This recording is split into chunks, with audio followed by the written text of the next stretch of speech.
12 teams carry more than just their flags. They carry the hopes of every nation with every struggle and triumph. 2 days filled with clean sweeps on the main stage, and this time we go into another do or die match. Welcome back to the World Esports Championship 2025, live from the beautiful city of Kuala Lumpur, Malaysia.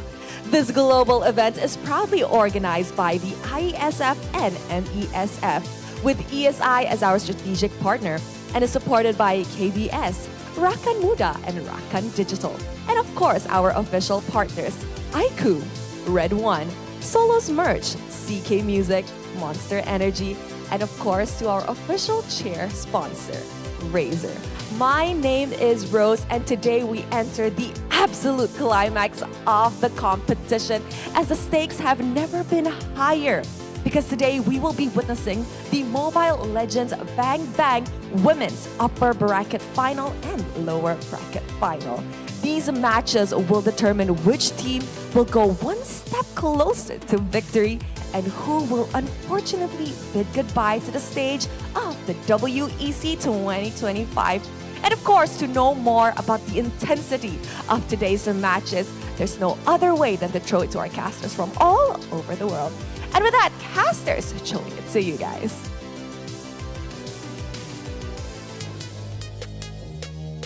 Sheesh, I can feel the intensity, the burning, the feeling of nervous anxiety just building up right now. That was superbly amazing opening coming out from our beautiful host. Thank you so much, Rose, and you are back with us here with Fasha, Bunny, as well as Dafa on the casted desk. Indeed, welcome back everyone for day 3 of WEC 2025. We're officially halfway through the schedule for the men's category and on the second last day for the women's category, which means that the competition is truly on another level now. With only a few regions left vying for the throne, we're eager to find out who will be making it through to the final stage. I mean, talking about how it started out with 12 teams that managed to qualify from the group stage, now is getting closer and closer to figuring out who will be the first grand finalist. But before that, we gotta get through to all those who has still left with one lifeline for them to survive here at the WEC 2025. Indeed, we're gonna be, as per usual, starting the day off with women's category matches and then closing the day off with men's category matches. So we've got more intense MLBB lined up for all of you guys, and we've already gotten a taste of what all of these teams are capable of and who stands the greatest chance of making it onto that podium to claim a share of this prize pool. 17,500, not just the money that they're looking for, the pride for them to represent their teams and their country to make it right here in the WEC 2025 Kuala Lumpur. And we've talked about how a lot of teams, they are actually part of WEC 2024, and this is pretty much them trying to redeem themselves, trying to make sure that they can make a different history that we've already done from last year. Will they be able to forge a brand new path? Or will we see a repeat of history? We will get to find out very, very soon, because let's start things off by focusing on what has happened in the MLBB women's category. Now that we are officially on day 3 of the competition, we have narrowed the field to our top 6 teams. But only 2 will be able to make it to the grand finals, and only 1 can emerge champion. We have Egypt versus Indonesia in the upper bracket finals, but that's going to be happening later in the day, because first we have to witness the 2 matches in the lower bracket quarterfinals, which is going to be Cambodia versus Turkiyye and Malaysia versus Argentina. And we talked about how Cambodia, right, for last year, this is like a deja vu for them. They were actually being thrown down to the lower bracket as well, and they actually climbed up to the top to be the second place at the WEC 2024. Had to meet up with Indonesia at the grand final. Question is, can they actually repeat that history and change it all up here for 2025? But another history to be told right now, where Malaysia team, last year they didn't even qualify to the playoff, but here on out, even though they did manage to qualify for the semi-final upward, they had to be dropped down and they still need to fight through to get to the grand final. Yeah, it's a very interesting field that we have here in the women's category bracket because 3 of these teams, namely Indonesia, Cambodia, and Egypt, were WEC 2024's top 3, but the other 3 squads were not even shown in the playoffs last time around. So we've got a good split of old and new, both vying for the throne. And you can see that these are the matches we're going to be focusing on for today. Yeah, we got Cambodia versus Turkey, like we talked about. Started out with our lower bracket quarterfinals first of all, and then continue on with Malaysia versus Argentina. Hopefully, we'll be able to see either one of them be able to push through to get to that lower bracket upper finals. Like we talked about, how only one will be able to push themselves back to be to the grand finalists. But here on out, after that, the last match that we're looking for, the first ever grand finalist will be between Egypt versus Indonesia. So what that means is by the end of today, or not even the end since we'll have the men's category afterwards, by the halfway point of day 3, we will already know one of our women's category grand finalists, and the field will be narrowed down to our top 4 teams. So things are getting spicy. It is getting spicy here, like nasi lemak sambal kerang, or even sambal sotong if you like, maybe octopus. But at the same time, it is going to be even more intense right here as we are taking a little bit of step back to what is going to happen for our first series of the day. Talking about Cambodia versus Turkey. Turkey had a really good start off yesterday whereby they were able to shut down Iran with 2-0. And I kind of like what Rose talked about, right? The fact that most of our main stage highlights, most of our games are 2-0. Not much of it we're able to see like a really, really tough fight to a point that it had to be best of 1. Yeah, it's going to be really interesting here to see what is going to be possible coming out from this team once again, because they are going to be face to face with Cambodia, right? This is last year's runner-up. This is a squad that has already proven themselves and unfortunately weren't able to get their revenge from last year when they got swept by Indonesia yesterday, but I'm sure they're eager to reprise their position as a last year podium finisher. They're not gonna let their journey end here. And we talked about how when it comes to Indonesia, yes, they have so much experience on their sleeve, and the fact that there was a lot of things that Team Cambodia needs to patch through, and there were a lot of times that we see that they had a lot of mistakes, even though it was a little bit of messy as well on the side of Indonesia, yet they perfected those mistakes and it ended up being like it is not without a goal. Those things that they had to actually sacrifice, such as Vivian was taking a little bit of unnecessary step moving forward, but at the end of it all, they make it worthwhile. Yeah, they've already proven themselves. Every single team up on the stage, every single team remaining in the competition has what it takes to be able to make the distance.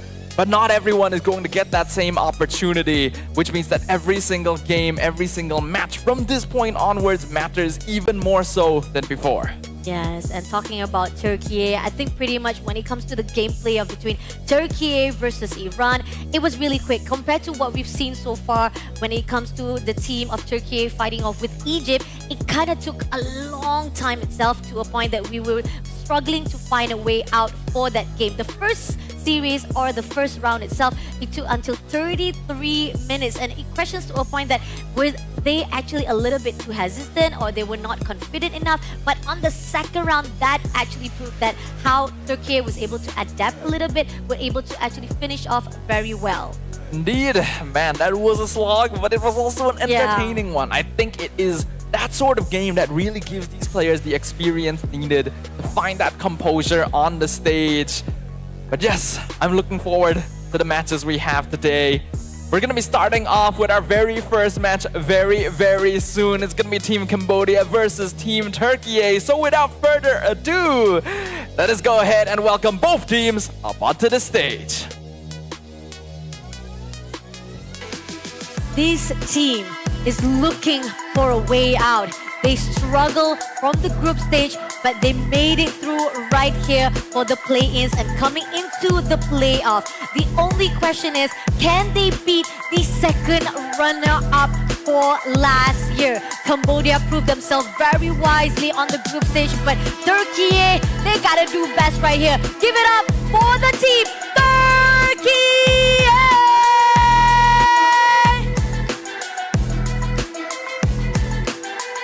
Their opponents, the defending WEC silver placers. While they weren't able to get their revenge story against Indonesia in our previous day of competition, you can be sure that has lit a fire in their hearts. The passion to move forward and climb even greater heights. It is Team Cambodia!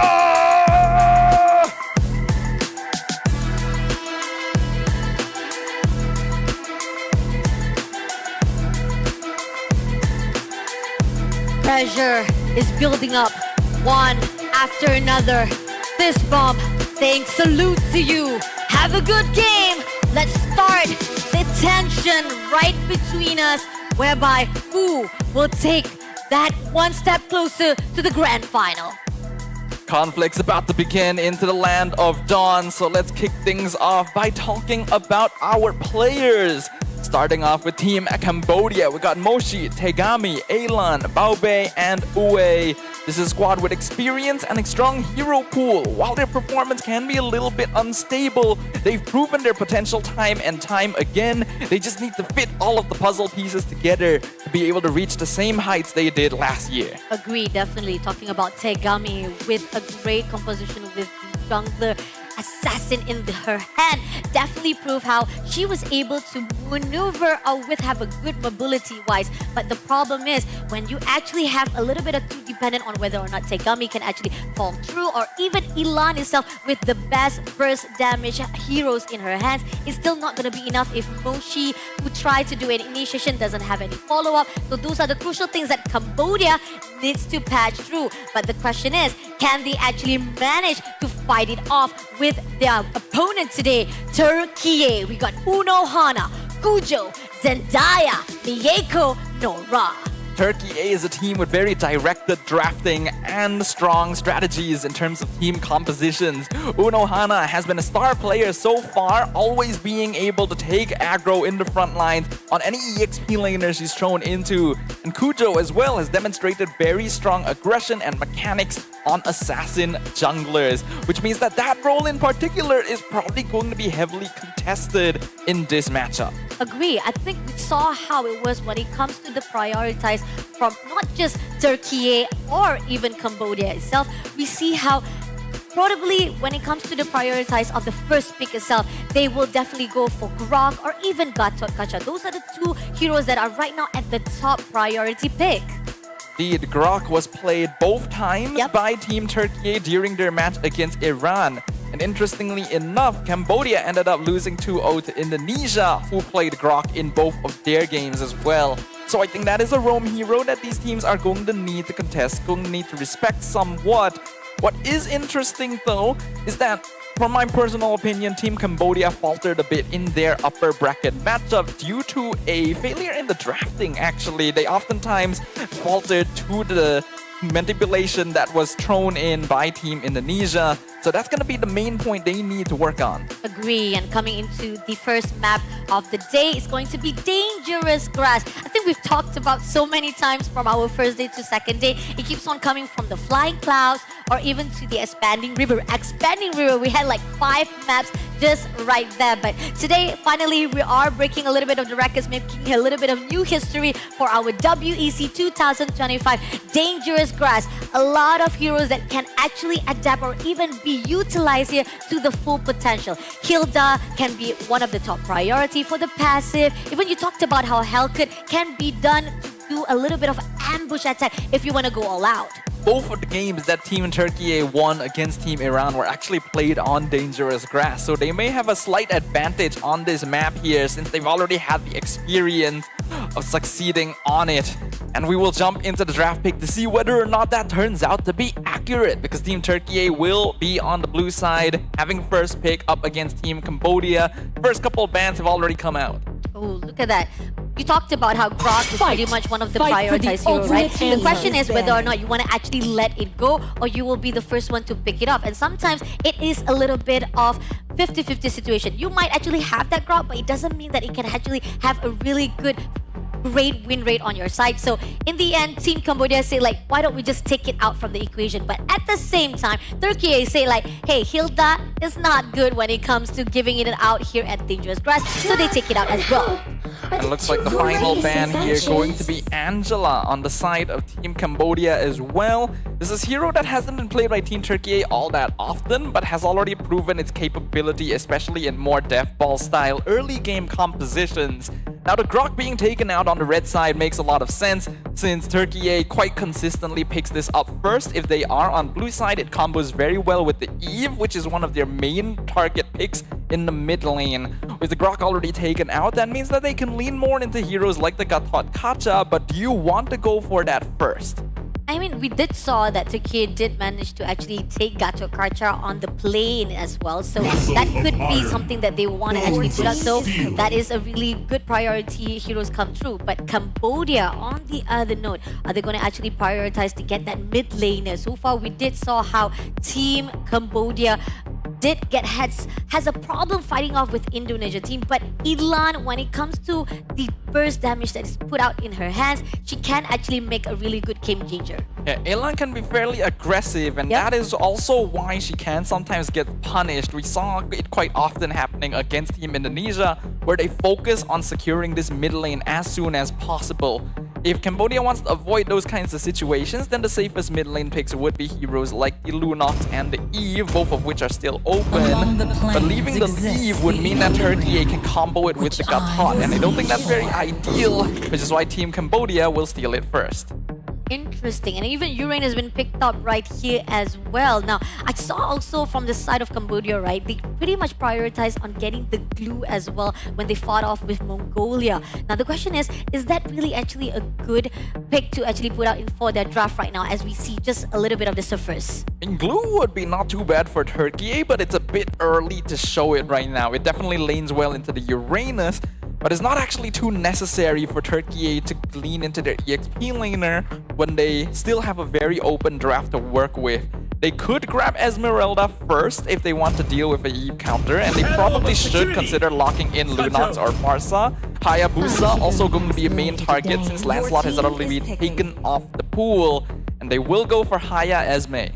I mean, we had actually talked about how one of the prioritized hero for the assassin itself is either Lancelot or Hayabusa. Now, with Lancelot being taken out from the portion, Hayabusa pretty much had a really good run for TURKIYE itself, because we did saw how it was really good being used by the team of TURKIYE, and hopefully it will be portrayed here meeting off with Cambodia, and it actually kind of one of the signature heroes as well for Tegami as well. So this is kind of giving a little bit of smaller pool of heroes in the hands of Cambodia. I figured that Team Cambodia would probably need to prioritize their jungler here, since there is not a lot of solid picks left in the pool. But it is possible that they could have flexed it. Yi Sunshin, Joy, and Suyo would be your most obvious options, and since that is 3 heroes, you could maybe get away with leaving it for later, since TURKIYE would only be able to ban 2. It looks like Cambodia wants to stick to a hero that Tegami is more comfortable on and lock in the Suyo. They will proceed with banning the Kadita. Wouldn't be surprised if they decide to get rid of Lunox after this as well. Agree. Keeping out just a little bit more smaller on the side of the mid lane. And I do agree on the note of how Suyo been picked up is pretty much the signature heroes of Cujo itself, because when we saw how they were fighting off with Colombia itself, they won 2 of the games at Expanding Rivers with just having Suyo on the draft. 2 of the draft having only Suyo with themselves. So that pretty much shows how much they are very confident with using Suyo only in the hands of Tegami. Now, looking at the side of Team TURKIYE, they're going to be eyeing Cambodia and realizing they still need a roamer, they still need a gold laner. It is unlikely that they're going for a fighter gold lane, but just in case, they will take out the Ruby as well, and this will guarantee that Cambodia is put onto a marksman pick. If they want to be completely safe, they can also take out the Harif, but they already have a natural counter to it in the Esmeralda, so they might decide to get rid of something else instead. Like Ranger, you can possibly pretty much take that out as well. I think We saw how it was when it comes to Team Cambodia. Even though, yeah, they pretty much prioritize on Harith pretty much, but they do have Bruno when they managed to actually brought up with Mongolia itself. So that could be also a possibility on the side that Turkey has already spotted out the fighter or even MM in the hands of Cambodia. But on the side right now, we see Granger will be taken out by Turkey itself. And on the side of Cambodia, Lunox will be the one. All right, so everything going as expected right Yeah. now. This will leave TURKIYE with very few meta mid laners to grab. They'll probably have to go into Farsa. And since the Granger was taken out, Cambodia is naturally going to gravitate to Harith, which TURKIYE has predicted with this draft. They are trying to make use of Esmeralda's natural ability to counter this hero. But Esmeralda is not certain to be going into the gold lane. In fact, with a Hayabusa right now, it might be better for Esme to stay in the EXP. Unless TURKIYE goes for a Kimi, then they still have the possibility of going fighter gold. I mean, we are looking at the side of mid lane, right? There's a possibility that Farsa, like you talked about, can still be open right now for them to pick up.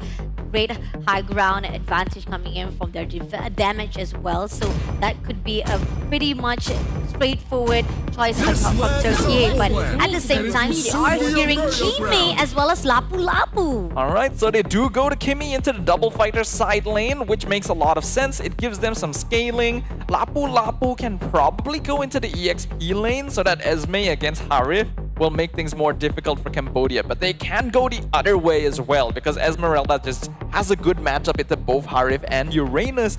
It's just up to Turkey to decide how they want to play around that. With the Kimi got taught as well, mid lane prio is going to be a bit difficult for Cambodia, so they need a strong roamer here that pairs well with the Eve. Something that can actually just go out of the way to make sure they can go into the back line of Turkey. Cambodia needs to come a little bit of mobility wise, still open up for them to just have some motion for them to give a little bit of CC as well. Where we are seeing a little bit of CC is not there, so Minotaur will be picked up for the last pick.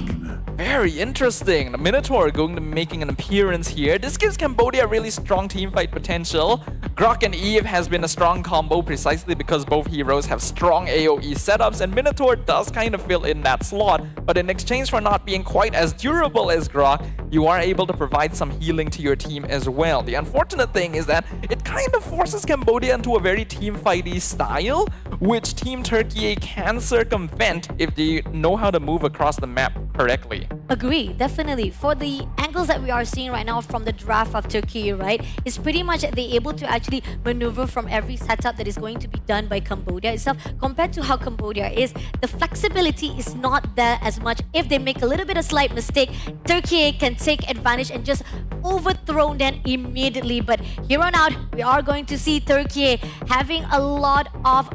Oh no, we are seeing a little bit of flickers come through. So this is a little bit of escape mechanism from their side, knowing for a fact that mobility-wise is a crucial state for Team Cambodia. But this is just us talking about the analysis.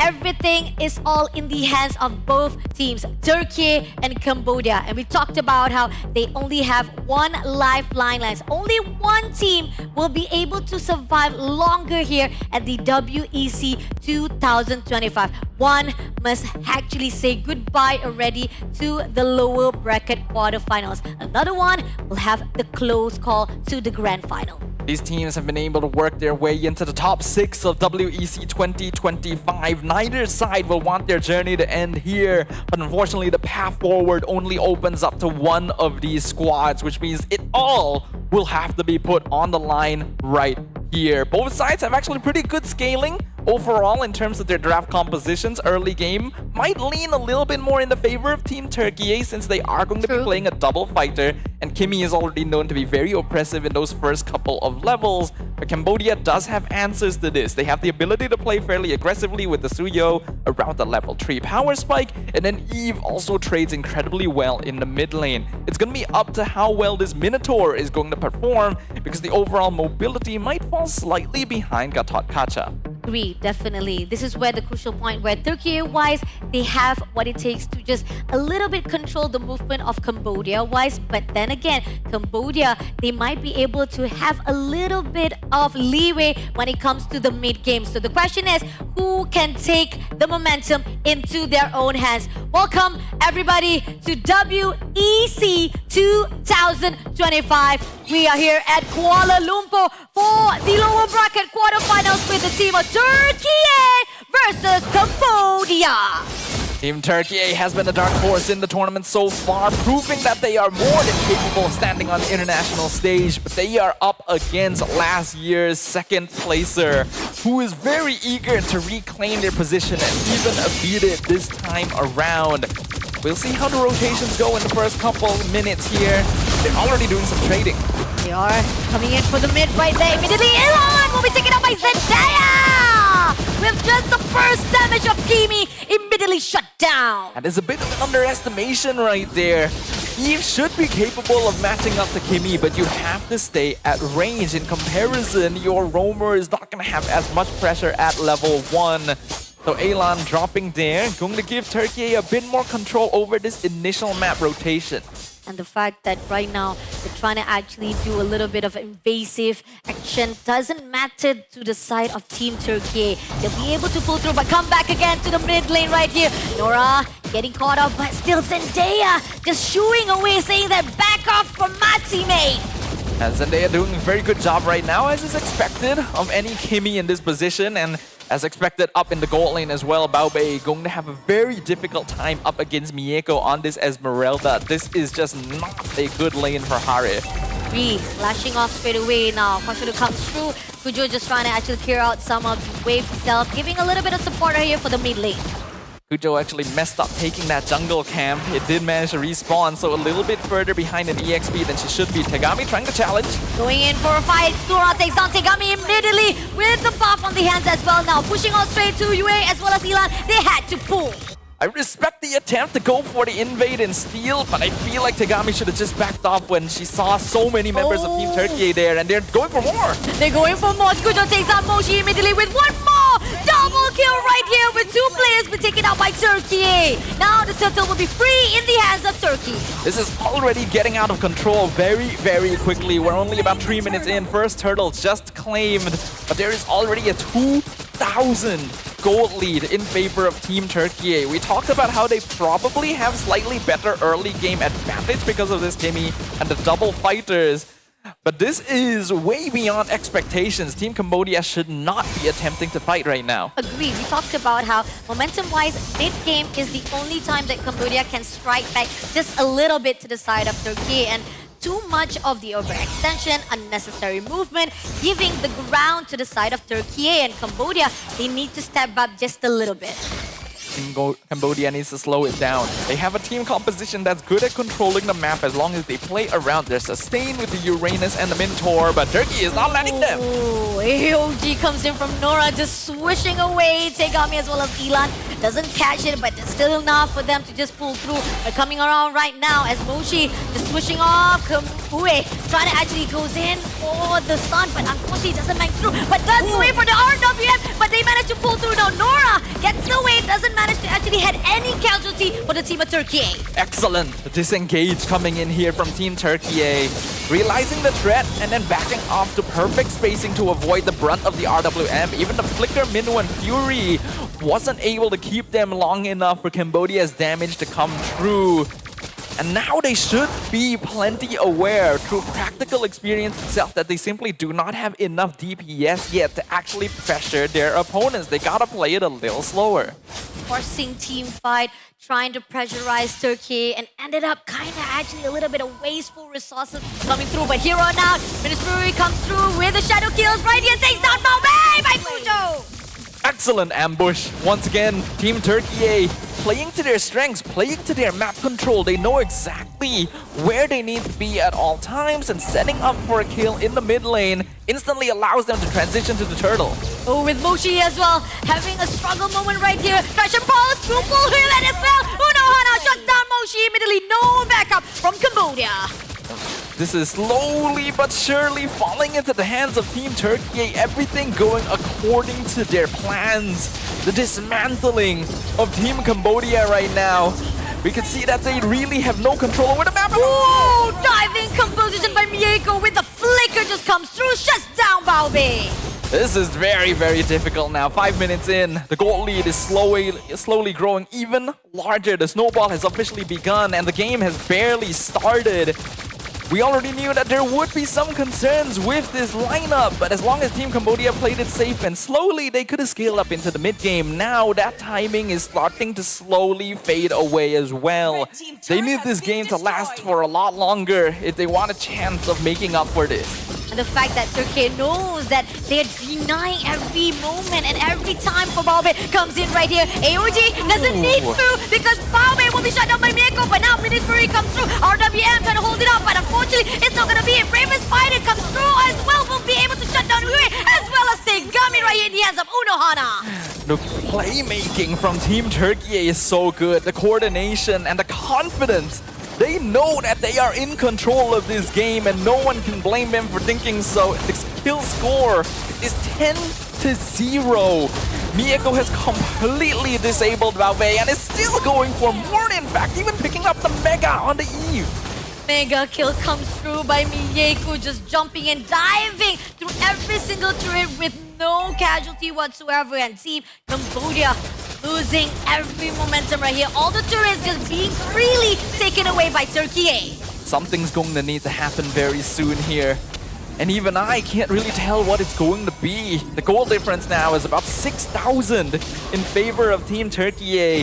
The cores on side of Team Cambodia have not been given any space to farm at all. Every single one of them is 0-2, 0-3. It is one of the most one-sided games we have seen since the beginning of WEC 2025. And at this point, a miracle needs to happen for Team Cambodia. Miracle that is needed for Cambodia, but coming through right here, Tegami in a very critical questions right here as they had to pull through, but great zoning out comes through by Mieko as well as Unohana, just giving that opportunity for Kujo just freely moving around.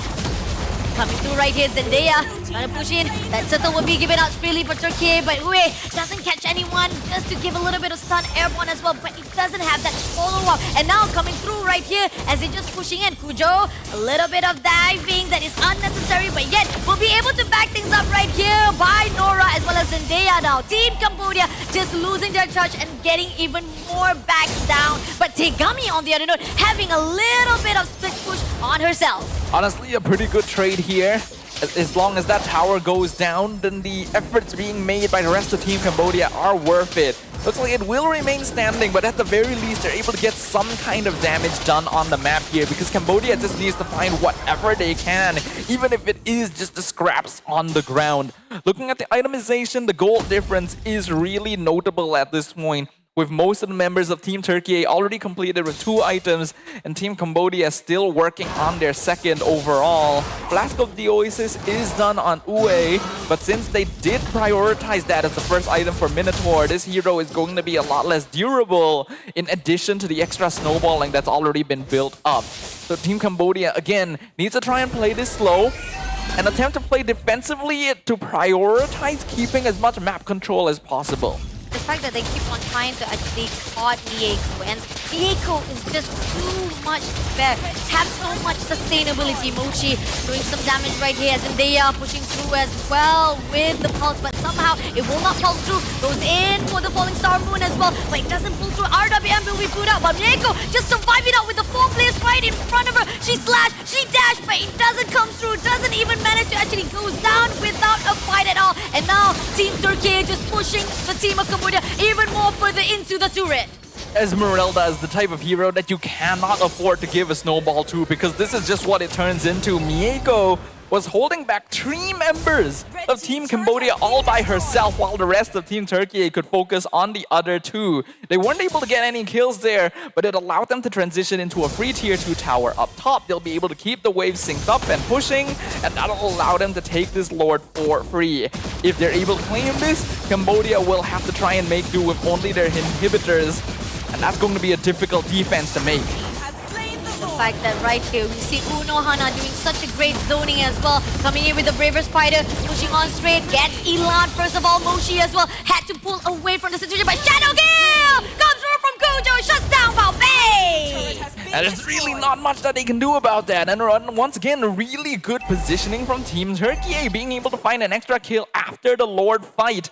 Team Cambodia was attempting to split their resources, and they did manage to get a tower up top at least. But I think the rest of them should have played it safe. They didn't have their Suyo, they didn't have their Minotaur. There was no reason to be out in the jungle like that. The fact that right now, Team TURKIYE just punishing, just doing so much, dominating right here for the first round. Cambodia losing every single touch right here. Going in for a little bit of dashing, but at the same time, Mieko, so much of the shredding to the side of Moshi. It's like just water just comes through right here. And at the moment right now, they know they want to push it even more further here for the mid lane. And we're looking at very solid wave syncing here coming in from Team TURKIYE. That means that Team Cambodia is going to have an even harder time defending this. Luckily, they do still have their holy defenses. So this Lord shouldn't pose too much of a problem. But as expected, they're going to be left with only their inhibitors after this. They're going to try and preserve this final holy defense in the mid lane. Again, coming through right now to the bottom side.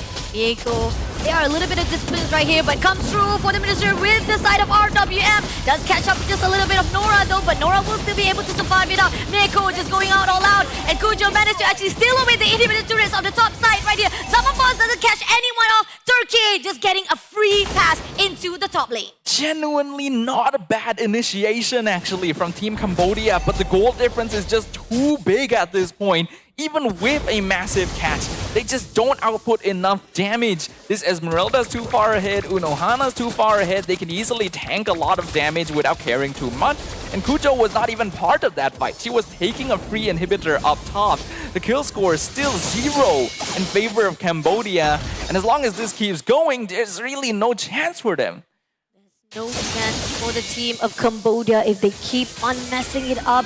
They will try to be able to do a setup, but it was not enough. But with the Shadow Kill takes down Tegami immediately. Kujo, one by one, getting 403 KDA.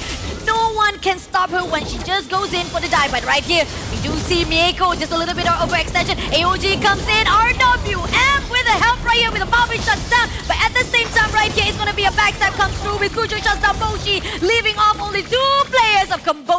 With a nearly 10,000 gold lead in their favor now, Team TURKIYE can basically just brute force their way into the base.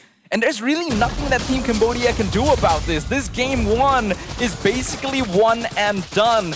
It's going to take Team TURKIYE making a huge mistake for any chance of a comeback. Even coming in right there with the Shadow Kills, Elan just barely scraping alive there. And coming in right now with the mid lane turret will be able to take them for freely for TURKIYE right now. They're getting even more closer. The question is right now, we see that Kujo will be taking the Lord right this instant. This might be the second, maybe the last match from TURKIYE to actually end it all. This should be a free Lord. I don't think Team Cambodia is going to be able to push out at all, especially with Mieko just standing in front of them and holding them back. Kujo will be able to get this just fine. Team Cambodia can't even push out. You can see how easy it is for Mieko to just 1v4, 1v5 on this Esmeralda. Once again, this is the reason why this hero gets prioritized in the ban so often. If you snowball hard on it, there's nothing you can do. Untouchable. Nothing can actually shut down Mieko. She will give you so much pressure.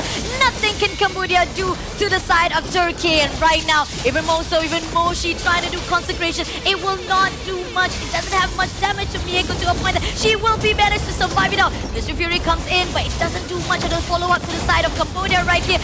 As comes through with the Moshi into the front line. It doesn't have any help from the Cambodia teammates, so they go in for the RWM. AWD comes through as Nora comes from the back line by Crystal right here. Half the line left. Can they actually make it through? It's going to be Crystal to be taken at the moment right now for the team of TURKIYE. Won the first game. A little bit chaotic at the end, but Team TURKIYE can afford to do so. They can afford to chill, have a little bit of fun with things because they know how far ahead they are, how dominant their position is in this game. Game 1 was an absolute slaughter in their favor. Perfectly executed in the early game. Great drafting to ensure lane priority in every corner of the map. And everything else just naturally falls into place.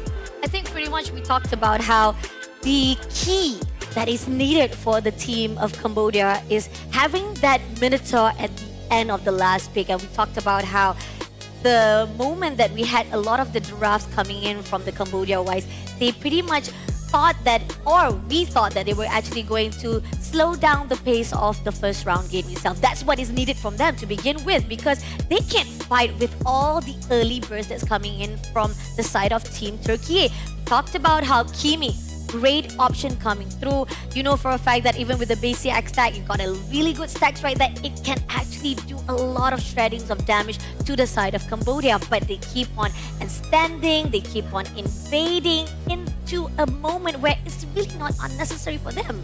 Yeah, I think when you look at the draft, it is not particularly one-sided here. Both teams do have win conditions, both teams do have ways that they can execute. I think that Team Turkey's lineup is a little bit easier to play aggressively on because they are playing Kimi with double fighter side lane. So recognizing this, Team Cambodia needed to be aware that, okay, we're probably not going to be very strong in the early stages. We don't really have lane priority, especially with a Minotaur roam as well. Let's play this slowly, get 1 or 2 items, then we become strong around the second turtle timing onwards. But they still attempted to play aggressive and invade the enemy side of the map, which just ended up feeding Turkey. Oh, definitely. It does give so much of opportunity for Turkey to say like, hey, you're just giving us so much of the buff size, as well the fact that no matter how much you try to actually maybe try to torture us or probably try to intrude every single movement that we have in the Land of Dawn in our own territory, it ended up in the favor of Team Turkey. And looking on 14 minute 19 second, all the objectives is in the hand of Turkey. Team Turkey had complete free reign over the map here. And we've already talked about many times how the meta right now is very snowball focused. I think this is a good game where you can demonstrate that. If you lose out too hard, too early on, you just don't have any timing to get a foothold back anymore. And because of that, Team Turkey dominates this entire screen right now. Kujo having the highest GPM, Mieko as both the tanker and the highest damage dealt, and Nora as the best support. Wow, all of the key players coming in from Turkey, and the fact that we have our goal laner, not just the best damage, but also the one who survived the longest. Not even one person coming in from the team of Cambodia can take her down, and that proves how much that you talked about how Esmeralda is also one of the highest top priority here in the WEC 2025, and either or not, you have to actually take it out as well from the equation, or else it kind of give a lot of opportunity for your own opponent. Let's see who our MVP is going to be for this game number 1. It's going to be hard to award one considering how well the entire team did. But this time we're going to give it over to Nora, the roamer on the Gatot Kacha, having a 409 KDA on a hero that isn't typically supposed to be picking up kills. Is certainly an impressive record. Agree, definitely. I think pretty much a lot of the key maker that we talked about, how Nora was able to actually have a really good control of zoning with Uno Hana itself, and this proved how much of control we have from the side of Turkey. And even from the starting as well, we do see that a lot of the engagement comes through. They wanted to actually push from the mid lane, but Elan was just been caught off guard by both of the players from Turkey. Indeed, we can see in the highlights just how aggressive Team Turkey were already from the beginning, invading into the enemy territory, securing better positionings for the turtle, and setting up ambushes where they know the enemy team is going to be rotating. They're well aware that Uwe on this Minotaur doesn't have a lot of initial lane pressure, so they're able to take advantage of that. And having this Esmeralda, as well as directing the draft to force the Harif pick out of Team Cambodia, shows that a lot of growth has happened in the way that Team Turkey is approaching their drafting. Agree, and the fact that we are saying, not to say that it wasn't really successful on the side of Cambodia, there was a really good setup that was done by Team Cambodia, putting up a lot of the stun-wise, the RWM right on tool. But again, when it comes to having Mieko right on the front line, surviving, giving a lot of the boost for the side of Team Turkey, there's nothing can be done at that point to Team Cambodia.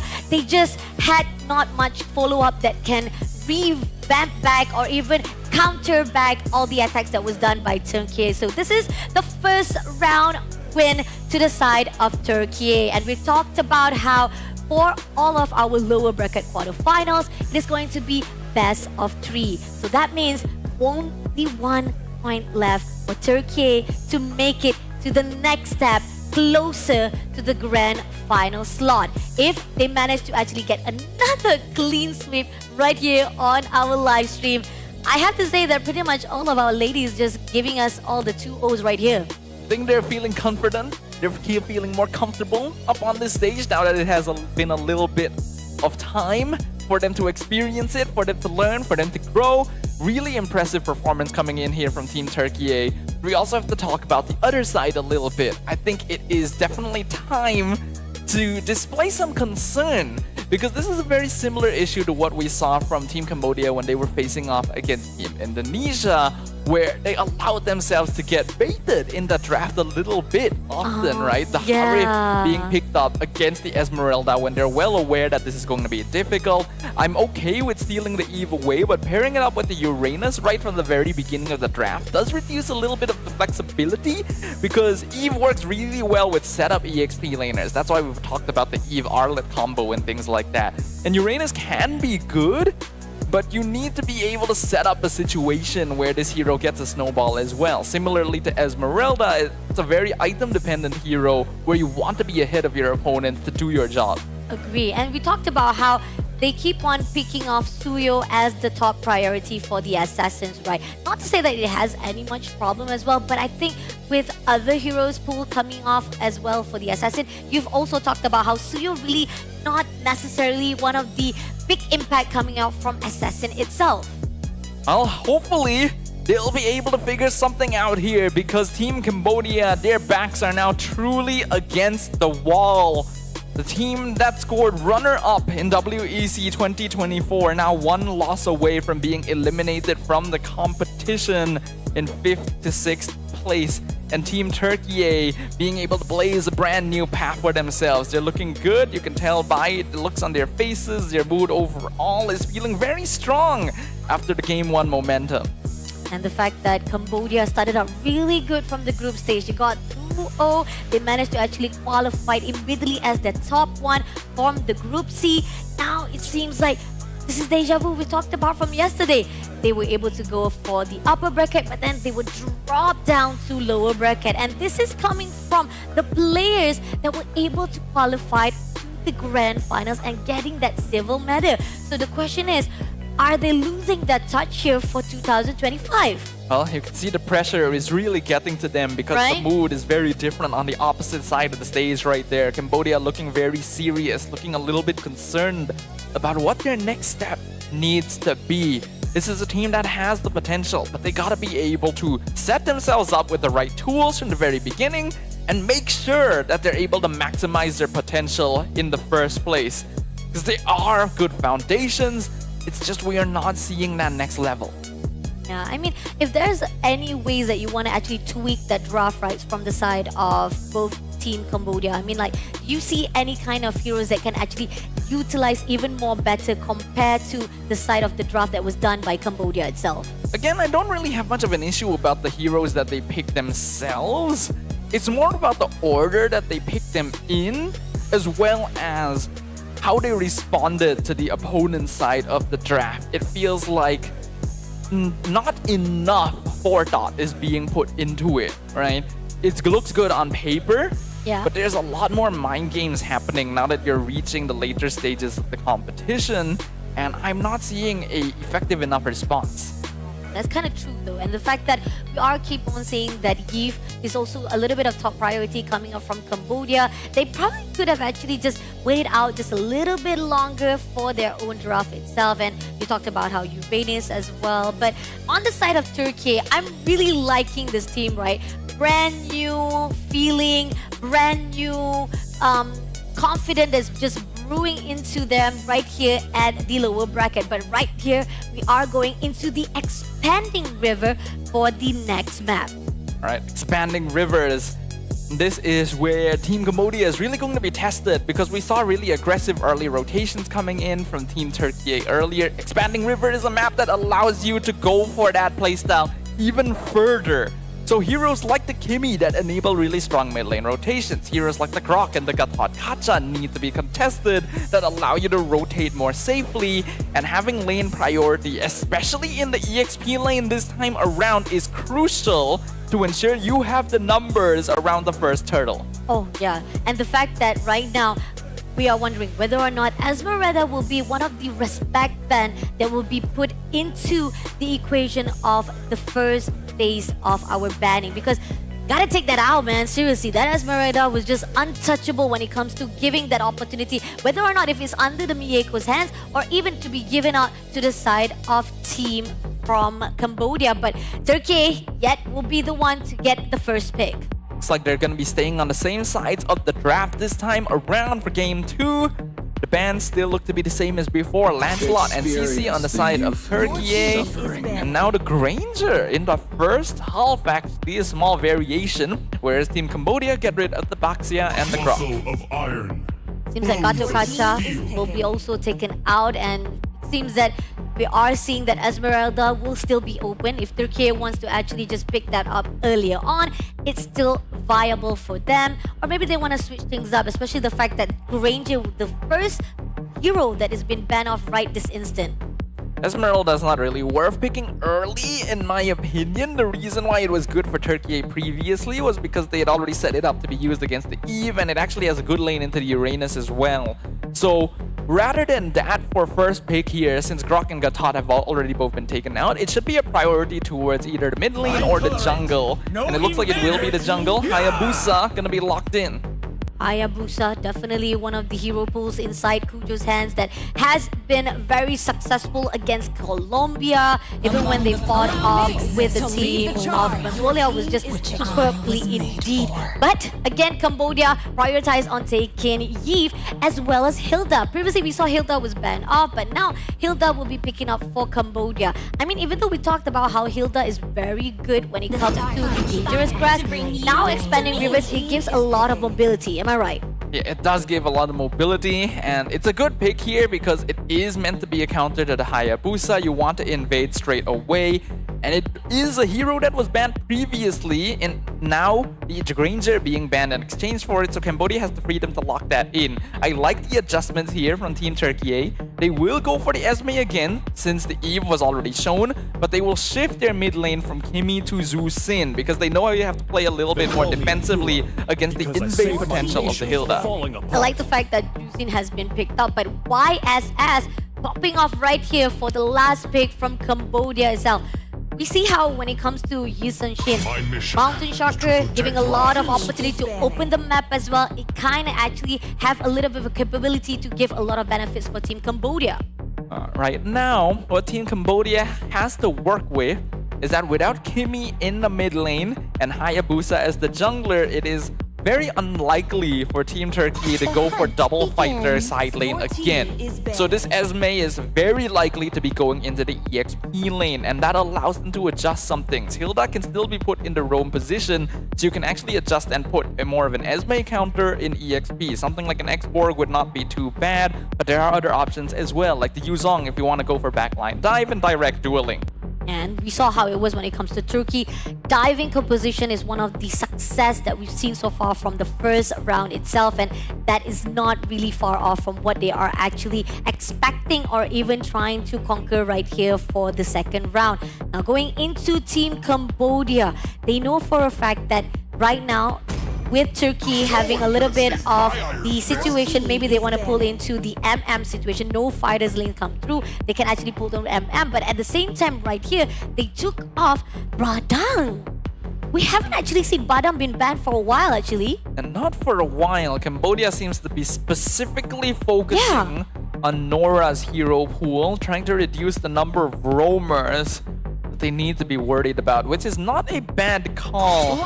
You basically want to get rid of heroes that would give Hilda difficulty in invading the jungle, and Badang is one of those. The X-Borg now going to be taken out by the side of TURKIYE, so that is very smart. They're aware that this Esmeralda has been confirmed pretty early on. You want to get rid of direct lane counters to make sure that you still have priority in EXP to take advantage of expanding River's level 4 spike.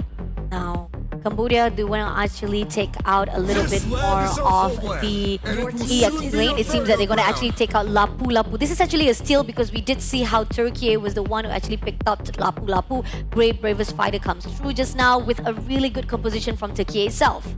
And now I would like some sort of single target catch along with solid damage from TURKIYE.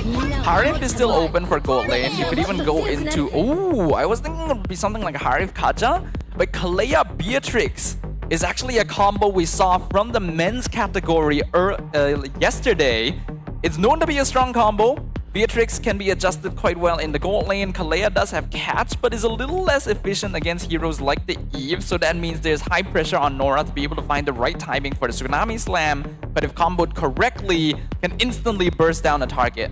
I mean, yeah, when it comes to Beatrice, right, the damage-wise, it's really unbearable when it comes to the mid-game itself. And this is something that is very crucial on the side of TURKIYE. Compared to what we saw from the first draft, TURKIYE has a really solid grounds when it comes to the mobility-wise as well as damage. And this is what they prioritize as well. But now coming into Cambodia, they picked up Bruno for the last pick. And I think this is actually one of the hero pools that they actually won against, if I'm not mistaken. They won against Mongolia. Yeah, they won against Mongolia for their last fight indeed with a spanning reverse, and this is something that is actually quite well known with the team. Yeah, I do think going for a marksman last is actually a good idea from Team Cambodia because they still had a fair degree of flexibility. Hilda could have been EXP lane, could have been Rome, so they could have gone for another fighter to go for the double fighter side lane since they already have the Yi Sun Shin set up. But they know that there is a good amount of catch coming in from the side of Team TURKIYE, and relying most of their late game damage on one person can be very risky since an Oki Shadow Kill can just remove it from the board entirely. That's why they pick up the Bruno to have another scaling hero. The problem is, this Bruno is going to be fairly vulnerable to catch as well, so the positioning needs to be clean, and that's why they are going for the Purify.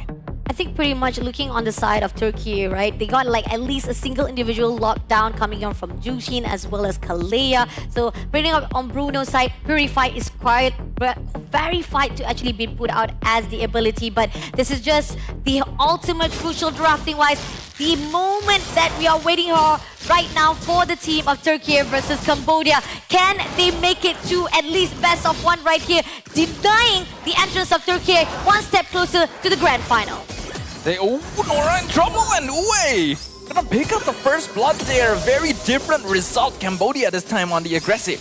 And even with throwing out the shurikens right here, just a little bit of fairness with, but taken out again with the Lantern Flash, shuts down away immediately by Uno Hana. A nice rotation coming in here from Uno Hana, being able to clear up wave and instantly come in. If not for the Esmeralda, Wei would have actually gotten away there, and that would have been a 100% win for Cambodia, but it ends up being a 1-for-1 trade for the Roamer. Not a very big impact for now. If we look at the emblem setup on both sides, nothing too out of the ordinary too, so both teams going to be keeping it quite standard.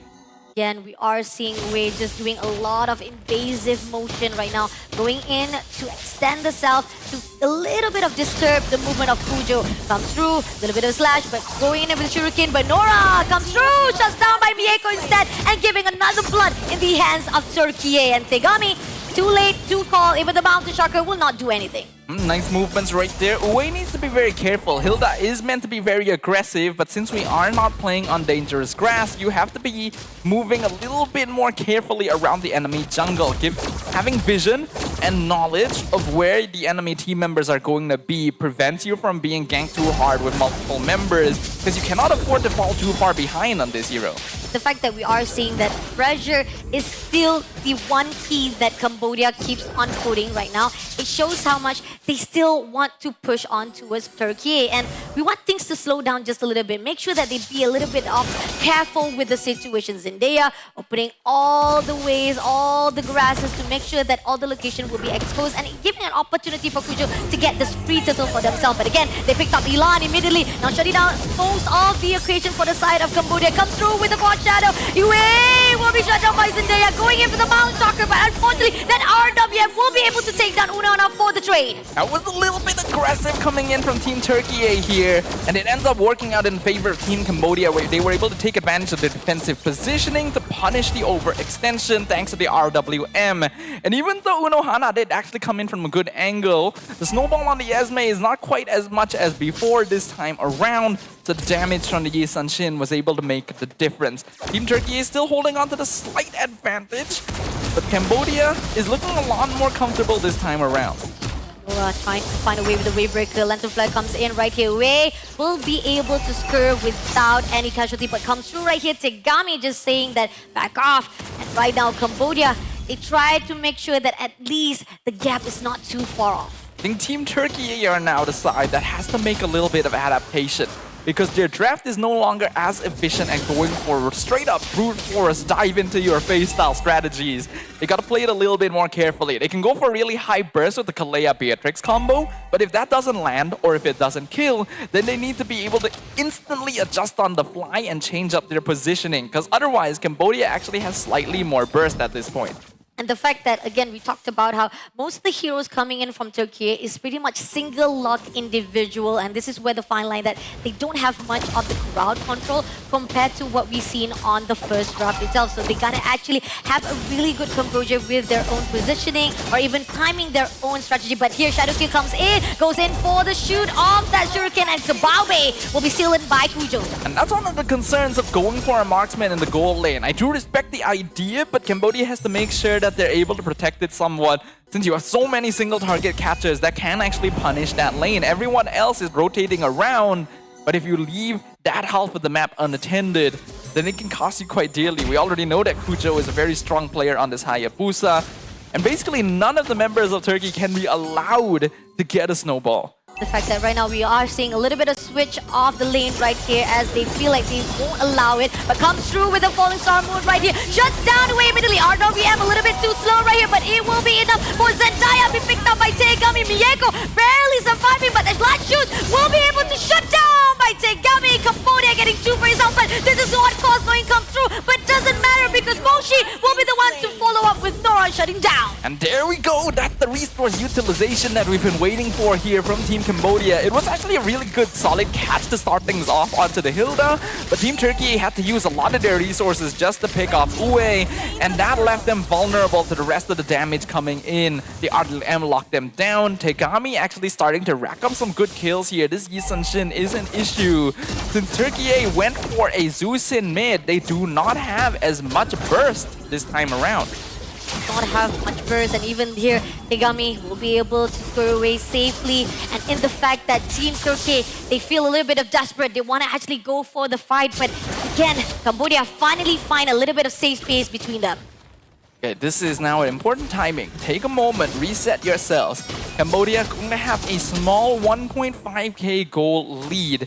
They can definitely make use of this if they continue playing the same style going forward. By now, they should be aware of the habit of Team TURKIYE to dive into them. And if they can bait that kind of movement, they can consistently come out on top by fighting them inside the box of death. If they have to sacrifice Uwe in order to achieve that, then that is definitely worth it, since this Hilda is already at a point where it doesn't have all that much value.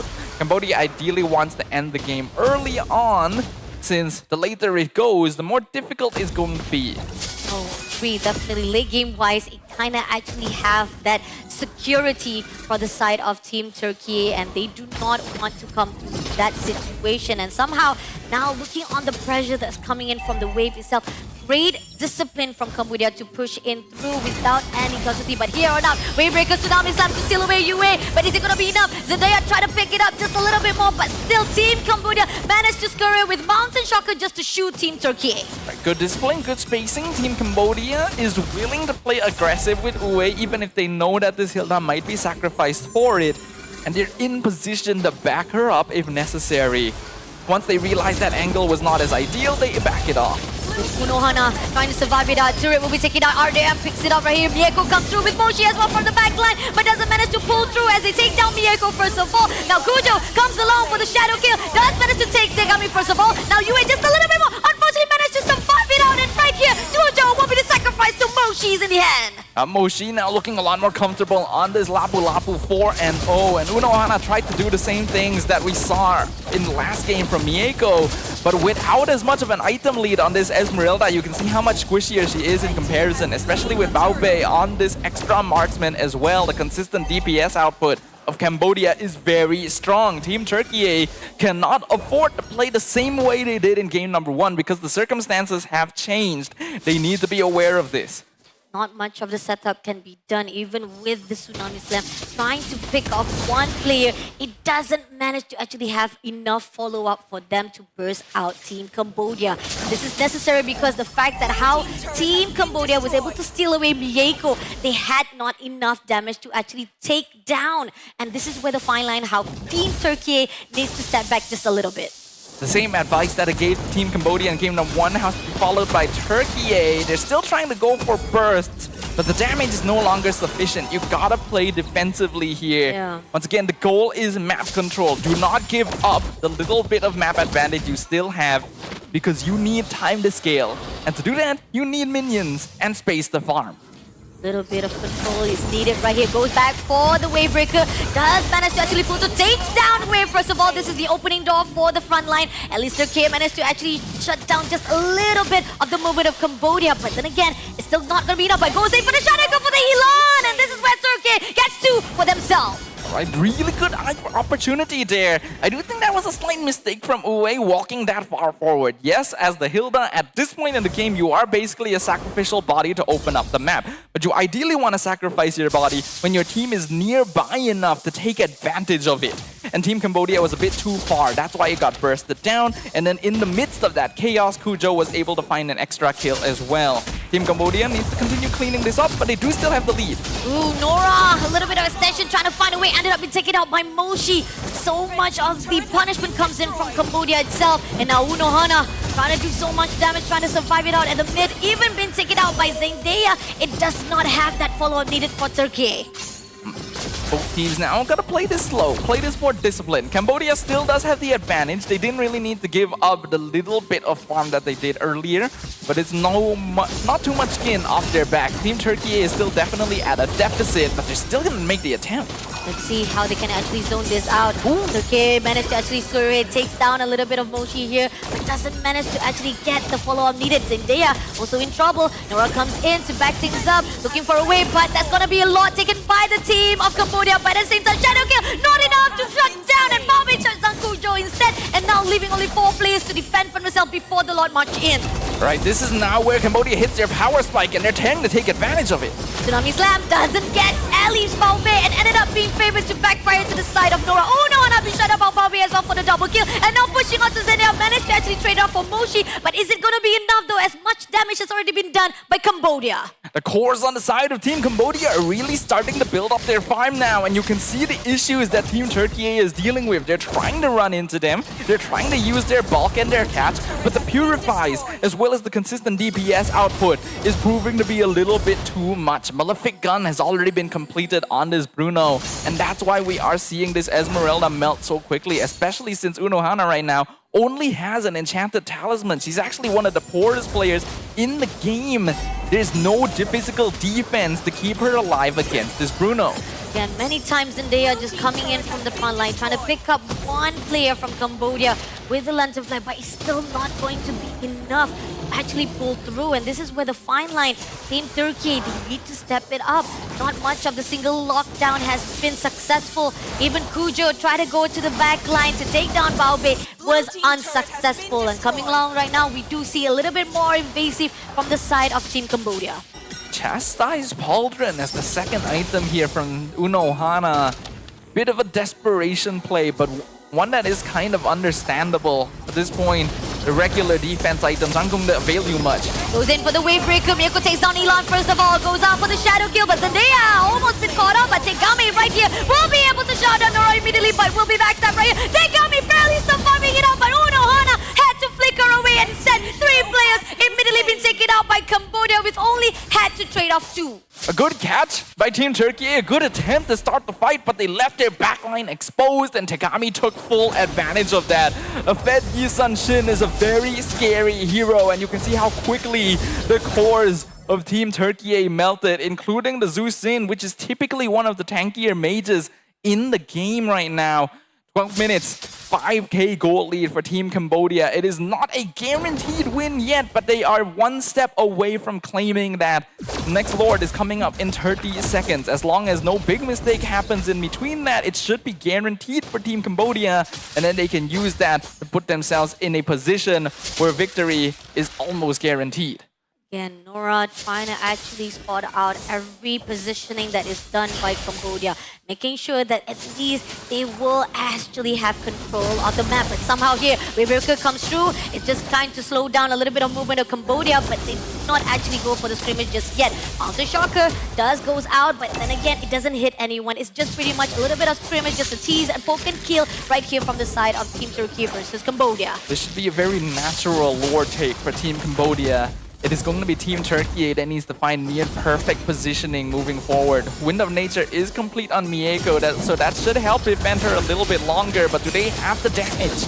They do pick up UA first of all, but it's not going to be enough. RDMM will be picking up. Zendaya had to pull away. Oh no, will be shot down immediately with Nora as well. But somehow right here from the backline, coming off Tegami will be the one to shut down with Moshi. Mieko leaving all desperate with Kujo just left behind right here, surviving no man's land. But unfortunately, we're caught up by Elan and giving a wipeout straight away to the team of Cambodia. And that is basically GG right there, ladies and gentlemen. The entire side of Team Turkey has been wiped out. Cambodia, all 5 members still alive, and a notable goal lead that is more than sufficient to just melt through every single structure right through into the base.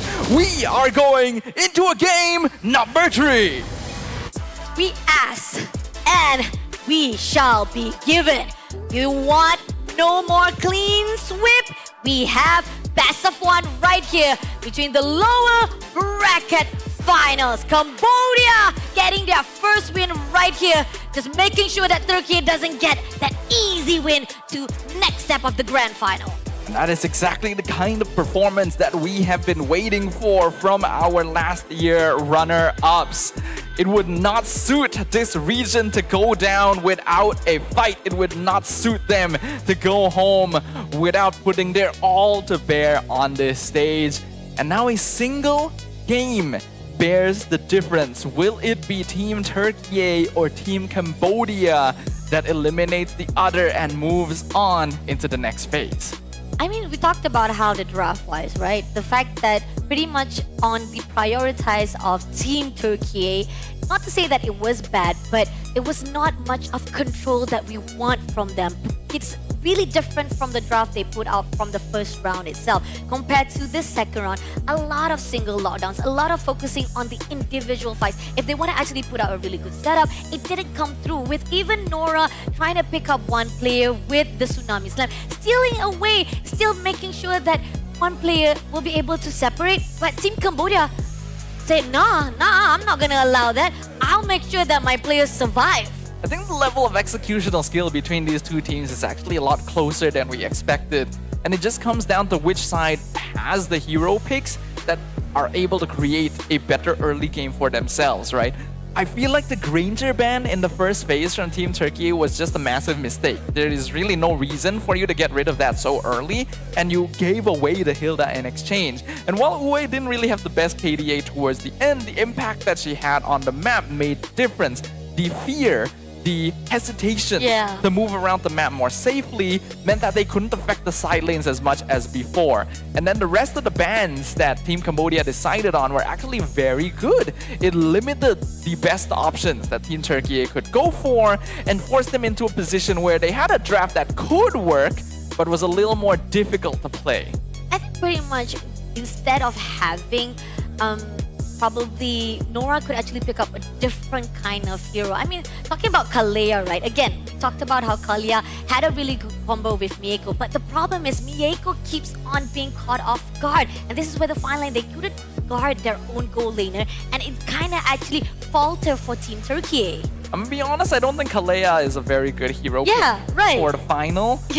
But Team Turkey also didn't have a lot of other options. That's kind of why I was thinking Harif Kaja might have been a little bit better, but it's still not the most ideal.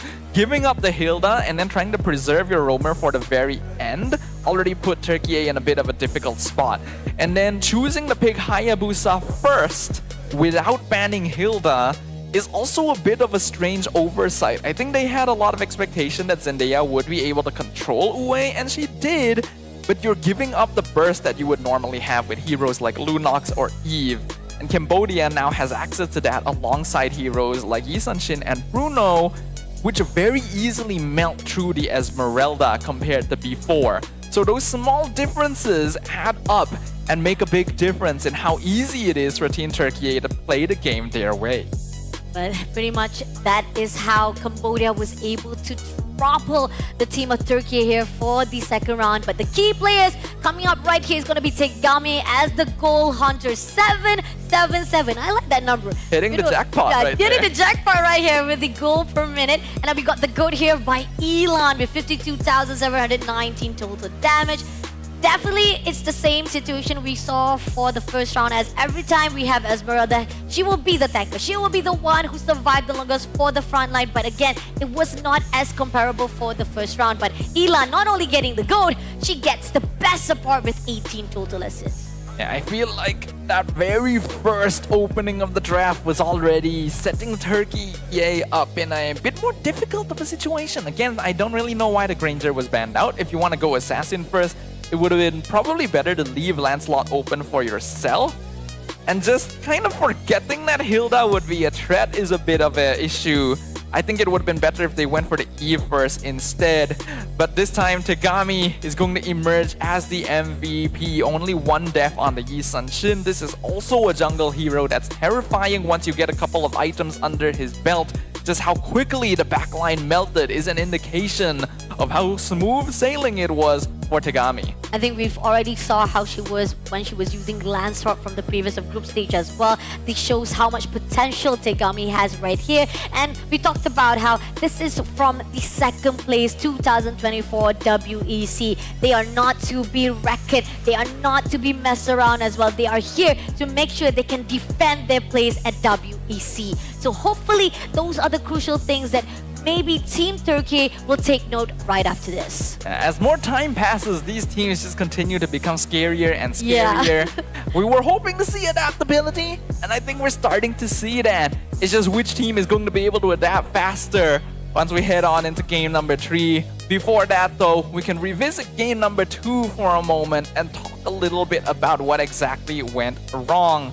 Having your jungle invaded already is a bit difficult, but initially Team TURKIYE actually positioned well for it to punish. I do think they went a little bit far though with trying to play aggressively when they're aware of the Purifies on the opposite side. And the fact that the first turtle was already taken out and they were kind of actually set up for more, that shows how much a little bit of, not to say that they were too much of the confidence in their hands, but sometimes you gotta pay stuff. And this is where the fine line that we see how Cambodia finally keeping a really good safe space between us, and a great discipline comes through because they know they cannot give that opportunity for TURKIYE to come back.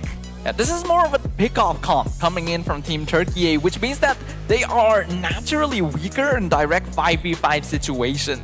So they should try and split the map a little bit more, not play too closely together to try and find isolated targets. They should also be aware that by playing a Zhu Xin, they want to play slower team fights and they're still trying to go for big dives. This is why 5v5s lean heavily in favor of Team Cambodia, and they were able to maximize that. And in fact, that I feel like every time that Yves, always Elan putting out that RWM was just in the right moment, right timing, to a point that players from TURKIYE could not actually move away. TURKIYE had actually had a probability that they know that RWM is just coming off right in this instant. I'm just like rolling my tongue right now. But at the same time, they didn't actually expect it to be so painful to a point they cannot back off from the setup that was done by Cambodia. I mean, that's what happens when you got double marksmen, right? Yeah. And then you have heroes that are able to melt an Esmeralda, and you realize, okay, I am not nearly as tanky as I thought I would be. And you gotta be able to adjust to those things. But when you are the team's main frontliner, what else can you do, right? Kalea is a pickoff hero, not really good at soaking damage, so Unohana has to do it all, but then you just get melted. So you gotta have a little bit better planning going forward into the next game here. And funnily enough, we're all the way in day 3 of WEC, and this is the first time in the women's category that we are getting a full series on the main stage. Yes, sir, and we are seeing all of the fans of Cambodia coming here to cheer and support their teams. Again, we're talking about all countries coming together right here for WEC 2025. Shout out to ISF as well as MESF. If you guys want to know where to actually get the updates or want to know where the live streams are, you guys can check out all the social media of MESF, and because they are the one who is organizing this WEC 2025. And on the other note, coming back to this best of one, this is the crucial state. We talked about how one will come into the end of the journey for WEC, whereby they will have a little bit of time to be savor in the moment of WEC, but another one, they will still continue their journey to get closer to the grand final. The question is, does Turkey, the team that managed to survive to play-ins this year compared to last year, can change their own fate? Or will Cambodia rise again and repeat their history of coming from the lower bracket, been dropped down by Indonesia, and meet them off again at the grand final? The stakes are high, the pressure is on. This is basically a best of one that determines the fate of both these teams. Looks like Team Turkey is still feeling pretty chill. You can see that the mood is still good, even though they did end up dropping game number 2. Team Cambodia still looking a little bit more on the serious side, but it did work out for them in game number 2, so maybe sticking to what worked before is going to be the way forward. What are the heroes that you are thinking that there's a possibility they need to respect Ben right after this? Well, the Hilda, for one, contesting the mid laners is probably ideal, and then Yi Sun Shin actually proved to be a bigger issue than expected. So you might want to target those particular areas.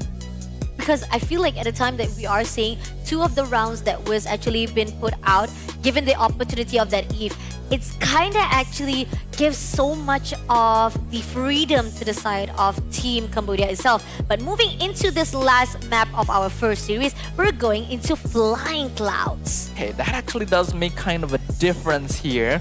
So far, this series has been determined by how well the lane matchups have gone. And Flying Clouds is the map that helps you adapt to a losing lane matchup better, because you're able to get back into lane a lot more easily, a lot more quickly, even if you do get poked out. So the trap is a little less impactful overall, but of course you still want to make sure you have the right hero. Yeah, I agree, definitely. Because again, we talked about how when it comes to the map-wise, it has a little bit of least impact compared to the rest of the 3 maps that we've seen here for the Land of Dawn itself. But again, it kind of helps away a little bit of the mobility moving into the Heroes Land area. But on the other night, right here, we do see Turkey taking out Lancelot again. Hilda as well as Yishan Sin Respect Ban has been put down right here. And again, they are right here on the right side or left side of our first pick here for the last game. This should definitely be a CC first pick. I think it'd be very strange if they didn't do that, since they are the ones who banned it out both times previously. They've gone for the respect now, getting rid of Hilda, YSS, as you pointed out. Cambodia still sticking to the same things, getting rid of the typical safe first pick of the 2 roamers, Grok and Gatot. So if it's not CC first, I would be a little bit confused. They're sticking to the high. I guess it's safer now that there's no Hilda, but you're giving away the CC. We know for a fact that on the pass of the games itself from Turkey, we don't pretty much see Chi being picked up by Turkey. Pretty much not the priority pick for them compared to Cambodia. They have played actually Chi when they were fighting off with, if I'm not mistaken, with Colombia. Yeah, the Colombia was the one they actually fought off. So probably that is the reason why Turkey is not actually taking that risk. But at the same time, Cambodia, we talked about how Yves is pretty much one of the prioritized hero that has already been used up for twice already. Is it going to be one of the first 2 picks they're going to pick up right here, or will they change it up right here? It seems that no, Yves still be maintained, but Lapu yet again also been picked up, but just a little bit too early on compared to previously. I think Lapu is perfectly fine to pick early, though I feel like it would have been better to go CC Eve. You could have had a lot more flexibility with that. Now that that's been locked in, Turkey does still have a second chance to grab the CC for themselves again. Since there is an Eve on the opposite side, they might prioritize Esmeralda instead though. I'm hoping that they at least grab their mid or roam alongside it, because those are the heroes that got focused quite hard in the ban phase afterwards. The fact that, again, we talked about how Turkey pretty much prioritized on a little bit of single lockdown, so I kind of wish that they have a little bit of more CC here.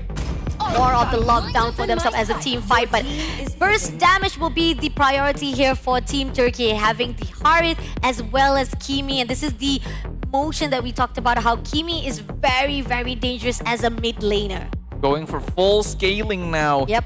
Team Turkey is effectively saying, no double fighter side lane, we're keeping it basic, we're keeping it scaling, we didn't have enough damage in the last game, so we're going to make sure that we do this time around, and Cambodia responds in kind. It does look like the Granger is a comfort pick for them, regardless of his position in the meta, so they're going to prioritize that. Agreed, definitely. I think pretty much we did see Cambodia picking off Ranger when they fought off with Colombia, and it was a success coming up from them as well when they fought off. It's a really combination that they've done already with Yves as well as Gatot Kacha. So the question is right now, as the banning phase comes through, Esmeralda again being taken out from the equation, because we talked about how it is kind of dangerous if given out early on to the side of Turkey. Yeah, I think banning Esme is fine since it is a good solution into both the Eve and the Lapu Lapu.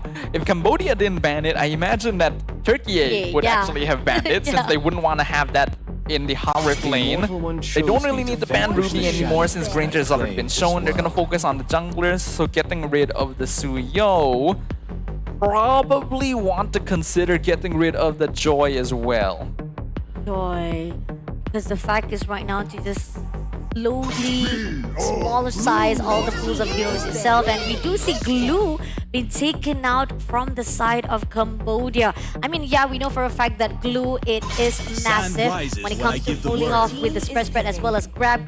It kind of actually have a lot of sustainability if it goes into the hands of Turkey, but we have Khalid instead be taken out by them. Okay, getting rid of the Khalid just in case Cambodia goes for another invade strat. So with Hilda and Khalid both gone, that means that Kujo shouldn't be invaded in the jungle and can farm safely on this Hayabusa. And that is an important thing to do since you have Harith, Kimi, you're leaning more into late game scaling. That means your early few minutes are not going to be quite as strong. Now Team Cambodia going to have first pick. They're looking for their jungler and their roamer. They are so casually focused on Suyo previously, but I think they pretty much will be picking up Badang for themselves. Previously, they actually banned off Badang, so they still left out that assassin right on the last pick itself. Now, Turkey, again, we talked about how burst damage-wise they have in their hands, but they still have not much of the lockdown that is required, a lot of the CCs that is needed inside their hands. Heroes that is quite sustained so that they can pull through for their front line. I still like Kaja. I feel like Team Turkey should be willing to grab it. It would work really well in the mid lane with Kimi, counters the Eve, and then you can pair it up with like the Yuzong, and there it is, there's the Kaja. Okay, great. Good adjustment. I think EXP lane should be Yuzong. You could also make an argument for Uranus, though I prefer a hero that has some crowd control. Let's see what it is, the Yuzong. All right. This world desperately needs. You're actually the coach for Turkey, right? Yes. Yes. Because you pretty much read up everything. You literally tell them, this is what I want for today, okay? Thank you very much, Turkey. Stafa. Yep. I'm glad to see it, honestly. Yeah. I was sad that the Kaja didn't show up last game. It's good to see the adjustment because Kalea just doesn't work as well. Now Cambodia, their last pick, they're going to be looking for a jungler. Joy no longer going to be as good. If Kaja didn't show up, I would have actually recommended Fanny. But now that Kaja is here, that's no longer as good either. They could go tank jungle actually if they want to play it safe. But Fredrin's the only one left, and he also doesn't have a good time against Kaja. So they're going to have to figure something out. See value in me? It's the only option left for them somehow. I mean, even though, yeah, you do kind of talk about how it might not be a very safe, or should I say, fun moment for Fredrin to come along, but we know for a fact now that's the only response that is coming off from Team Cambodia. Looking on the draft-wise, I do feel like on the side of Turkey, it's much more sturdy compared to what we saw from draft number 2. But on the side of Team Cambodia, it's a lot of the response are saying that, oh, you have that, I'm just gonna respond with that, and okay, I'm left with this, so I'm just gonna pick this as well. So it's not much of a way of saying that it's okay, but at the same time, it's a little bit of risky. This is just on my opinion side. Yeah, I think that Team Cambodia is kind of falling into a similar issue where they have been limited in terms of the drafting, but this time around, their team composition is a very traditional front to back. As long as they keep Baobei and Elan safe, they can scale up, they can fight into Team Turkey quite easily. Team Turkey, though,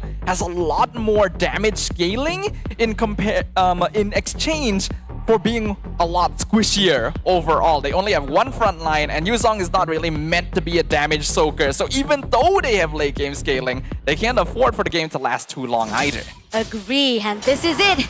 The end could be for both of this team. Is it going to be Turkey or Team Cambodia? Give it up for our lower quarterback finals! Alright, ladies and gentlemen, let's keep our eyes peeled and hopefully you all have your popcorn ready, because this is going to be a best of one basically now between Team Turkey and Cambodia. Only one will be able to move on. This is the lower bracket. Loser goes home. Their journey in WEC ends. And that is a fate neither of these teams wants to encounter. Far right now, I feel like, again, we keep on talking about how Uwe always make the key. The fact that she will always go for the invasive attack. That's the reason why most of the time it is a little bit of invasive, a little bit of too much of unnecessary movement. But it kind of is quiet coming in from Cambodia. Even though in despite that we have so much of the heroes pool coming from Turkey has a lot of burst damage early on, they do want to pressurize Turkey. Yeah, I think so as well. They have the Kimmy mid. We already know how powerful this hero can be, and we can already see the poke that Uwe is taking. But Dang actually has a little less priority over something like a Kaja nowadays. So they can make use of that. And this allows Turkey to actually play off of the mid lane rotation again. In Game 2, they weren't allowed to freely move to the side lanes, and that's what cost them the early game. Yep, definitely. And the fact that I want to see, can Uwe make a really good setup? Because the fact that having Badang on the side, it can actually help a really good setup, a really good initiation. But a fist grab, fist break, it will be able to actually tone down a little bit of mobility coming in from Turkey. But this is going to be the first turtle dance, a little bit of pokiness coming from Cambodia with Tegami, Ilan, as well as Uwe together. We see Moshi just ready to just back things up if anything happens, but Turkey pushing a little bit slower because they know they have to find a little bit of safe space between each other. Now Nora comes in, Fist Break comes through right here with the Bravest Fighter also comes in, but it's not gonna be enough though. Pushing on right now, just a little bit of immunity for Wayside, but it wasn't enough though. RWM finally comes through. Unohana takes down Uwe first of all, and now pushing on right now, Unohana will be sacrificed by the side of Cambodia, but is it gonna be the Moshi takes down Unohana first, but Zendaya, not much of a damage could be done as now it's gonna be a 1-for-1 trade. Now the first turtle fight actually goes in the advantage of Team Cambodia because they have a lot more team fight overall, but I really like the combo of the Traction Pulse into the Furious Dive Petrify combo. Unfortunately, even after that, Turkey doesn't have enough damage yet, but Kujo! Steals the turtle! Steal the turtle in the hands of Turkey, and not only that, steal a kill from Moshi side as well! That is an immediate turnaround. I was literally about to say the only way Turkey can probably contest this is if Kujo steals it. And that's exactly what happened because Cambodia just has a better hold. They have a tank jungle, they have RWM. It's very difficult for Turkey to fight them until they have one or two items. Agree, and the fact that timing is so precious on the side of Cambodia.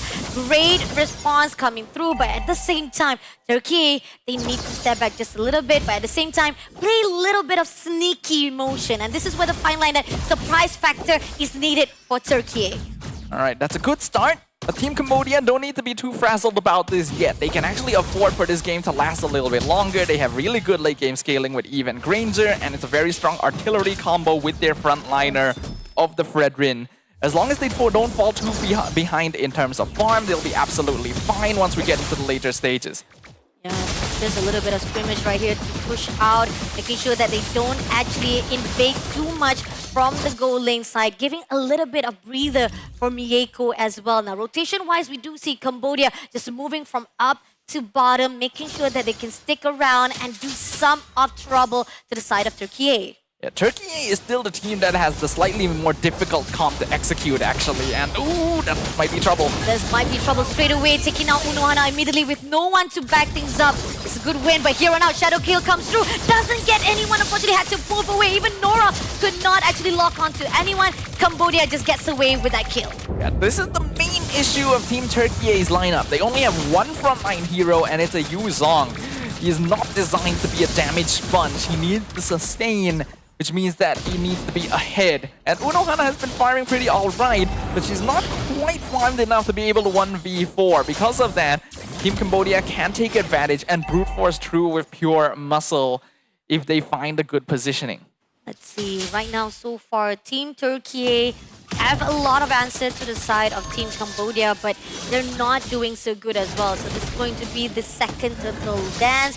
So far right now, Cambodia poking a little bit. She comes in to actually pull out, comes through with the Yuzong, but then at the same time, doesn't get as much of the presence as needed. Respect comes through, takes down Kujo immediately. The jungler was already being stolen out by Team Cambodia. Unfortunately, Turkey could not say anything to that. Yeah, that was a bit messy from Team Turkey. A lot of mistakes were made, but at least Mieko was able to get a trade onto the top tower instead. Firstly, Team Turkey stacked way too many ultimates onto Tegami at the same time. They kind of wasted the Traction Pulse because it happened at the same time as the Divine Judgment. And because they full committed onto Tegami, they completely ignored Kujo in the back. Hayabusa can normally take care of himself, but I think Kujo may have shown a little bit too early, and Uwe didn't let that chance slip. So Team Cambodia once again making use of their stronger team fight catching, and Team Turkey needs to wait a little longer before their damage really starts kicking in. This is where the fine line that Team Turkey, they need to be a step ahead compared to Team Cambodia. Every move that is made by Team Cambodia has been very, very wonderful. Even Kujo could not get that peak damage that is required to shut down. And Tegami comes in, just bursting down even more. And now, unfortunately, will be tagged off. Tegami takes down Kujo, but on the side of Moshi right here will be taken out by 3 players. So much pressure being done, but Unohana just trying to survive that. Moshi shuts down because of the 4 players wiped out. That's actually still not too bad though. Moshi actually bought a lot of time, and that's going to allow Cambodia just enough to transition over to the mid lane and do some damage to the tower. Black Dragon Form going to be used to zone them out though. Coming in right now, trying to make sure they clear out the minion waves. A lot of pressure has already been given out by Team Cambodia. Turkey got a lot of good response, but still it's not going to be enough if they keep on playing into the hands of Cambodia. Yeah, Kujo's having a tough time this time around. The Hayabusa trying to take independent action, but not having enough farm to do so. You can indicate that just from the fact, oh, you got Shadow Kill, wasn't enough to kill Granger alone. So now Kujo has to be aware, not as strong as before. He has to play more with the team, look for pickoffs if possible, and play a bit of a catch-up game. Let's see if Turkey has what it takes to turn things around. Tegami just stepping ahead, trying to tag off Unohana, but at the same time, this is just a little bit of them trying to zone out, making sure that at least this turtle will be in the hands of Team Cambodia. Turkey, unfortunately, just to be on the safe side, they will allow this to happen and making sure that they just focus on a little bit of the pushing of the minion wave. But at the same time, Nora trying to utilize every moment is just not going to be enough. The time has definitely come for Team Turkey to just focus on macro. They know that Team Cambodia has to play largely together, and so the way you counter that is by forcing them to split up, by targeting different areas of the map. There is, of course, the risk of getting caught out on your own, but they gotta be willing to take some risks to make things happen. Session Fox comes in, trying to drag Tegami, but here we as well with RWM been put out. Soul Grip comes through, but it doesn't get anyone, it doesn't land, it just kind of actually holds out the position. Bombay shuts down Nora immediately, and now goes in for the backline. Mieko in trouble trying to put out that Summer first to show Moshi, but unfortunately that turret will be given out to Team Cambodia. Yeah, Team Cambodia knows that they can just brute force their way through here, and they're going to try and use that. If they can end the game before the scaling really starts kicking in on Zendaya and Mieko, that is their pathway through to the next stage. And unfortunately, the timing for Team Turkey is starting to fade away. They have good catch with this Kaja, but they haven't been able to make good use of it. They haven't found the right targets because they've been trying to aim for Tegami the whole time. They just don't have enough damage yet to actually take down the Brethren. Not much of an impact coming in with Unohana being the dragon, the sole one to make sure the front line can actually divide it. But unfortunately, not much of the catch. Freeze break comes through right here, but Unohana managed to actually move away. But at the same time, coming through right now, Zaman Force being put out. Ilan takes down Unohana first of all, but being shut down from the backline by Kujo. But at the same time, they lost their 3 players in the hands of Cambodia, and this is where the fine line Turkey. Yes, you managed to actually go for the backline, but it's still a win for Cambodia. I think this is now a question of comfort here. I think Team Turkey is not used to playing this style of draft, especially into a full front-to-back composition. It requires a little bit of finesse to pilot, and I'm not really seeing that. You can see they're scrambling a little bit, a bit too reactive when they need to be the ones in the initiative position. And Cambodia has a lot easier of a time. They can just throw bodies at Turkey because they know the damage hasn't kicked in yet. Oh, Kujo just barely been scrapped there, but still managed to actually score it. This is again not going to be easy for her to actually steal away. I know she wanted to try it, but it's not going to be an easy target, especially with the fact that you again are at the no man's land trying to survive it out. Not to worry, we'll be able to score it without being taken out by Cambodia. Yeah, I think Kujo should be able to escape here. The issue is Team Turkey is still a bit too behind on farm. 4v5 defense, that's actually kind of worth it there to trade Unohana for the tower as well as 1 kill on Uwe. We can see that the combo is there. The traction pulse into the mass petrify from the Yuzong is very strong, but the rest of Turkey don't have enough damage yet to actually follow up, and that is the risk of playing a more squishy lineup. You have to position play her game for a lot of the tournament, but is actually online for once and is terrifying to deal with. I mean, talking about KDA 503, not even one person can actually go to the back line to steal away Baobei. Baobei has just been guarded so well by Cambodia to a point that this is the reason why Turkey is having a little bit of lost path at the moment, with them knowing for a fact that they're down by 5 kills towards Cambodia's side. Stepping up right now with 26 seconds on the clock for the Lord to come through. A little bit of invasive to the side of the buff as well, but at the same time, this is just going to be freely taken by Cambodia. Yeah, Team Turkey gonna make the executive decision there to not contest, which I think is the right play, but it's not going to feel good. Kujo 2 levels down on Tegami currently, which means that the next Lord is going to be hard to contest as well. I feel like Turkey needs to be willing to take risks. They need to be willing to just give up objectives and try to make plays on the map instead, because constantly trying to find team fights is not working too well so far. Again, trying to force that soul grip, trying to actually catch up anyone from the Cambodia side. In this time, probably they could actually go with that split push. This is what Desire from the side of Turkey, to find a way not to just engage for the team fight. Just push that minion so that at least Cambodia doesn't push in all together, because the power, the core strength of Cambodia right now is all but Fizz Grab comes through. Miyako does manage to take that Turkey, but at the same time right here, RWM pulls through, they will be scattered around. Ilan just barely surviving, but Moshi will be the one to take down Nora, and as well as Miyako will be shut down by Baobei. Now 2 players already been shut down. This is going to be a lot again in the hands of Cambodia. Honestly, a really good attempt by Miyako to dive the backline, almost taking out Baobei. A shutdown onto the Granger would have actually been worth trading her life for, but not able to find it. If she just had 1 more teammate's assistance, the Granger would have been dead for sure, but Turkey was a little bit too scattered, and I feel like that was an independent decision. Team Cambodia are going to be able to take advantage of it.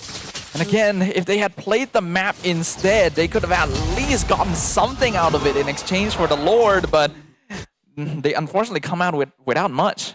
Agree, and the fact that right now, more and more of their movement is being readed up by the team of Cambodia. No matter how much they try to actually go in, this is where the fine line that you don't want to actually face on your enemy, knowing for a fact that they are sticking together as 5 men. And the fact that RWM was just right on spot to just gather them around, and they don't have that weird positioning. So Grip comes through right here with the Dragon from Unohana, but doesn't get managed to actually clear out that Lord. Somehow, they do manage to actually have a really good front line, but at the same time, Kujo just right on the sideline right here. trying to do a little bit of damage, but clearing off all the waves as well is their own ultimate. But here, Tegami comes in. RWB pulled through. Oh, Summer Force been put up, but doesn't catch you. Hold on. And in the end, Mieko is the one to be sacrificed by Baobei. And living on that Crystal, they goes in for the dive. Elon takes out Uno Hana. Now living on only Nora. But the Shadow Girl stars come in. Doesn't have any much damage. And Baobei takes down Nora. Living Kujo all by herself. Cambodia, that Crystal is yours. You will be moving to the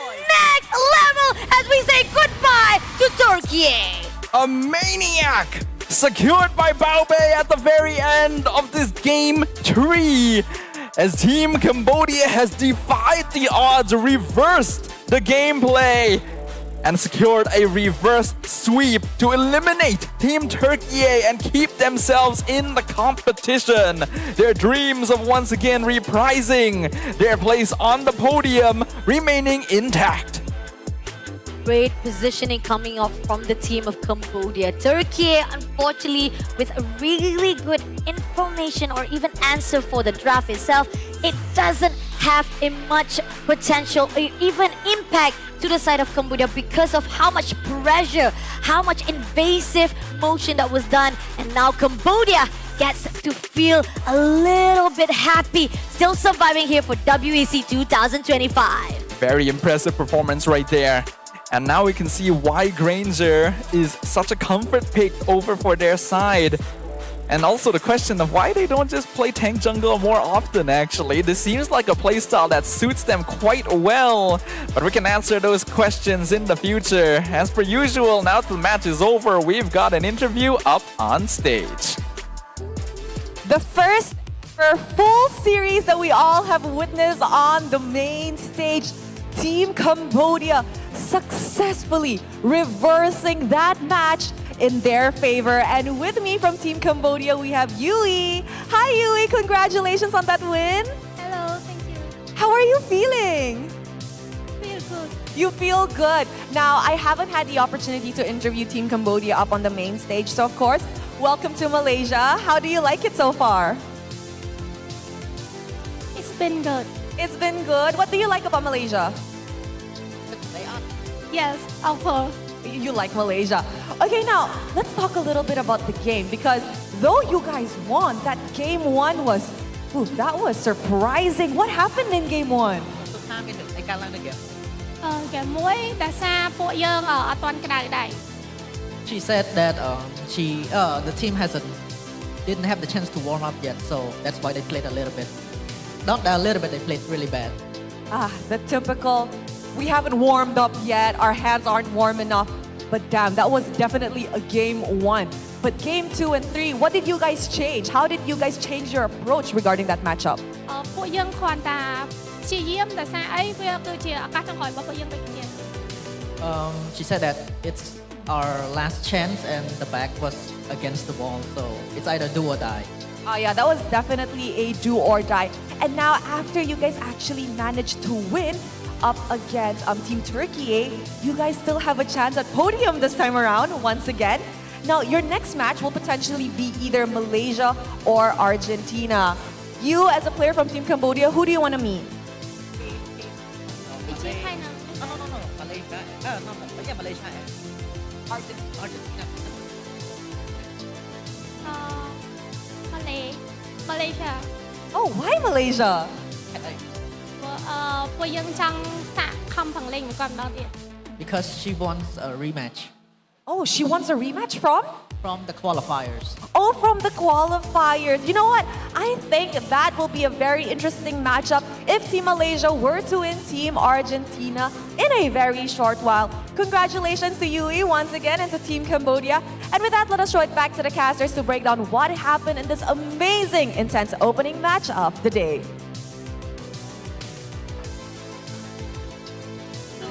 An amazing match it was indeed. Thank you very much to Rose once again, and congratulations to Team Cambodia for defying the odds and making it through to our top 4. It's still gonna be a long journey ahead, but for now, they can at least breathe a sigh of relief. And that was a really impressive performance to close things out. Yeah, definitely. We talked about how it was a very, very clean sweep right here for our main stage. And finally, on day number 3, this is where the pressure builds. This is where we feel the tension, the desire, the burning of fighting to get to that grand final. And we're talking about Cambodia, right? They have already proved themselves last year, 2024.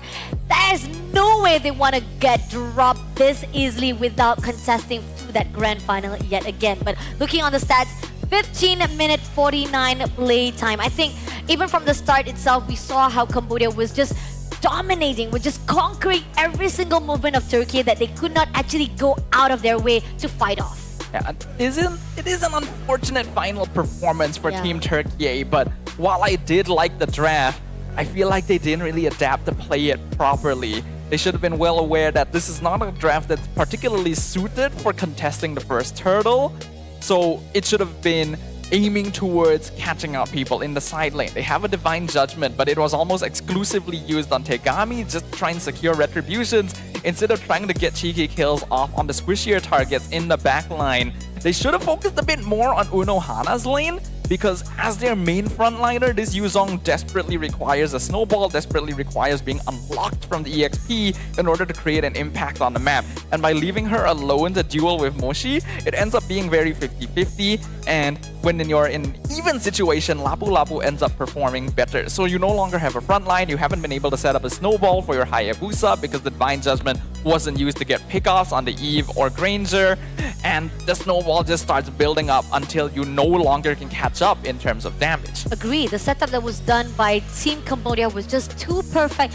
too clean to a point that Turkey does not find the answer. And giving out this 4 key players to the side of 2 in the hands of Baobei, which is Goal Hunter, 845 gold per minute. The gold itself is her as well with 63,772. But Nora yet again as the tanker with 104,214 total damage taken. Yeah, we talked about it. Trying to move in right for the judgment as well as trying to go in for the front line.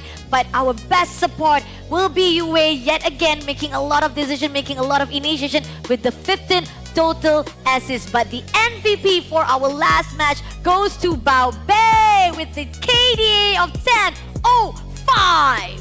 Baobei has been getting kind of shafted a little bit throughout WEC because oftentimes her lane gets ganked quite heavily, isn't able to farm quite as efficiently compared to others, and has difficulty because she ends up being the primary target due to the fact that Team Cambodia tends to focus more on playing marksmen in the gold lane rather than going for double fighters. However, this time around we got to actually see her hit her peak on this Granger with safe farm in the gold lane, actually winning out a bad matchup into the Harif, and then building up those Sky Piercer stacks so quickly that she was just melting people in the base push.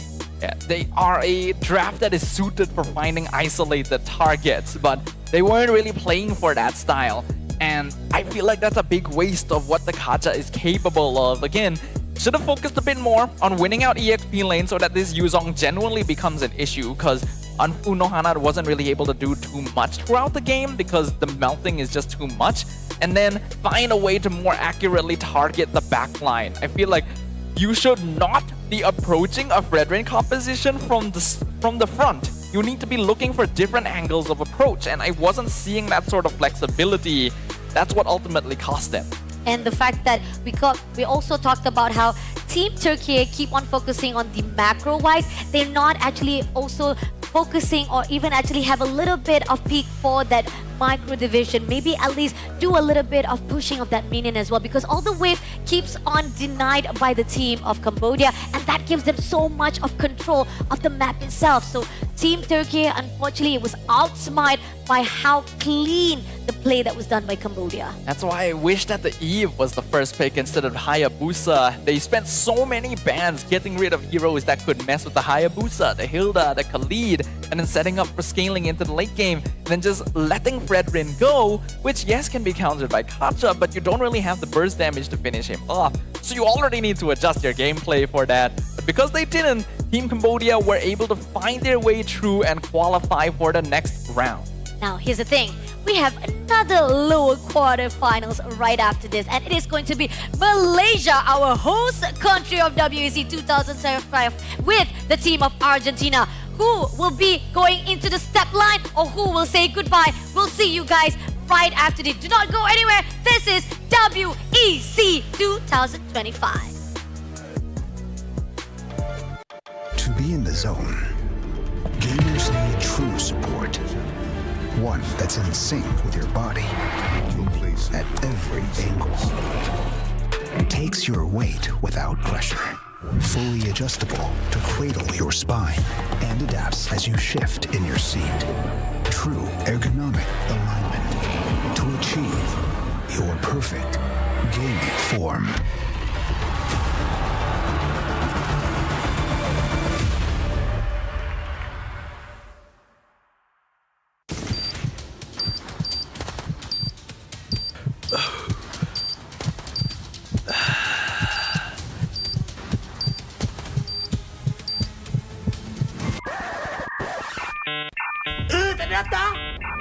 Data habis?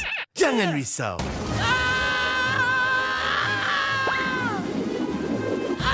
Tukar ke Red One Mobile untuk data pantas 5G Extra. Nak peran data telefon, Red One Mobile kan ada.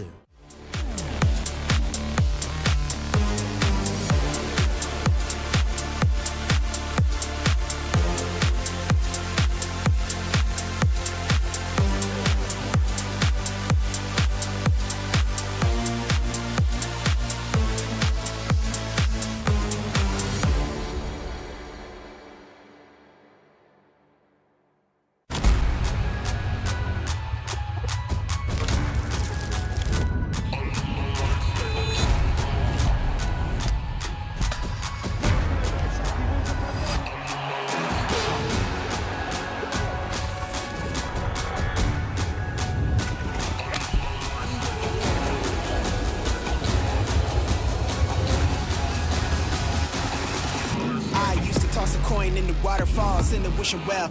Now I get plenty coin, but I'm self-made. You ain't gotta wish me well. You ain't like me then, but I guess it's past tense, cause you tapped in. You was never who you said. I see the facade when looking at really me. That you can tell my guard up. I ain't taking nails. If it's not in my favor, won't sign a deal.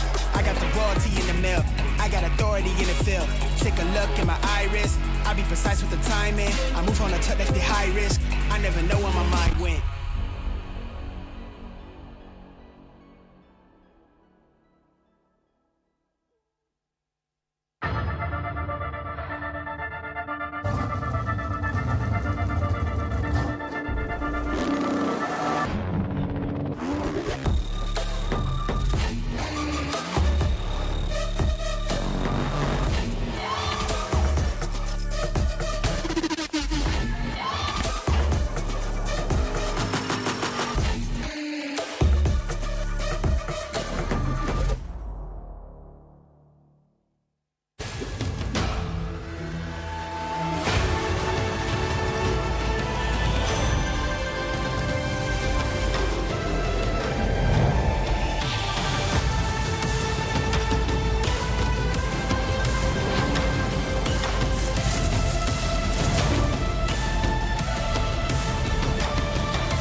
Every champion starts with one moment. Activate your place in the world of esports. Compete, manage, track, dominate. Everything you need in one platform. Gear up for WEC 25. For results, streams, and more, visit IESF.gg. To be in the zone, gamers need true support. One that's in sync with your body at every angle. Takes your weight without pressure. Fully adjustable to cradle your spine and adapts as you shift in your seat. True ergonomic alignment to achieve your perfect gaming form.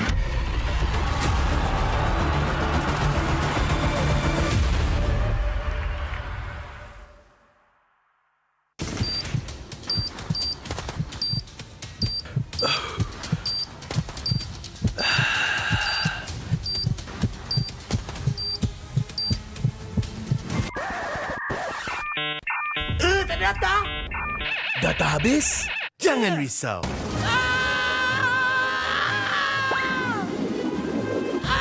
Tukar ke Red One Mobile untuk data pantas 5G Extra. Nak peran data telefon, Red One Mobile kan ada.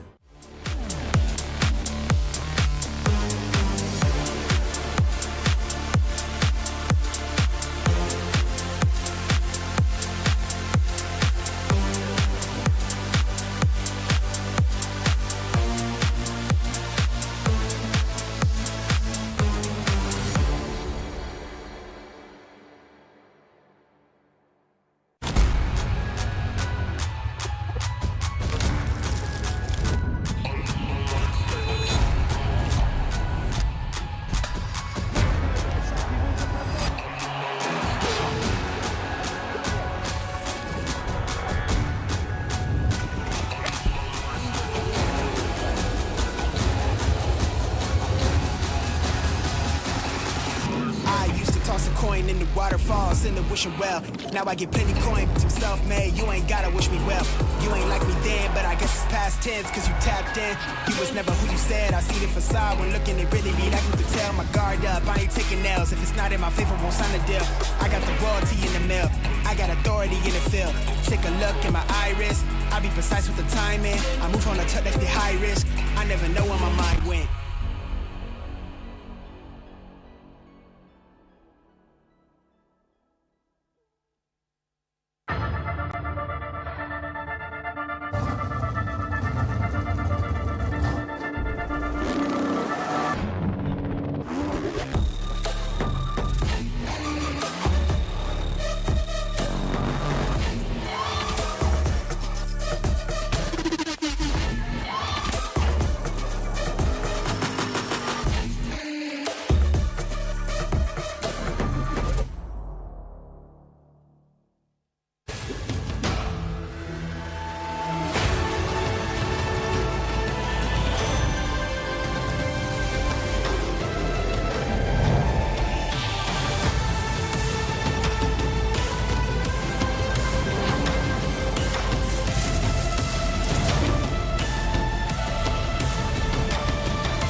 Every champion starts with one moment. Activate your place in the world of esports. Compete, manage, track, dominate. Everything you need in one platform. Gear up for WEC 25. For results, streams, and more, visit ISF.gg. To be in the zone, gamers need true support. One that's in sync with your body at every angle. Takes your weight without pressure. Fully adjustable to cradle your spine and adapts as you shift in your seat. True ergonomic alignment to achieve your perfect gaming form.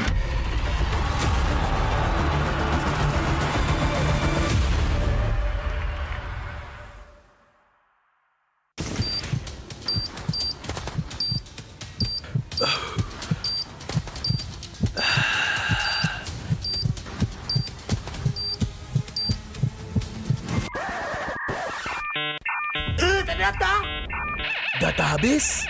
Jangan risau.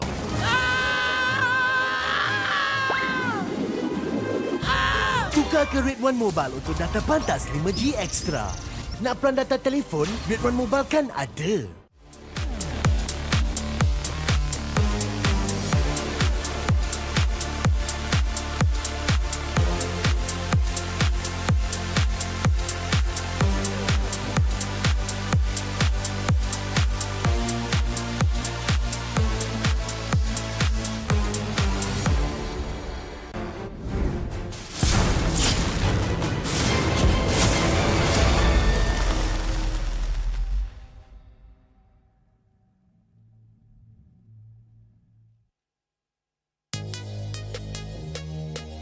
In English, welcome back to World Esports Championship 2025, live from Kuala Lumpur, Malaysia. This global event is proudly organized by IESF, MESF, and it is also without ado, we are thankful we have our strategic partners, which is ESI. Oh my god, I'm just blurring my words right now. And not only that, we also have a lot of people that is supporting behind us, our backbones. We got KBS, Rakan Muda, Rakan Digital, and our official partners. Who are they? Yes, we have our official partners. They're Red One, Uh-huh. they're Haiku, Uh-huh. they're Solo's merch, Oh, wait. Monster Energy, Oh, yeah. CK Music, Ah. and even the things supporting us Oh, right yeah. now, our official chair partner, Razer. Thank you very much to everyone. Make sure you guys show them some love. We are back with yet another lower bracket series in the MLBB women's category. I mean, we talked about how they are now with only one lifeline left and they need to actually use it to the full potential so that they can get that grand final slot. So far, we are leaving Egypt and Indonesia just casually waiting for them to get that slot as well. But now, for the lower bracket, they need to pull through. They have a long journey awaits them to make sure to get to that grand finals. And we are talking about Malaysia versus Argentina. Now, we have to make sure we're not too biased here, Fasha. Right? This is, of course, the home country. Are you talking about me? No, both of us. You know, we have to share the responsibility of Okay. being neutral, even though our team is playing right now with Yeah. their lives on the line. For those of you who may not have been aware, Team Malaysia ended up being dropped to the lower bracket after they lost 2-1 to Team Egypt in the upper bracket. So that's honestly really impressive for Team Egypt. But it does mean that Team Malaysia is going to need to lock in up against Team Argentina. They are under the same stakes as before between Cambodia and Turkiyye, in which Team Cambodia was able to move on to the lower bracket semifinals. And we talked about how these two teams, Malaysia and Argentina, both of these two teams didn't even manage to qualify to the playoff last year. So they both share the same sentiment. They both share the same history on 2024. So 2025, this is a new beginning or the new ending that we're looking forward for both of these countries. Malaysia as the host country. We're not saying about biasness, right? We're talking about sometimes when it is at their own turf, they have a home buff. But the question is, does the buff affect the most here for Team Malaysia? Now, going into the schedule right here, like we talked about, we're going to start off with our women's category with 2 more series left. Malaysia versus Argentina at 12 o'clock. And then we'll continue on to our first ever semifinals to find that first grand finalist, which is Egypt versus Indonesia. And of course, after that, we are going to have the men's category matches, which is going to be at the bottom of the screen right now, starting from 4 p.m. Cambodia going up against opponents still not confirmed, but we'll also have Team Malaysia versus South Africa. And I believe we'll have one more match after that as well. So you guys can look forward to that. But without further ado, I think it's time for our teams to actually walk up on stage. Which of these two squads will come out on top? Oh, I mean, this is going to be intense. They know for a fact they did not qualify last year. They want to make a difference. They didn't even make it to the playoff. But this time, they make the change. They come back alive. They qualify from the group stage. And now they're going to make a history, meeting off with the host country itself. Welcome to the stage for your last chance. This is Team Argentina!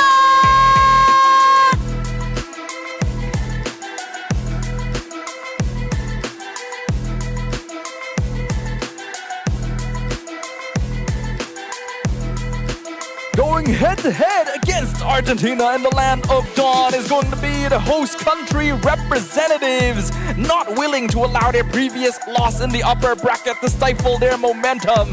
They return to the main stage with renewed energy and a willingness to show the world what they're capable of. Give it up for Team Malaysia!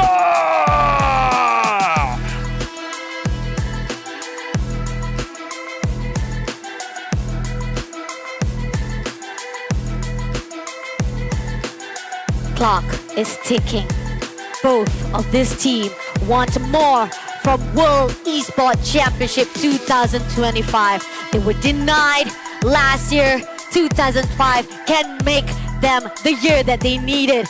One of them did manage to go to MWI and make a history, but they will fall back immediately as well at the group stage. So now, can they actually redeem themselves on another global event? On the other note, Argentina, this is their first attempt, debuted in WEC 2025. Well, let's start things off by introducing the lineups. And of course, this first one already doesn't need an introduction for many of us watching live in the arena. But it is, of course, Team Malaysia, consisting of Shah, Rina, Hani, Fau Fau, and Yuki. Known to be a squad with some controlled, aggressive gameplay that enjoys early game rotations, as well as 5v5 team fighting. Will their flexibility allow them to adjust to the new metas that are starting to pop up here in the women's category? And the fact that this team, they have been known with amazing skills of macro gaming. The fact that they know when it comes to team fight, they will not falter. But the question is, their opponent that is going to meet this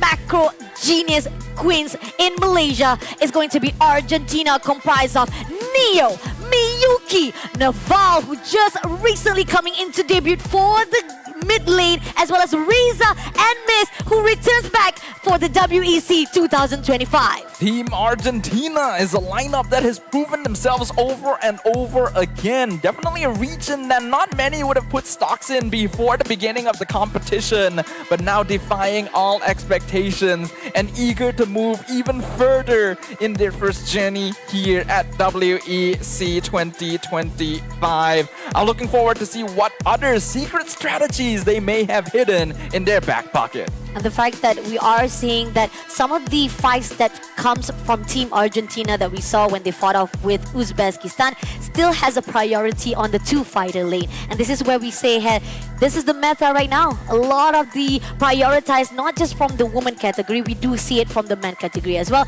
This can work very well, even though we might actually falter to the side of having the double MM as well for the fighting lane. The question is, does Malaysia has what it takes to change things up? And we are seeing a lot more straightforward, a lot of adaptability from all of our girls. Now, when we look at the group stage performances, Team Malaysia was willing to play double fighter side lane, but during the upper bracket matchup against Team Egypt, which went all 3 games, both teams actually picked up marksmen in the gold lane every single time around. So is that the preference of Team Malaysia, or is it just the circumstances that they were put in based on the bans? In comparison, during the lower bracket against Uzbekistan, Team Argentina played double fighter side lane both times around. So if they show a little bit more proficiency in that angle, they may look a little better heading into this, especially since we are starting off with dangerous grass. I want to see something surprise, because there are certain times that we are seeing, like from the day one, it was much more of unorthodox pick of heroes, right? But coming into day number 2 and number 3, finally we are seeing some of the girls, some of the teams from the other countries as well. They're saying like, we're not gonna play a little bit of try and error. We want to play at our own cards. This is what we are used to. This is what we know that can actually counter off our opponent. So that's the straightforward, honest gameplay that we've seen so far. But my intention right now, I just kind of feel like I want to do like that surprise factor, that surprise element that comes in within these two teams. I mean, I would love to see a surprise as well. We all love surprises, Yeah. right?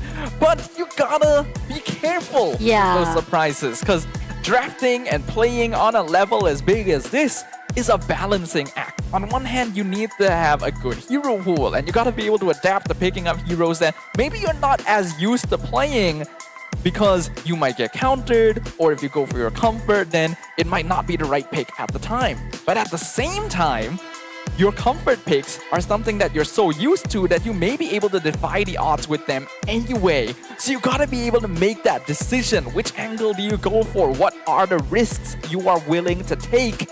And what will leave you more satisfied regardless of the result? And we talked about how most of the time that we see from Team Malaysia, right, they do prioritize more, at least a little bit of sustainability. So Grok-wise definitely will be on the toll right here for the top priorities. But going into the first banning phase, we have Yves, Gatot Kaca, and Yuzong being shut down by Malaysia team. On the side of Argentina, we have Alice as well as Lancelot. Okay, so already some very different bans than what we saw in the Right, first match yeah. of the day. Even Gatot being taken out is two aspects of a very strong team fight composition, with surprisingly, I would have thought that Team Malaysia would want to prioritize themselves. They also get rid of the Yuzong, which leaves open heroes like Grok and CC. And Team Argentina are actually letting that go as well. They banned the Alice, which is a very specific pocket ban, as well as the Lancelot and Zusin. Let's see. Are they gonna actually go for the Grok first? Because we know for a fact that's pretty much open. And we know for a fact Chi-Chi is also still open. We haven't seen much of Chi-Chi been prioritized here for day number 3. So far, it has been like put on a stall, not really more important on the side of their draft. Sometimes we are seeing that the teams are scattering around, figuring out that is there any other side of strategy can be put out here for WEC. I still prefer Grok first pick. I think Yeah. it creates a lot of space, but either way is still good. And it looks like CC will indeed be prioritized. That means that now Team Argentina can go for the Grok themselves. The good thing is that they don't have the easy Eve to pair it together with, but they do still have heroes like Lunox and Kimmy, which can be pretty safe openers. Agree, definitely. So far, we are knowing for a fact that Kimmy has a really good burst damage. It is actually a good steal to be taken as well, and it is actually inside of the pools of Malaysia team as well. So having that Kimmy taken away gives a lot of opportunity for Argentina. Grok Kimmy keeping it open here. I'm expecting that Team Argentina will probably want Yi Sun Shin as their third pick if Malaysia doesn't take it now. There is still the Hayabusa as well, so it depends on which hero Malaysia is more comfortable grabbing. So far, we haven't seen a lot of Yi Sun Shin in their hands, so it looks like they will prioritize the Hayabusa. And they should ideally grab their mid laner while they still have the chance, unless they're particularly confident about their hero pool there. Agree, definitely. I mean, compared to what we've seen on the fight with Iran, the first day opener of our WEC, they do prioritize the side of Yi Sun Shin as well as Yiv, but here on out, they get even more sustainability. They have Hylos in their hands. Alright, a bit of a different approach here. Hylos going to making his first appearance today, actually. This has not been a particularly high priority hero across the board for many other regions. Works very well into heroes like Eve because the Glorious Pathway can deny some of the control that the RWM would provide. It also allows Team Malaysia to go for bigger backline dives. And it seems like that's something Team Argentina wants to punish. They go for the Arlet instead. Arlet with the final slash. I think pretty much we know this is where the fine line that Argentina, if there's a possibility that there will be an open door open by the side of Team Malaysia, they can actually just swipe it off very quickly. Again, most of the damage wise from Argentina has a really good backup, especially with the fact of the front line of Grog having the Urchin Rampage as well as Tectonic Chart. Setting up, I feel like I'm looking a bit more sturdy on the side of Argentina. Now, the second phase of banning. Now, they can actually take out more of the mid laner on the side of Argentina to make it even more smaller on the Malaysia side. Like, you talked about how they can pick up at least some Eves as well if they want to actually pull through. So, but then they took out Lunox as well, another hero pool for mid lane.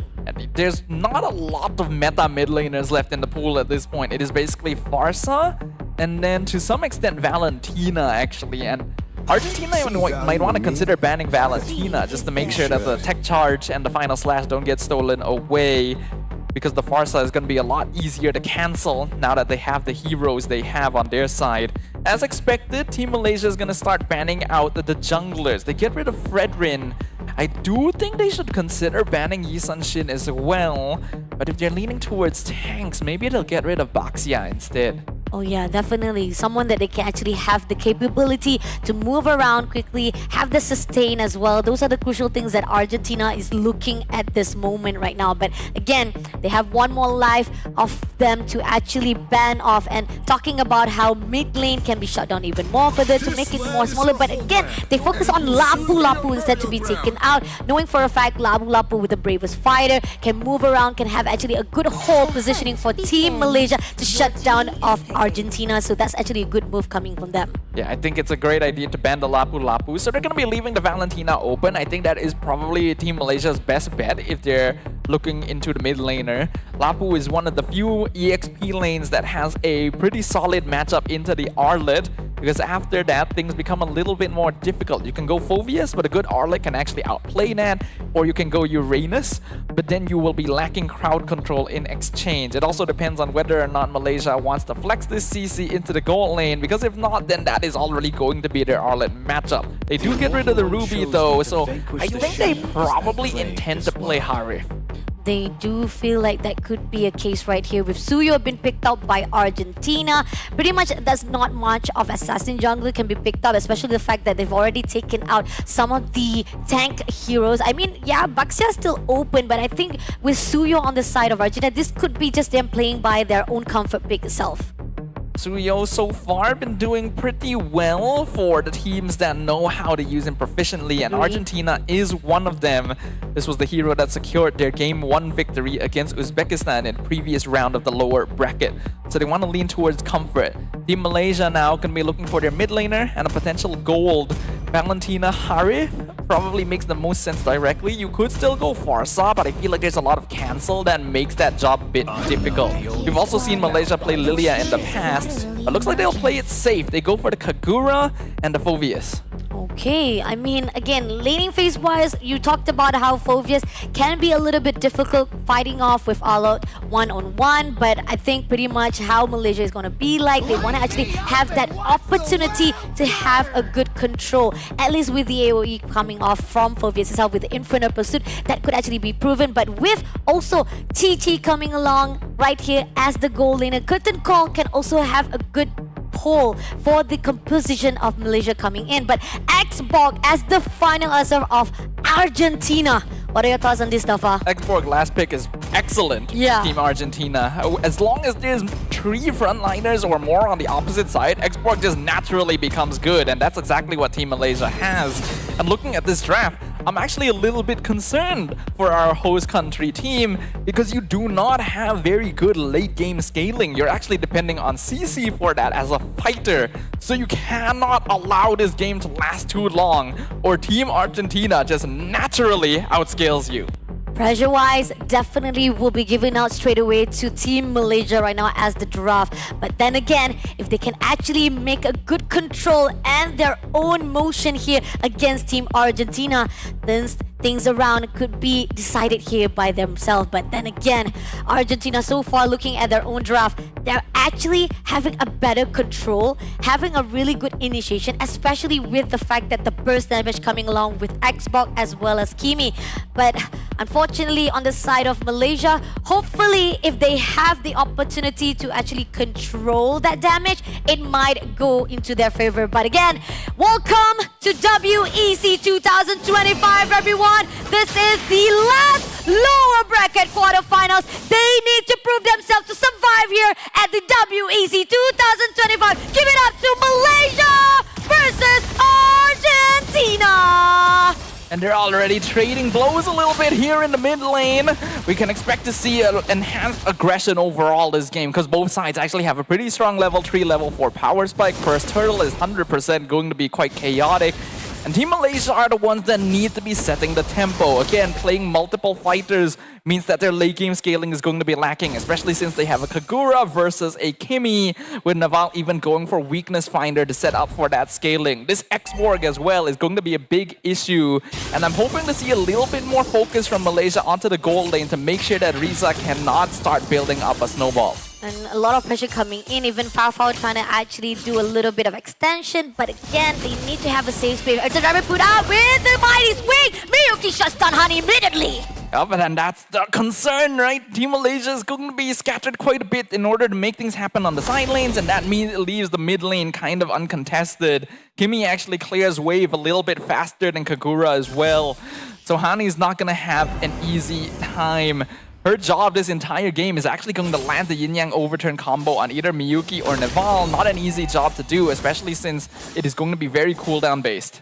This is really difficult coming in right now. Miyuki, Bean got it off right there, but instantly they come through with the side of this final slash. They did manage to sweep up a little bit, but miss coming in right now. Honey comes through. They do over attack to the side of Miyuki. Miyuki's positioning a little bit off there for the side of Team Argentina, putting herself in the most vulnerable place out of everyone as the jungler. Means that Team Malaysia will get their first turtle for absolutely free. At least a really good counter coming up from Team Malaysia, and they want more. A little bit comes through with the side of Rina just diving to Neo. Excellent timing with the iframes right there. Actually popping into the Ogi Shadow kill right before the final slash guaranteed that. And that is what Malaysia needs to keep doing. They have a good pick-off composition, and their heroes are largely independent, which means that they can take out isolated targets. They've already helped Sha win out her lane a little bit more effectively. That means that the Fovea shouldn't have much issue against the Arlet anymore. Their next step should be giving Fao Fao a hand, because if this CC can be unlocked and this X4 can be slowed down, Team Malaysia buys themselves a lot more time despite not having as good scaling. Loving the fact how Yuki is just roaming around, rotating, trying to find a way to actually have the help that is needed to the side of Fao Fao itself. And this is required for Team Malaysia to just counter it all off, to make sure that not much of invasive equation can be done by Team Argentina. No matter how much they did manage to have a really good composition, Team Malaysia can cancel it out. As long as they can continue that trend, it should be looking quite good for them. But despite the mistakes that have been made so far, Team Argentina is still in a very good spot. And the movement right now with the Mighty Swing miss takes down Yuki immediately. The Glory Pathway could not do anything to survive it out. Again, this is 2-4-2 for Malaysia versus Argentina. Time is ticking. Team Malaysia has the answer, but it's still not going to be enough though. It's still not quite going to be enough. As we already mentioned, Team Malaysia needs to make something happen. Last Insanity comes in for the time. Going to break it out, but Papa still survive it out. Going to reflect all the emotion, but still Miyuki comes in and shuts down the side of the lane. Really good aggression coming in here from Team Argentina so far. They're well aware of the fact that Team Malaysia needs early mid-game momentum to remain relevant in this game. And if they can target down even one of these side lanes, then the game becomes a lot more difficult for their opponents. We already mentioned that this X-Borg is going to be a big issue once we get into the later stages, because Malaysia just has so many frontliners. A lot of frontliners, a lot of the burst damage coming in as well. Great combination to the side of Last Insanity as well as the diving on the side of Miyuki. That's where the fine line that Malaysia, they can't actually allow that gank comes through. So they have to actually have a good rotation coming in. Even so, with Miz just roaming around, giving a lot of support from the mid lane as well. But Yuki comes in right now, gonna actually step ahead right here to give so much pressure to Riza. But not to worry, Riza, with the Firaga armor in the hands, still be surviving it out. Alright, they need to play it safe right now. Team Malaysia should be aware that Team Argentina is trying to take the fight to them, trying to keep it aggressive. And even though they had initially set themselves quite well, Miyuki as well as Neval are actually picking up assists, starting to get some farm, and that is a bit of an issue. I again pointed out why Team Malaysia needed to give a little bit more assistance towards the gold lane, and I'm still not really seeing it. I'm not seeing it either, and the fact that right now Rina having a lot of pressure, had to move away immediately with their own shadow clones, and somehow right now Team Argentina finding a way to just bully them on their own side lane, and this is the pressure they want to put onto Team Malaysia to a point that they cannot move around freely.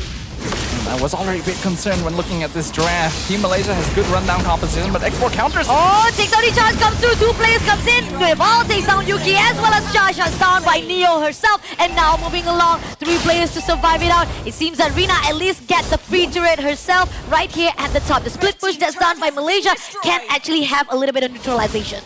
Team Malaysia is going to need to commit to some sacrificial play at this point. You actually do have to trade space on the map just to try and find something else. Trade bodies to make things happen, because Team Argentina is actually starting to hit their power spike already. The fact that right now going to be that shadow kill who doesn't actually go through, doesn't have enough power to actually bait out. Rina will be immediately shut down by Miss, especially with the last instant come through. Now, coming in with the Ultra Rapid just to pull down the team of Malaysia, they had to pull away. The decision making is starting to look a little bit messy there. Rina tried to go in for the backline burst, which is respectable, but then didn't actually leave herself a way to get back out. So that's really awkward for the Hayabusa, considering that you're basically diving into the entire enemy team.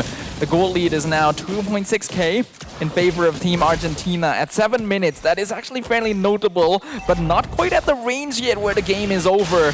So Team Malaysia, if they can continue playing this carefully going forward, still have a chance, while Team Argentina can just keep doing what they're doing, basically. They are doing well. They can just commit to what they have already, mess things around, making a little bit of separation for the teams of Malaysia. And even Ultra Rapid decided go for the sector design. Shah will immediately shut down by Riza herself, but at the same time, Gurubaway will be put out. Rina takes down Riza immediately with the shadow kill by Yuki, surviving it out, trying to make a little bit of space so that Malaysia can come through. And that's not too bad, actually. That ends up being an EXP4 gold lane trade. Rina able to find a nice angle to come in and get the execute off on the X-Borg. They will probably give up on this turtle, but we can see that Fao is going for the top tower instead. And that is exactly what Team Malaysia needs to be doing right now. They're not in a position where they can directly contest team fight-wise, so trade for objectives instead. Go for the macro game. The fact that we are seeing now a different kind of face from the side of Team Malaysia. Previously started out with day number 1, Team Malaysia prioritized all the macro gamings, all the team fights, always sticking together, but now they know for a fact that strategy will not suffice. So they need to pull all stunts to make sure that they can divide all the attentive of Team Argentina. Goal difference-wise still goes out to Team Argentina to get the upper hand, but it's not much that can actually be done here as long as they can control the motion. As long as they continue controlling the map, Team Argentina should be absolutely fine. They just need to make sure that their backline isn't going to be too vulnerable for the Hayabusa at any point. Team Malaysia, again, still got to stick to more independent gameplay. If you got to throw bodies to get a tower on the opposite side of the map, they should be willing to do it. Tectonic charge comes in. Honey managed to go away. Even if the Rapid does manage to actually move her more to the side of area. And now going in for the shadow kill. Doesn't catch up anyone. Rina doesn't manage to actually go in. Final slash comes through, but it does manage to go in. Now Shah coming in with the Inferno Brussel. Doesn't get the lead and end up being the sacrifice for Miyuki. Oh, that's a little bit unfortunate there. So many members of Team Argentina were so low on HP, but the damage from Team Malaysia is just not scaling well enough. And this is the issue about not having some kind of marksman or late game scaling hero. They're very dependent on cooldowns, very dependent on the right conditions for these fighters to actually output their DPS. And while the angle was good coming in, the Ogi shadow kill split up across too many targets. And Team Malaysia weren't able to get anything out of that trade. The Rapid put out, just gonna deny even more Yuki. This is just a downfall for Nival to get that kill immediately because of the overextension. And now Team Malaysia getting punished by bits and even deny Papa as well. Had to move away quickly as possible to save the day. Team Argentina is now starting to ramp up the aggression a little bit more. They recognize their position in the game. They recognize that they are in a very comfortable spot with this 4K lead. And Team Malaysia isn't very good at scaling. Again, a really big issue in the draft that I'm kind of surprised got through to the game. You can see Rina still trying to contest this, hiding in the bush behind. But Argentina is holding a really tight grasp over the river right now. All the objectives are more definitely dominant to the side of Argentina. This Lord Dance is just roaming around in the hands of Team Argentina. Unless Malaysia have something to say about it to get to that loophole, they are required to actually search anyone they can actually grab onto. At the moment right now, we are seeing a little bit of crucial state for Team Malaysia as Honey just trying to tease out Miyuki first of all. Ultra Rapid been put out just to actually divide them each other out. So this is actually a little bit of discipline, respect coming in from both teams. Now, I do think that Team Malaysia should send someone down to the bot lane. They should be able to get a pretty free tier 1 for it, but they're also going to be a bit hesitant to show too far on the opposite side of the map, because once Argentina knows that Malaysia doesn't have all 5 members around the Lord Pit, then they're just going to try and commit to blitzing it. See, Rina is trying to set up for the split push down there, but the moment this Hayabusa shows, Argentina is going to go for it, and we can see that Team Malaysia not really willing to take that trade right now. They still ideally want to be able to 50-50 the Lord. The Let's see. Fao just doing the glory pathway been put out by Yuki. Try to do a rotation, but unfortunately that is going to be a lot coming in from Miyuki. Fao takes on Miyuki for the trade, but at the same time, Neval had to pull away. All the basics that doesn't come through, but Infinite Pursuit doesn't catch up anyone by Sha. And in the end, right now, that last Insanity bursting down for the side of Fao instead. And now Honey comes in for Neval, but is it going to be enough though? Shadow Chaos comes in, doesn't get the last hit, and in the end, right now, Argentina find a slash, going in for the sweep. Can they make it through? They try to make sure they can get all the trades. Neo will be shut down by Shah with a 3-piece in the hands of Malaysia. That ends up being a positive trade from Malaysia, actually trading 2 for 3 and the Lord. They should be able to defend this, though that tier 2 mid is going to take some unfortunate damage. They were able to dive straight into the backline and take out the squishier members by scattering Team Argentina. That is the way that Team Malaysia actually needs to be taking these fights. They cannot be grouping together because that just sets up too much AoE control for Riza. They gotta take him out one by one. The more chaotic they can make the match, the more effective it is going to be for them. But at the same time, they still cannot allow the game to last too long because the scaling is still going to be an issue. Yeah, and the fact that there's a lot of answers that's already been taken by Team Malaysia. A lot of options, a lot of things that they have already done to make sure that they can counter with Team Argentina. But it's not going to be enough though. The gap from the economy-wise, even from the kills-wise, we are seeing Argentina coming on top first of all. So still, there's a lot of things to be done to redeem themselves. And coming into the item builds, I feel like this is pretty much, we see the vast difference because of the economy-wise, right? Yeah, these are pretty standard builds already. Naval already having that Sky Piercer as well. Luckily for Team Malaysia, probably doesn't have too many stacks on it just yet. I do think that Hani is going to need to commit to a Lightning Trunky, and potentially they're going for the Glowing Wand to have that anti-heal and to help burn down some of the tankier frontliners. But this Kagura does need to be in charge of just bursting the Kimi most of the time.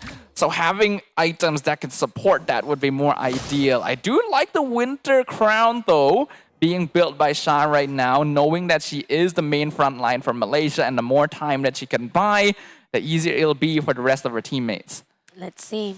This is going to be 40 seconds for the Lord to actually spawn out. So far, Team Malaysia just looking an eye, keeping an eye out for every movement that is put out by Team Argentina. Damage-wise, we are seeing at least Shah is up against the Alat side, on their side lane, is actually 33.1k. She has potential to give so much damage. She will be able to actually do a little bit of maneuvering on every single counter that Argentina put out. But still, it's not going to be enough if it's messy for all the position that is put out by Team Malaysia. Yeah, Team Malaysia wants the positions to be messy when it comes to team fights. Team Argentina ideally wants to take them on their own terms instead. So there's going to be a bit of back and forth in terms of positioning there, where both sides need to find their ideal angle. I think Riza, especially on the side of Argentina, also needs to be a little less trigger happy on the last Insanity. We've seen a lot of Xborg players so far in this competition use the last Insanity a little bit too early. It does do good damage, but you need that HP.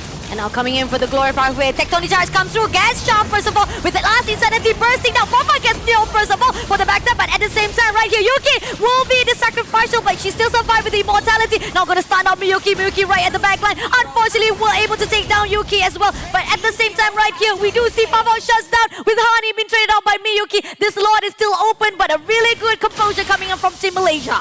Yeah, and they're still gonna be continuing this up. They're gonna try and punish Miyuki for going very far back, but now it's a 1v3. Shah gonna go down. Killing spree for the Xborg.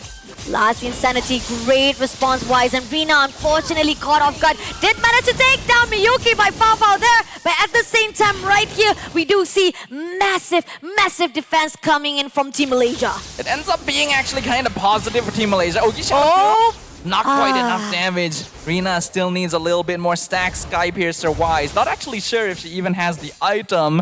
But you can see that Malaysia was able to create some havoc there. They are basically in a position where, okay, we do have to sacrifice our front line a little bit just to find the right timing to enter the back. Fao as well as Rina are playing very important roles here because they are the best people to melt down targets like Miyuki and Neval.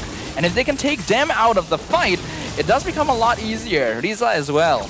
Ignition been poured out by Riza. They're trying to do a lot. The Glory Pathway been put out right here, but at the same time, Mighty Swing comes in, Can they actually pull through? Inferno Pursuit comes in, drag with the Dark Wave, but at the same time, it's going to be a lot in the hands of Argentina. Shuts down Fafao by Riza itself, and this is going to be Malaysia trying to do some damage, trying to do a dealer. At least they can trade it off by Riza, running away for dealer, but they will have a backup. So Malaysia had to step down just a little bit, making sure that they have enough space for the lot to come in. And that, I think, is a very good visual indication of the difference that positioning is going to make here. Because that time around, Argentina were able to just all group up in front of the Lord Pit. Because of that, the damage wasn't really able to come through. They were able to melt down the members of Malaysia. I feel like once Fafao was dropped down to 10% HP off of the last Insanity, Malaysia should have decided not to go for it. Oh, Shadow Kill, not enough. Does manage to take Yuki though, but at the same time, can she survive it up? Rina, unfortunately, will be traded off by Riza itself. Now it's going to be 4-4 right here as the Lord marching in, goes into the top lane. They will be able to secure that inhibitor turret, but at the same time, Team Malaysia, this is opening a door even more for Argentina. Argentina are now officially in the driver's seat there.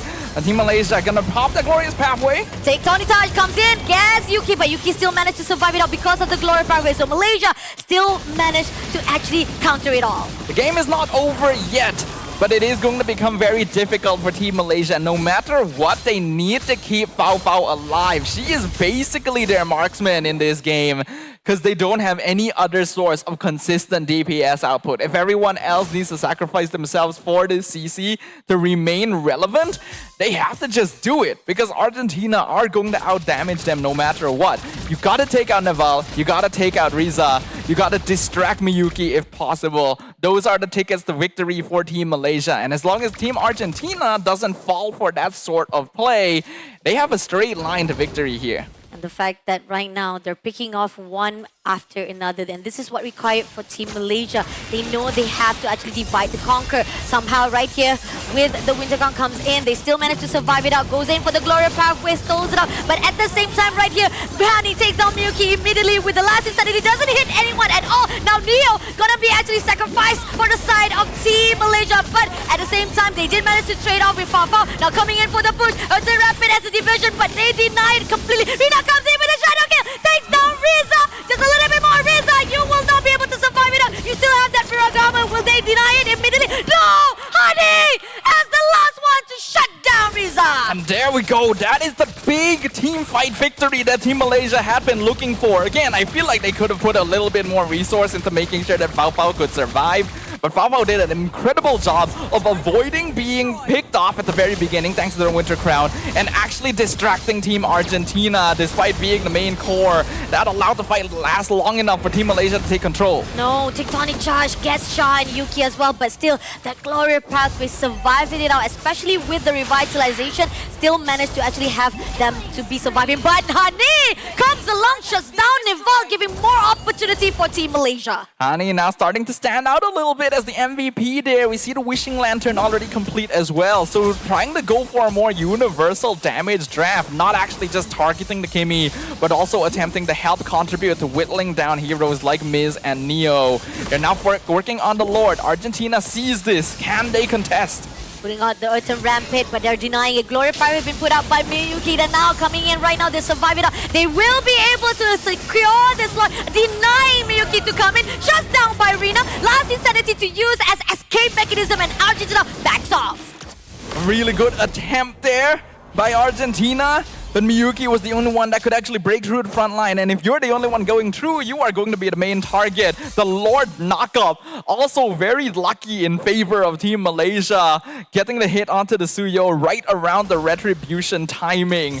So with that, Team Malaysia now has a Lord pushing in. They have actually managed to reverse the situation despite not having a proper late game marksman and handling an export. Team Argentina have to be more careful. They need to be taking these fights slower and respecting the dive potential of their opponents. Let's see if this dive can be happening right now as the Glory Pathway been up right here as Erded Rapid also to divide it out. But still, this turret will be shut down immediately by the players of Malaysia. Coming in right now, they will be able to secure another turret for the mid lane as well. And they're pushing it. Not only that, bottom also will be secured for the team of Team Malaysia. And they know they're coming in to break down all of the defense mechanism for Team Argentina. But that's going to be enough for them to at least push a lot of pressure into Argentina. That is basically perfect wave syncing coming in from Team Malaysia. The management was on point and perfectly timed to make sure that they could take every single inhibitor off of a single Lord push. We are now 21 minutes into the game. The goal difference is not too big and the impact of it is not too notable anymore, since by now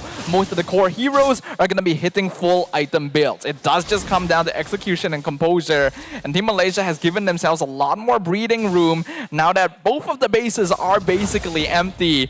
Team Argentina can still turn this around, but they have to be aware of the fact that certain heroes have dropped off in functionality and they have to play to preserve Neval and Riza. Riza, again, especially, needs to stop spending last insanity too early into the fight. And seeing how the team of Malaysia wasting all of the skill stack first of all, that's going to be the initiation, the setup that is required for Team Malaysia. Despite, however, they had a little bit of rough start, now they're coming in for a little bit of good reset to counter Team Argentina. The lot coming in within 14 seconds. Somehow, they want to actually utilize every moment, every second so that they can actually have that diving or even divided attention right at the top. Somehow, they know for a fact they are going to require to go back to the crystal to deny any entrance coming in from the push-up minion. Yeah, I'm liking macro play now from Team Malaysia because of the waves being pushed up. Riza needs to be sent back to handle it. Malaysia knows that Team Argentina does not have their full 5-man available, and because of that, they can start working on this Lord a little bit. They should be aware that Miz is back there though, and it's still going to take some time to whittle it down without a marksman. So unfortunately, they're not able to blitz it just yet. Yeah, and the fact that they're a little bit hesitant knowing for a fact Riza is coming to join the fight as well. So they are crucial on the timing right now. Poking a bit the side of the Lord right here and knowing for a fact, just waiting for Team Argentina to make that move. If they make that move, they counter it back for their reaction. But Traction Pulse comes in, does goes for the stun for Shah, but then again, they still manage to survive it out. And still, this is just a poke, a tease from both sides. Yuki, Shah goes to the front line, looking for a way. Does they want to actually go for the setup, or they want to actually just wait out? Look at the waves pushing into the base right now. Yeah. Riza has so much housekeeping to do and Malaysia is aware of it. That's why they're going for the aggressive stance now. They're controlling the Lord Pit, invading into the jungle, forcing Team Argentina back. Goes in for the Inferno Pursuit, surviving it out, but now coming in for the Immortality. Shot takes down Miyuki. Neo barely surviving out, but Shadow Kill comes in. Mighty swing from the side of Miz, but Miz, you can't do anything. Rina will be making sure that Shuriken will get the last hit to slay you out. Now 2 players will be stolen by Team Malaysia. Now Miyuki just making sure that all of the players for Team Malaysia was trying to fight them off. But in the end, right here, Neo is just being zoned out by Yuki all by herself. Final Slash comes in, doesn't have much damage, and coming along with Honey right here to burst the damage all the way, shuts down with a mega kill. 3 members of Team Argentina have now officially been taken off the board. This is a free Lord for Team Malaysia. And the waves are still pushing up. With Hani clearing up the mid lane, they can instantly transition from taking this into pushing into the base. There is still a 50-second death timer on Neo. This is crucial timing for Team Malaysia.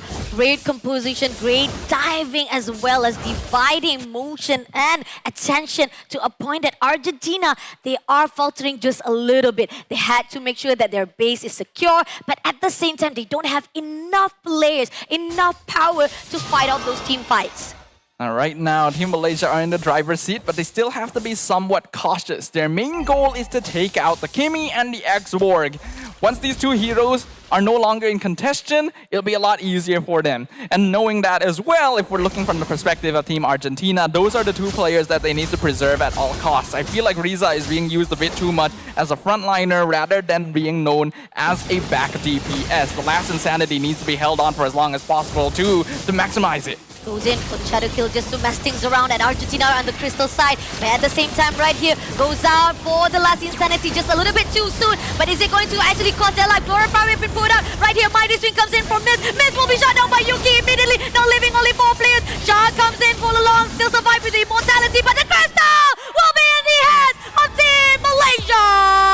A reversal despite a less than stellar opening. Team Malaysia found the gaps in the defense of their opponents and perfectly worked their way through the chinks in the armor to secure victory in game number 1. Really good adjustments right there, and surprisingly being able to come out on top in the later stages despite not having a proper scaling hero.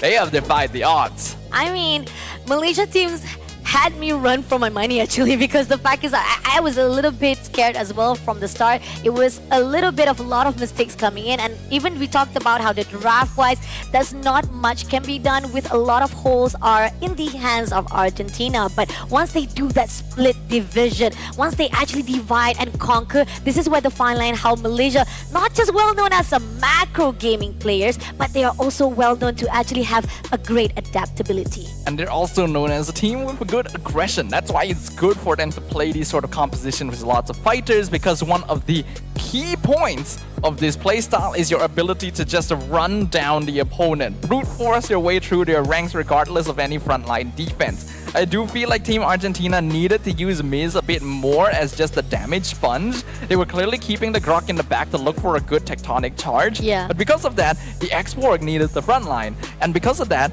the Last Insanity had to be used early, or the Firaga armor was burnt out too early. And you have to remember, this is one of the heroes that's very efficient at dealing with fighters. If it gets dived too soon and has to play safe, then you lose out on a key component of your draft. And not only that, I kind of actually have what quite worries as well from the side of the draft Malaysia, right?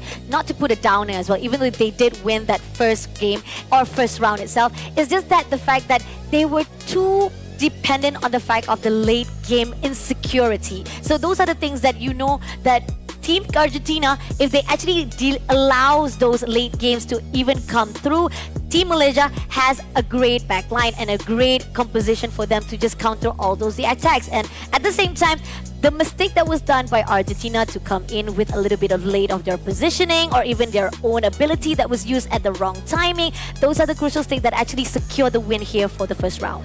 And looking at the itemization overall, this was a 26-minute game basically, so everyone is already full build. I don't think it is anything too out of the ordinary. You can see that Fao even went ahead and swapped out those shoes for a 6th item already. So it's actually playing like a gold laner despite being able to jump into the front lines. I said before this draft started that Team Malaysia couldn't really afford to let this game last too long because they might run into scaling issues. But something that did slip my mind was their ability to just ignore the front line and directly target DPSs on Argentina's side. They executed that really, really well, took advantage of the way that their comp can cheese the typical gameplay of MLBB, and came out on top because of it. I think pretty much the fact that they saw how a little bit of not much strong frontliners for them to build up from Argentina. This is where Malaysia just take advantage of this. This is where the fine line that they see this opportunity rises off in the hands of Team Malaysia, and they have a lot of benefits to be the one to make the change here for the first round. But our key player is going to be in the hands of 2 players from Malaysia, which is Rina as the gold hunter with 754 GPM. The gold is going to be reserved from the Argentina. 112,000 damage was given out. So much burst needed to bring down Team Malaysia, but it was still not enough to take down anyone. And Miss on the other note as the tanker with 233,000. As the best support, Yuki making a lot of timing for that glory parrot to be put out, making sure that no one gets away from the hands of Team Malaysia. It's a bit of a curious situation, this matchup, because both teams are actually aiming for slower team fights. Team Malaysia wants to burn them down slowly through Infernal Pursuit as well as CC with the yo-yos, whereas Team Argentina wants to play a slow burn with Kimi and X-Borg, slowly melting the members of Team Malaysia for the back line. The difference here is the formation that they need to approach team fights from. Again, Team Malaysia wants a scattered fight. The less AoE damage X-Borg and Kimi do, the better they'll feel, whereas Argentina wants to play more of a front to back, and Team Malaysia did not let them do so.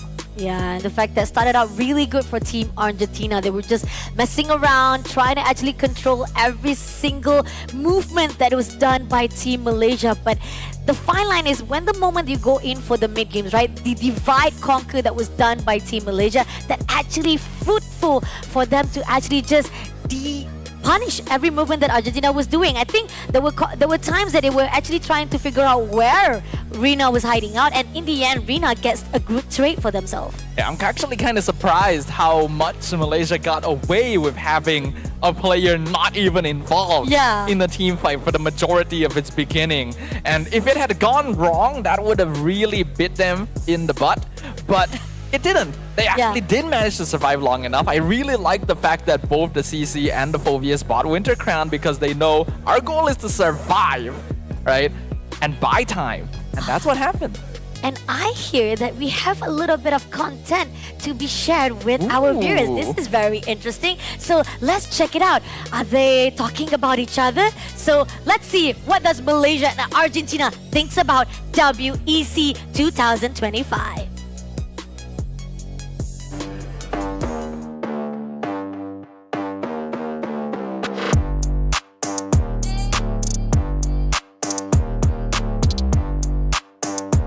Sí, tenemos una estrategia que la vamos a intentar aplicar lo mejor que se pueda para intentar llevarnos la partida. Yes, we were thinking already about Malaysia, and we do have a strategy for them, which we will try our best and to see if it works.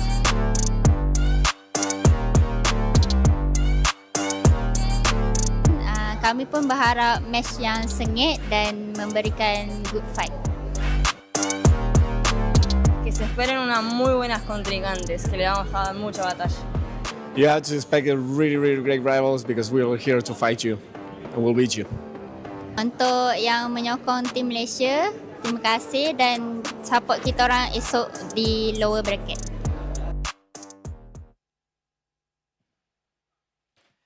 A few words exchanged, a few words thrown between the teams, and of course a little thank you message as well from our local representatives. To everyone watching from Malaysia, make sure to continue showing them some love, and to everyone else watching from different regions as well, make sure to keep supporting the teams in the comments and on your social media posts because they need all the support they can get.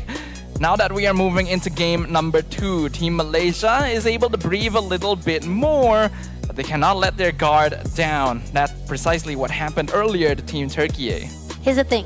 I'm already prepared for day number 3. We talked about how 2 days already clean sweep. I think this is not going to be an easy win as well for Team Malaysia. You think so? Yeah, exactly. Because we talked about how the draft for the first round, it could have actually backfired. Like you talked about how it could have actually bite in the back.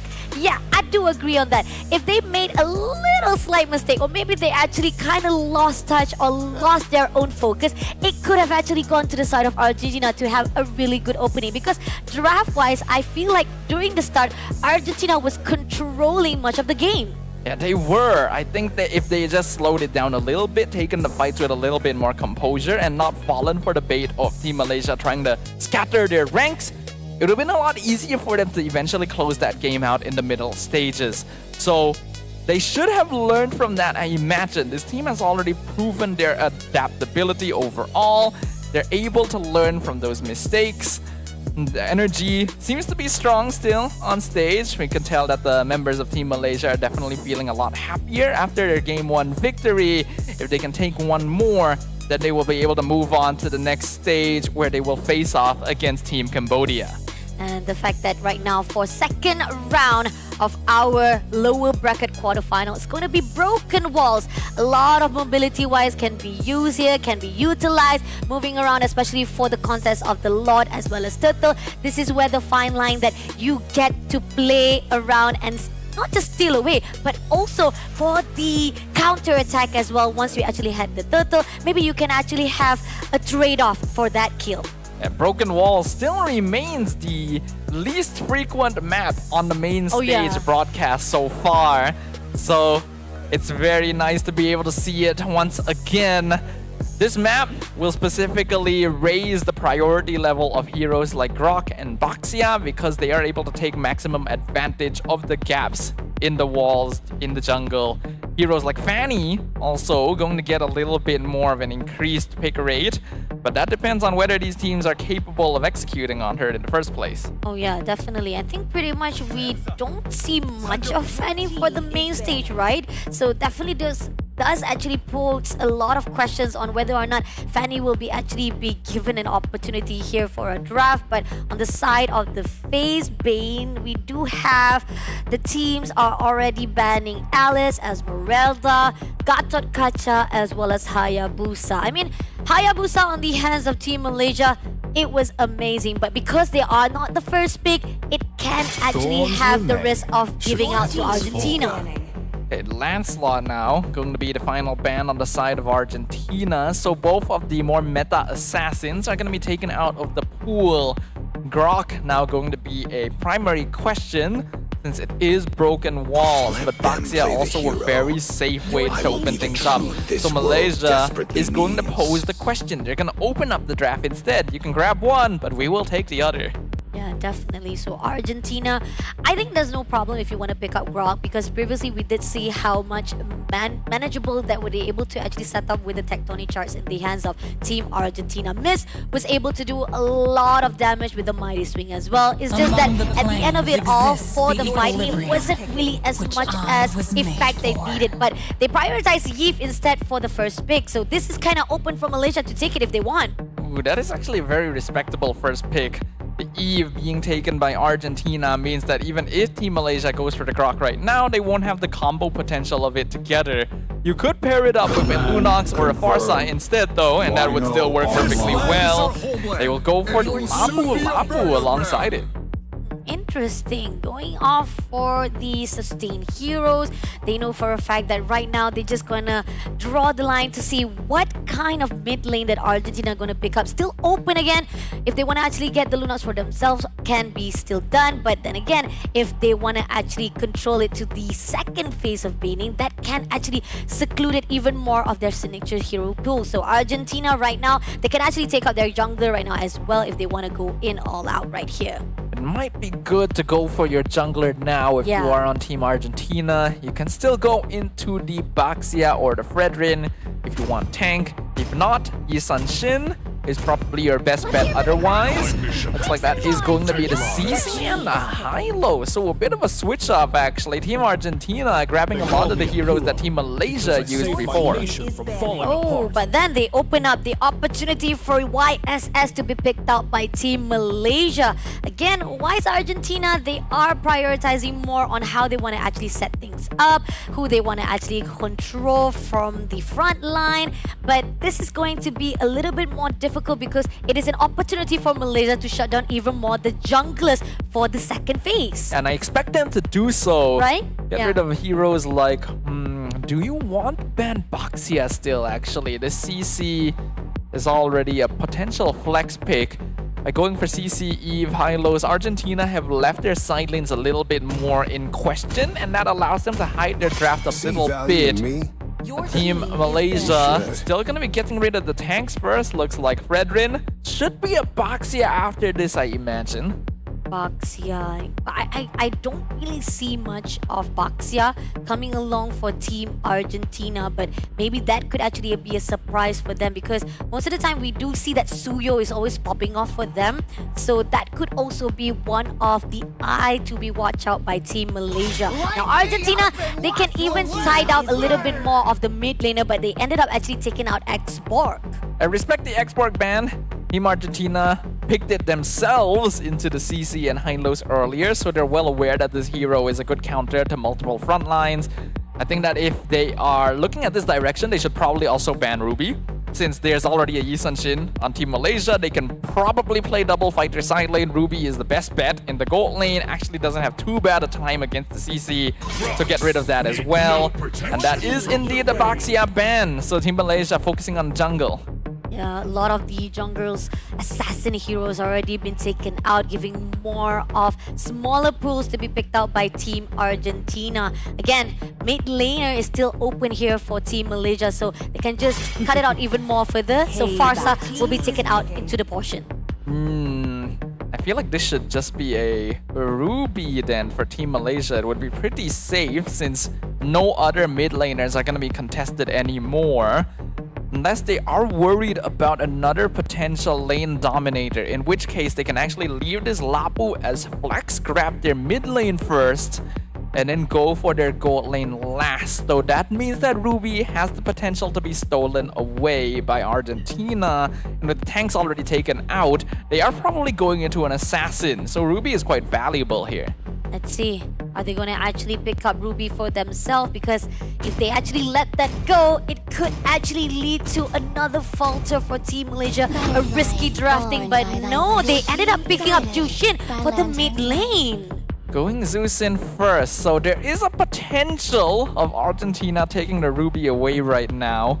Zeus in means that Team Malaysia is going to be lacking a little bit of damage overall and doesn't have as much a mid lane priority against Eve Hylos. That is something that Team Argentina might be able to take advantage of. It means that they can actually ignore the Zeus in entirely and play a similar style to what Team Malaysia did in Game 1, going for full fighters and just hard diving into the team composition of their opponent. I'm not really in the favor of Jushin to be picked up here. I mean, like, Kimi was still open though. If they want to agree. Right? Because they have actually a lot more ways with Kimi to be picked up here for the mid lane. You have a lot of damage to be given out as well from the start as well as to the end of the game. But now coming in, Argentina will definitely pick up not only Ruby but Joy as their own jungler now. This is somehow, I feel like a little bit more of Serena coming in from Argentina itself. So Malaysia, last pick. Yeah, I feel like the Zeus in was a bit of a mistake from Team Malaysia here, unless they're hiding some kind of secret strategy in the back. But going for Ruby there would have not only not denied it away from Team Argentina, would have been a way to make them hesitate about going for Joy, because then Team Malaysia would have had good crowd control. Now Team Malaysia is lacking crowd control. They're lacking a hero with good flexibility in the gold lane. They'll probably have to lean back into a marksman because I don't think there's a lot of good fighter gold lanes left in the draft. But they also need crowd control to handle this Joy. Looks like it is going to be a glue. So that's a Lapu Lapu gold. Oh, wow. This is beyond what we are expecting here from the team of Malaysia. But then again, maybe they have something that we do not see just yet, because we did talk about how sometimes Malaysia can adapt very, very quickly and they have a surprise element on their side. But on the side of the drafting wise, I do feel like Argentina have already read, and again, one step ahead, just a little bit from the team of Malaysia. I still feel like that Zeus in fourth pick was a I mistake. know, right? It should have been Ruby. It would have looked so much better if they had the Ruby on their lineup, and then we go for something like a Lunox would have been perfectly fine. Then the damage is really, really solid on the side of Team Malaysia. But that means that Team Argentina might be able to take advantage of that lapse in judgment here. Looking at their draft overall, they've got a lot of damage scaling potential. Looks like it is going to be a Ruby Gold CCEXP, which means that they actually don't have too bad of a matchup into the glue either. And Team Malaysia is once again going to need to be the ones that set the momentum. Yep, but that is it. We are going to see what is going to happen with this second round. If Team Malaysia can close it out, this is going to be the end for Argentina. But unless Argentina have a say for it, welcome to WEC 2025 Lower Bracket Quarterfinals. Will Team Malaysia be able to secure yet another clean sweep in their journey to the end of WEC? Or will we close things out with a full series once again after the first one happened at the start of day number 3? Team Argentina, their backs against the walls. They do not want to end their journey here. The fact that right now we are seeing a lot of invasion coming in from Team Argentina. That little wonder can do a lot of wonders right here for Team Argentina, and no denies whatsoever coming in from Team Malaysia as well, because they are going to actually do a little bit of stunning here for Team Honey, but Honey may actually overextend too much. Drags miss, but it will not get any casualty whatsoever. Yeah, that Mighty Swing actually ended up not being as good because it pushed the Hylos out of tower range, but I can see the idea they were going for. It probably wouldn't have gotten the kill anyway, so it's still fine. We can see that so far. We're not going to have too much trading. I imagine that with the compositions we're looking at here, with both teams going double fighter side, we're only really going to see a proper exchange around that first hurdle. Let's see how much they can actually focus out for their own lane, right? So far, rotation-wise, both of them know that they can actually have their own counters. But the question is, who will be disciplined enough to set things up before the turtles spawn out? Let the rapid be put out just to divide things out right here. They will not be able to actually have so much of the success of the scrimmage itself. It's just a poke and tease between each other. But Rina is setting up already for the turtle, and they're doing it really as fast as possible. But coming on right now, Neo comes in, Mountain comes through, able to actually take down the turtle before any casualty goes into the hands of Argentina. Good control and good decision to just blitz the turtle. They are aware that Miyuki was not around, so just commit to it. It was very close though. Neo actually got a really nice burst in onto the Yi Sun Shin, and if Rina was not careful, could have actually been taken out there. But that's gonna be a small early advantage for Team Malaysia. I mean, they lost something, but they gained something. So this is kind of like, you gotta do something to sacrifice. And no pain, no gain. So pretty much this is what Malaysia is thinking about. But then again, is it gonna be enough? So far, when it comes to the gaps of the economy-wise, it's not that big. So still, this is going to be on a par that Team Malaysia needs to do better to fight off with Team Argentina. But on the side of Argentina, they're controlling very good. Yeah, the conditions here for this game are actually kind of similar to game number 1, where Team Malaysia is once again highly reliant on basically one main damage dealer. In this case, it is going to be Rina, so they're not depending on a fighter to do so. But in comparison, Team Argentina has a lot of DPS. Auto Shocker comes in, Neo been dragged out by that grab, still goes in for the diving, shuts down Neo immediately, but now Miyuki comes over with the electrifying beat, doesn't get anything for the trade, drags out by Honey immediately, but will they actually get two? Nope, this is only enough for one sacrifice right here. That's a bit unfortunate. Miyuki didn't have electrifying beats off cooldown, only just got it now, but it's too late, and she's gonna get punished for it. He's just gonna get punished for it, and this is going to give a lot of the goal defense here in the hands of Team Malaysia. Great diving. Even Riza right now trying to do a little bit of overextension to clear out the minions in the side lanes, and somehow Yuki will be able to deny that. Goes in for the ultra rapid, but Riza goes out away. Having to force the flicker though, really nice wall placement coming out from Yuki. We can see Malaysia able to play a lot more aggressively now that they have a hero like a Grok. Ooh. Ooh, the RWM just close enough to get a hold of Honey, but she managed to move away quickly. Now Mountain Shock are going to be used. Team Malaysia sees where Team Argentina are and are well aware that most of them are hovering around the mid to top side for this next turtle. A lot of cooldowns being spent. With Rina still going to be focusing on farming that orange buff as well. So far, no eyes on Miyuki. Team Malaysia hasn't seen the joy just yet. Let's see. So far, movement in right now, the teams are just trying to actually scatter things around. Honey finding a way to just move the Argentina area from the turtle pit, but at the same time, they're going to actually go for the chase. Career pathway been picked up right here. Going to go all out, but Tectonic Charge comes through. Does get the 3 players, and now Riza shuts down Honey first of all, but they're going in for the counter attack as Mama just goes in for the fight. Rina takes down with Yuki being taken out by Miyuki instead, but that's going to be 2 pieces for 1. A good initiation coming in from Team Argentina there. They saw that Hani was completely out of position, isolated as the Zeus in on the opposite side of the river, and so they decided to make the full commit.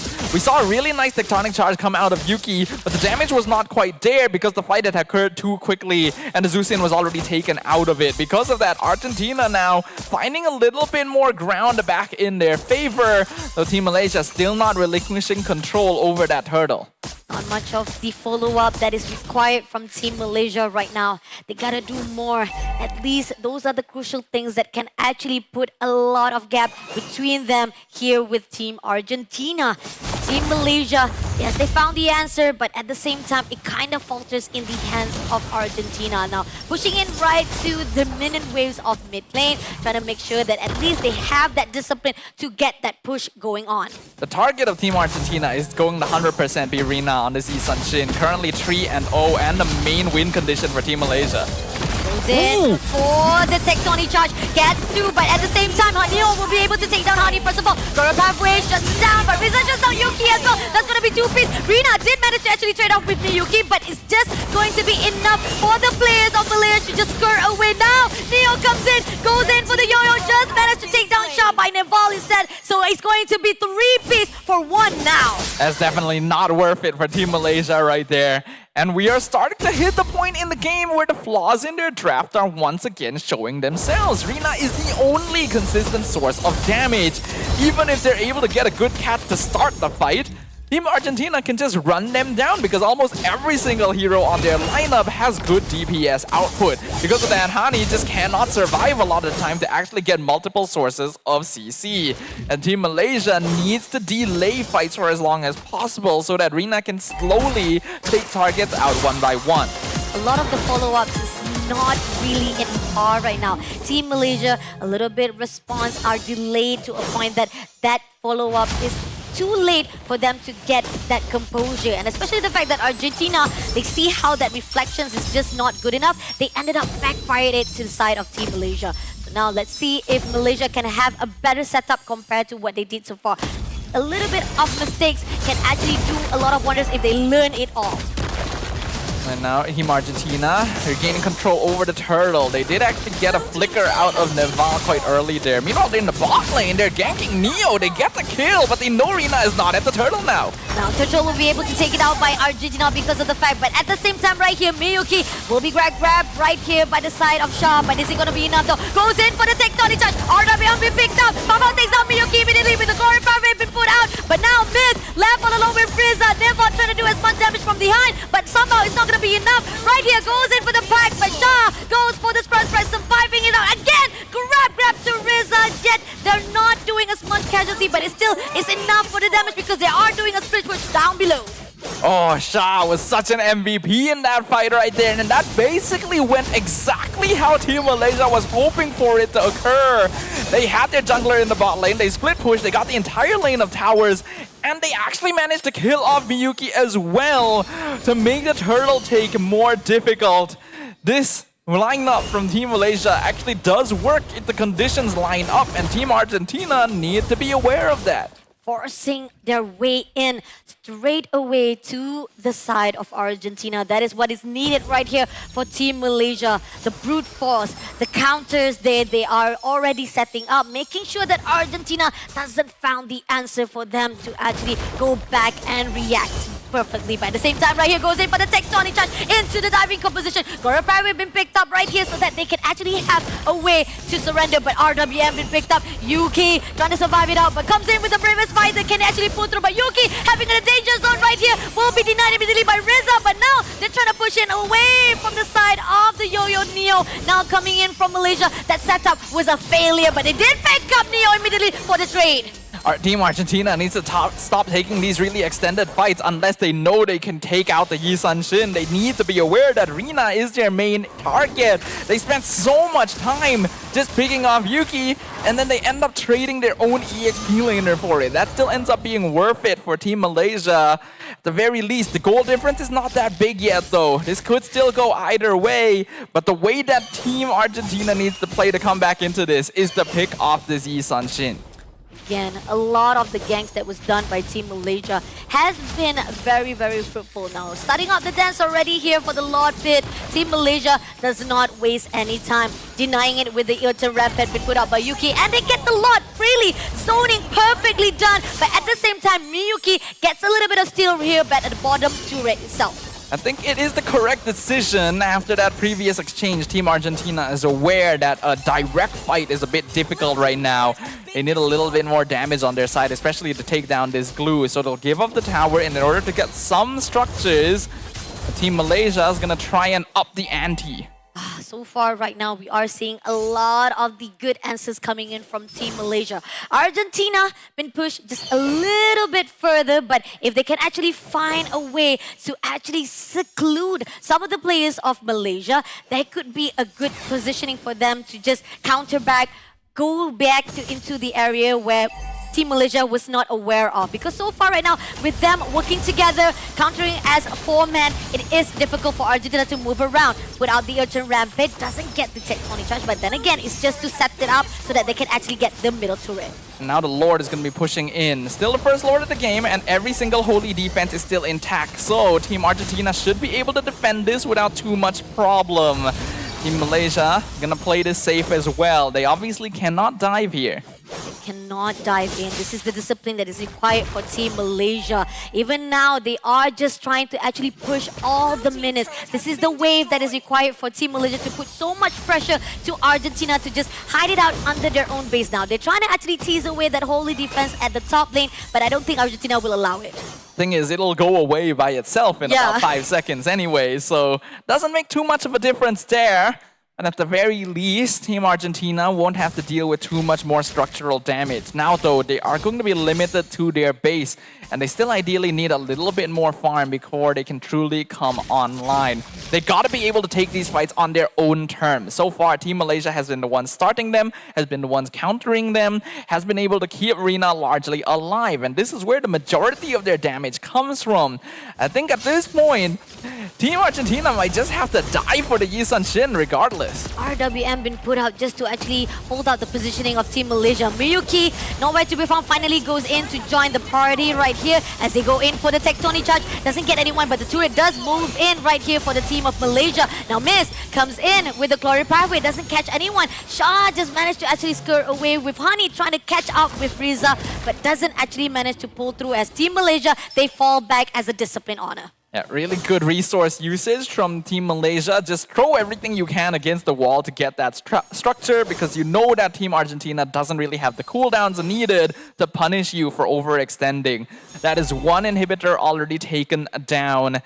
And we're approaching 13-minute mark. Next Lord is going to be up soon. Goal difference still isn't very big, but map control is making a big difference. And the overall durability of Team Malaysia is just overpowering the damage output of Argentina, which honestly is rare nowadays, considering the meta now is all about DPS. But it seems that Miyuki is desperate, try to go all the way out to Farfao as well as Hani, but then again, it could be just a waste of skill sets right here from the side of Team Argentina. Rina already starting the dance right here with the Lord, and it seems that Team Argentina is going to actually just give it all out to Malaysia, because this is actually a good decision for them, because more of this can actually be countered as they actually set up for the last defense if they can do so. Team Argentina wanted to walk up just to get some kind of vision so that they can maybe see how far Malaysia are into whittling down the Lord HP, but Yuki standing there and dropping walls in their faces is not allowing them to walk up even into their own jungle. Malaysia's not even trying to go for the punish. They're just zoning. They're just making sure they can't get anywhere close, so the Lord goes to them for free. It's going to be pushing down the bot lane. There's only 2 inhibitors left standing, and there's no more holy defense for Team Argentina to work with. Once again, they need to find Rina. If they're not able to take out this Yi Sun Shin, there is no way back into the game for them. Minion comes into the mid turret right here as they try to clear things out. They know for a fact Lord is coming in from the bottom. They care, make sure that they open as well for the top turret. But at the same time, they're prioritizing right here for their crystal. They know for a fact there's going to be a backdoor if they actually deny it. But RWM been put out just a little bit too early on. Shah managed to go through, but Glory Pathway doesn't catch anyone. And Team Malaysia falls back easily without any casualty. But here on out, it seems like Fafao goes in for the diving. Doesn't meet anyone, goes in for the Fire-Risk Fighter, but doesn't catch anyone. Neo comes in for the curtain call, but is it going to be enough? Winter Crown has already been opened, but at the same time, grab straight to Riza, but it's just Team Malaysia teasing off Team Argentina, and now they're backing up. But BUK once more goes in for the electrifying bit, doesn't get anyone. Instead, those damages are just all the way supposed to coming into Team Malaysia. Good positioning there from Team Malaysia, but also a good defense from Team Argentina. They're just blowing their cooldowns because they know they have to spend everything to make sure they lose as little as possible. Taking out that Lord, only losing 1 inhibitor is probably the best case scenario that could have happened for them. Team Malaysia still doing a very good job of keeping their DPS safe. As long as that front line remains intact, there's not much that Argentina is going to be able to do, and Shah especially has become an absolute monster in the front line. Just impossible to remove her. The fact that right now we are solely depending on the damage right here in the hands of Rina itself, it shows how much of Malaysia prioritized the defense and the safetyness of Rina to be surviving until they be able to actually spot out any of the loopholes that Argentina will put out. Team Argentina, on the other note, no matter how much they try to go into the backline, will be denied completely. And looking on the damage-wise, we do see that at least Neo can pull through a lot of skill set to the side of Team Malaysia. But then again, Miyuki, as the sole one that needs to go into the backline, cannot do so. I don't think Miyuki alone is gonna be enough. You have to actually send Miyuki and Neo and have them both focusing down Rina for anything to actually happen, which is possible, but it depends on the rest of Team Argentina actually distracting Team Malaysia. And so far, their composure has been strong. The host country buff looking pretty good right now, looking pretty comfortable. You can tell that the momentum from game number 1 is allowing them to make very snap decisions very quickly. Let's see. They are trying to actually divide and conquer. Neo goes into Hani first of all. RWM being picked up. A lot of separate fights come through right here as Mountain Shark been put out by Rina. But Miyuki still managed to pull through now. They're going to actually grab Miyuki immediately by Rina himself. And now miss on the loose right here by tagging along by Shah himself. Denied any entrance. It's a weapon been put out right here. But Shah will be taken out by IM Offended. But she's surviving out. All those heroes has been dragged out by Riza. Will not be enough. She managed to survive all of it. Now Fafa goes in for the bravest fighter. Does not manage to actually get enough damage for their side, but they still manage to always secure the immortality. But here comes along, all the mistakes is done. Argentina comes through with Rina being shut down. All the overextension. Argentina comes in. That's a bit of a mistake by Team Malaysia, but I also think it might have been an executive call. They saw all 3 waves pushing into the base, and they're just basically trying to keep Team Argentina here for as long as possible. But by doing so, dive too deep to make it happen. Rina has actually gone down. That is actually shutdown gold now claimed by Team Argentina. Another 20 seconds before the Malaysian jungler will be able to return to actually contest the Lord as well. But Argentina is still going to be scrambling to keep their base intact. They'll keep Miz back at home, but they still have all of their other members. I think Team Argentina will actually grab an objective here.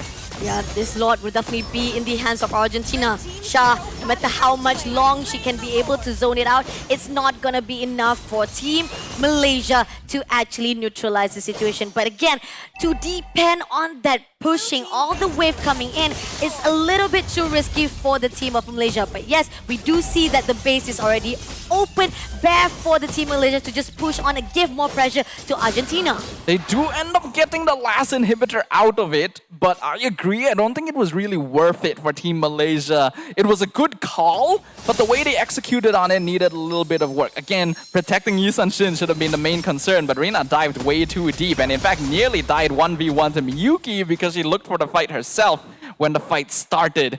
Now, in an instant, Team Argentina has actually reversed the flow. They have the slight goal lead, though it doesn't really matter too much at this point, but they have the Lord, and they're gonna be starting to threaten the side of Team Malaysia's map. Going into the top all together right here, making sure that they can actually steal one turret after another right here, going to clear off the Lord, Rina all by herself, but still, they managed to actually have a really defense hole against Argentina.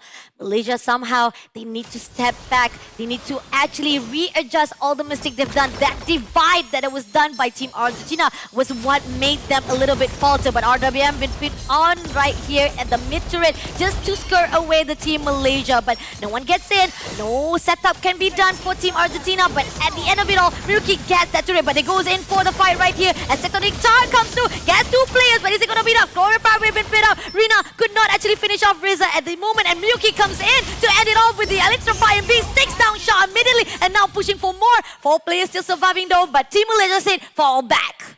Okay, actually engaging there is a good call from Team Malaysia, but they also scattered a little bit too much, and now we're hesitant to dive too deep with their main DPS. And here, now that we're 20 minutes in, Malaysia is going to realize it's actually kind of hard to take these team fights because the glue no longer survives as long as it used to. You only have one source of DPS, so you gotta keep her safe, especially since she just lost her entire gold bounty before that. Argentina kind of stayed weirdly long around that mid-tier 2 and popped the RWM very early for no real reason. That's why Malaysia was able to engage in the first place, but the damage is adding up. Most of the cores will have full build. They actually do a lot of damage, which means that Malaysia's composition is going to drop off hard. This is the 4th Lord. They cannot mess this up. It is an enhanced Lord to be precise. So Miyuki already started the dance right here, and It seems that Team Malaysia just trying to overlook, trying to find a way. Neo will be able to zone out, but Fafao, no, my life has already been depleted because of the fact that Fafao having a secure. But at the same time, separate fight comes through with the RWM and the Glory Pathway. Here on out, Miyuki doing some damage to Shah as well as and the fact that right now they're doing a lot of damage on the side lane where Yuki goes in for the tectonic charge, but it's still not going to be enough as Rina had to pull through. So Honey had to be taken down by Neville first of all. Shah comes in, had to be spread, but goes in for the grab to Neo. Is it going to be a good zoning? But this is going to be an opportunity for Miyuki to just get the lot for herself. I'm kind of surprised that Rina didn't follow up on that fight there. Yes, you got punished earlier for diving in, but this time you have two frontliners to buy space for you. They could have gotten a kill, but look, they're sending Rina to try and push up the top lane. Let's see if she can be able to do so, fighting off 1v1 with Hylos itself, but the lot has already been taken out by Miyuki. Still, Rina could not do anything. Now they're pushing off for more. At the moment, Papa had to run away, but Riza gets Yuki for the kills, and at the moment right now, Team Malaysia had to step back. Ooh, that's a bit of a missed call right there. And I'm honestly surprised that Rina wasn't able to kill Miz 1v1. If they did, that would have been a guaranteed game win right there. But Team Argentina had enough faith in their Hylos that she would be able to hold the line. And Team Malaysia are now officially on the back foot. Another Lord is going to be pushing up. They only have 4 towers left. Once their base starts looking empty, it's going to be very difficult for them to defend this. This may actually be the start of a reversal for Team Argentina. The micromanagement that is done by Argentina, just making sure all the push can be secure, can be cleaned up by their side so that they cannot have any pressure to their own crystal. Making sure that they can actually also fight it off for the team fight shows how much they are very disciplined. They clear out that mid turret itself, so making sure that they can actually go in straight for the inhibitor turret. But now, Team Malaysia, they're gonna do more. They're gonna make sure that their setup is good for the defense as the Lord marching in. Somehow, Team Argentina waiting for the right time. Still have that ability because they managed to actually just shoo away the team because that Erden Rapid. But now jumps in the Lord. Glory Pathway been put out right here. Shah as the frontliner with tectonic charge does manage to take 2, but somehow the grab comes in with Miss just trying to barely to survive it out, but still going to be enough though. They did manage to secure it out. Yuki in trouble. Shah will be taken out by Neo instantly. Now Fafao just doing so much damage, but still not going to be enough. Will be also shut down by Miyuki himself, leaving only 3 players. Honey barely surviving, had to go to the fountain, but Rina been caught off guard and now leaving only the crystal to be fed for herself. And Honey, unfortunately, could not do anything, just barely seeing it alive. This is going to be a crystal in the hands of Argentina. Team Argentina managed to persevere their way through that game, even though the odds of the world appeared to be against them. But unfortunately for Team Malaysia, I have to say that is the definition of a thrown game. They had everything. They had every single step necessary to take that victory. And they made the wrong call multiple times in a row. And then the scaling no longer kicked in. Again, why are we picking hyper carry drafts? I mean, again, there was a lot of mistake that was done when the fact that we talked about how started out really good with the first draft where Argentina was controlling everything in the game. But second match, this is like a reflection of what we see from Team Malaysia. They were the one who controlled it, but then they kind of actually just let it go to the side of Argentina. Playtime 23 minutes to 55 seconds, 16 kills overall to top it off all. And somehow I feel like it's not really necessary about how the objective-wise was stolen by Argentina. It's just because how Team Malaysia was just allowing it to happen. They got too desperate to end the game at the final few minutes there. They saw the minions pushing in, think we control bodies here, we can let the minions end the game, made the miscalculation. The first time that Rina died and lost the shutdown, the game instantly reversed. That's what I was saying the entire time. Just find this Yi Sun-shin. Unfortunately, the Yi Sun-shin kind of fed himself to them. And that should not have happened. After that, there was hesitation. You could see that the scaling had instantly changed. And the mechanics of the situation needed new adaptations.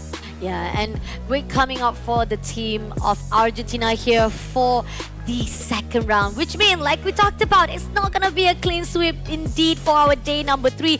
Again, we're down to best of 1, but shout out to our match MVP here from Argentina, Naval, with a KDA of 5-0-10. This Eve continues to be a terror here in WEC, especially in the women's category. The artillery fire, the CC control, the zone management that it causes is very difficult to handle. Despite all of that, Team Malaysia started off strong initially. They could have closed this out for sure. Yeah, they could have closed out for sure, but here's the thing. We talked about how sometimes you don't want to drag the game too long. If you drag it too long, that could be giving a lot of time for your own opponent to read up every single strategy. And not only that, we talked about how Team Malaysia, they thought that they can actually have a really good positioning themselves. But then again, it's not going to be the case right here, as right now, we're going to actually have a short break before they go for their best of one. We're gonna take a moment, give these teams an opportunity to revise and relearn what has gone wrong. I imagine the momentum now going to look a little bit stronger for Team Argentina, but there definitely needs to be adjustments to the draft from Team Malaysia, because I really don't know why we keep picking only one source of DPS. That just makes the game so much harder. But then again, we're now going to give a little bit of time for the Friday prayers, so let us give a little bit of break and we'll come back right after this. Don't go anywhere. This is WEC 2025. The Zone. Gamers need true support. One that's in sync with your body at every angle. Takes your weight without pressure. Fully adjustable to cradle your spine and adapts as you shift in your seat. True ergonomic alignment to achieve your perfect gaming form.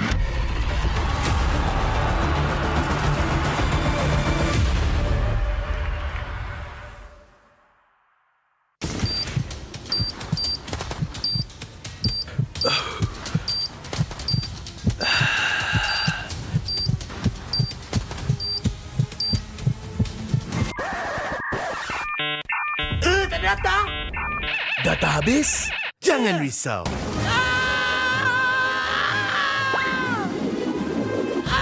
Tukar ke Red One Mobile untuk data pantas 5G Extra. Nak peran data telefon, Red One Mobile kan ada.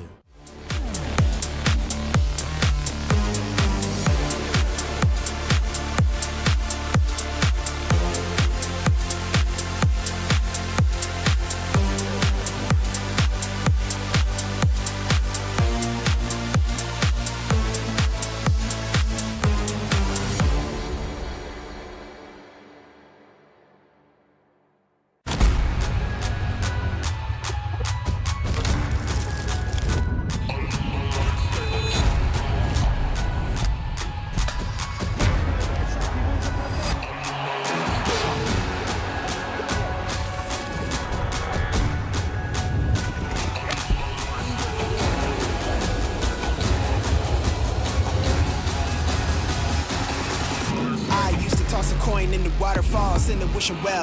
Now I get plenty coin, but I'm self-made. You ain't gotta wish me well. You ain't like me then, but I guess it's past tense, cause you tapped in. You was never who you said. I see the facade when looking, it really be like you can tell. My guard up, I ain't taking nails. If it's not in my favor, won't sign a deal. I got the royalty in the mail. I got authority in the field.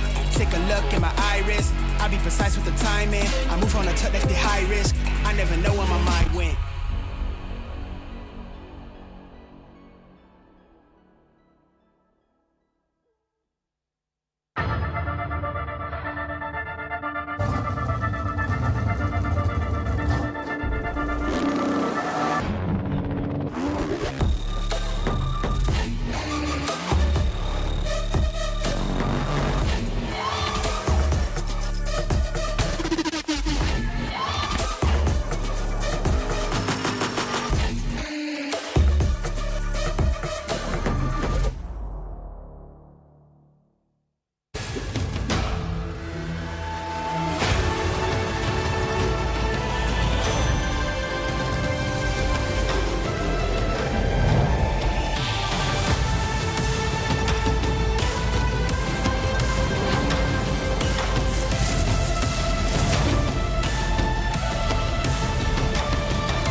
Every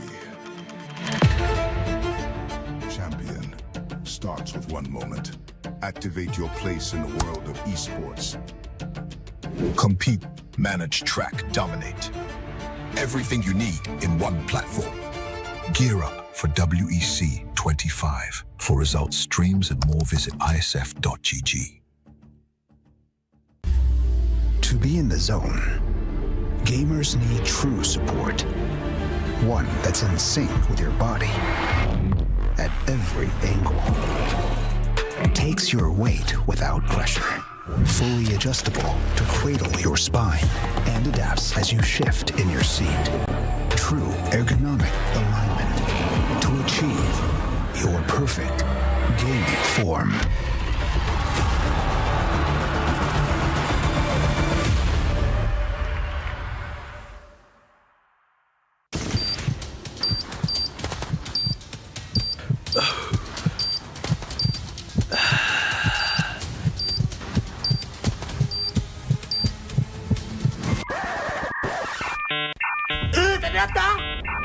Data habis?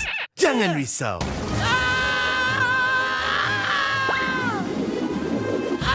Tukar ke Red One Mobile untuk data pantas 5G Extra. Nak peran data telefon, Red One Mobile kan ada.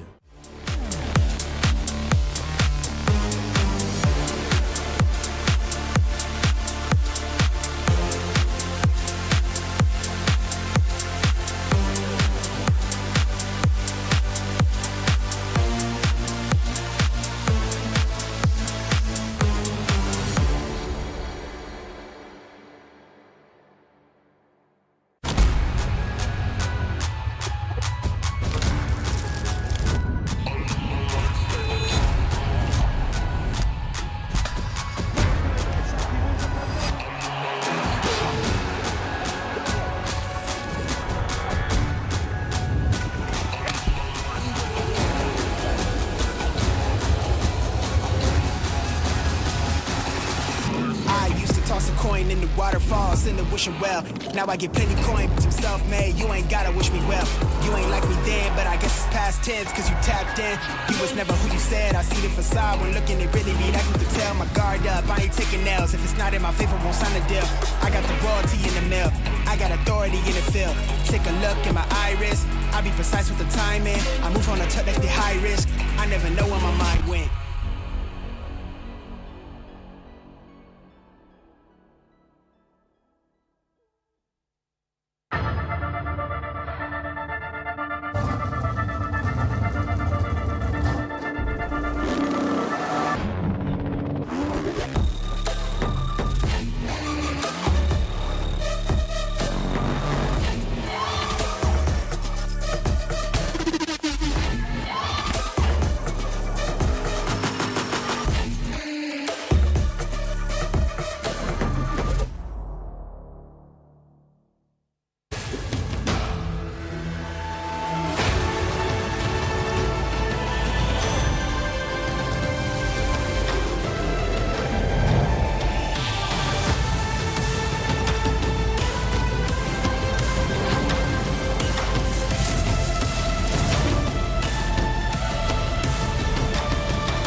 Every champion starts with one moment. Activate your place in the world of esports. Compete, manage, track, dominate. Everything you need in one platform. Gear up for WEC 25. For results, streams, and more, visit ISF.gg. To be in the zone, gamers need true support. One that's in sync with your body at every angle. Takes your weight without pressure. Fully adjustable to cradle your spine and adapts as you shift in your seat. true ergonomic alignment to achieve your perfect gaming form.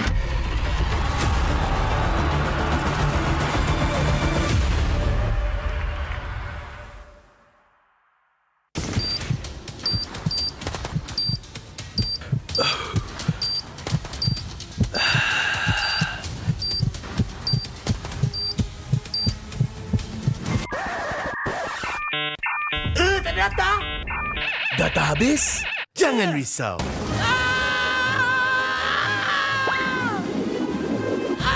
Tukar ke Red One Mobile untuk data pantas 5G Extra.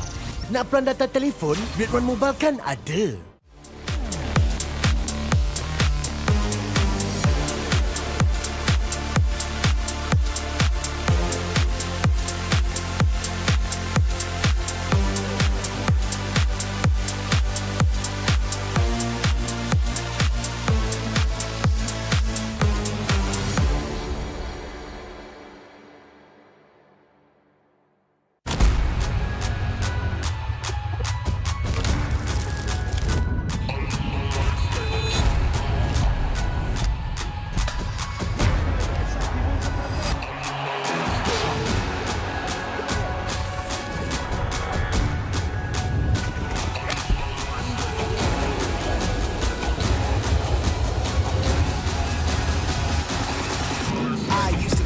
In the waterfalls, in the wishing well.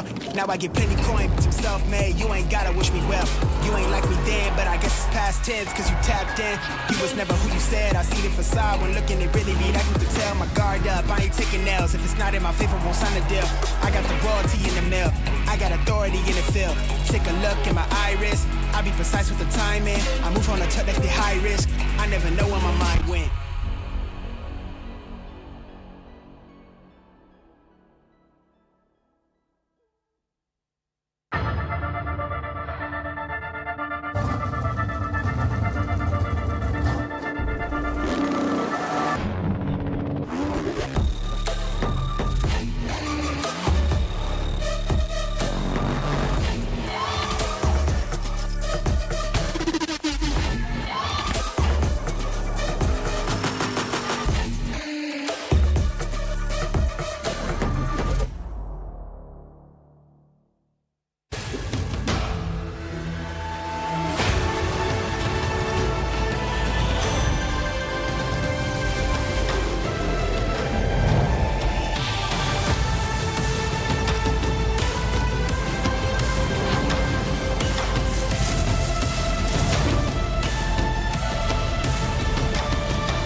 Every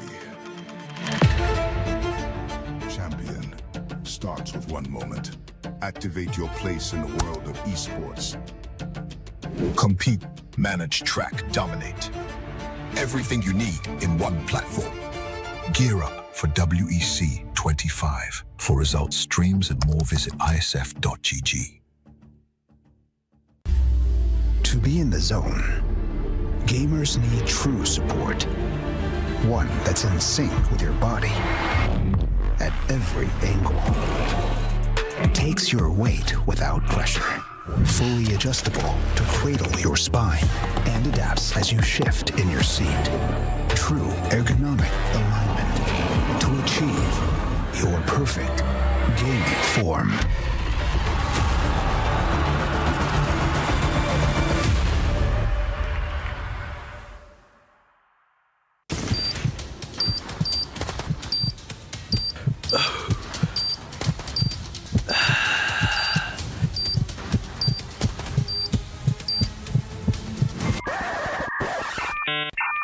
Ternyata data habis? Jangan risau.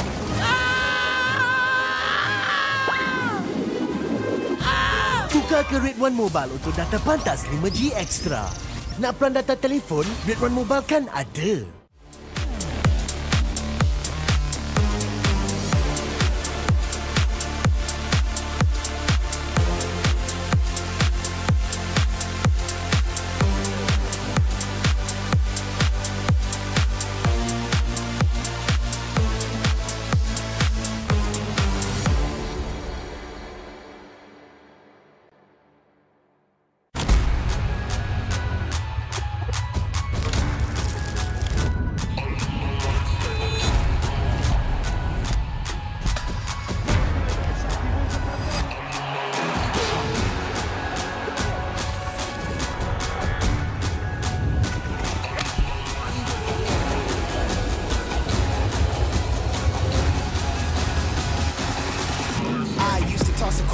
waterfalls in the wishing well. Now I get plenty coin, I'm self-made. You ain't gotta wish me well.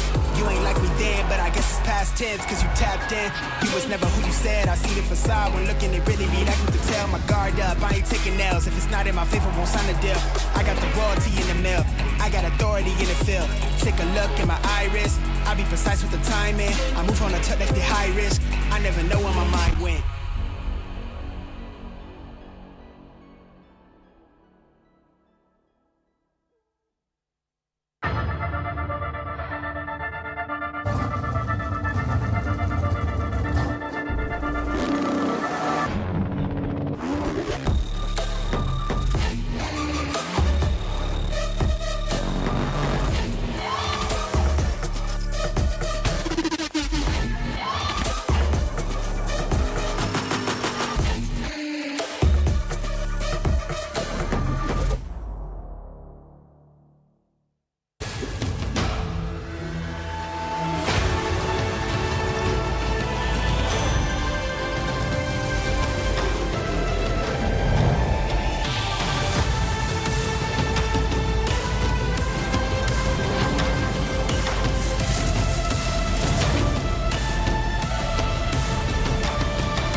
Every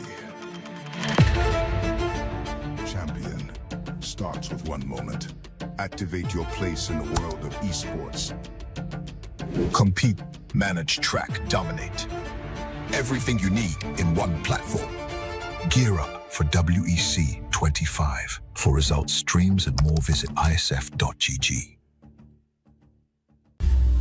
To be in the zone, gamers need true support. One that's in sync with your body at every angle. Takes your weight without pressure. Fully adjustable to cradle your spine and adapts as you shift in your seat. True ergonomic alignment to achieve your perfect gaming form.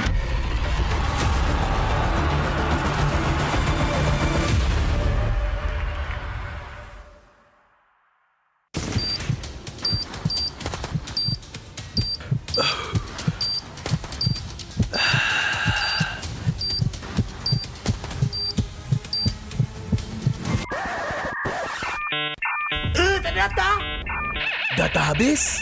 Jangan risau.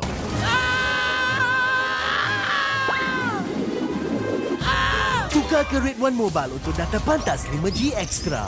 Nak peran data telefon, Red One Mobile kan ada.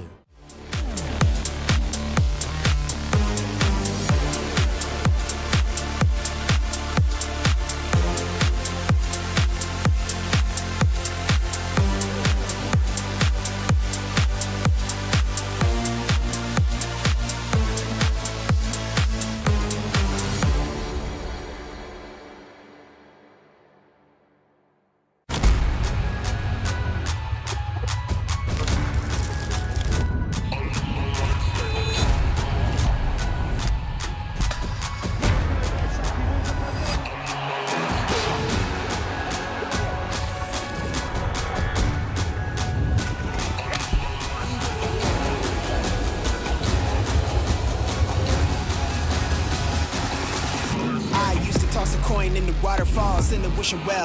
Now I get plenty coin, I'm self-made. You ain't gotta wish me well. You ain't like me then, but I guess it's past tense, cause you tapped in. You was never who you said. I see the facade when looking at really me. That you can tell my guard up. I ain't taking nails. If it's not in my favor, won't sign a deal. I got the royalty in the mail. I got authority in the field. Take a look in my iris. I be precise with the timing. I move on a touch like the high risk. I never know where my mind went.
Every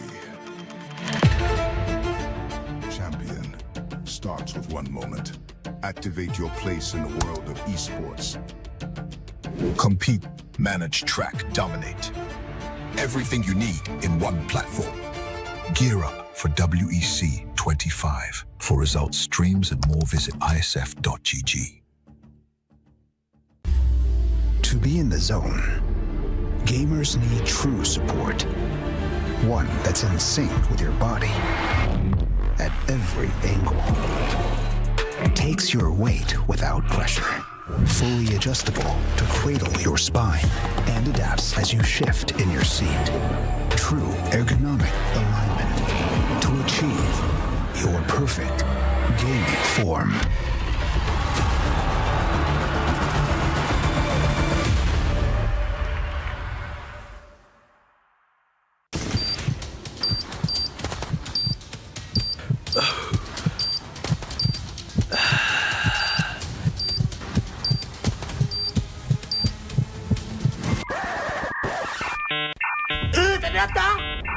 Data habis? Jangan risau.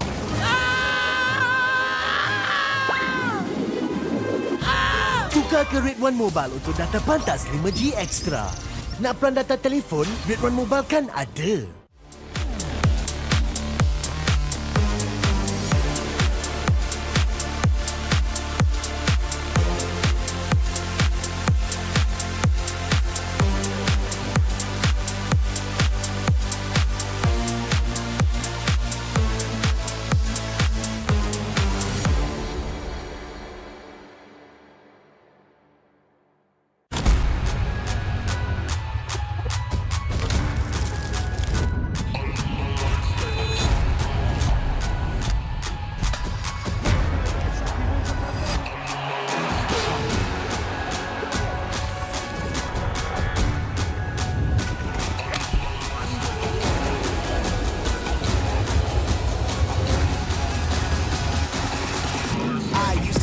In the waterfalls, in the wishing well. Now I get plenty coin, I'm self-made. You ain't gotta wish me well. You ain't like me then, but I guess it's past tense, cause you tapped in. You was never who you said. I see the facade when looking at really need. I can tell my guard up. I ain't taking L's. If it's not in my favor, won't sign a deal. I got the royalty in the mail. I got authority in the field. Take a look in my iris. I be precise with the timing. I move on a tuck like the high risk. I never know where my mind went.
Every champion starts with one moment. Activate your place in the world of esports. Compete, manage, track, dominate. Everything you need in one platform. Gear up for WEC 25. For results, streams, and more, visit ISF.gg. To be in the zone, gamers need true support. One that's in sync with your body at every angle. Takes your weight without pressure. Fully adjustable to cradle your spine and and adapts as you shift in your seat. True ergonomic alignment to achieve your perfect gaming form.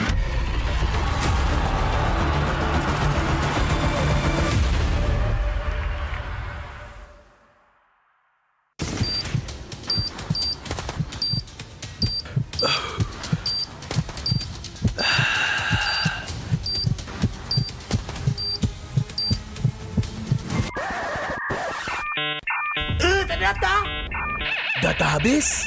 Jangan risau.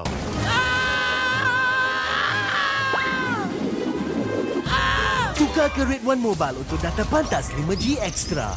Nak peran data telefon, Red One Mobile kan ada.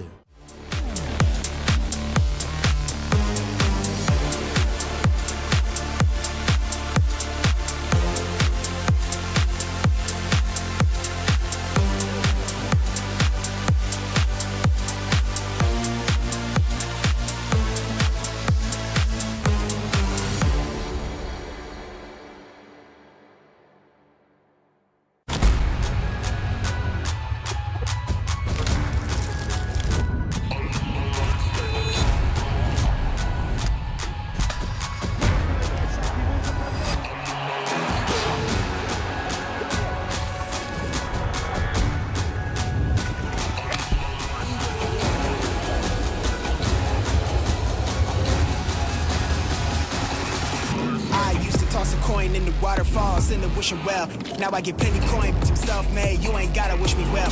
You ain't like me then, but I guess it's past tense, cause you tapped in.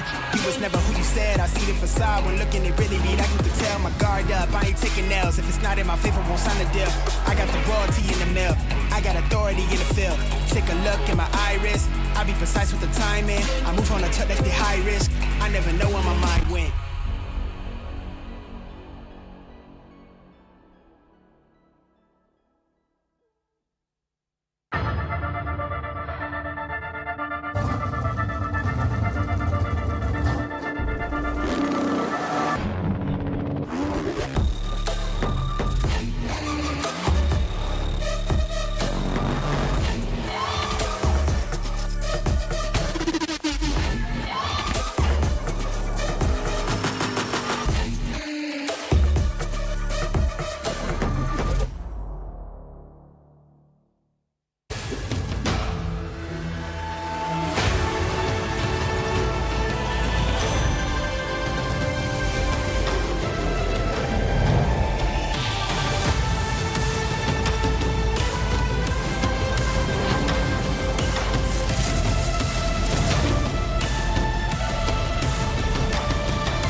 Every champion starts with one moment. Activate your place in the world of esports. Compete, manage, track, dominate. Everything you need in one platform. Gear up for WEC 25. For results, streams, and more, visit ISF.gg. To be in the zone, gamers need true support. One that's in sync with your body at every angle. Takes your weight without pressure. Fully adjustable to cradle your spine and adapts as you shift in your seat. True ergonomic alignment to achieve your perfect gaming form.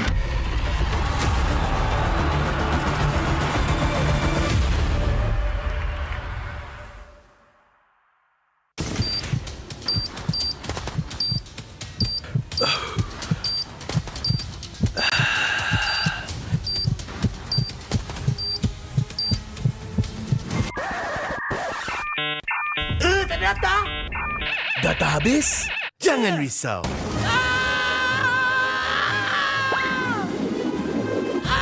Tukar ke Red One Mobile untuk data pantas 5G Extra.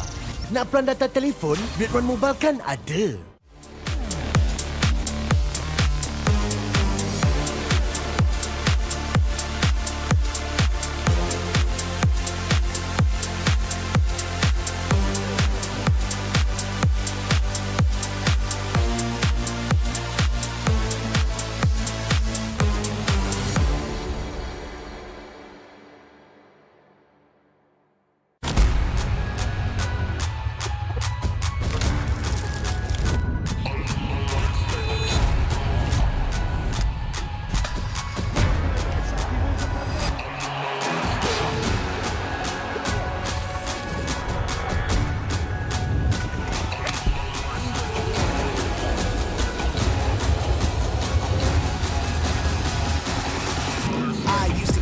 In the waterfalls, in the wishing well.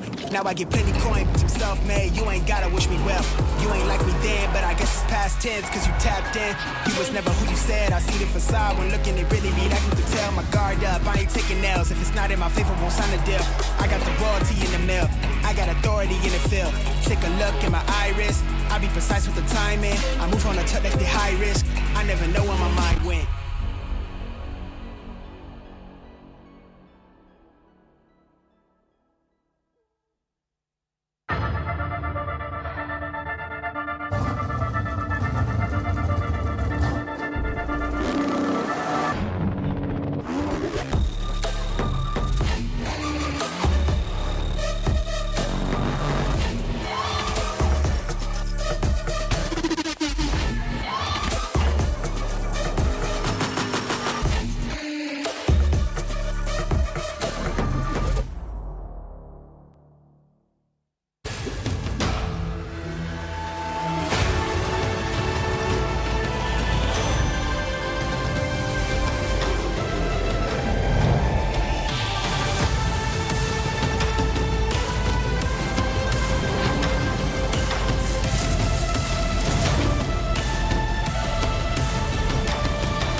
Every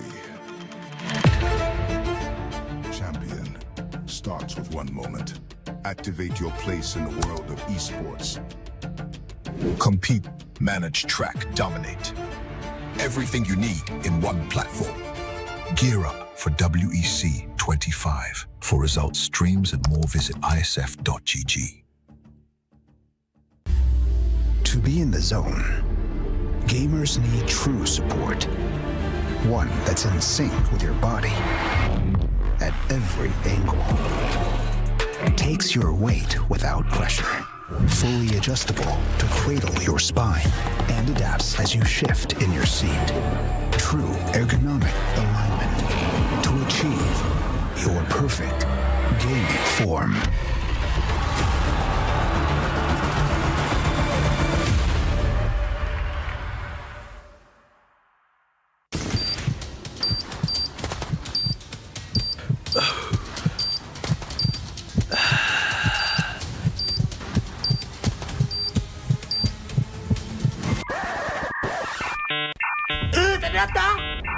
Data habis? Jangan risau.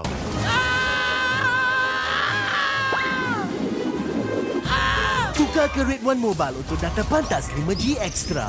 Nak peran data telefon? Red One Mobile kan ada.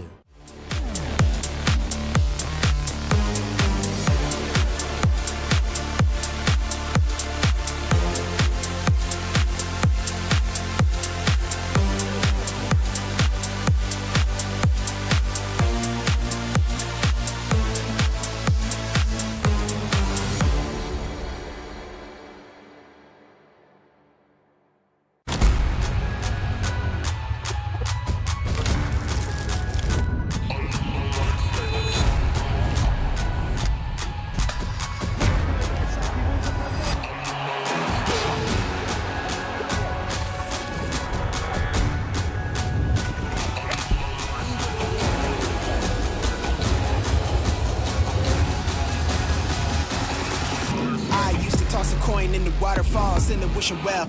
Now I get plenty coin, I'm self-made, you ain't gotta wish me well. You ain't like me then, but I guess it's past tense, cause you tapped in. You was never who you said, I see the facade when looking, it really be like you could tell. My guard up, I ain't taking nails, if it's not in my favor, won't sign a deal. I got the royalty in the mill, I got authority in the field. Take a look in my iris, I be precise with the timing. I move on a touch like the high risk, I never know where my mind went.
Every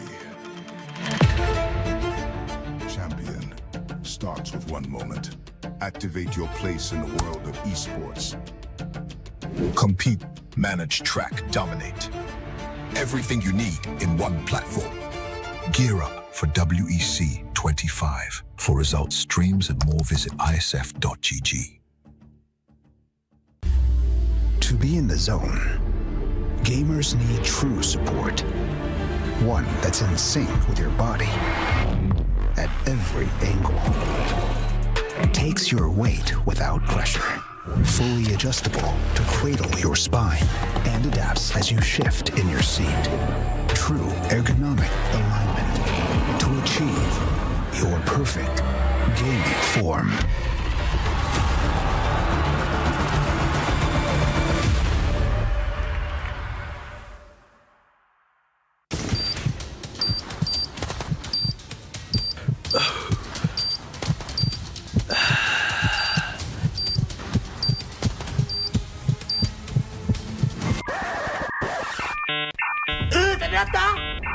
Data habis?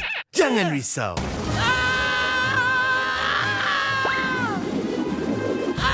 Tukar ke Red One Mobile untuk data pantas 5G Extra. Nak peran data telefon, Red One Mobile kan ada.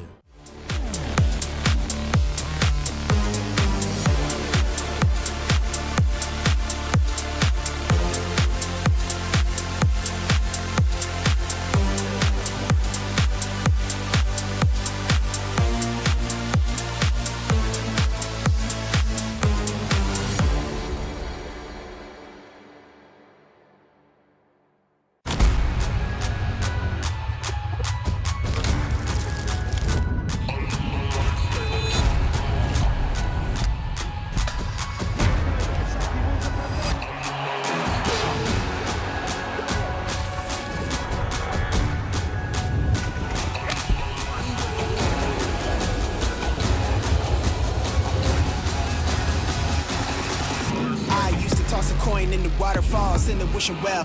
Now I get plenty coin, I'm self-made, you ain't gotta wish me well. You ain't like me then, but I guess it's past tense, cause you tapped in. You was never who you said, I see the facade when looking, it really be like you could tell. My guard up, I ain't taking nails, if it's not in my favor, won't sign a deal. I got the royalty in the mill, I got authority in the field. Take a look in my iris, I be precise with the timing. I move on a touch like the high risk, I never know where my mind went. Situation. And Cambodia this morning said that they want to meet you guys because they want a revenge after what happens during the qualifiers. So, how do you think that matchup will turn out? Maybe 2-1. 2-1, another intense one. 2-0. Any words to Team Cambodia? Good luck and have fun nanti. Good. Do your best. I can see that she's still shaking from adrenaline off the game. But thank you very much to Team Malaysia, and once again, congratulations. They will be moving on to the next round. However, now it's time to throw it back to the casters to actually give us a breakdown on what happened in this match. Throwing it back to the casters.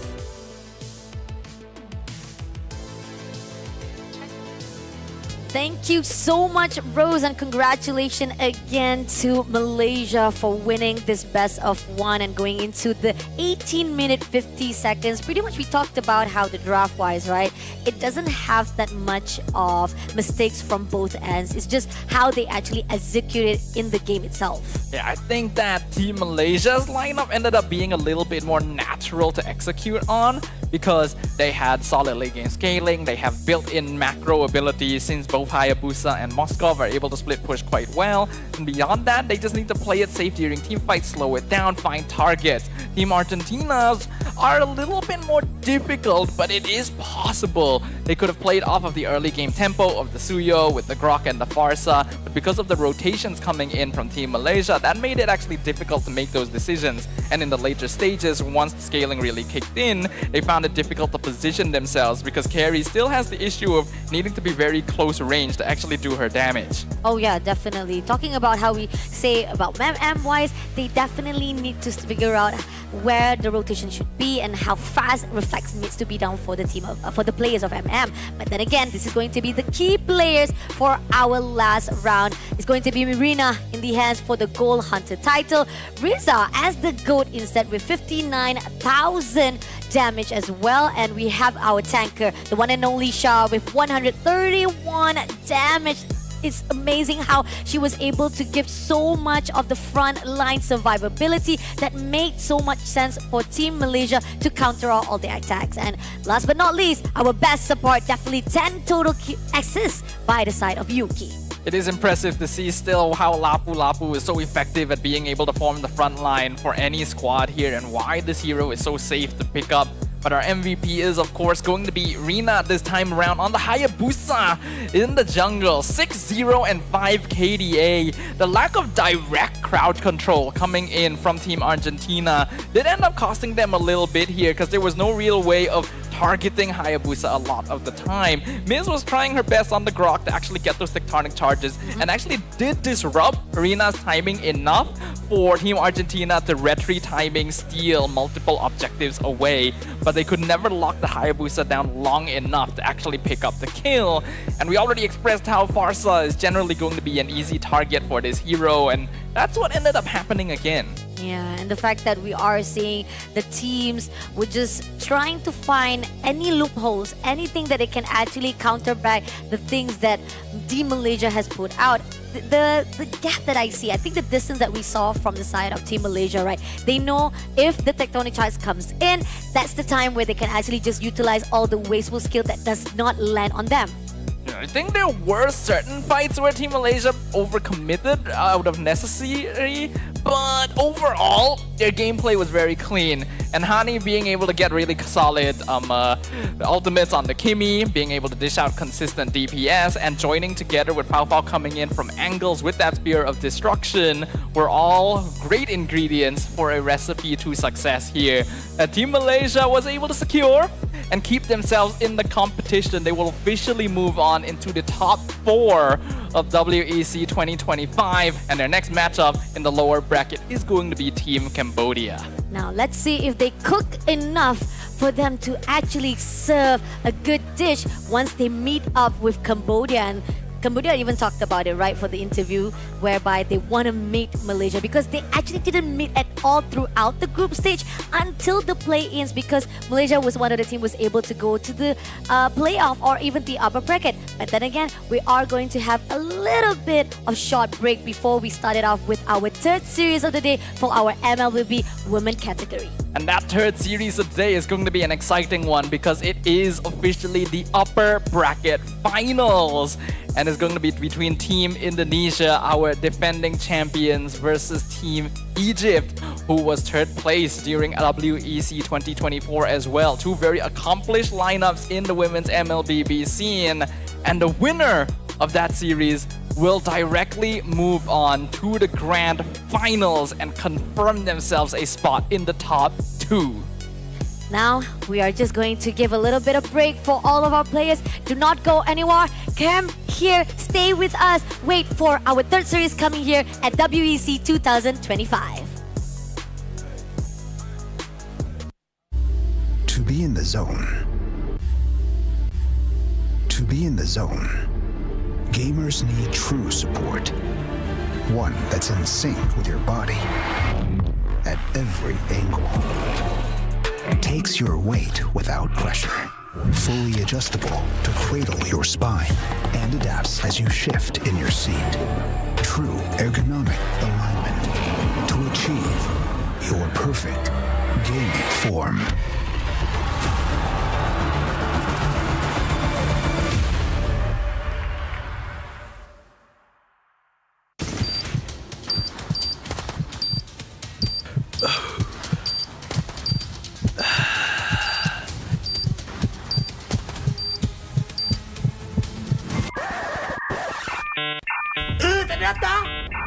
Data habis? Jangan risau.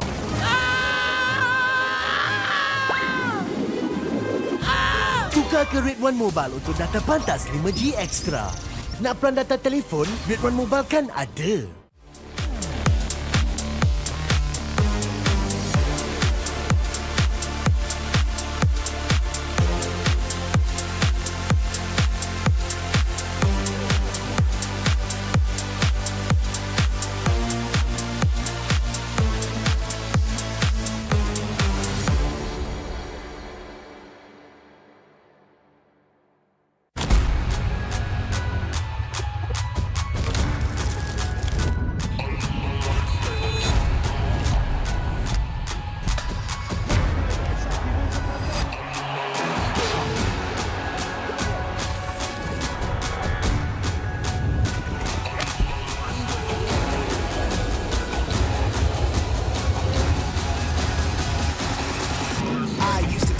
In the waterfalls, in the wishing well.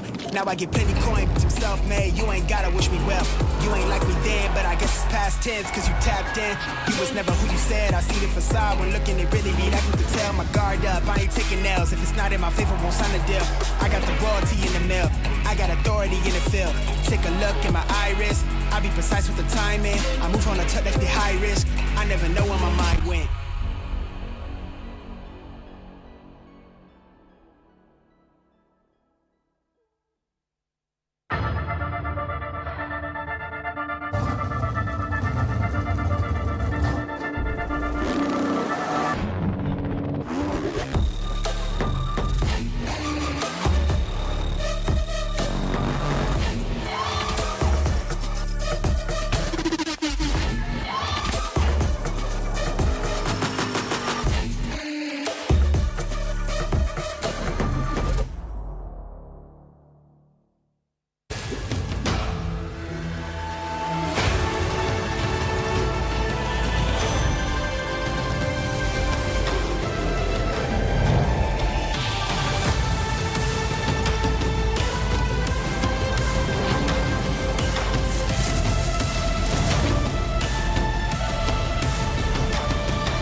Every champion starts with one moment. Activate your place in the world of esports. Compete, manage, track, dominate. Everything you need in one platform. Gear up for WEC 25. For results, streams, and more, visit IESF.gg. To be in the zone, gamers need true support. One that's in sync with your body at every angle. Takes your weight without pressure. Fully adjustable to cradle your spine and adapts as you shift in your seat. True ergonomic alignment to achieve your perfect gaming form.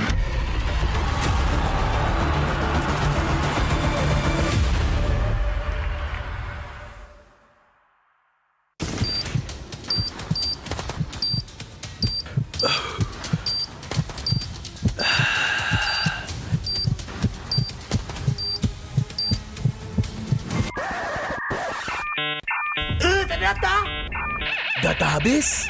Jangan risau.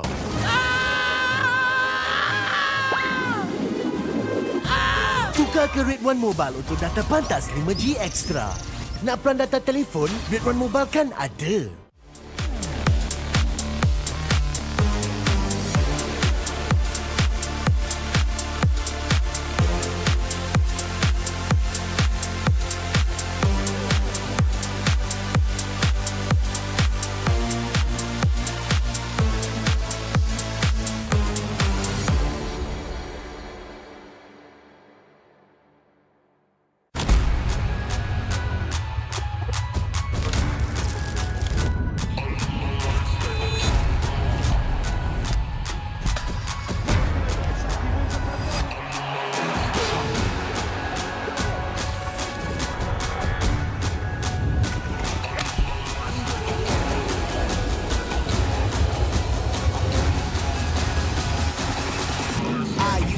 Coin in the waterfalls in the wishing well. Now I get plenty coin, but I'm self-made. You ain't gotta wish me well. You ain't like me then, but I guess it's past tense, cause you tapped in. You was never who you said. I see the facade when looking, it really be like you could tell. My guard up, I ain't taking nails. If it's not in my favor, won't sign a deal. I got the royalty in the mail. I got authority in the field. Take a look in my iris. I be precise with the timing. I move on a tuck that's the high risk. I never know where my mind went.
Every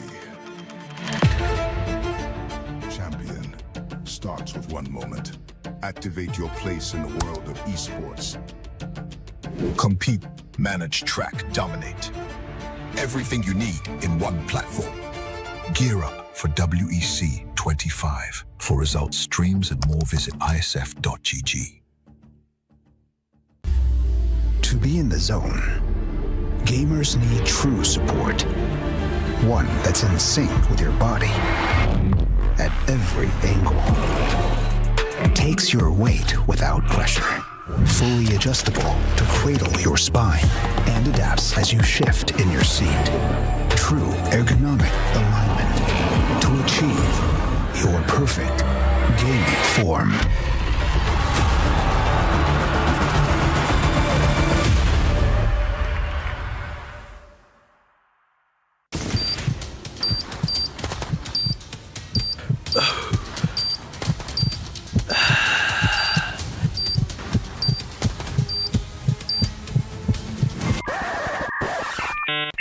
Ternyata data habis? Jangan risau.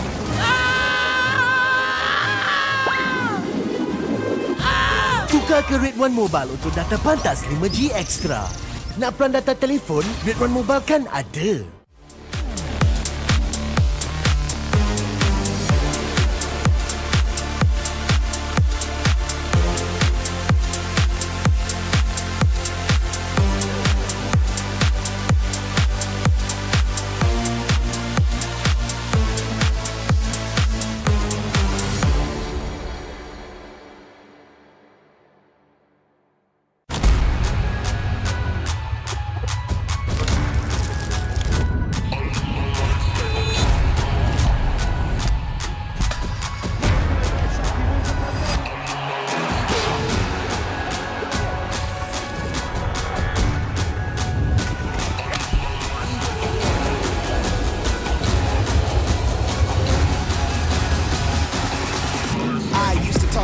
In the waterfalls, in the wishing well.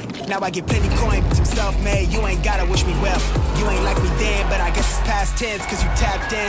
You was never who you said. I see the facade when looking, it really be like you could tell. My guard up, I ain't taking nails. If it's not in my favor, won't sign a deal. I got the royalty in the mill. I got authority in the field. Take a look in my iris. I be precise with the timing. I move on a tuck that's the high risk. I never know where my mind went.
Every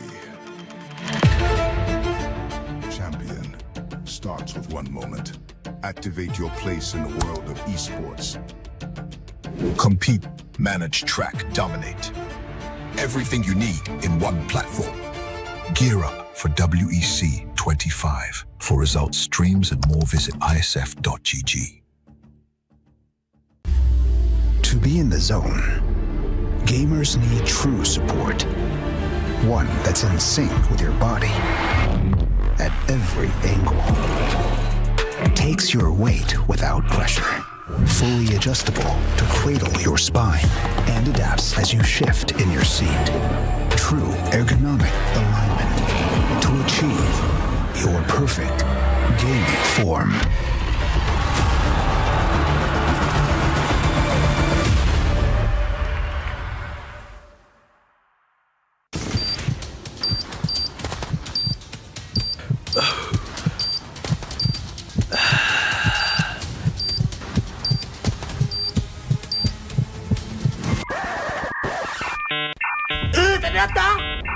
Data habis? Jangan risau.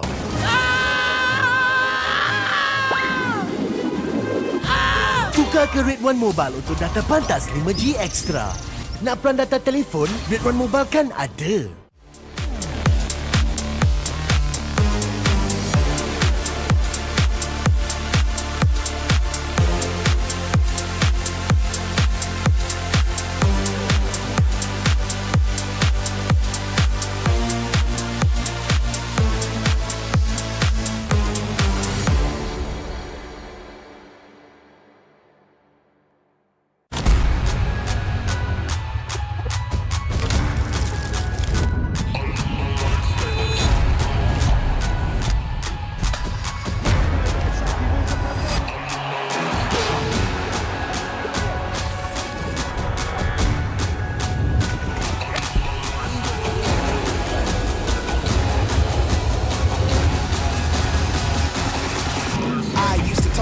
looking in the waterfalls in the wishing well.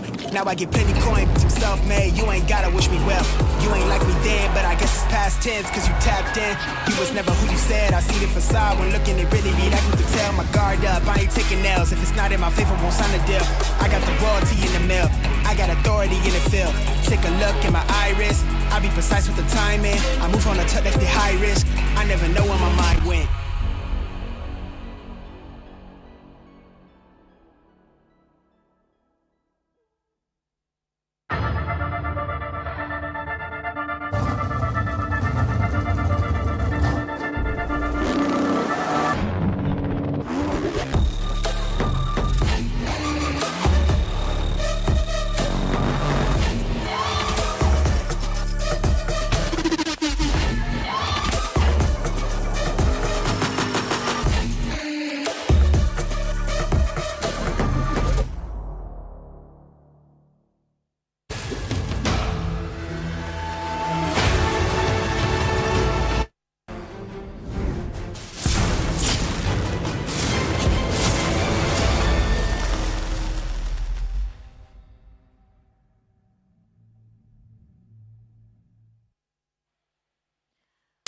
Would you like to pick the future of WEC 2025 for the women MLBB category? Well, look no further. Welcome back to the WEC 2025. We are now moving into the upper bracket finals to see who will be the first grand finalists. You're with me, Fasha, Bunny, as well as Sadafa. And for your information, this global event is none other than organized by the one and only the team of ESI as well as MESF. And it is also supported by our strategian, our partner who has been helping us, which is ESI.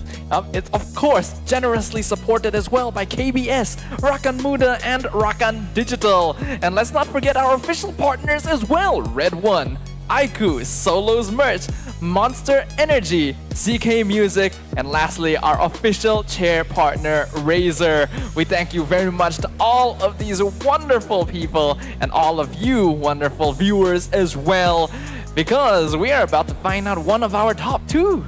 Yeah, and before we even get into that, because the fact is we have these two teams are really ready to go in. So let's do a little bit of recap. Maybe you guys kind of actually lost track of what has happened throughout the WEC 2025. Again, it started out really good for the team of Cambodia, who managed to shut down Turkey for their first series today, and then they are going to move in for the semi-final lower.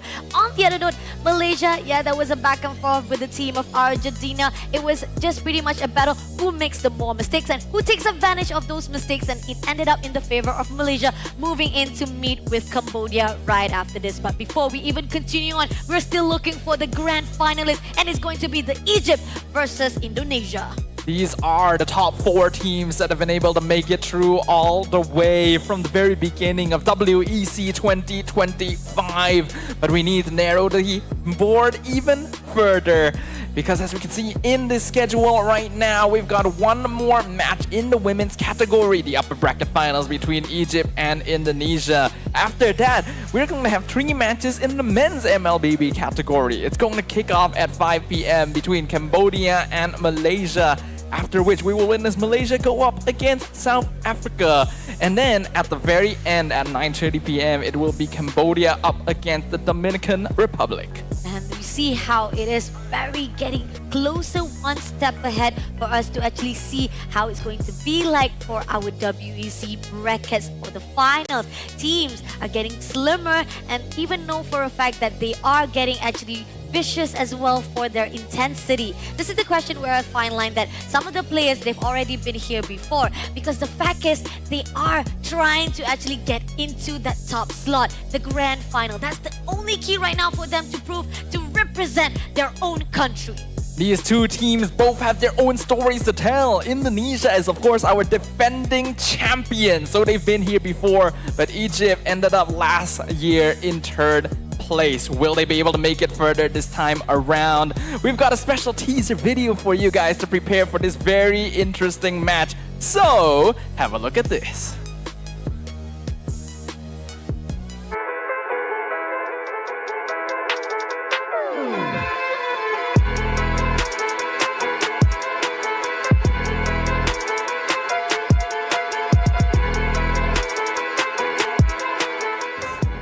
In terms of performance, I think my players individually played much better because some solo plays made a little bit of difference here and there.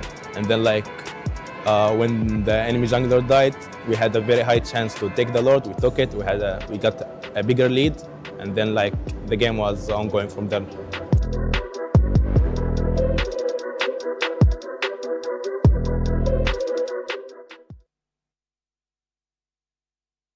Not even one map has been dropped by this amazing atrocity right in the hands of this team. They know for a fact they are the champions for last year's debut. They know for a fact they were already crowned world champions last July, and they want to make another championship in their belt. Give it up to the one and only Team Indonesia!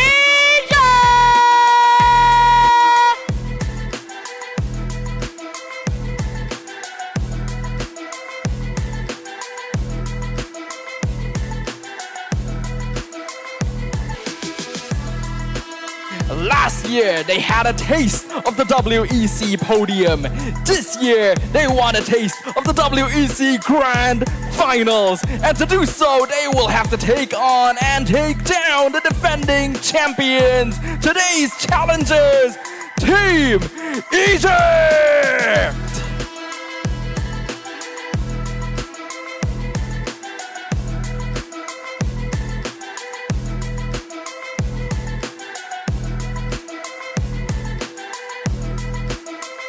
Is this a glimpse of our future?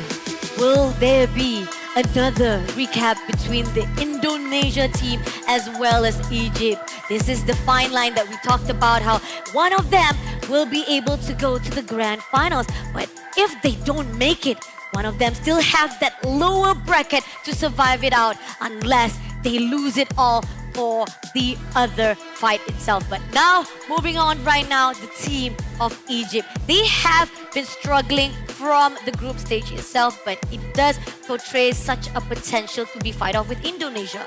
Indeed, and Team Egypt seem to be up to the challenge right now. We got Velvet, Nana, Nucci, Names, and Fiven lining up the Team Egypt composition.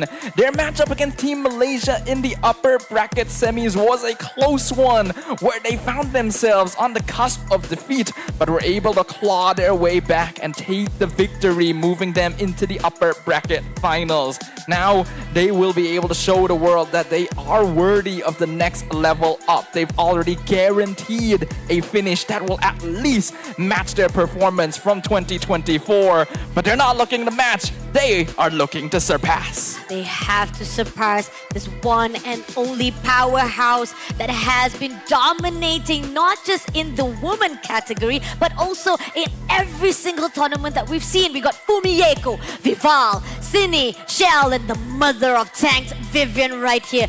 Can they be able to clear out all the records saying that we will keep up clean every single match throughout the group stage until the end?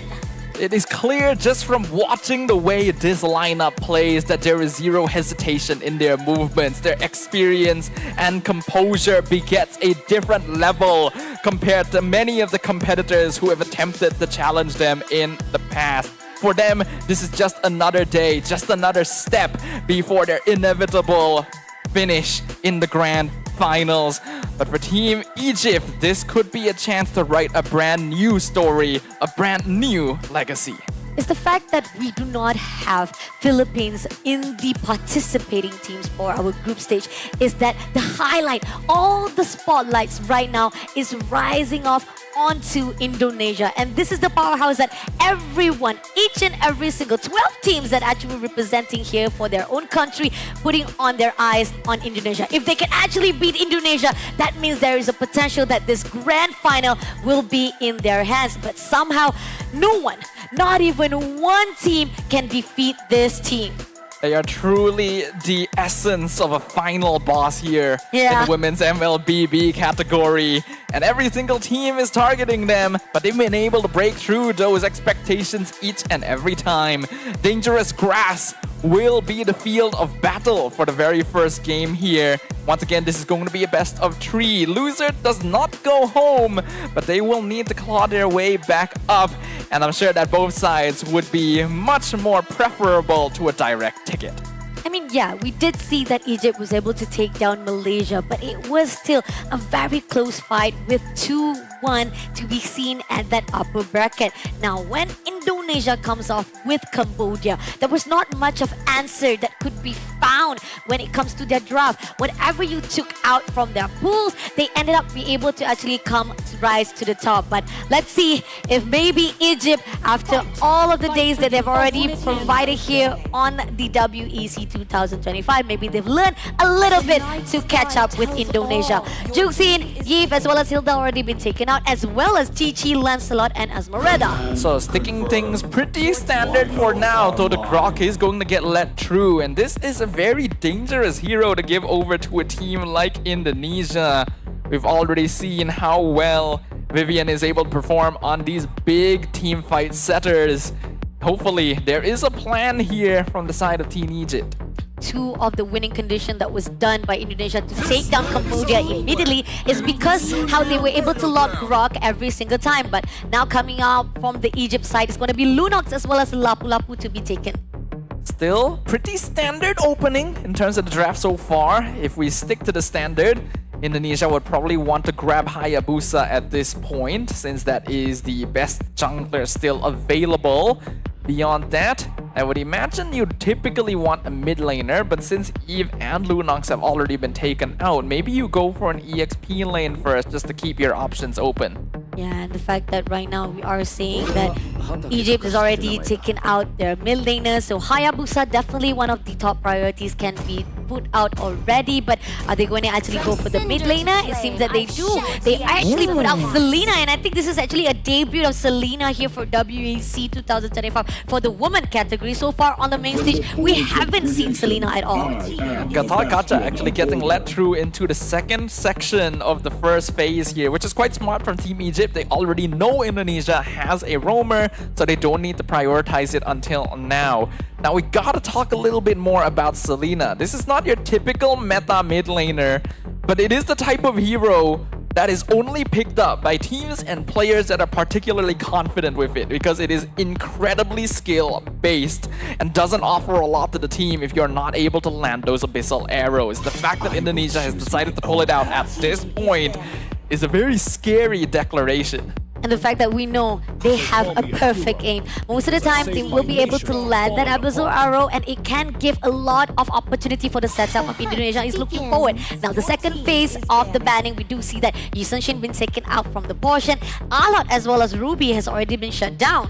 Something that Team Egypt can try to take advantage of right now is because they are facing a mid lane Selena. That means that the team fighting capabilities of Indonesia are going to be a little bit weaker directly. They can commit to a full death ball here, and that is probably why they've decided to get rid of Arlet and Ruby. These are 2 heavy crowd control heroes that can really mess you up if you stand too closely together, and means that they can feel more comfortable rotating around the map and defending anyone from any abyssal arrow hits. And the fact that they also take out Fanny, a lot of the targets right now coming in from Indonesia is to just reduce a little bit of the pools for the jungler itself. So Egypt-wise, I do feel like there's still a lot of viable options coming in for their own jungler. So this is where the fine line, they have to pick it up right away.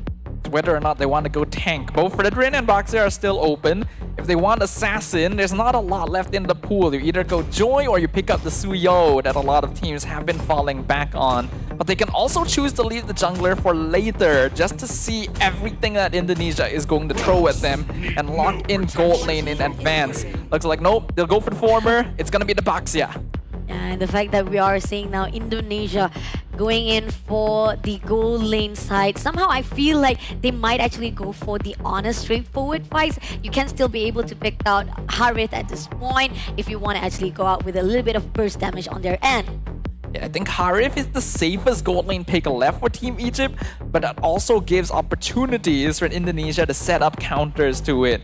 I don't really like things like the Phobias as of this point, so they will probably want to look in a different direction, but they will grab the Granger in advance, directly challenging Team Egypt to a marksman battle in the gold lane. EXP lane gonna be the final choice. There's still heroes like Yuzong, like Glue. What is going to be the choice? And it sounds like an X-Borg for Indonesia. I mean, looking on the side of Indonesia, right, they pretty much really reprioritize on all the damage that they can pull out for the stun.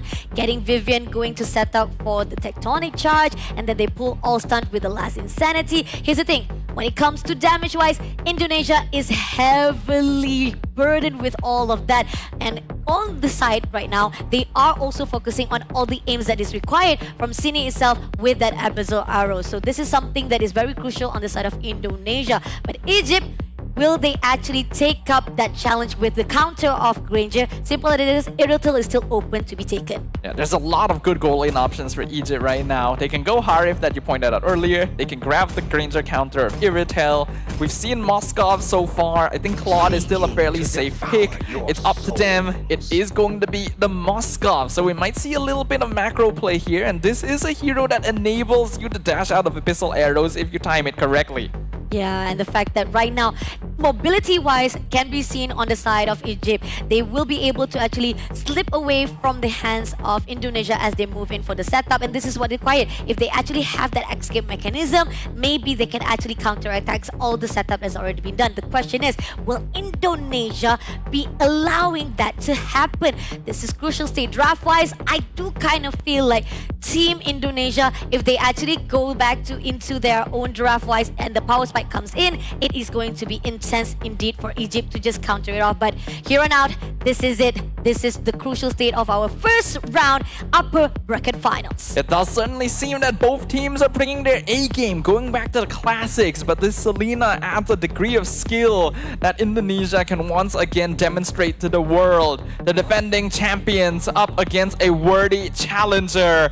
We're gonna be jumping into the land of dawn for game number 1. Welcome to WEC, everybody. Let's see who will get the grand final slot. The first ever. Give it up to the team of Indonesia versus Egypt. Two worthy rivals right here. Both teams that have had the opportunity to taste the top 3 finish during WEC 2024. So both certainly deserving of their position here in the upper bracket finals. Already a big trade. A lot of big trades coming in already with the Thorn trying to hold out positioning. Team Egypt, a little bit of invasive right now comes through, but then again, they are trying to make sure that they can pressure out to the side of Indonesia. But then again, Sini takes down Nucci just for the first blood. Overextension ended up in the cause of what? Really impressive composure coming in here from Indonesia. I respect the attempt from Team Egypt to go for the invade. They are playing the tank jungle and they have better mid lane prio after all. But Vival was actually still able to secure the jungle camp regardless, which meant that Nuki basically gave up her life for nothing there. Yeah, and the fact that right now, this is going to be a little bit tricky coming out from Team Egypt itself. Pressures from every single angle that Indonesia is putting up is saying that you gotta back up, don't get too intense or even close to me. We will make sure that there's going to be a good guard out right here. Yeah, I like the rotations that we're seeing from Team Indonesia. They know that Sini clears wave slower than Nucci, so they're actually letting Vivian hold the wave in, giving up on the Crocs rotation in order for Sini to provide a little bit more pressure with those Abyssal arrows by herself. We'll see whether or not that works out, but for now, Indonesia is already holding on to a comfortable little gold lead. Total spawn, right here, this is going to be the first dance can be seen. It looks like Vivian is already prepared to set things up. A little bit of poking right here as Team Egypt, they want to actually figure out where the fine line that they can actually pull through. Thorn comes in from Vivian, but at the same time, they're not going to overcommit themselves. Fumieko joining the party, doing a little bit of ignition right there to the side of Velvet. Yep, they want to open the door though, but it's a rapid push up right there for that movement to be denied by Vivian. So still, the team of Egypt trying to make sure if they can actually have the upper hand for their own positioning. We can see that Vivian doing a good job right now of just holding aggro on the turtle and slowing down the attempt because she knows that Vival wants to get a bit more farm. But then going in for a fight, Vivian comes through. Unfortunately, they will be able to survive that. Flickers away, unfortunately, to actually survive it all. But SOD doesn't land off. But in the meantime, they are going in for a push. Shadow kill doesn't get anyone. Vival had to pull away with the quad shadow. Good play there. Team Egypt knows that right now, this early into the game, they just have a better death ball strategy entirely. They can walk together, stay together, dive together. Nana picks up the turtle. The fact that Nana able to actually get the turtle, it seems that they're going to actually taunt even more. Sydney had to pull away, but Vivian gets a kill right there in the hands of Evolve. Vivian gonna be picked off, so good aggression so far. Team Egypt understanding and knowing how to make use of their early game spike, since they are going to be the ones playing with that tank jungle. It's unfortunate that Names got hit by an arrow, but it should be fine. It's unfortunate that Names hasn't been able to get a lot of assists so far since that Spear of Destruction dismissed earlier. It looks like goal lane is still pretty 50-50. And the fact that right now we are seeing that Team Egypt getting better and better. Shadow kill comes through. Names! Unfortunately, they managed to survive it out, but Sydney takes down Nucci immediately for the trade itself. So Egypt set up a little bit too slow right here. Sydney taking advantage of the chaos caused by the Yogi Shadow kill there to actually land the arrow onto Nucci. That's not ideal for the Lunox. And even Vivian right now trying to survive under it as OD comes in and is going all out to the Shell side, but at the same time, Shell managed to pull through. Ultra Rapid comes in, but the Tectonic Charge doesn't get through with the Mighty Swing as well, so it's going to be a little bit of neutralization between the two. They didn't quite get the kill there, but you can see that the combo from Team Indonesia is pretty scary there. Oh no, that landed. Okay. Names just barely alive. Luckily, no one else from Team Indonesia was close enough to follow up on that arrow, but we can already see this Selena being quite the little terror on the map. Vival even stealing away the purple buff from Nana. And the fact that a lot of invasive right here coming out from Indonesia is giving a lot of opportunity for them to just conquer even more. And here, Names should have just gone back, but here giving opportunity for Sydney even more to shut her down. That's rough. I don't even blame Names too much for staying, because by now you would have thought that the Selena would have went to somewhere else on the map, but Sydney just waited the entire time. And even the Tectonic Charge didn't come through, but at least it does give an opportunity for Sydney to just go back, and really good defense coming from the Mother of Tank. Well, there is a reason why she has been given this moniker, though it looks like she will at the very least be punished for it. Nucci will pick up a kill onto the Grok.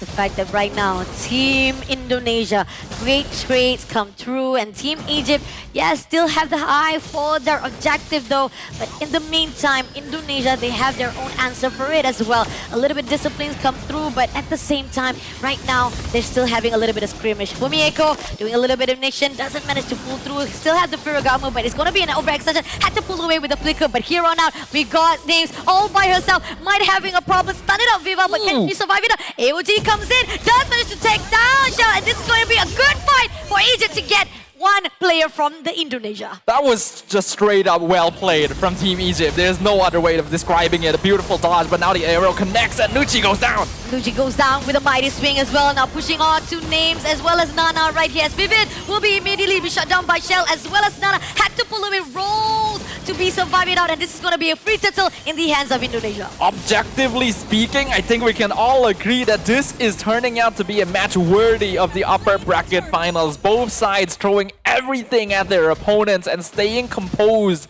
even when put behind.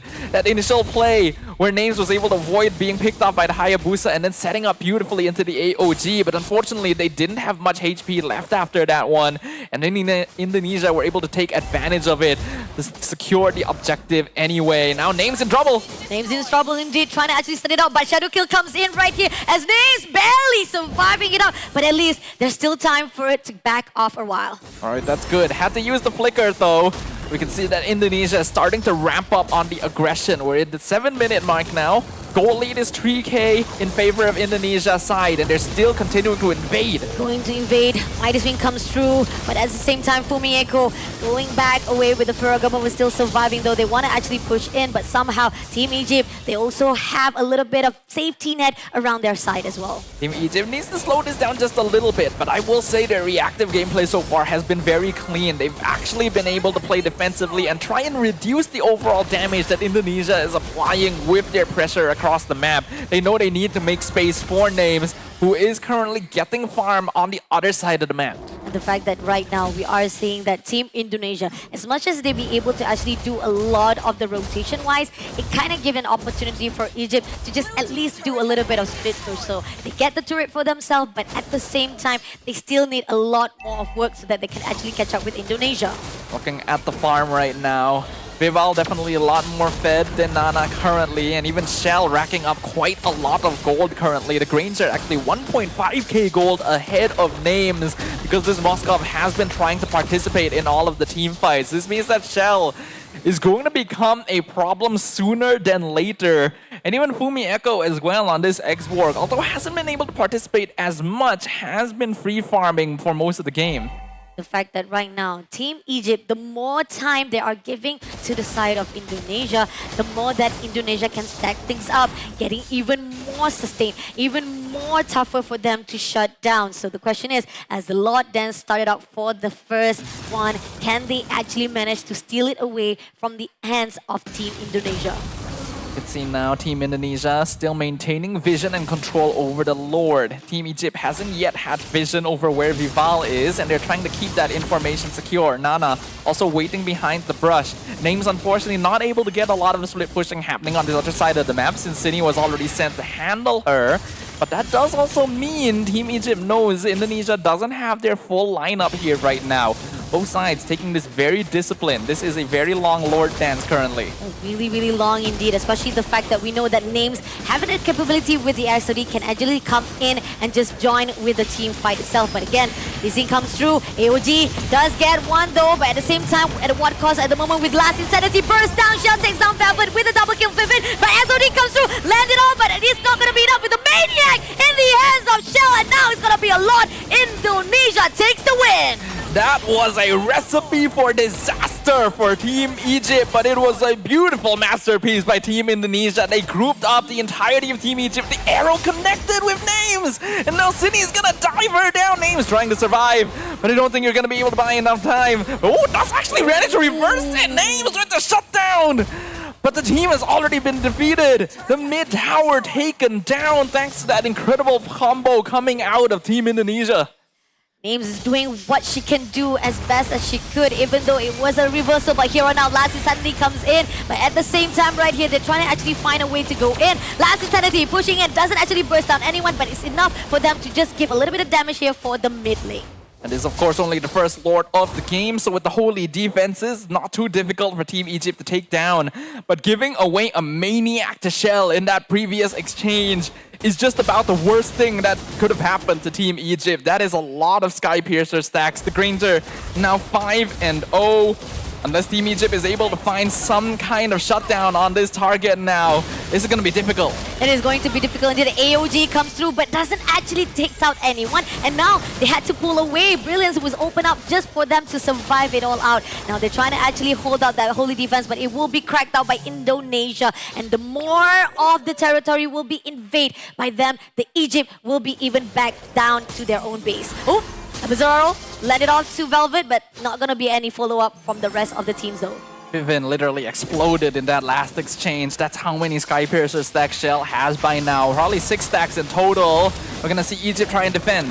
Defend coming in right now as they go for the taunt, but at the same time, Linnell going in for the Last Insanity does stun Nana. Nana will be taken out by Shell, immediately giving up only 4 players to be surviving and defending that line. But at the same time, still waiting for the minion to come through. And Team Egypt, they're trying to find a way, stuns it out straight for Vivid. Vivid had to pull away immediately before being taken out, but at the same time right here, can never survive without stun out immediately with City. Shuts down Nochi, Shell takes down Velvet as well, and Shadow Kill comes in. It doesn't land anyone yet, but it does give an opportunity for opening the baseline. We are seeing the relentlessness of Team Indonesia right now with their aggression toned up to maximum volume. At the very least, there's no minions here, so Team Egypt will be able to hold on for a little bit longer, but this Granger has now officially reached the monster territory, 8-0. Shell needs to be stopped, and if they're not able to do so, she will carry this game on her shoulders.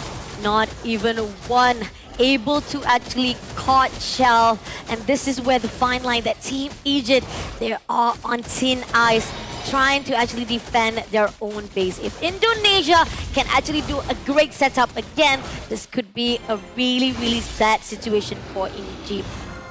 Next Lord has now officially spawned. We're 12.5 minutes in, and the goal lead is already 9,000 in favor of Indonesia.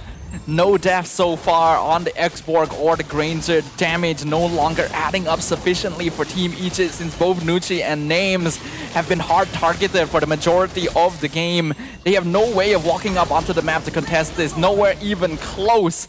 And they only have 1 inhibitor left standing. And let's see if Team Egypt with them trying to actually hold out that crystal before being taken out by Team Indonesia. Can they actually form the greatest defense, a miracle that can they pull out from their head so that they can maintain the positioning? Now coming in for the Nixian, try to burn the turret down. They are opening up the base. Every inhibitor turret is already out, and this is only left for Team Egypt to fight for their life. 10k gold lead, 13.5 minutes in, the base is empty, the Lord is pushing through. Goes in for the tectonic charge, gets 2 players right here, but at the same time, Fumieko was stunned, goes out for the last insanity, gonna burst Velvet as well as Nana, but at the same time, goes on for the shadow kill. This is a count with the Nucci side, but at the same time, got 4 players who tried to survive it up, but the crystal is going to be in the hands of Indonesia first. Team Indonesia strides into the base of their enemy with the stride of taking a picnic. It is so simple for them that they're not even targeting the crystal. They're going for the kills. They're diving into the base because why not at that point? The gold lead is just too much. The snowball out of control after that initial maniac in that objective fight. At the very beginning of the game, Team Egypt were holding out well. They were trying to go aggressively, but the difference in experience really showed here. Oh, definitely. And the fact that we are seeing that such clean execution that was done by Team Indonesia. The way how they zone things out, how they actually make sure that most of the players of Egypt could not do anything. They're just preoccupied trying to actually fight off one-on-one, or maybe just trying to make sure that they survive it all out. And in the end, those are the things that actually be taken advantage by Team Indonesia. If you're too busy trying to survive, in the end, the objective will definitely be in their hands instead. But on the side of Team Indonesia, that is a beautiful starting off of our upper bracket finals, and moving along with our post-match itself. The fact that they have 14 kills over Egypt shows how much of dominance to their side. Nucci unfortunately did not have a good game here, being targeted first blood in that very first exchange where Team Egypt themselves were attempting to be the aggressors right from the get-go. That meant that Indonesia already had lane control, even though Lunox should be able to match up against a Selena. And by allowing Vivian to absorb the minion wave while Cine rotates to the sides, they're able to build up pressure even if the Abyssal Arrow doesn't land. That allows Shell and Fumieko to farm more carefully, forces Egypt to have to pull players in to join team fights, which they're not really winning, and just slowing down the farm across the board. And the fact that we keep on seeing how Fumieko comes in with the last insanity, and not only that, we keep on seeing how Vivian getting a really good setup with the tectonic charge. This is going to be a great job coming out from all of our individual players. That's why they have 3 key players in their hands. Shells with Gold Hunter as well as the GOAT to get that title. Vivian, we're not gonna actually put it down as well because she tried her best going with the AOG. That was a stun that we actually saw, where the fact that even though it was almost close enough for names to be taken down, it was a good counter attack coming from Team Egypt. But Vivian as the mother of tank, 13 total assists as the best support. Nowadays, with the gold generation across the map nerfed across the board, it's very difficult to hit the 900 GPM score compared to before. But Shell was able to do so, 905 gold per minute on this Granger. It accelerated so insanely after that fight around the Turtle Pit, and instantly gave half of the full stacks of the Skypiercer. From that point onward, it is basically just a game that belongs to Team Indonesia, and all of it comes off of the setup that was prepared by Cine on this Selena. Oh yeah, definitely. Landing off all the Abyssal Arrow is what proven that even though, yes, it is a little bit of challenge there, but Cine says that I like challenge. Why don't I show how I do it in the way that when it comes to straightforward mid lane, right, they definitely have an easy execution, but when it comes to Selena, you have to be able to land perfectly for your aims, and Cine does that. Cine shows how much that challenge is not a problem for her. Absolutely not. A good Selena player is not just effective at landing the Abyssal Arrows, but positioning them in such a way that you cut off escape routes, you put pressure into your opponents, you force them to move in directions that they would prefer not to.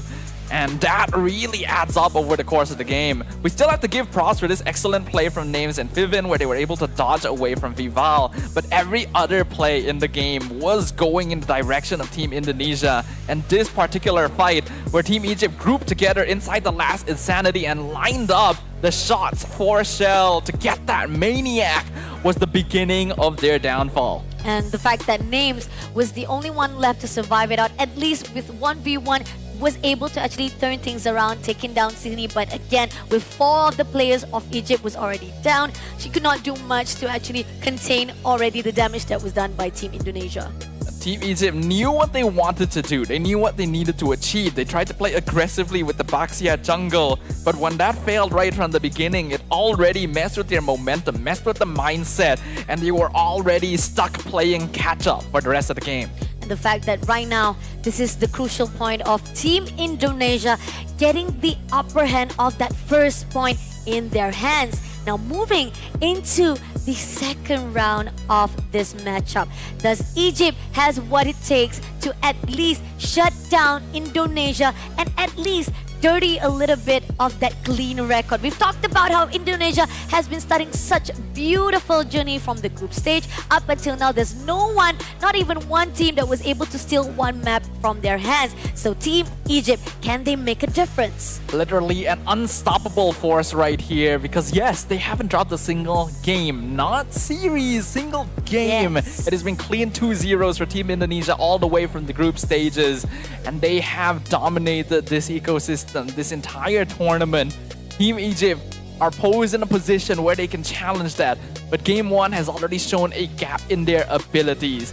They need to be able to reset from this. They need to be able to switch up their concepts, because if this continues, then Team Indonesia is going to be able to quite easily reprise their return to the grand finals. Okay, let's talk about the draft right before we even started out for round number 2.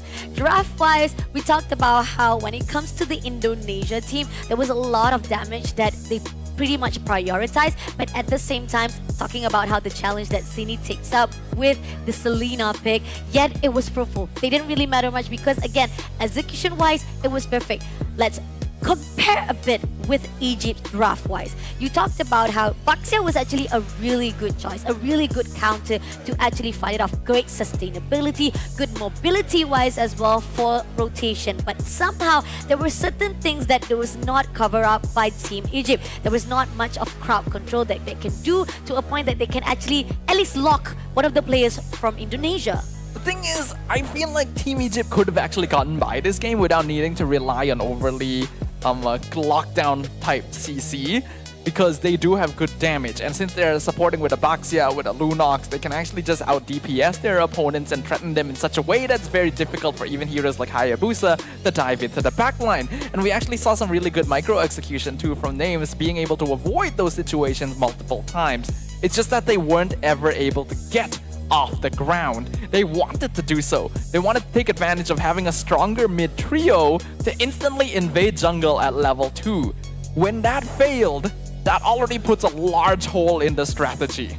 Oh, I kind of agree on that though. And the fact that we did see that AOG-wise that was done by Vivin, it was just at the crucial state where she was confident enough to let it off. And a couple of times during the team fight, the moment that she wants to actually cancel out some of the ultis, especially with the last Insanity, who builds up from Fumieko itself, comes in, breaks all the defense-wise, it kind of scatters all the positioning of Team Egypt itself. And this is where the fine line that if you are scattered around, if you are running away just for survivability, Team Indonesia can take advantage of it. Indeed, indeed. And hopefully, we will continue to see that moving forward, because this is the type of team that has already demonstrated they're not going to hold back. They know how strong they are, and yet they're not going to chill. They're going to give every one of their opponents an appropriate level of respect. They're going to bring their full force to bear, which is very terrifying for anyone who is going to need to deal with them. But I did like the composure that Team Egypt was showing earlier on in that game number 1. Even after failing that initial attempt of invading into the jungle, I think that their trading was good. Their positioning was overall quite smart and avoided losing too much advantage until that one unfortunate play of the Maniac on the Granger.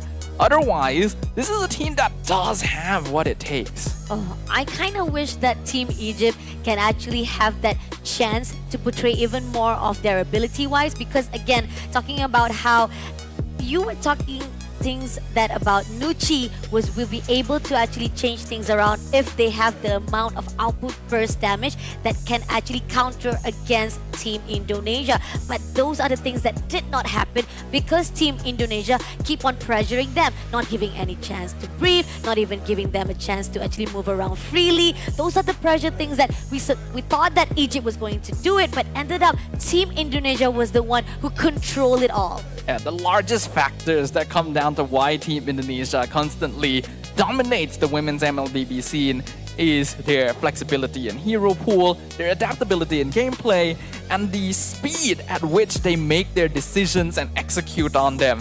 Their level of gameplay is so fast that even teams that might be able to respond just simply don't have enough time. The reactions, the experiences required to be able to play at this level begets a certain degree of pedigree. Oh, this is where the fine line that Egypt, again, they are on a thin ice. Yet, if they are not going to be able to get that grand final slot for the first one, they are going to drop down to the lower bracket. So still they have an opportunity to survive it out on WEC 2025. But nobody wants a long journey, especially the fact that there's going to be an expanding river for the second map. This map seems to like Team Indonesia. They keep getting expanding river almost every single time. And we already know their win rate is very high on it because they have done nothing but win ever since this tournament has begun. It's a map that facilitates even greater aggression, even faster early game rotations. So I hope that Team Egypt is going to be prepared for this because this is the upper bracket finals. They will not go home if they lose here, but their journey to the grand finals is going to be just a little bit more difficult. Question is, are they going to actually let Grok go again? Because first out, that is pretty much the priority pick coming up from Indonesia. So if they let this through again, it might actually give a lot of the advantage to Team Indonesia, as Egypt is going to be the first pick. Lancelot, Alsmoreda, and Selena Respect Band just taken off by Team Egypt. On the side of Indonesia, they still prioritize on Zuxin as well as Eve. Pretty understandable respect being shown right there for Team Egypt, getting rid of the Selena that caused them so much trouble before. They're going to be on the blue side this time around, so they're actually the squad that can threaten to take the Grok as a first pick. And even if Indonesia does ban it out now, we can probably expect to see the Gatot Kaca anyway. So maybe it might be good for Team Indonesia to decide to just open it up instead. Let's see if they want to actually let that go, because again, Egypt-wise, when it comes to Grok, they didn't actually had that much of success, if I can actually see it. But Baxia actually been taken out as well. Seems like also a little bit of respect has been given by Indonesia towards Egypt. So that is just them opening up the draft now. They want to take out heroes that would allow Team Egypt to go for more early game aggression, because that was actually something they attempted before. Now this could be a Grok first pick, could be a Gatot. The CC is also wide open, so Team Egypt has a lot of good options. They have to be aware that whatever they don't take, Team Indonesia is going to have priority next. I'm looking from how it is, like I think it's going to be, oh, Chi actually been picked out by Team Egypt. Interesting as how we are seeing Egypt actually has played CC before when they were fighting off with Argentina at the Flying Clouds map itself. So yeah, we talked about how pretty much a lot of the top priorities heroes are definitely going to be Gatot Kaca. Even Grok is one of the top priorities right now. Popular heroes to be picked up, but Chi nonetheless is also quite a really good post right here in the side of Team Egypt. So I do feel like Team Indonesia can just go for Grok again. And they can probably pair it up with the Lunox as well if they want to play it safe. Otherwise, you could actually go into Grok Hayabusa and then keep your options a bit more open. No, not going for Grok actually. Giving the option back to Team Egypt. They go for Lunox Expork. Oh my god. Interesting mind games coming in from Team Indonesia. The question is, does Egypt is going to actually take up on that offer? Are you actually going to actually pick up that Grok right now? And not only that, are you going to actually pick up your own mid laner as well? Looking on the side of Team Egypt, we do see that they keep on using that Lunox, and this is why they kind of lose a little bit of their own pool's heroes, because most of the time whenever Egypt comes through with the combination of Gatot Kaca or even with the combination of Baxia, they somehow always picked up Lunas. But here on out, Hayabusa will be the top priorities for Team Egypt, and it seems that they picked up Gatot Kaca instead. So still, Grok is either they will be banning off for the second phase, or they will allow it immediately as well. Indonesia either goes the Grok here or they grab an assassin. It's one Yeah. or the other. I feel like you just go for the Grok regardless, because he's going to get banned out next, and you probably still have a solid assassin pool to be able to rely back on. The genius of opening up with the Lunox and the Exborg here is that they both technically counter Grok and Gatot. Therefore, whatever Egypt picks is not going to be the most ideal, and it also locks you out of certain strategies. It's a bit dangerous to go for heroes like the Farsa because they're going to be vulnerable. It's difficult to go for heroes that would be vulnerable to the Lunox, like the Esmeralda and the Alice as well. So they're quite okay with opening things up, and they will indeed lock down the Grok before the end of the phase. Now, here's the thing. When it comes to Team Egypt, right, there's still a lot of the slots coming in, especially with the mid lane. So Team Indonesia, they can have a possibility to just shut down a little bit more of the mid lane, such as like Kimmy for the damage wise as well, or they can actually just take out as well Farsa, even though I feel like Farsa wise it doesn't really have much of potential, but it may actually give a little bit of good covering for the high ground itself. So they take out Valentina instead for the mid lane.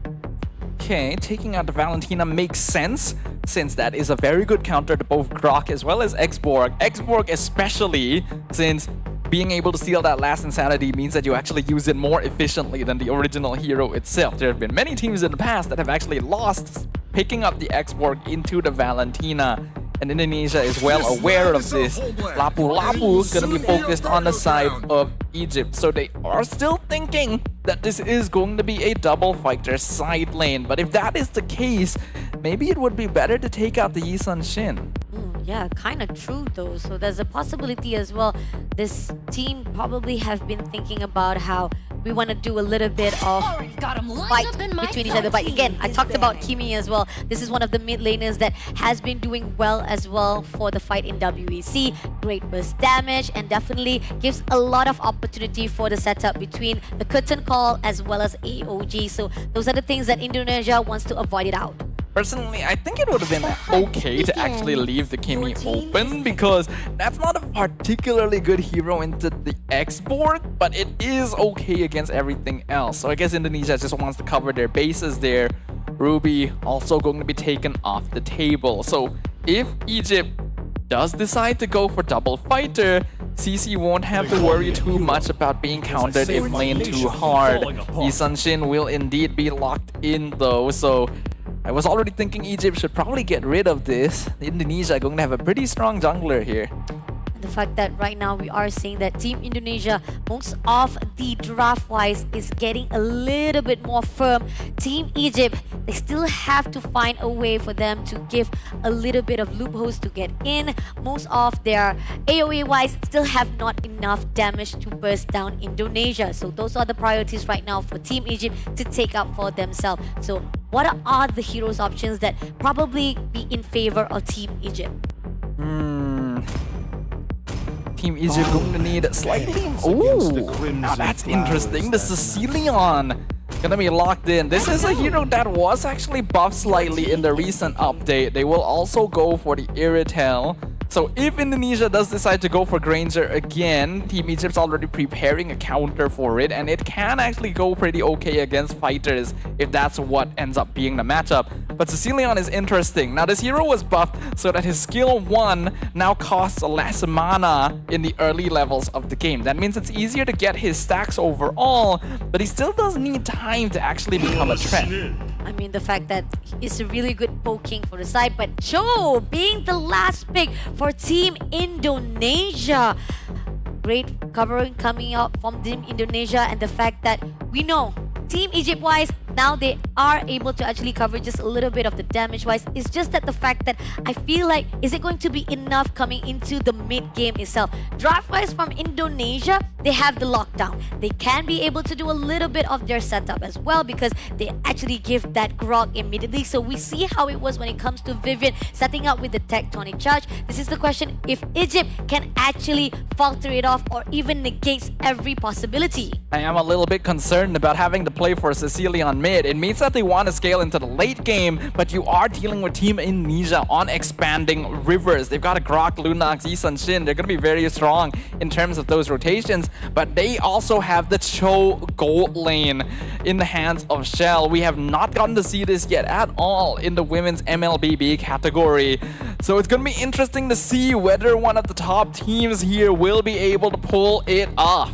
Let's go. This is it. It's going to be one more chance for Egypt to make it sure that Team Indonesia doesn't get into the grand final that easily. Give it up for the upper bracket finals. Indonesia versus Egypt. Once again, the stakes here is a direct ticket to the grand finals, a direct qualification to the top 2 of the entire competition. And Indonesia is just one step away from having it in their hands. We can already see that Shell is trying to be a little bit more active on this hero as well. It enables it quite heavily. It is going to be Concussive Blast too. So we're not too sure yet if Shell is going to be playing Bruiser, Cho gold lane that we've been seeing with items like the War Axe, or if she's intending to go full tank or full damage. The fact that right now we are seeing just a little bit of poking coming through from Nucci as well. And it's somehow we do feel like on the earlier runs, definitely Team Egypt can just slow things down for Team Indonesia. But then again, as time passes, if they don't do a good rotation, Team Indonesia can take advantage of it. And coming on right now, Shell, just a little bit of overextension right there. Can they actually defend it out very well? Nana able to actually punish for that. Really good punish coming in here from Team Egypt. Shell definitely felt a bit too comfortable going for that lane cutting, but I can't really blame her either because they saw that the Hayabusa started clearing the jungle from the purple side. You would logically assume that she would be towards the bottom half of the map to prepare for the turtle. But no, they were actually able to respond to the lane cut behind the tier 2. So that's a nice early kill. Since it went to the Hayabusa as well, that's going to feel even better for Egypt. They're going to be able to start controlling this first objective. Great objective, fast-paced respawn coming up for them. Even the Red Man will not be able to do so for the side of Team Indonesia. Team Egypt, they know for a fact they need to be a little bit more sturdy in their own positioning so that at least Team Indonesia cannot catch up. Definitely. Team Egypt now going to be playing it more on the defensive. They know that they don't really have the lineup that is able to take the fight to Indonesia for now, so they're going to position around to make sure that Nana doesn't get affected in the jungle. And by doing so, they also get the second bonus of allowing Nucci to farm. Unfortunately, by staying this close together, Vival is able to walk into the other side of the jungle and start stealing stuff. Yeah, stealing all the resources that is required for Team Indonesia as well as Egypt. This is where the fine line that Team Egypt, they're kind of leaving a little bit of loopholes for Team Indonesia to take advantage. And I'm worried that if a lot of the resources comes in, this is where the fine line that Team Egypt can have a little bit of lower hand for them to fight it off. Huh, was that a first item Sky Piercer for Cine on the Lunox? I feel like that's what I saw, but I'm not sure if my eyes can believe it. We'll confirm that the next time the item builds. It is! Okay, thank you, production. Before shoes. Wow, okay. Zini right now prioritizing, saying that I want to stack things up. I want to make sure that my damage just goes out of the way to just shed off all the players of Team Egypt. Now the question is, Team Egypt, knowing for a fact that some of the players, they do have the sustainability. We got like CG in the hands of Velvet. We got Vivian will be able to actually just tone down a little bit. The question is, when it comes to Nucci, right, they have the baseline, but at the same time right here, goes in for the Urgent Rapid, will be able to pull away from the equation. But last season he comes in, first down Nucci for the kill. But at the same time right now, they are going to have a little bit of difficulty with Cine being taken out by Nate for the trade-off. Now Vivian will be able to push through, but Gel comes through with the flicker, surviving it out. But at the same time, Vival, Oh, just close enough to be tagged. You can tell that that was actually a play made because Team Indonesia tried to be greedy with it. They went for a first item, no shoes Sky Piercer on the Lunox, and Cine actually flickered forward to try and get their first Sky Piercer stack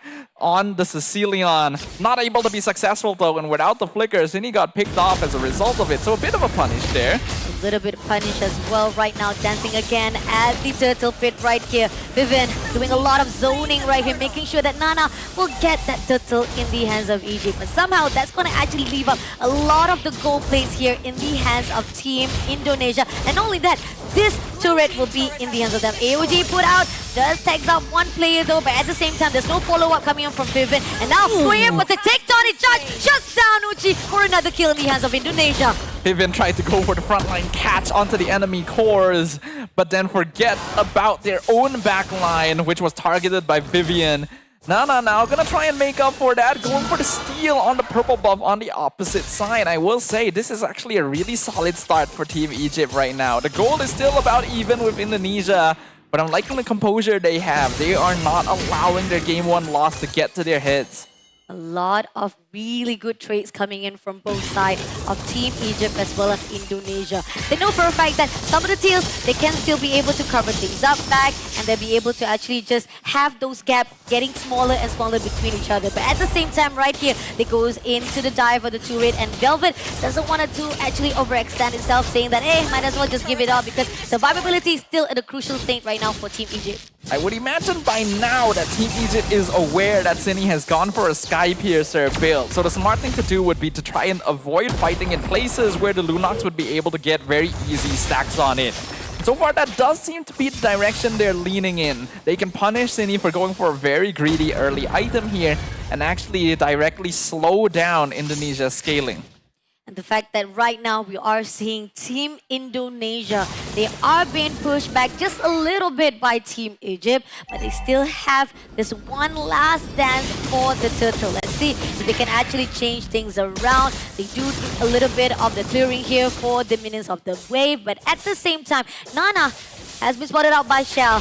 Now coming in for a fight, does move away, but goes in for the waves of the dragon, hicks it out, but still survive it out with the quad shadow. But can they make it through? It seems that Nana will not be able to have a very smooth ride, but still survive it out at least because Shell doesn't go for the follow-up, but goes in for the takedown charge. And now moving along, Mufuri Echo takes down Nana. Turtle will be slain by the Beaver, and Indonesia comes through with all the kills right in the hands. That was a bit of a mistake from Nana, a bit too desperate. She could see Vivian standing right there. If she had just taken the slight detour, walking around the wall instead, she might have been able to get to the turtle pit more safely, but literally walked into range where it would be easy to hit the tectonic charge on the Hayabusa. And that is a mistake that will cost them. Indonesia now taking the mid-tier 1, taking the purple buff as well, and the last Insanity picking off Velvet. And the fact that right now, Team Egypt, because of the fact that Indonesia had a really good pressure put out by the side of Nana, now they're getting even much more further beyond an upper hand in their side. So far, Team Egypt, they're losing their touch just a little bit slightly, but that's not going to be much though. Still, they have an opportunity if they can actually defend it wisely because they still have their upper turrets as well as bottom turret. Indeed. Egypt actually has pretty solid late game scaling. They've got Sicilian, they got Iritel, CC contributes to that as well. So even though they are behind now after that lapse in judgment, the goal difference is not that big yet. As long as they make sure this goal lead doesn't expand further, they will still be able to do quite well into the later stages. It's Indonesia who would ideally want to end this around the 15-16 minute mark.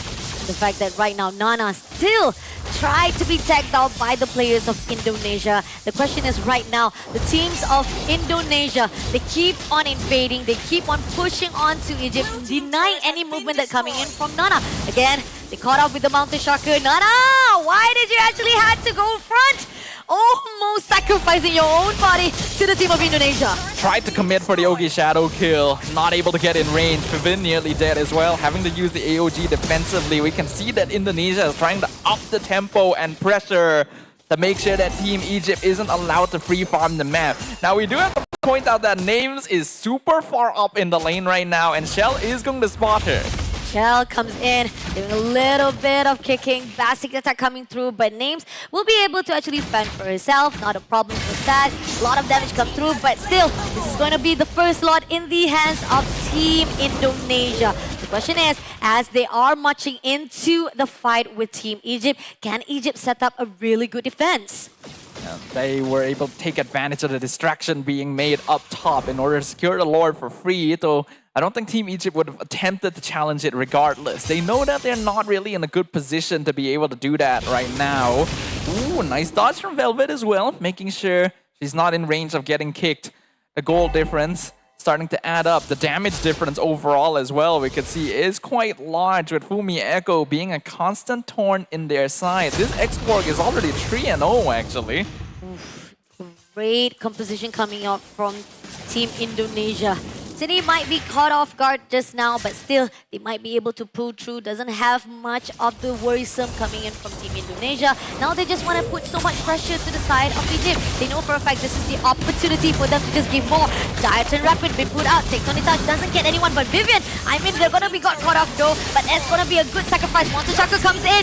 Vivian takes down, but at the same time right here will be the cause of Fumieko shuts down Names as well. Now he's going to be also slated out by City, takes down Nuji. Goes out, had to actually move away with the AOG, and now leaving only Velvet with lifeline 1%. Ooh, the members of Team Egypt are so low right now, and it's very lucky that they were able to survive that, because if they didn't, the game would be over right now. The Lord is pushing in bot side.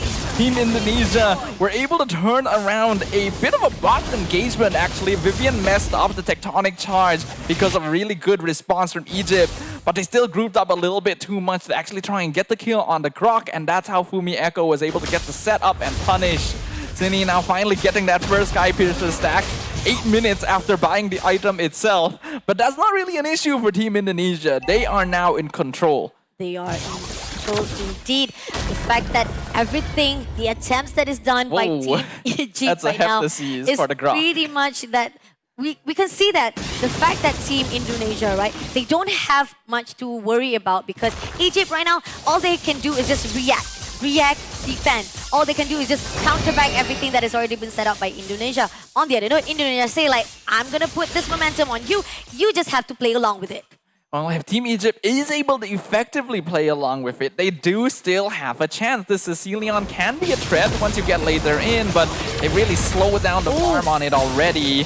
Vivian should be okay. Actually, no. No, last insanity bursts down Vivian immediately, and now comes in with the shadow kill. Fumieko will be able to survive with the immortality. Now comes along with the mountain chakra. Had to pull away, but here Eartha Rapids come through. Shell takes down Noji. Double kill to the side of Shell, and now leaving only 2 players of a team. Destruction and devastation coming in here from Team Indonesia. They found their target. Fumieko committed the last insanity just to blow up the Gatot, and then managed to bait out the OG shadow kill. But the only reason Fumieko was okay doing that is because she knew she had the immortality. And when Team Egypt walked out of the base to contest that fight, they got hard punished. A beautiful wall from Vivian to stop the retreat. And this time there is no escape. The Lord has been taken. Only 2 inhibitors left standing on the side of Team Egypt. This is the second Lord marching in, and somehow Mountain Shot comes through, goes in for the tectonic charge. Marvel will be able to take down Nana immediately. Those burst damage is doing well for the team of Indonesia. Now Egypt been cut to the corners. They had to survive, but Lance Insanity burst down no one. Unfortunately, Fumieko will be able to survive it out with the Ferragam armor, but the Rapids just to divide the conquer so that Team Indonesia will be able to survive no casualties. The pressure has reached a fever pitch. Indonesia is wasting cooldowns, but it doesn't really matter to them because they know they are far ahead enough to be able to afford to do so. The Lord is pushing in, no tower down bottom, but no waves pushing either. Team Egypt might be able to buy some time. They should lose the top inhib, but I don't think the game ends here just yet. Let's see if they can actually make a change. Vivian trying to make sure that they will deny any movement inside the base, but at the same time, they are looking for more. They're coming in for the crucial attack for the mid.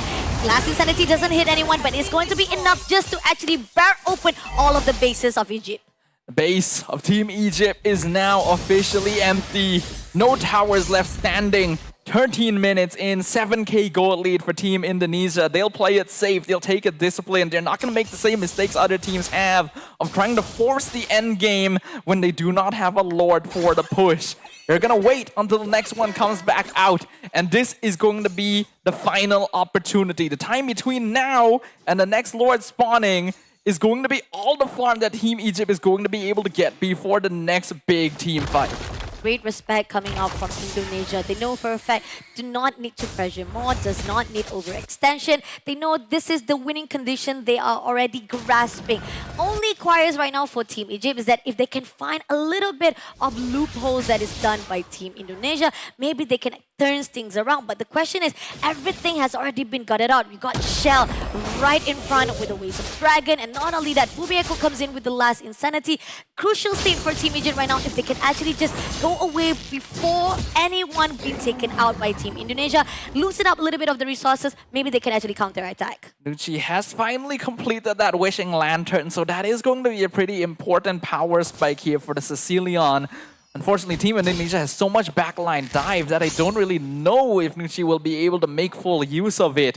The scaling on itemization is a massive camp. A lot of the cores on the side of Indonesia are already hitting their final item. Even the Blade of Heptases completed earlier by Vivian, you can see the damage that is being output by this Grok and not much being used to punish in return because Egypt still needs more time. Egypt still needs more time. A lot of this resources being stolen by Team Indonesia under their nose. And the fact that they know they are literally in a position where they cannot make any more mistakes. They cannot leave all of this opportunity for Team Indonesia to just get a hold of them. And now, with a lot coming in, they are going to actually push in, trying to actually zone out just a little bit on the front line. But at the same time, look at this. Fumieko all by herself goes out for the last Insanity, does burst. But then again, we do have Vivian comes in for the mighty swing. But at the same time, Mouth the Sugar comes through. Vivo takes down Vivian. Nucci will be shut down as well. Names comes in, able to do a double kill to Sini. But Sini unfortunately shuts down Nana. Names is the only one left. Burned to the ground. Names will try to survive it, but unfortunately, it is going to be 4 players wiped out in the hands of Team Indonesia. Bevel all alone to survive, to actually defend that crystal. It's going to be a 1v3 defense. The members of Indonesia are a bit low on HP, but Crystal is wide open. Last Insanity open up, but at the same time right here, Crystal is already broken. This is going to be the first grand finalist. It is Team Indonesia! Your first World Esports Championship 2025 MLBB Women's Category Grand Finalist will be our defending champions. Team Indonesia makes their return to the final stage of the tournament once again. And despite their best attempts, Team Egypt will drop down to the lower bracket. They will have one more opportunity to see if they can find one more rematch. I mean, it is a good fight. We gotta admit that, right? I mean, like, there was a lot of things that we see from the first draft itself, but second draft, this is where the fine line that Team Indonesia, they show their experience. They show how clean they are when it comes to execution, and they know for a fact which ground they can actually hold, who they want to actually go on for the control itself. Team Egypt, however, is just, there's some things that they just cannot control because of how freely Indonesia get a hold of them.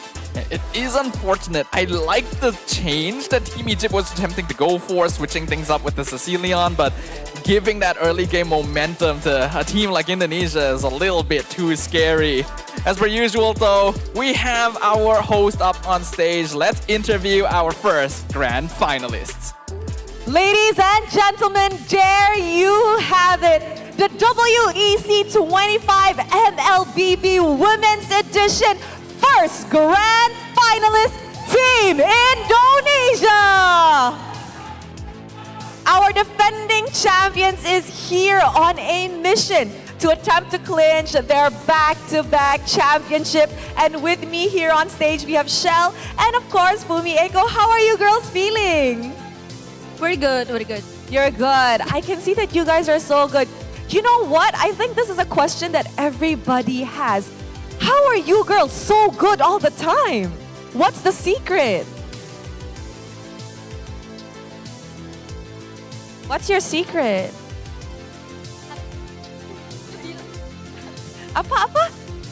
Karena hari ini tidurnya banyak. Hari ini tidurnya banyak. Iya. They slept well today. That's why they're so good all the time. You know what? I think we could talk a little bit about Egypt as a rising region in MLBB. Because we could see that even though they're fairly new compared to Team Indonesia in the international scene, but they're actually playing pretty good and quite on par with the other regions who are considered veterans. In your opinion as a veteran, what do you think about Egypt as a rising region in MLBB? Well, I think Egypt has always been a good team since last year during the last IESF. They managed to took 1 point from us, so we respect them as a team. Yeah. Ah, that's very nice. And I think in the upcoming years, while MLBB is growing, we will definitely see more of these teams perform better in the international scene. And perhaps one last question. Who do you think you'll be meeting in the grand finals later after actually seeing the tournaments or actually seeing the games of the other girls? Egypt lagi. Wow! You think Egypt? Why? What? Yes, bisa lagi. Why do you think you're gonna be meeting Egypt in the grand finals? Because there's still Cambodia and Malaysia also. Karena Egypt ngalahin Malaysia. Oh, because Egypt has beaten Malaysia. That did happen yesterday. So perhaps Fumiego could be right. What about you? I actually cannot choose between the three teams because I think all of them are great. But I hope that they give the best games. So you think whoever will perform the best will end up in the grand finals tomorrow? You know what? I agree with Shell. The team that deserves it the most will definitely head on to the grand finals. Thank you very much, girls. And once again, congratulations on being the first ever grand finalist this WEC 2025. And with that, let us throw it back to the casters to give us a rundown on what happened in this matchup. Thank you, Rose. Great interview indeed. And I like the fact that they said that they don't really mind whoever they want to meet. The only thing that they are very focusing on, just do your best, and we just want to see you have a fun time at the grand finals. Yeah, Team Indonesia has already reached a level where it doesn't matter who their opponents are going to be. They are going to face every single challenge head on the exact same way. And they believe they'll come out on top regardless. Which means that Indonesia has guaranteed themselves at least a top 2 finish and a chance to defend their title here at the World Esports Championship. Team Egypt did put up a solid fight. Again, I do like the adjustment. I like the attempt to go for a hero like Cecilion, make sure that you do have some kind of late game scaling, but giving up that early initiative, purposefully playing a draft that wants you to be a little bit slower to start, gives too much away, I think. Yeah, pretty much. There was a lot of mid laners that we can still prioritize previously, and I think pretty much the fact that how they actually take out that Kimi at the last pick of the bat shows how much Indonesia was already expecting what Egypt's gonna pick up, and unfortunately Team Egypt was just falling out of a little bit of shorthand. But this is going to be our key player for our last match of our third series. Congratulations to Vival as the goal hunter with 725 GPM. The GOAT obviously is gonna be Fumiego, 71,034 total damage. I mean, she was always on the front line. She goes for the last insanity even when it wasn't really necessary, but she said that I want to get it down. I want that Grok to just go in for the front line and I will make sure that everybody just bursts to the ground. Vivian, however, as the tanker, become the total damage of 105,759. Just doesn't have much of the leeway for Team Egypt to push on to Team Indonesia. But the best support coming from Vivian with 11 total assists. We see that the players of Team Indonesia continue to be some of the most consistent players across the entire tournament. And you still cannot deny that Vivian herself deserves the title of the Mother of Tanks for a reason. You cannot allow this girl to have that Grok. It creates too many opportunities. The walls are always placed perfectly on 1-1 and 11 KDA, showing the world that she is truly number one. Agreed. That dash coming in from herself just to make sure that she will be able to shut down Nucci was just superb. And that's the fact that they were able to actually take advantage every single dividing attention that was done by Team Egypt. They just couldn't do anything to just hold up the positioning. Again, this is where the fine line that Team Egypt had slight minor error on their own calculation, and Team Indonesia, they just covered things around very carefully. You can tell that some of the players on the side of Team Indonesia weren't actually playing at full power either. Shell was a little bit uncomfortable, missing some of the plays on the show, and Cindy went Sky Piercer first item and flickered into her first fight to try and get stacks on it. And even despite those mistakes, Team Egypt still was not able to make the catch-up. That is the gap in experience that we are looking at right here. This play as well, baiting Team Egypt out of the base, and then beautifully blocking them into the tectonic charge to clear up the rest of the team, really set them up. You can tell that Team Indonesia is prepared to be champions once again. I like the combination. Definitely great movement coming in from Team Indonesia. I think the tectonic charge just right on time, pushing on every single location that the ultra weapon been put out. And you talked about it, how Vivian always know where to pose that wall, and it's either you divide the whole entire players of Team Egypt, or they just literally give that opportunity for them to not run away. That mobility wise was controlled by Team Indonesia, and you let that allow to happen. That is where the fine line that Team Indonesia will definitely make sure you will falter to the ground. But congratulations again to our first finalist here in the World Esports Championship. We have one of our guaranteed top 2 teams that we will be able to witness at the end of the MLBB women's category tomorrow. And we've got 3 other teams who will be vying for the position. Team Egypt is going to be waiting to see who their opponent is going to be, because one more match will need to happen between Team Cambodia and Team Malaysia. And one of these will have the opportunity to face off against Team Indonesia again. It is tough, definitely, because the fact is we talked about how Team Malaysia, they do have that home buff advantage. I don't know, it's really tough though, because we see how they fight off with Team Argentina. Again, it was pretty much how we talked about. There was a lot of mistakes that was done by both teams, but it ended up in the favor of how Team Malaysia was able to take advantage of the mistakes that were done by Team Argentina. I just really hope coming into Cambodia side, they will be able to do less mistake right now and a little bit of clean execution, because they are going to fire off right after this, and this is going to be covered up by LaFell as well as Husky. So this is the end of the shift between me as well as Dafa. Thank you so much, viewer. Do not go anywhere. Stay tuned here at the World Esports Championship 2025. We'll be right back right after this. Don't you dare go anywhere. Be in the zone. Gamers need true support. One that's in sync with your body at every angle. Takes your weight without pressure. Fully adjustable to cradle your spine and adapts as you shift in your seat. True ergonomic alignment to achieve your perfect gaming form.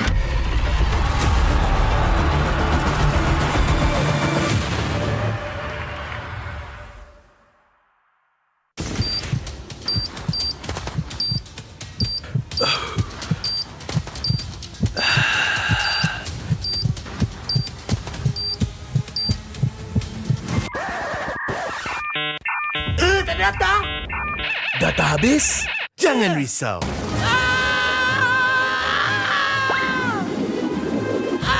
Tukar ke Red One Mobile untuk data pantas 5G Extra.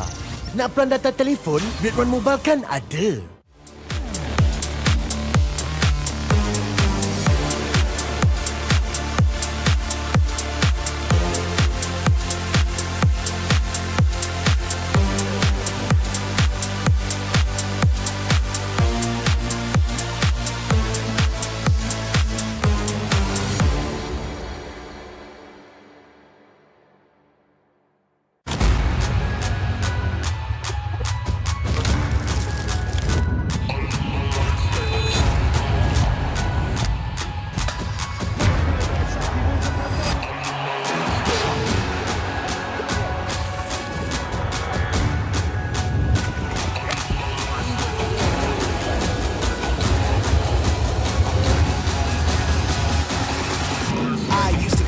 In the waterfalls, in the wishing well. Now I get plenty coin, some self-made. You ain't gotta wish me well. You You ain't like me then, but I guess it's past tense, cause you tapped in. You was never who you said. I see the facade when looking, it really be like me to tell. My guard up, I ain't taking nails. If it's not in my favor, won't sign a deal. I got the royalty in the mill, I got authority in the field. Take a look in my iris, I be precise with the timing. I move on a tuck like the high risk. I never know where my mind went.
Every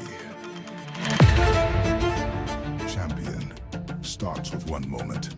Activate your place in the world of esports. Compete, manage, track, dominate. Everything you need in one platform. Gear up for WEC 25. For results, streams, and more, visit ISF.gg. To be in the zone, gamers need true support. One that's in sync with your body at every angle. Takes your weight without pressure. Fully adjustable to cradle your spine and adapts as you shift in your seat. True ergonomic alignment to achieve your perfect gaming form.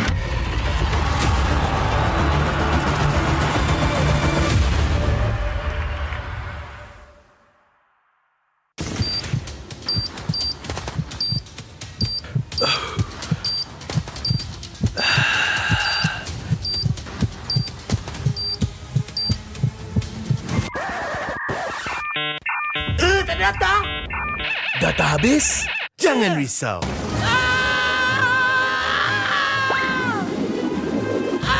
Tukar ke Red One Mobile untuk data pantas 5G Extra. Nak pelan data telefon, Red One Mobile kan ada.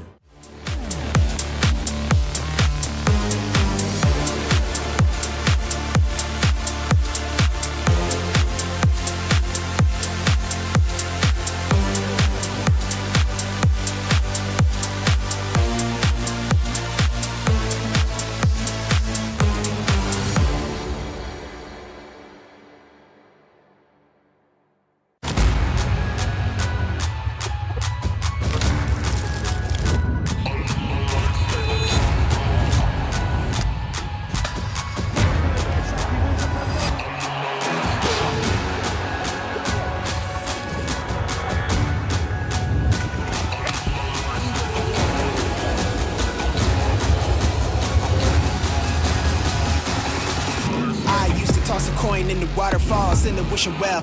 Now I get plenty coin, I'm self-made. You ain't gotta wish me well.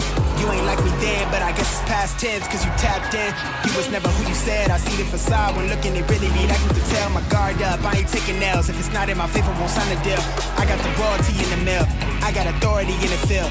Take a look in my iris, I be precise with the timing. I move on a tuck like the high risk. I never know where my mind went.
Every champion starts with one moment. Activate your place in the world of esports. Compete, manage, track, dominate. Everything you need in one platform. Gear up for WEC 25. For results, streams, and more, visit ISF.gg. To be in the zone, gamers need true support. One that's in sync with your body at every angle. Takes your weight without pressure. Fully adjustable to cradle your spine and adapts as you shift in your seat. True ergonomic alignment to achieve your perfect gaming form.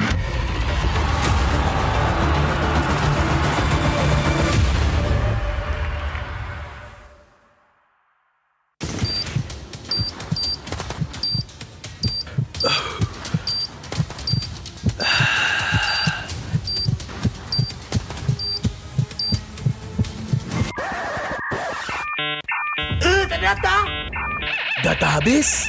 Jangan risau.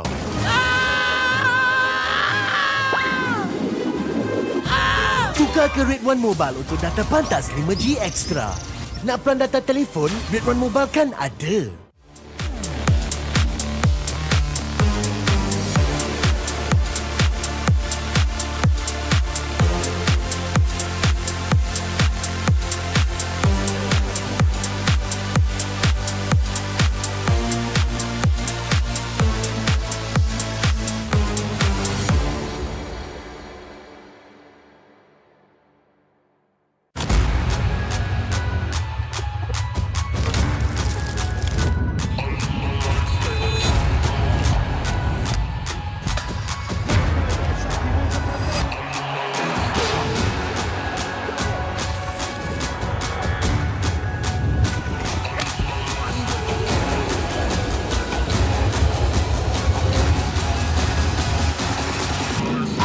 Toss a coin in the waterfalls, in the wishing well. Now I get plenty coin, I'm self-made. You ain't gotta wish me well. You ain't like me then, but I guess it's past tense, cause you tapped in. You was never who you said. I see the facade when looking, it really be like you could tell. My guard up, I ain't taking L's. If it's not in my favor, won't sign a deal. I got the royalty in the mail, I got authority in the field. Take a look in my iris, I be precise with the timing. I move on a touch like the high risk. I never know where my mind went.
Every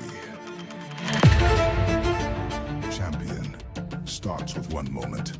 Activate your place in the world of esports. Compete, manage, track, dominate. Everything you need in one platform. Gear up for WEC 25. For results, streams, and more, visit ISF.gg. To be in the zone, gamers need true support. One that's in sync with your body at every angle. Takes your weight without pressure. Fully adjustable.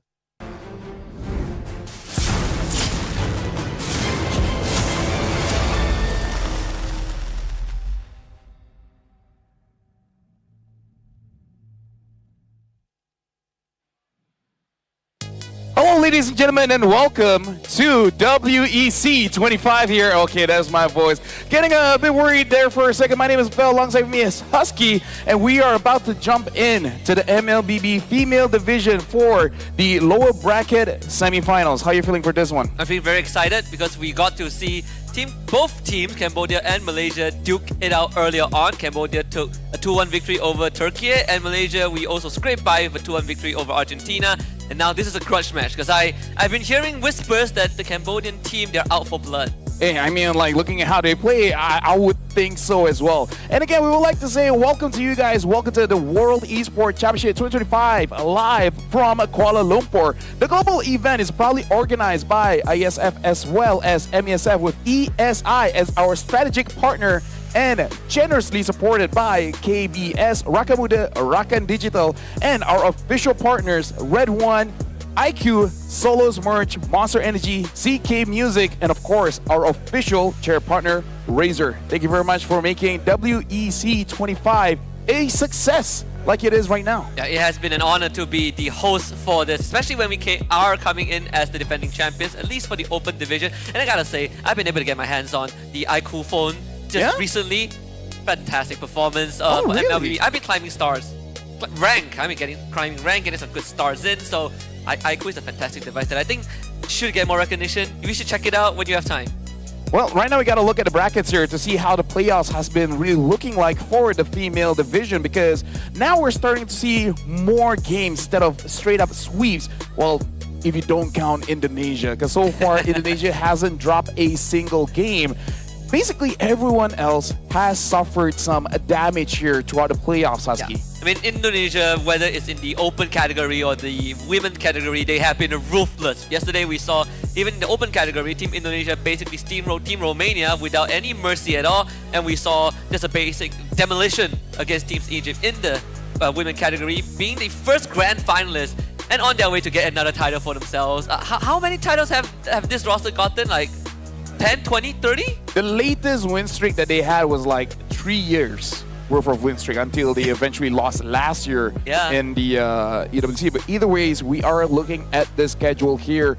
We're looking at the semi-final lower bracket of Cambodia going up against Malaysia, and then afterwards will be the open division, which is the male team of Malaysia going up against South Africa, and then in Cambodia against the Dominican Republic. Yeah, that's going to be very interesting as well, because we don't get many opportunities to witness South Africa and the Dominican Republic play on the international stage, so that would be quite a exciting thing to look forward to. We've seen enough of Team Malaysia, but I want to see the Cambodia open category as well, because that roster is also quite a force to be reckoned with.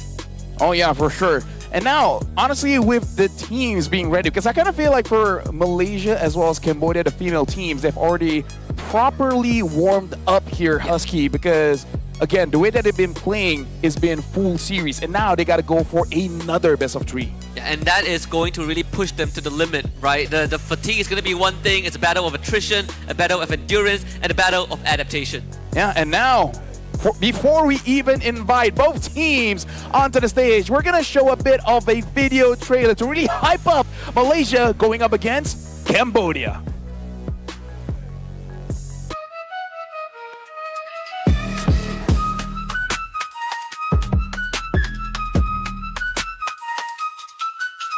Kalau lawan Cambodia nanti kita akan all out lah. Kita akan do the best sebab kita orang pun dah pernah lawan diorang kat qualifier and kita orang dah menang 2-0. So kita orang akan repeat balik lah benda yang sama, kita orang akan all out untuk ke grand final.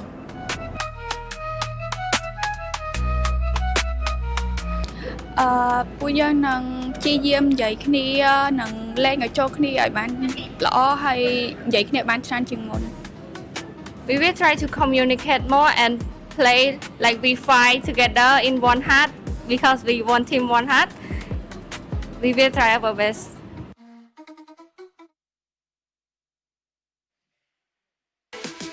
The local Valkyries battle hardened by battle and united by a shared goal of pride and glory. Now they take the stage again in their quest to become the icons of the land of dawn. Fellow Malaysians, your home ground stars, Team Malaysia!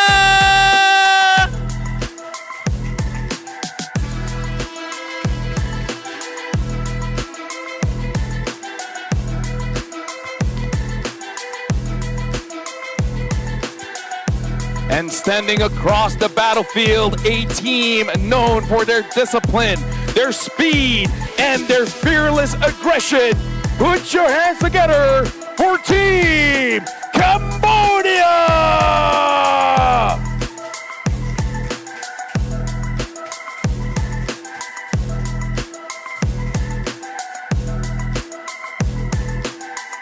And now with both teams ready, Team Malaysia as well as Team Cambodia, we would like to invite both teams to go for a fist bump for us to officially start the match. Last time of physical contact on the stage before they both enter the Land of Dawn for a grueling best of 3 ahead of them. This is Elimination Series. One last best of 3 and we will have to sadly wave goodbye to one of these teams. And this is a lineup, a matchup that has a lot of rivalry, a lot of history behind them.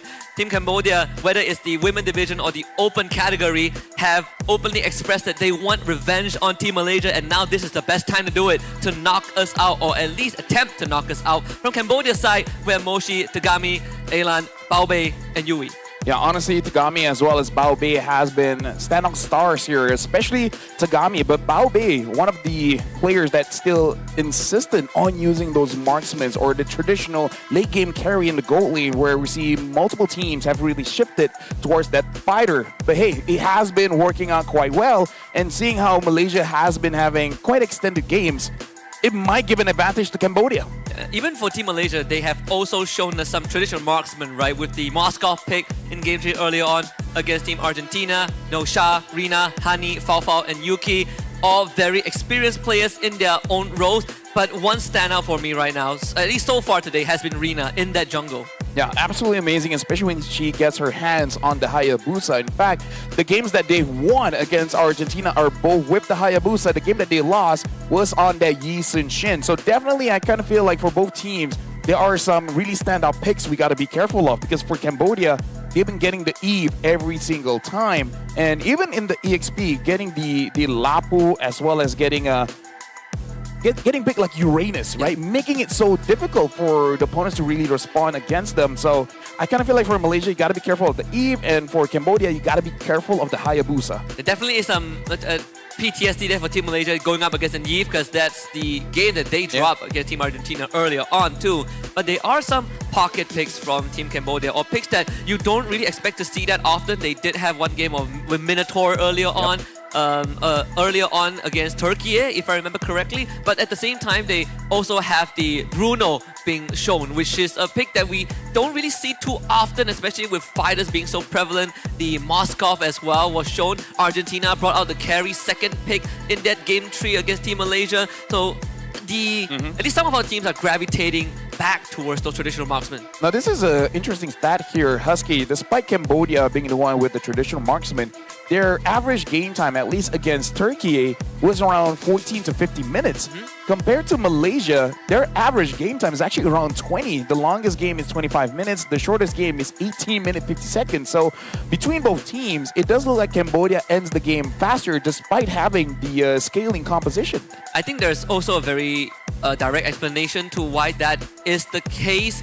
And it comes down to how I think Team Malaysia handles that mid to late game, right? Where there definitely were certain moments early on against Argentina where they were minor mistakes on the macro sense that sort of gave that lead away. We did see unfortunate Lord coin flips. You know, we saw some very unfortunate pickoffs as well. Something that I hope that they have the time to kind of polish against a team like Cambodia, who are a lot more decisive. Something we have to say as well, Malaysia is usually quite melee heavy, right? It's only Hani that has range. But now it looks like the map is going to be dangerous grass here, which the map between Malaysia and Argentina, dangerous grass, Malaysia did win. And Cambodia against Turkey, it is the map that Cambodia did lose. So at least on paper, it does look like Malaysia have a slight advantage here in dangerous grass. Yeah, and it's also something that they could use as a reference point, because Turkey did crush that game 1 against Cambodia. I believe they went 17-0 in dangerous grass. And you look at the picks that Team Turkey had at that point was also, you know, very fast, aggressive heroes that can speed up the tempo, right? You have Lapu Lapu, Hayabusa, Kimi, all are very well-versed in accelerating the game pace, but I think Team Malaysia also has shown some of those early level 2 ganks, sort of reminiscent of what the open category of Team Indonesia likes to do in that mid lane. I wonder if that will be effective against Cambodia. Well, with that being said, right now we're jumping straight into draft here. It looks like Team Cambodia will be on the first pick. Malaysia will be on second. Cambodia betting out the Baxia Esmeralda as well as the Gatot Kaca, really taking away the front lines. And Team Malaysia betting out the CC, the Eve, and the final band was going to come up here. It's going to be a pick like the Lancelot, the Hayabusa, or even the Yisun Shin. I mean, the Grok also has been a big priority, right? Like a lot of teams right now are willing to take a Grok first pick on the blue side. If you don't, then you get like a Grok Kimmy combination or a Grok plus a jungler on red side. So this is a very important pick, but Team Malaysia opts to go for an Angela ban. So the Grok now becomes an option. But even for the jungle role, Cambodia did show a Fredrin pick earlier on, but they go for none of that. They go for a Lapu opener. Yeah, honestly, I respect this because Lapu is a pretty good initiator and really disrupts the backline. And we did talk about Malaysia really likes to build a melee composition. So the Lapu should be able to get on top of Honey because usually she's the only one that really has any sort of range. Yeah, not only that, it's easier to hit your abilities, not only get the spell vamp and damage in, but also stack up the damage reduction once you're in your Bravest Fighter form, the heavy sword stance. Lancelot be the choice for Rina. We did see her demonstrate her prowess on this hero in the earlier days of WEC, so we know that it's a comfort pick. It should be a Grok here, right? Because I don't think it's a good idea giving it over to Cambodia. But instead, they go for the Hylos here, which, in my personal opinion, is a little bit risky because there's still a lot of shredders like a Lunox that's still on the table for Cambodia. Even funnily enough, today we have seen a lot of Grok into Hylos matchup, and it was actually more even than I thought it would be. I thought that it would heavily favor the Grok, but they both have had almost an even win rate, you know, across the board. So YSS and Grok for Cambodia, pretty straightforward considering how I think Malaysia kind of let that Grok slip away. But I think now you have to look at that mid laner, right? You have to look at priority. I'm thinking of Valentina here. It looks pretty good, getting the Tectonic Charge, or even taking the Bravest Fighter so that if the Lapu jumps on you, just jump away, right? You need someone that can protect yourself. We've seen Hani on picks like the Kagura, which you can protect yourself, or the Kimmy, because that's also a pretty good way for you to get mid prio. Yeah, if it's a Valentina, shout out to Team Kazakhstan's mid laner from the open category. Ovin did steal a couple of Bravest Fighters in their match against Indonesia, which is quite a spectacle. I do agree, Valentina or Kimmy. The Alice also is a decent choice. We haven't seen any Alice mid just yet, but this at least solidifies that XP lane. Yeah, I kind of feel like both teams, they're setting up for whatever mid that's going to come up, right? Because Divers coming in from Cambodia, the same as Malaysia. So I really feel like they're understanding Honey is a pretty good carry coming in from Malaysia, and Cambodia, the mid is going to be quite a big problem as well. So it does show that they have played each other enough times to know who's the real threat. Yeah, even the draft sequence, I think, from both teams is vastly different, especially from Malaysia's side coming into this, right? Because prior to today, I don't think Alice was in the conversation at all, not even considered to be banned. There is one pick that I feel like would really benefit Team Cambodia, and that's the Jusin. Actually, no, I agree. It will be very annoying to deal with the Jushin, like when you have a Hylas, when you have an Alice, you don't kill her fast enough, so she's gonna be able to pick you up quite a lot. Now even the Ruby gets banned out, so really thinking that despite Cambodia basically using scaling gold laners for quite a while, they're still considering the fact that they might go for a fighter against Malaysia. Yeah. And it's always the dilemma between, are they not comfortable with fighters, or do they not see the need just yet? Right? We get the Moskov ban. It's a good respect to Fao, who has quite a wondrous game on the Moskov less than 2 hours ago. And you also take away kind of that macro advantage that the Moskov inherently provides, right? There are some teams that are not too comfortable dealing with the Moskov, especially when the game goes late, and that's where the macro gets thrown in disarray. So I can definitely understand this ban. Valentina or Kimmy here, I feel like is the safer choice. If they have something special in mid, I can see picking up a gold laner here first, because it does look like the Harif is still open, the Granger is still open. It looks like they want to go for a Kagura instead. Again, the whole idea is just to make sure that Honey stays alive as long as possible. Yeah, we did talk to them earlier on, right, after the match against Argentina, the post-match interview, and they did say that it is a personal choice to pick the Kagura. And it's a comfort. It's a comfort as well. We did see it work, right? I think that we did see the Kagura win the game, even though it looked pretty iffy and that was game 1, but they are conditions that you need to fulfill. And in this case, I think it's just, as a YSS, you know, as a Yishun for Tagami, just gotta watch out for the umbrella position. Right now, Cambodia, if they pick up something like a Kimi Granger, it is a pretty heavy front-to-back kind of composition, and I feel like it's going to be quite difficult for Malaysia to deal with that. We did talk about the Tusin. Yeah, but instead they go for the Jushin. Yeah, Granger is amazing regardless against this lineup. And yeah, Jushin, so there's a lot of control here, giving a lot of space for both the Granger and Yisun Shin to kind of do whatever they want. Yeah, on paper, the lane priority team mid should go over the Team Cambodia just because it's so much easier to clear the wave compared to having a Hylos Kagura. But now you look at the gold lane, there really isn't much fighters left except for... Oh, even CC's banned now, so... Uranus? No. Sounds like not that good of an idea. Because if they want to scale, I'm looking at the quad is good as well. Sovereign of the abyss. Obsidia! We haven't seen Obsidia for quite a while. I don't think we've ever seen Obsidia yet in WEC. Yeah, so... Just using the bone to catch Yisun Shin so that Yisun Shin doesn't escape. Is that the idea here, or just trying to force that 1v1 against Granger? But the lane is definitely Granger favored. It's definitely Granger favorite. The main struggle, I think, for Obsidia is just to get to the critical mass, right? You need to stack up your passive, the bone shards, and afterwards, your ultimate only becomes useful if you actually connect it, if you actually know harpoon it onto a target. But it does give you some advantages. The enemy cannot use any mobility abilities. You can kind of maneuver around terrain easier. So I see the logic behind it, but it's going to take some effort to get to that point that you are a threat. Yeah, it's a cool hero, but again, it's not a hero that you can just autopilot on. The moment you start to, you know, just relax a little bit, it's going to be very difficult for you to run away, because something that we don't talk a lot about Obsidia as well is that it's not a dash. It's just a movement speed up in one direction, so you don't go through walls. But now, ladies and gentlemen, we are jumping in to the lower bracket semifinals. Malaysia going up against Cambodia. I have a feeling that you probably want to use the ultimate on either the Granger or the Yisun Shin, just so that they lose the mobility and it's easier to pin them down. But at the end of the day, you are going to be that main damage dealer, that main output source in that late game.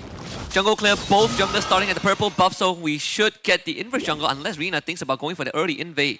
Yeah, it looks like they might just want to go for those Litho and maybe try to catch them in case they do want to overextend. But looks like Malaysia should get this for free, and looks like they're just trying to prevent any kind of attack in mid.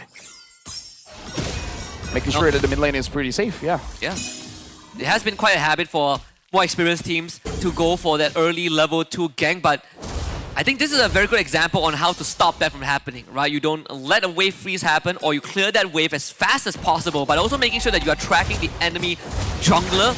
So Cambodia has did a fantastic job in preventing Rina from even threatening Alan in that opener, although Fao might need to call for some help as this lane, like you said, is going to favor the Granger a little bit. Yeah, but honestly, looking at the rotations here, Husky, it looks like they're planning to just leave Fao on an island, because everywhere across the board, they're all trying to establish their own freeze of the minion wave. And it looks like, at least for Cambodia, the Grok is making sure that no freeze is really able to come true. And Rina might be the stabilizer for Team Malaysia, but looks like Team Malaysia has no problems dealing with the waves themselves. So both teams should be able to scale up at an even pace. And I think this is a reality that Team Malaysia has accepted for the mid lane. You just don't clear as fast as a Grok and Zusin with the heroes that you have, which means that Cambodia get priority over Turtle. Yep. In terms of the levels here, Sha is level 4, so the Throne of Ruin can potentially do something here, but the question is, what's going to be your target? If you're able to get Alan as well as Tagami at the same time, then that's going to be great, but it might be more difficult to get Tagami here. Yeah. Again, Bao Bei continues to be pressured by Fao in that... Fao continues to be pressured by Bao Bei in that gold lane. The wall doesn't really reset the golem, so I think Cambodia didn't cause as much distraction as they would have liked. But I think if you are Cambodia, you are willing to dance this for as long as needed. Yeah, especially look at this. Yisun Shin is getting the purple buff, so is going to have that level advantage. Rina is level 4, but Tagami is already level 5. Mountain Shocker used very early on too. The Throne of Ruin from Sha only connects on to Tagami, but they go for the dive. Tagami gets taken out. Rina with the first blood. The lift back onto Yuki. Yuki gives her life out willingly, but the Raging Slash is there from Moshi. He now turns on to Sha. Bao Bei joins the fight. Sha tries to relocate, but gets dragged back, knocked, and just ragdoll around. Sha still alive. The healing finally, she goes down. Bao Bei with the pickup. Despite Malaysia losing 2 there, I really feel like that's actually pretty good coming in from Malaysia because Shah, being an absolute nuisance, had an amazing engage, able to get Tagami first, but more importantly, look at Fafao. Shah basically gave room for Fafao to farm up because, again, like the pressure coming in from Bao Bei is really suffocating, but then Fafao gets some farm in, but the problem is Bao Bei does get a kill. The good news is that I believe Bao Bei doesn't have that Sky Piercer yet, so at least there's no stacks on the Sky Piercer.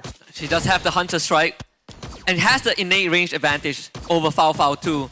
So either way, this lane will continue to be a struggle for Fafao, who does manage to get the gold crab. First turtle still on the board, as none of these teams are willing to commit fully for that secure. There is still flickers up for both Moshi, Alan, and Bao Bei. Nothing much was used on Cambodia's side in comparison to Team Malaysia, where Shah and Hani had to commit their flickers to get those takedowns. Oh, looks like Fafao is trying to trade still. She does have the Wind Talker. I'm not so sure if that's enough to make your Hunt of Bone being able to kill someone else, but Fafao already took a lot of damage. Hunt of Bone actually gets the kill onto Bao Bei. Bao Bei could not move at all, just locked in place and forced to 1v1. At the same time, they're going to also find Yui, the 3-man tectonic charge, but he doesn't really do enough. Hani will pick that one up. The Shah continues to front for the team. Moshi will only have to turn on her with the Land Shaker and just swing away. Tagami with the secure. And now they try to continue the chase, but Yuki gets out of range. And this time, it's Team Malaysia getting a bit of an advantage, and Fafao will extend that by taking down the bottom tier 1. At this point, again, like I said, they want to give Fafao the space. They want her to stay on her own island, and everyone else is just being this distraction that Cambodia really can't ignore. Right? If you ignore it, they're going to get the turtle, and that's not good news. So you fight, but then when you fight, Fafao gets the space. This strategy will fail if Fafao loses the 1v1, which so far she has won. I feel like it's the difference of one auto attacker. There was a spontaneous moment where he felt like Bao Bei was idle, not really sure what to do in that moment, and they better check the items of Fafao because she just got a Sky Piercer. So that is going to be a difference maker, the surprise factor if they're not paying attention. Yuki down low, Rina does get the turtle, so not a problem there for Team Malaysia as Bao Bei gets brought to the mid lane, but the occasion is already concluded. Hani should be able to get out of this with the CC immunity. Malaysia disengages. Yeah, unfortunately, look at Alan as well as Yue already using their ults. The Tonic Charge is not there, Crimson Beacon as well, trying to engage a fight, but Malaysia just disengages. But again, it's not long cooldown, so they should have it up by the time a next fight comes through. It looks like Cambodia, they're trying to trade and getting the turret, which they are going to be successful. In terms of how the state of the game, it's actually quite even here in terms of gold, even in terms of the kill score. So yeah. Malaysia and Cambodia, they're moving at the same pace. And Bao Bei was able to get the bottom tier 1. Got the glorious pathway. Moshi will just easily clear that wave out with her Raging Slash. Flickers forward, Land Shaker, backup coming in. A-Line will join, forcing Fafao to flicker to safety. Get the lift back onto Yuki.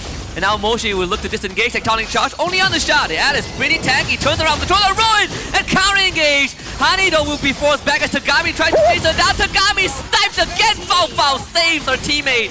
Yuki does end up going down, but Malaysia, they're not done yet. Rina comes in with Phantom Execution. Fafao gets ran down by Bao Bei, and Cambodia wins that fight. Another Land Shaker into a lift back shot gets blocked by the wall, and a knockback, a triple kill for Bao Bei. Yeah, this is not amazing for Malaysia here, giving overkills to Bao Bei with that Sky Piercer, and I think she got 2 stacks there, so 20 stacks compared to Fafao, which died. So even if she had 10 earlier, she only has 5 at this point. And even though, yeah, Obsidia is pretty good in that 1v1, but in the team fight, man, it's gonna be pretty difficult for you to dance around that. That's kind of not how Obsidia is designed, at least when it comes to her skills. She is a hunter. She doesn't like to be hunted. That's what her kit is for, right? She likes to run you down, but she struggles when people are running straight at her, and that's the challenge that Fafao faced.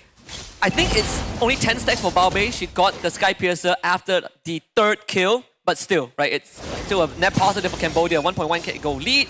Now finally, the turtle being worked on, 2nd of the game. Malaysia thinking about contesting this, but they do not have crucial battle spells to get those surprise engages. Yeah, but still, we're seeing the stacks of the Obsidia actually doing quite strong. 1 hit there and about 20% HP was taken by Cambodia. So Malaysia, we can see the engage coming in from Shah is going to be pretty good. The problem is the follow-up is not there just yet. Hani on this Kagura doesn't have the necessary damage, and Rina hasn't been able to follow up as well. Yuki has to be very careful of the threshold. Hani can't really get onto Bao Bei. They drop the carpet shot on top of Bao Bei. Had to turn around as they lost Bao Bao. The tunnel vision from Malaysia didn't really working out. They lost track of where Cambodia is. They do assassinate Bao Bei, but Rina has to do everything all on her own, and it's just too much the burden to bear. Team Malaysia forced back again, losing 3. Yeah, but that is pretty bad here because Fafao had an amazing start, but now is suffering just a little bit. Rina was, again, like you said, able to do some cleanup a bit and able to kill Bao Bei, which is amazing because you gotta reset a bit those stacks because you cannot allow a Granger to have 40 to 60 stacks for free. So I feel like that was honestly worth it, being able to take down Bao Bei. We did say that Rina was a standout performer in the earlier series. Seems like she now will have to take on that mantle again to bring that team, to keep that team afloat.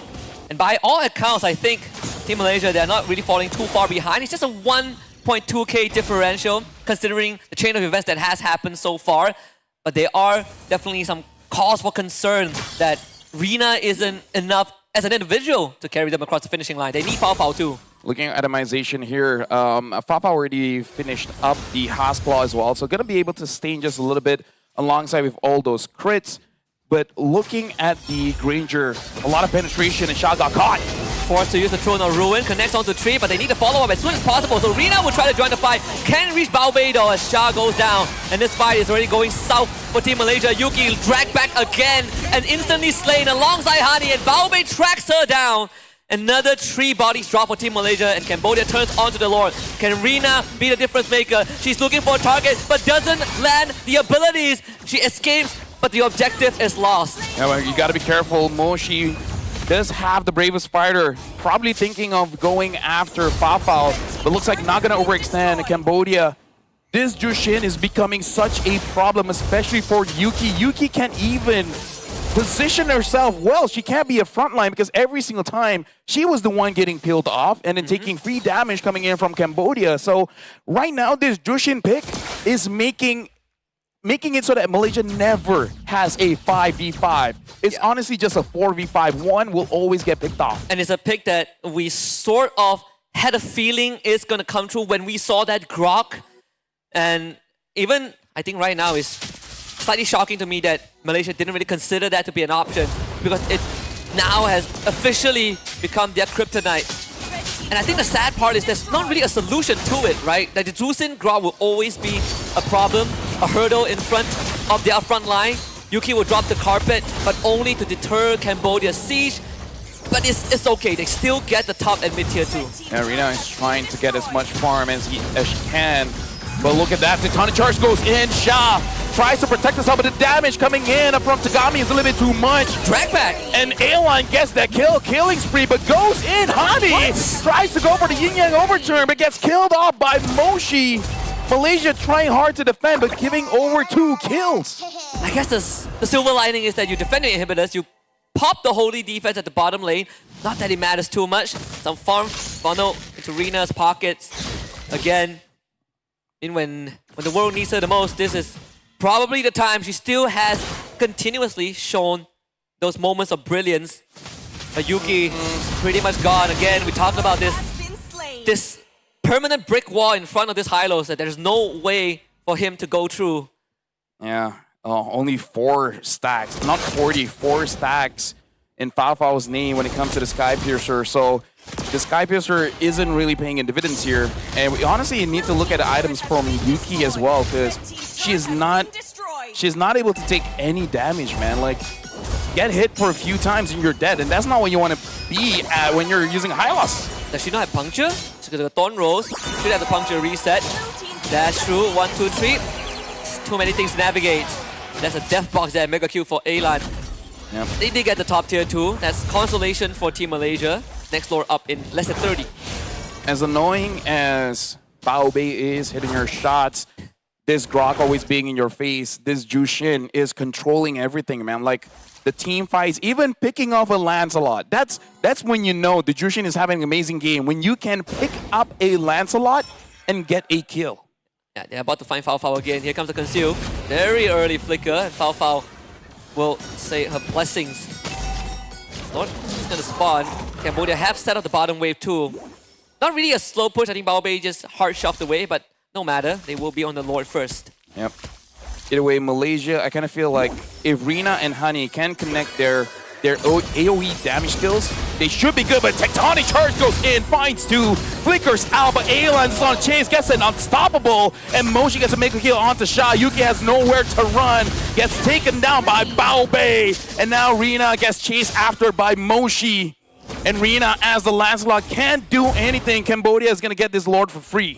I think Team Malaysia have already conceded the objective. Again, you did say that they need to connect their key abilities, but the window to make that happen is so small. And sadly, Team Cambodia are the ones that calls the shot. Every time that Earthen Rampart comes out from Yui, it is go time. 19-5, second Lord in the possession, almost an 8k net worth advantage, and that's going to keep on going.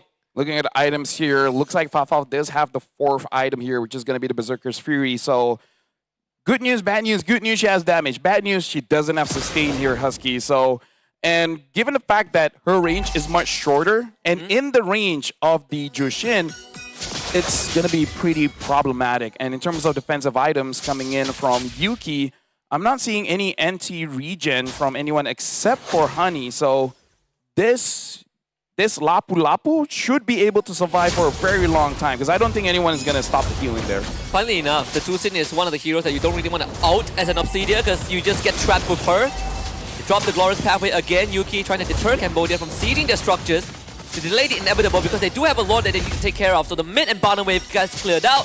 You desync the push, but with how low that health of the inhibitor is, it will eventually go down to the charge. And Cambodia, they have a very good chance to take all three inhibitors.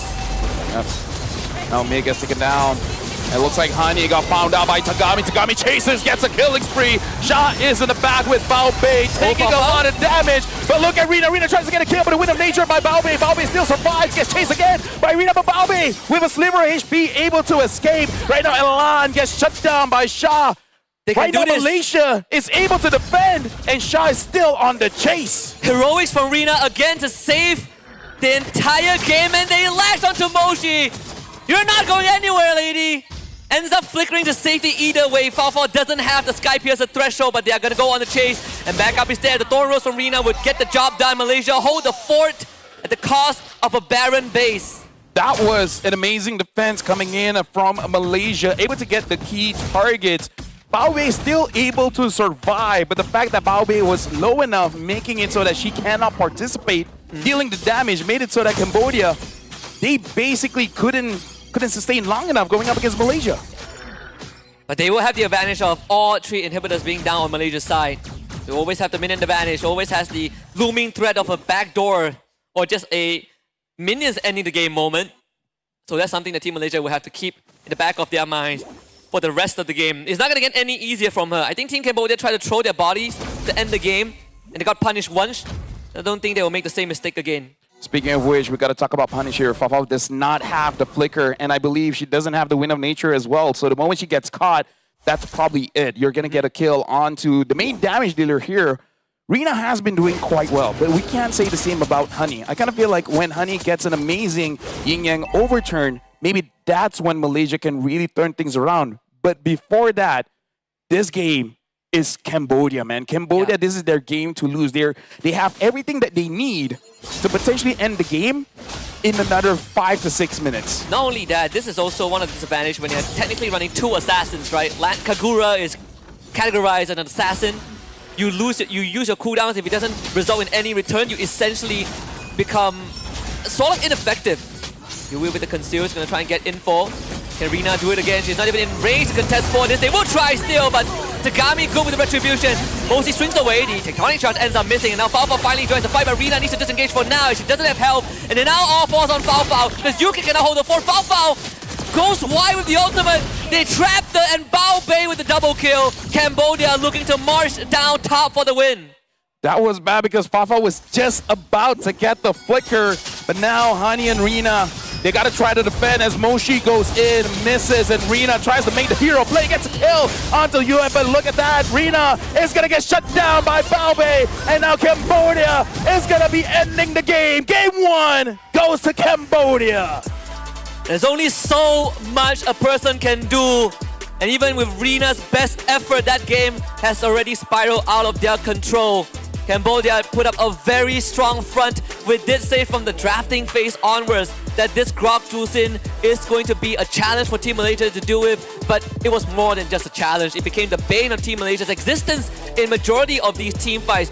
Yuki wasn't able to hold the front, they weren't able to properly engage, and the cash potential was just too much to bear. And Team Cambodia are one game away from advancing further in the lower bracket and also eliminating their longtime rivals, Team Malaysia. And I kind of feel like this is where we go back to the fundamentals of drafting, where I'm just going to talk about the ease of use, right? Because compared to Cambodia as well as Malaysia, having the Obsidia, having the Kagura, a lot of things have to go right for you to execute your combos. But in comparison to a Jushin, it's so easy. You just do this. Just do this, right? Yeah.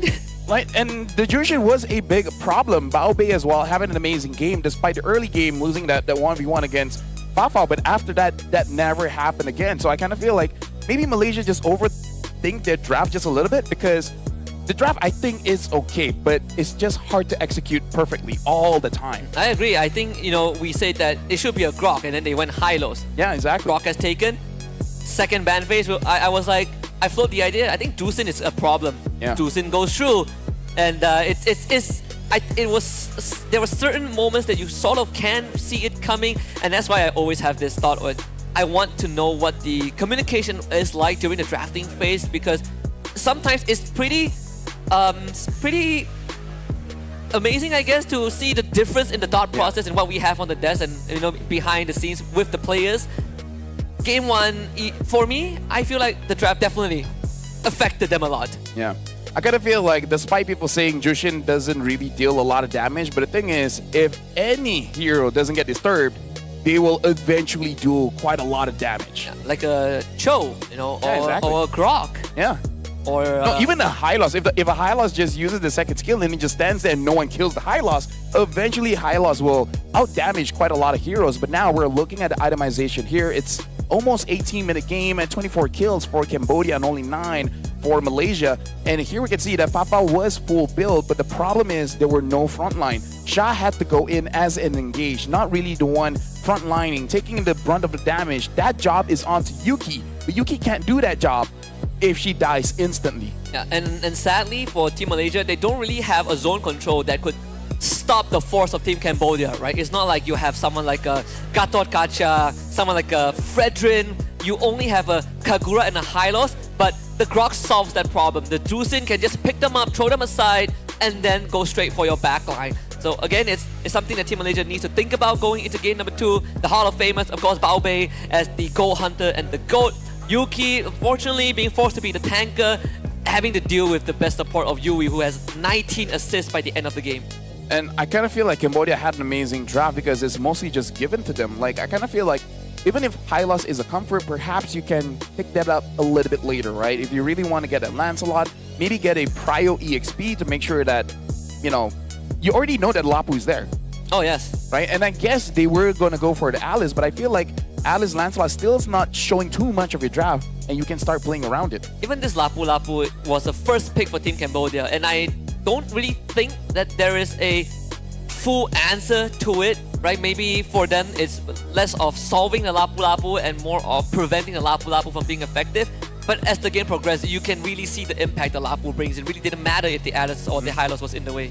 And in that case, we got to talk about the bans from Cambodia here. They banned the Boxia as well as the Gatot. So yeah, able to deny the zoning away coming in from Malaysia, but Esmeralda as well. Esmeralda is a pretty good answer towards the Lapu. The other one is the Yuzong. Can you use it or not? Speaking of which, the MVP, Aelan 6-1 and 14.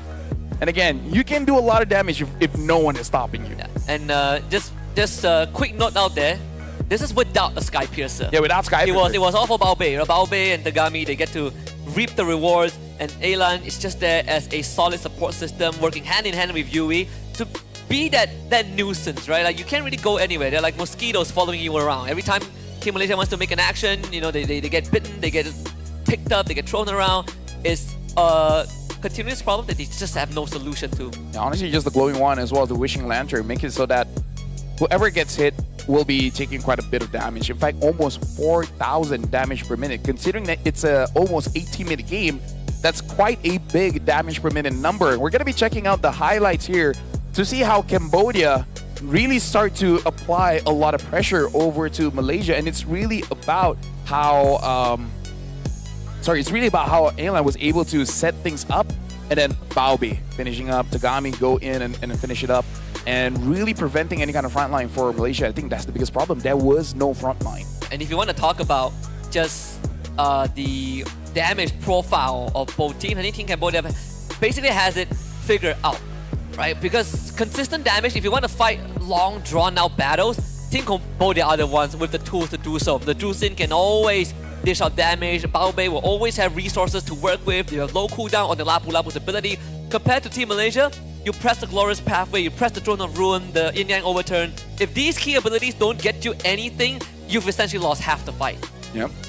And unfortunately, I kind of feel like Obsidia needs a little bit of change, because I feel like for her, I would say like the concept behind her, she can only really work if she is as agile as a Quad.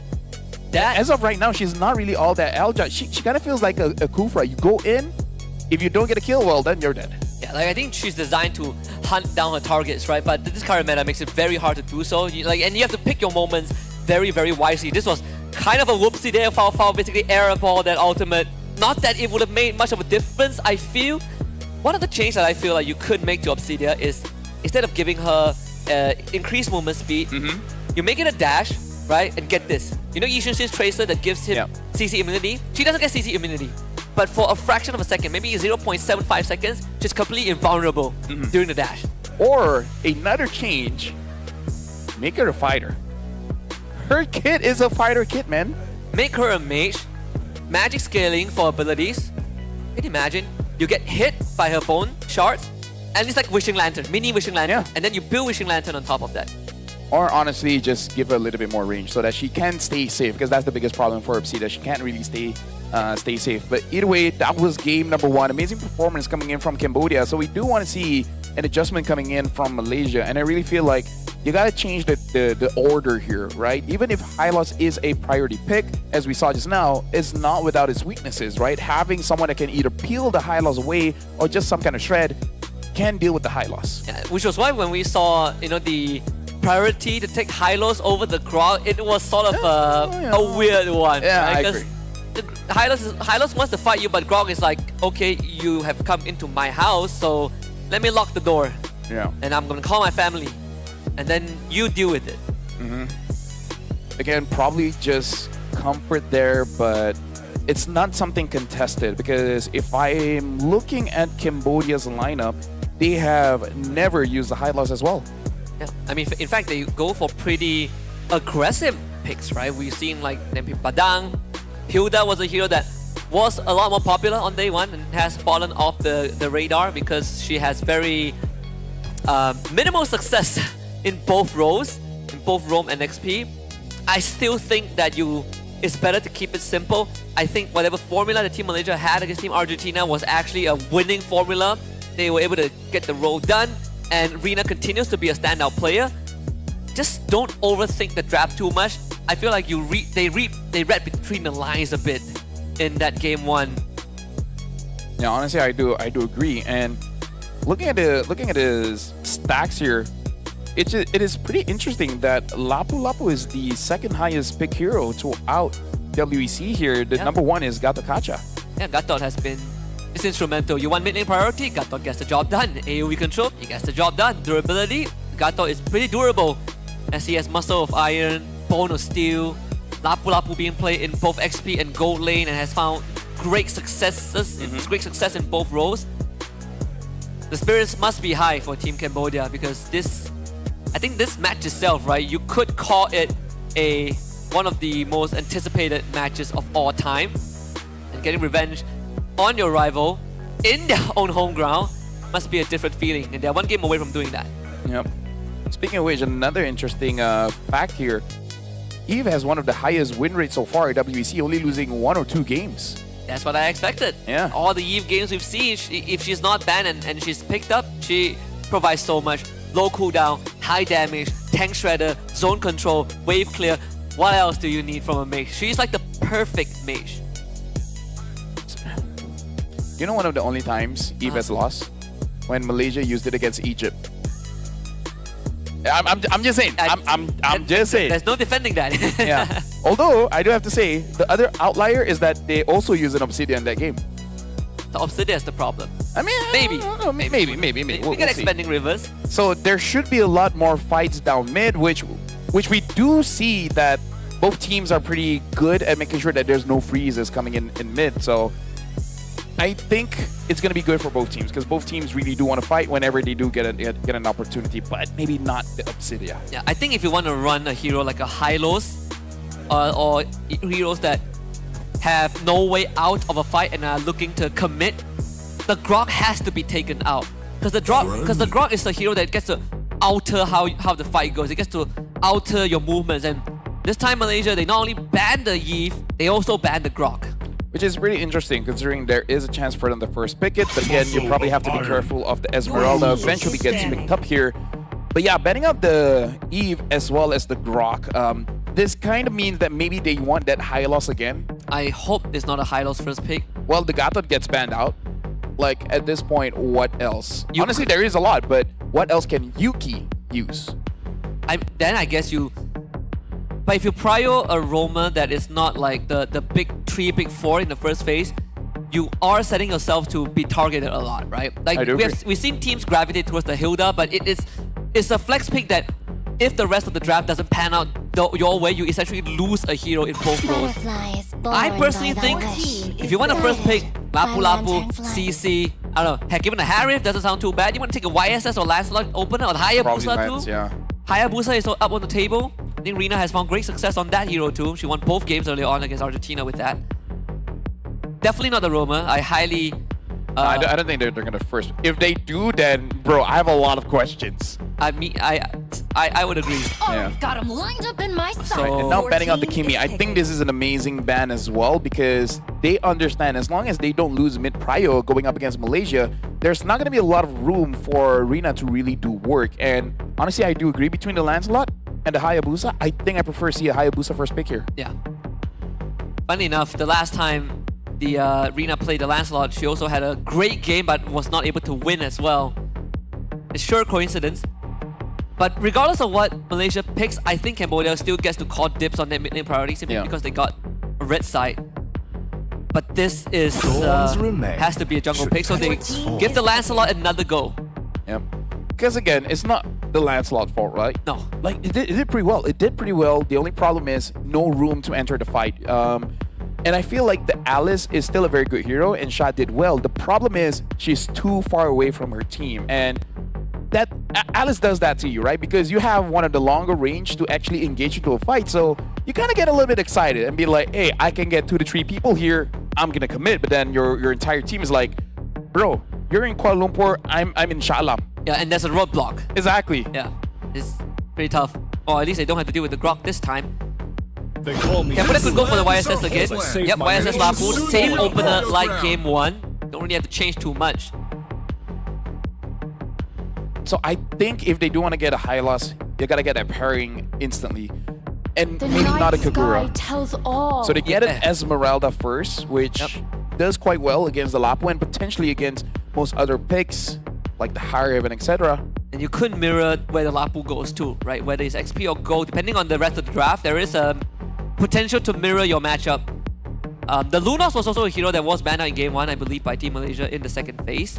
So if that is any sort of consideration, I don't think it doesn't feel like a comfortable spot to beat the Lunox here. We'll go for the traditional mage. It's the Farsa. I'm okay with that. It's definitely better than the Kagura in terms of just overall utility. Yep.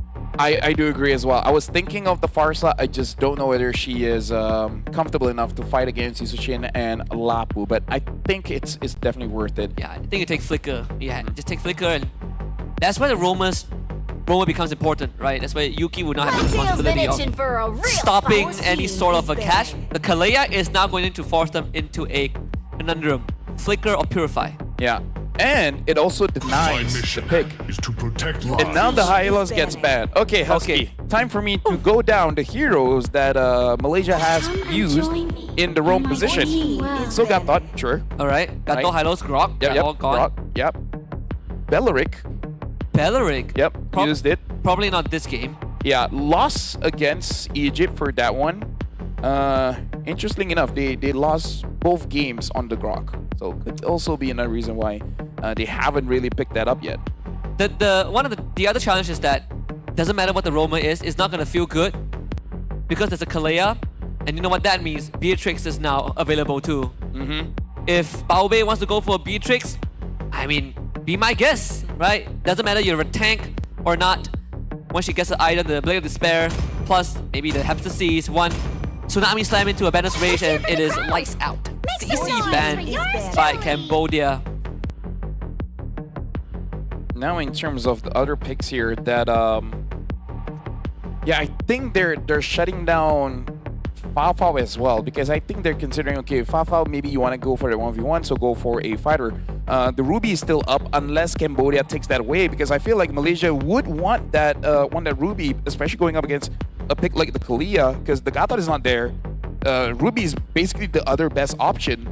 Yep. Other than that, honestly, a Badang, but I don't know if Yuki has it in her. It's the same challenge, right? Because Roamers usually don't run Purify, so Ruby also doesn't run a Purify, so if you get grabbed, you are gone. They themselves ban the Ruby out.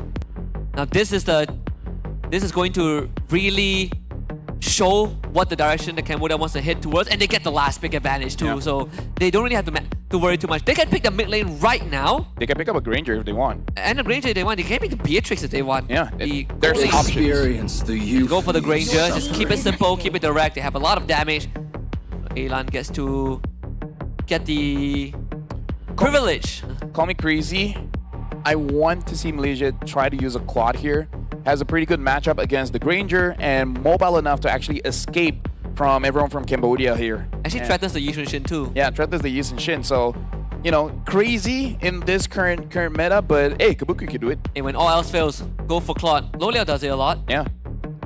But the thing is, what is the roam going to be using here, right? Because the Hylos is not there, the Gatot is not there, the Grok is not there. Kaja? Kaja wouldn't be Franco? There are no shortcuts in life. Okay, shit up the chip here. Alright, someone that wants to go fast. Chip Claude is one way to go around it. Moskov as well. Hold on a minute. So this is going to be a Esme Gold. Okay. Esme Gold, Arlet XP. I guess Arlet and Chip is a good wombo combo. It's just that hitting it is a task. Yeah. I think it feels a bit like game one where it's quite mechanically intensive. The execution needs to be spot on for Team Malaysia. Kind of feel Kadita, but I don't know if Cambodia can use it. What about Odette? Yeah, honestly, pretty good as well. Either someone that can protect yourself from the chip, or it wouldn't be bad to take a Valen as well. I mean, they can take Novaria and I'll be okay with it actually. Actually, Novaria would be pretty good, making it easier or Selena, for if they want to go for Selena, it is an option too. Yeah. Let's see. Okay, 2 seconds in. Outshines the Oh, dead. golden Well, crown. called it. I need a raise, man. I need a raise. Too good at this job. Yeah, but either way, right now Cambodia looks like they have figured out the draft coming in from Malaysia. Malaysia looks like they're drafting for more wombo combo, team fight composition, but Cambodia with the Odette does give that opportunity. And I feel like this game, Rina has to be just a little bit more careful considering that the Kalea is there. Yeah. And that is the power of that red side last pick. It doesn't matter what bags of tricks blue side has. If you have a gotcha pick like the Odette, you can, I wouldn't say solve the problem, but you can suddenly flip the script. And you have the option there. You are forcing your enemies to change their approach. And it's an approach that they've already fixed. So now Team Malaysia is looking at the Odette pick like, oh my goodness, what are we going to do? How do we navigate around that? The best way that you can deal with this is just go for the laning phase, right? While she's still level 2, try to get on that gank. Even though she can poke you out a little bit, but the cooldowns of her early game isn't the best at trading. So you got to use that opportunity, especially considering that you have the Farsa and the Chip, which does significant amount of damage. With the help of Lancelot, maybe he can get a kill. So we're going to see if Malaysia will be able to control the mid here, because if not, Elan might have another MVP performance. I just gotta say, you can feel the tension in the arena here right now.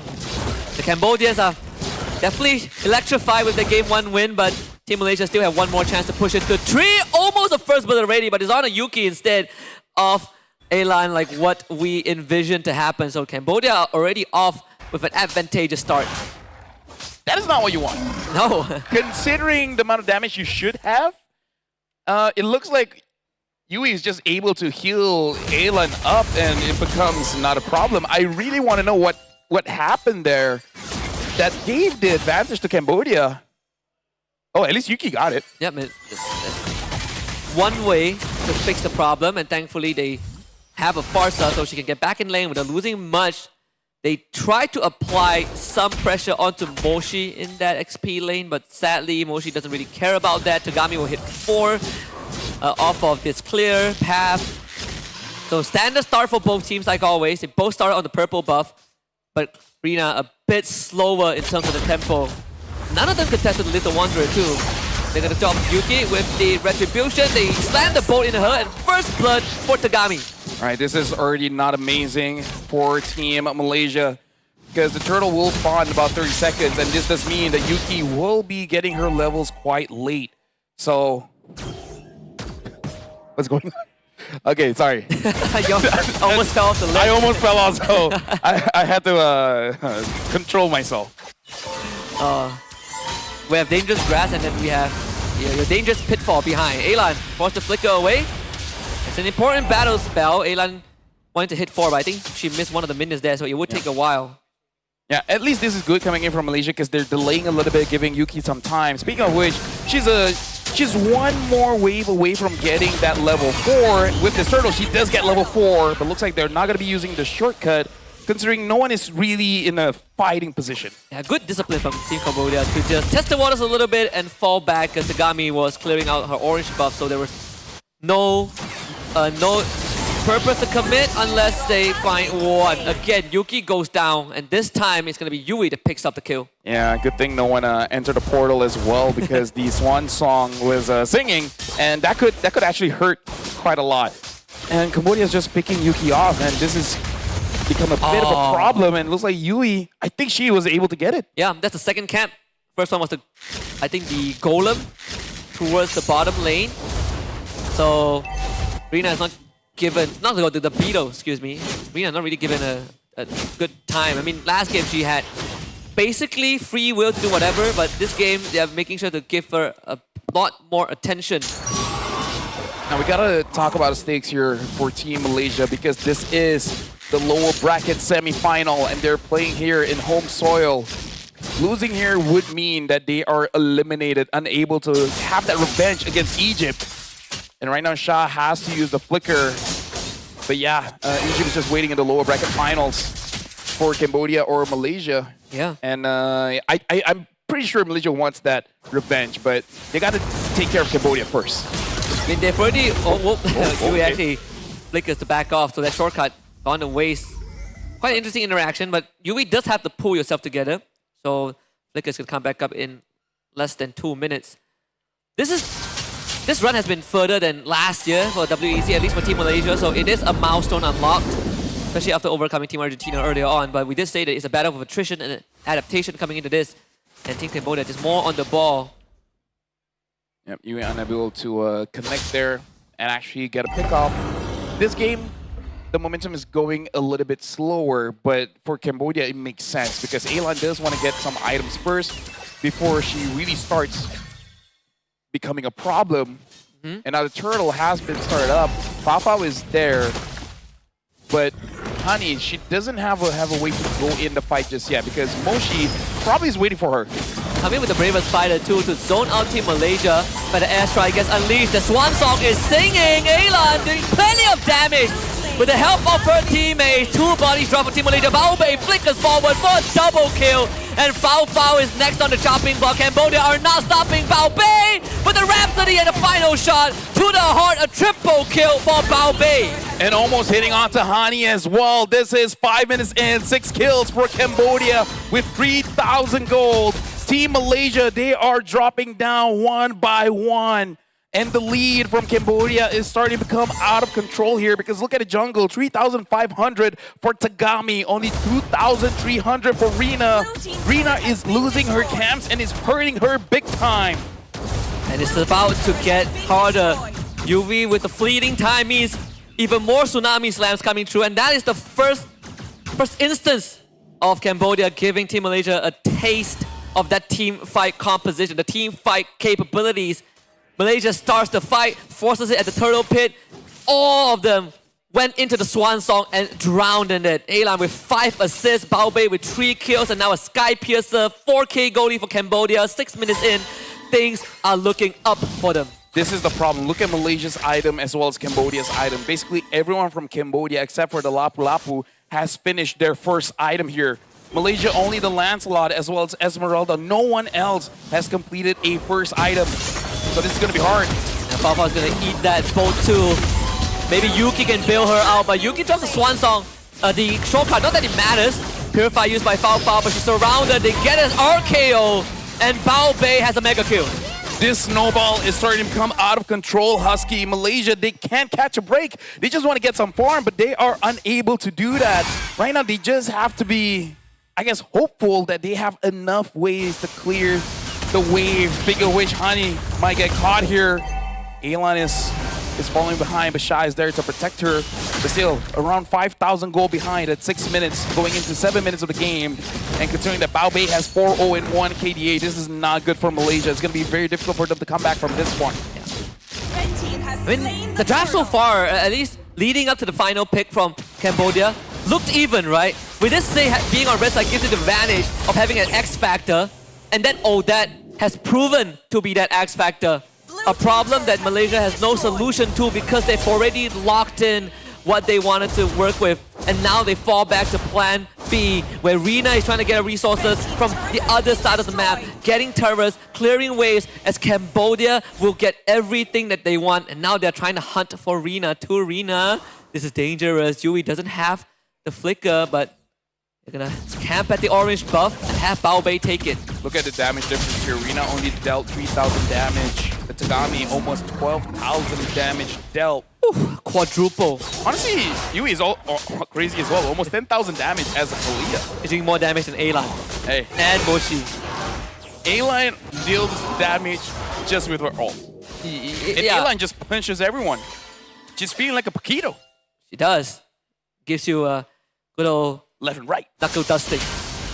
And now Honey has to be careful here because she's the one that has the safest wave clear.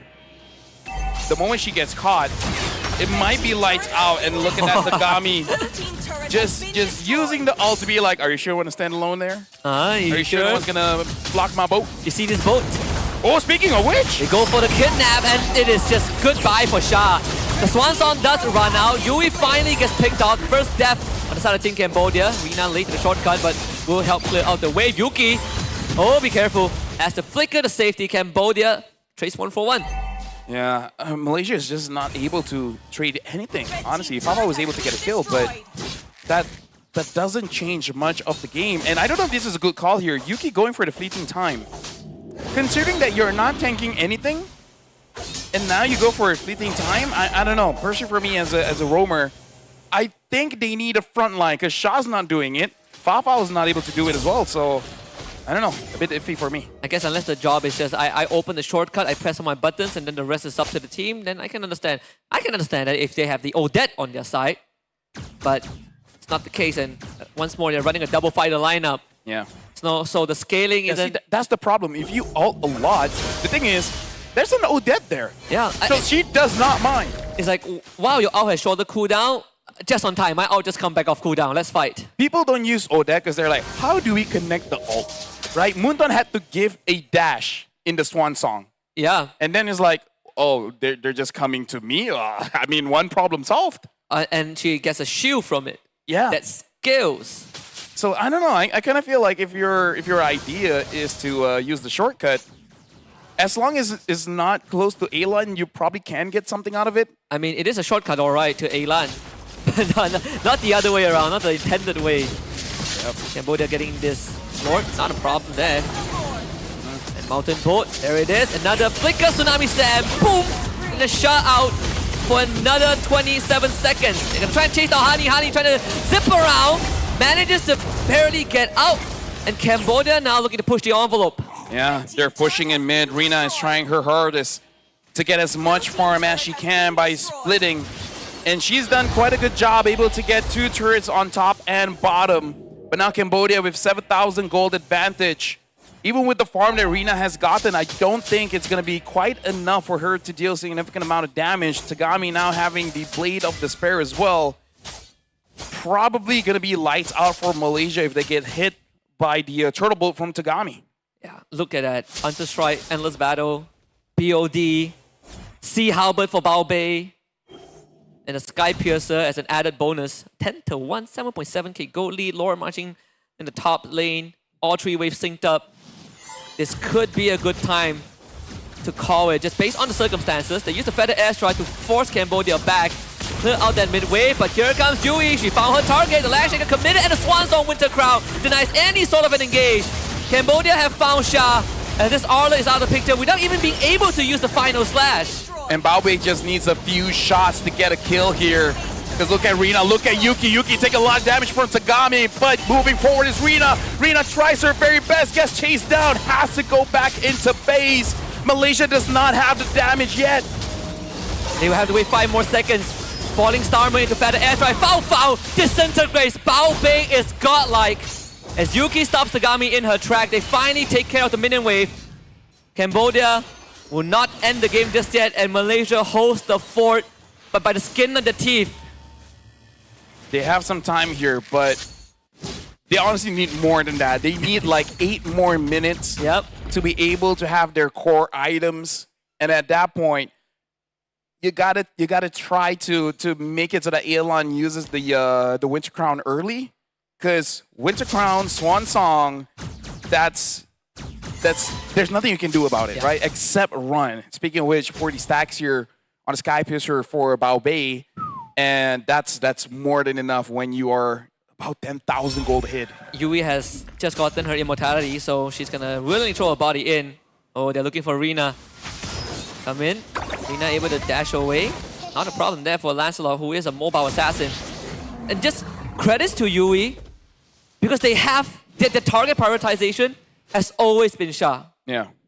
Because this Arlo can easily be the difference maker with a good flicker final slash, but they never gave her the opportunity to get any counter engages or engages off.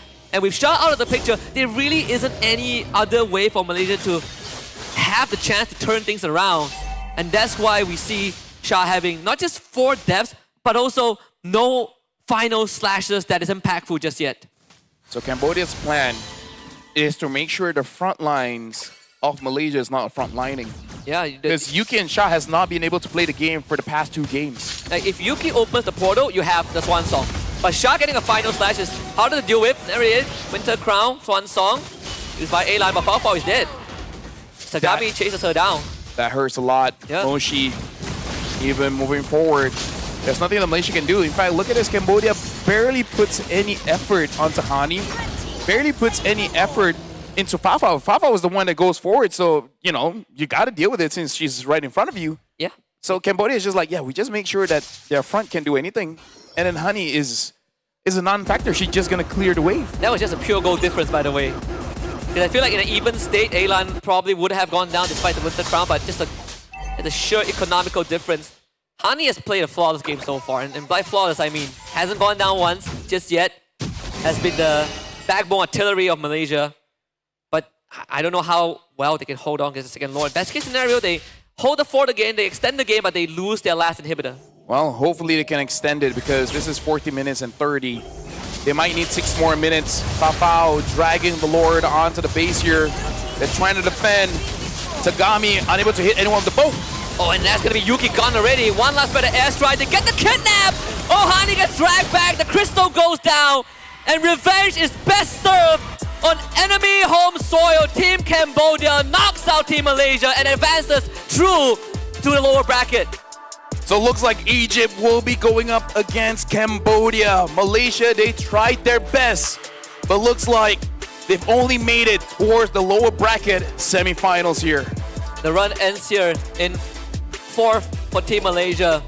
A valiant effort, but nothing but a whimper towards the end. Team Cambodia just absolute dominance throughout the entire day. Again, they did draw one game early on against Turkiyye, but ever since that loss, they have been on fire. The engines warmed up, and Team Malaysia will have to say their final goodbyes here at the WEC 25. I mean, something certain here, they definitely came prepared going up against Malaysia, because when it comes to the draft, it looks like they read Malaysia like a book. They know what to ban, and they know what the priority is going to be to pick up, because we saw that the mid was intentionally picked last just to be like, okay, we banned out the high loss.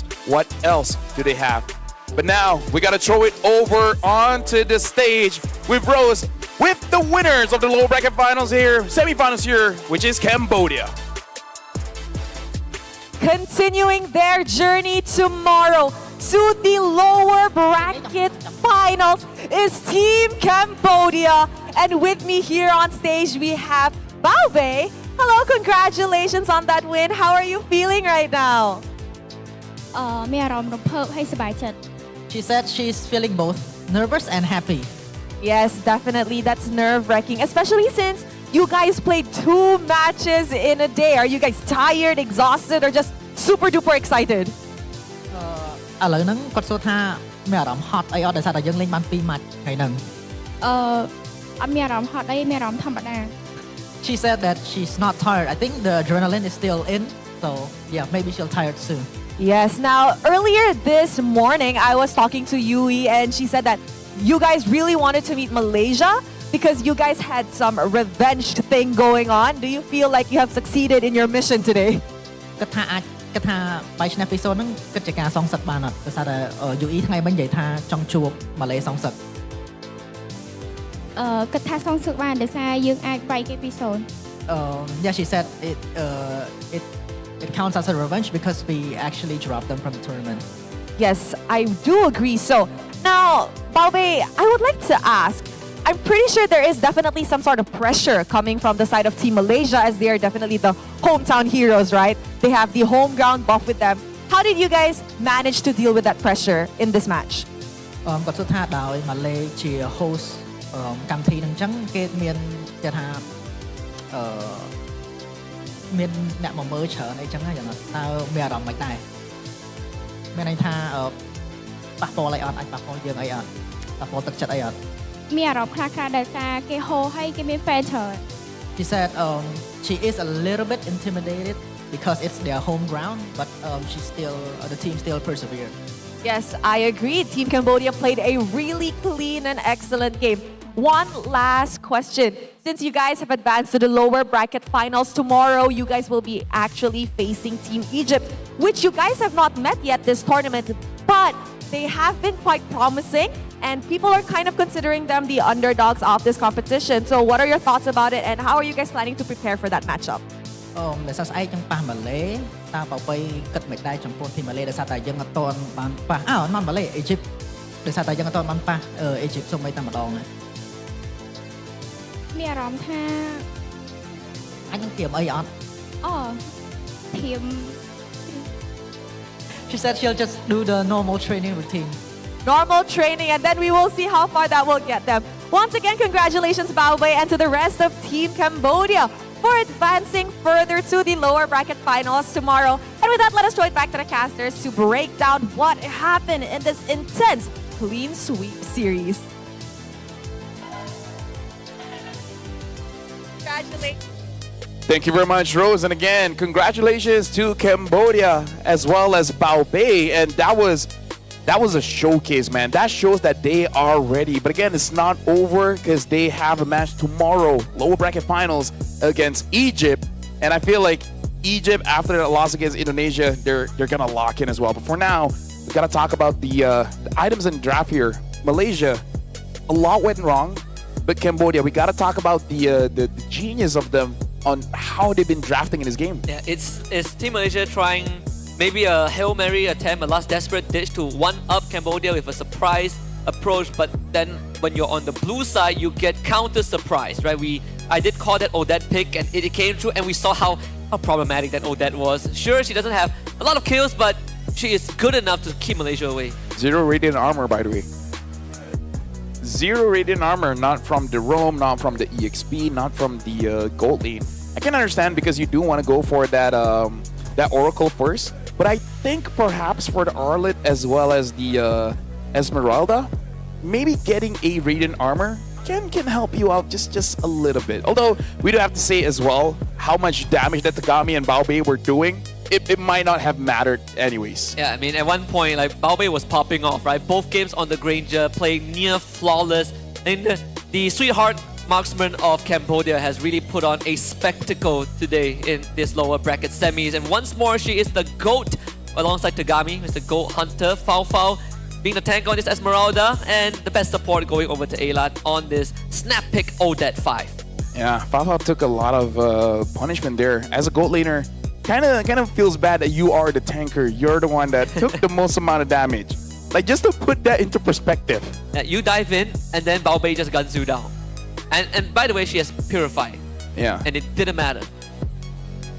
It's a difficult loss, but again, congratulations to Malaysia for making it this far to fourth place.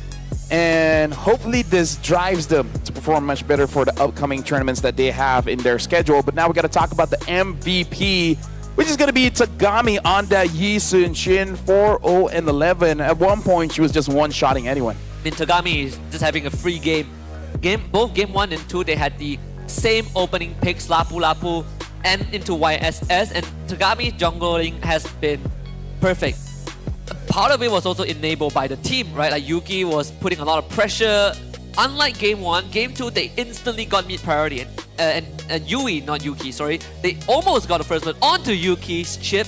And from that point onwards, Tagami just didn't really have to interact too much. Farms up when there's space. When she joins the fight, presses Mountain Shocker, slams the turtle boat into any target, and they just disappear.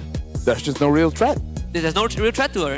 There's no real threat because Malaysia did not have any advantage anywhere on the map that they can use. You know, the gold lane was even, the EXP was even, but the mid was losing. Yeah. It means that there's no advantage that Rina could use advantage of and actually, you know, get herself ahead in this game.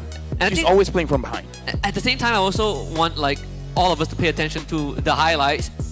You probably won't ever see a moment in this game where Sha was able to get a impactful final slash off, right? Either she gets grabbed by the Tsunami Slam and instantly taken out, or the 5 stars, she tries to go for final slash, but it doesn't land the way she does. And to be very honest, she never really got much chances to do that either because of Yui.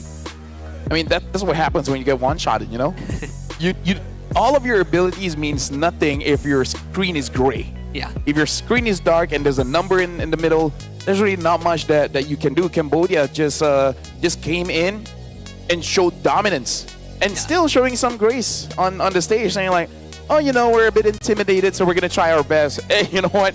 Your best is kind of a bit too much. Yeah, I mean, the Liu challenge is still ahead, right? They overcome hurdle one by one, right? They say that they really wanted to get that win over Team Malaysia. They have accomplished that. Tomorrow in the lower bracket final, they will have to go up against the WEC 24 third place finish Team Egypt. And if they do overcome Team Egypt, they will have to face Team Indonesia, which is going to be the biggest challenge. But it does get me excited to see if that is going to be a possibility.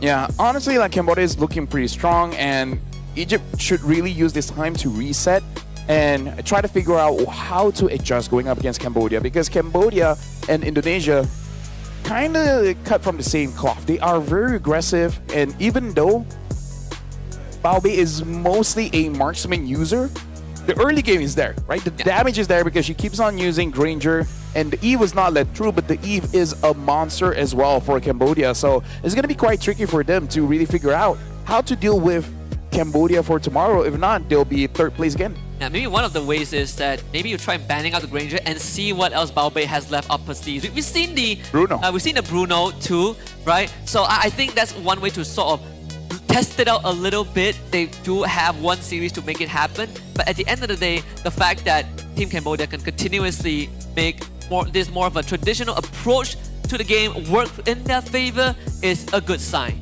And that's it for the female division for now. We have 2 more matches moving forward, and it's going to be the open division. The male team will be playing up next, which, if I remember correctly, it is going to be Malaysia going up against South Africa. My name is Afel, and this is Husky. We're going for a short break, but again, once we come back, We'll continue with more WEC action. In the zone, gamers need true support. One that's in sync with your body at every angle. Takes your weight without pressure. Fully adjustable to cradle your spine and adapts as you shift in your seat. True ergonomic alignment to achieve your perfect gaming form.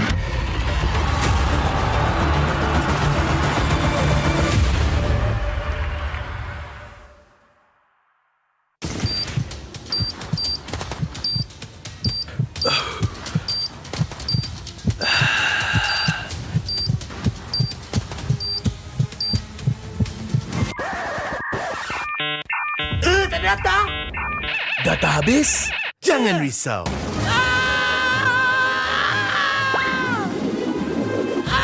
Tukar ke Red One Mobile untuk data pantas 5G Extra. Nak peran data telefon, Red One Mobile kan ada.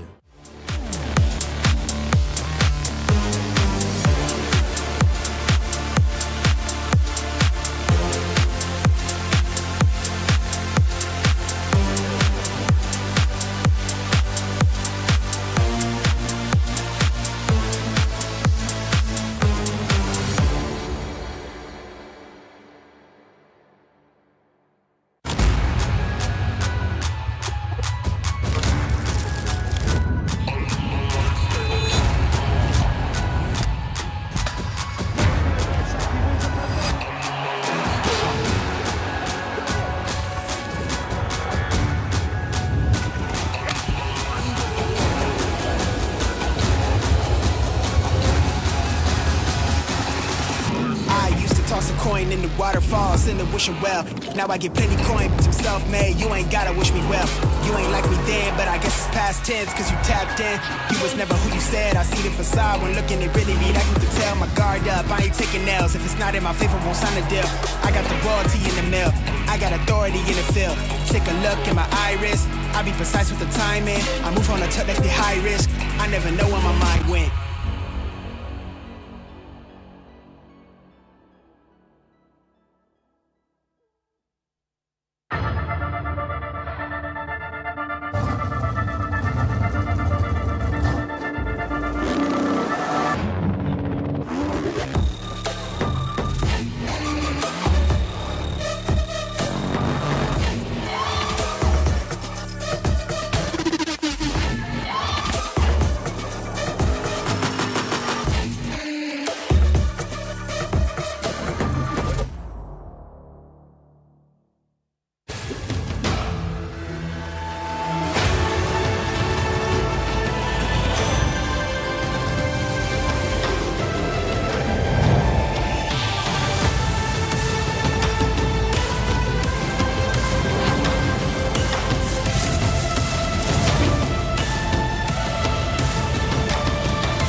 Every champion starts with one moment. Activate your place in the world of esports. Compete, manage, track, dominate. Everything you need in one platform.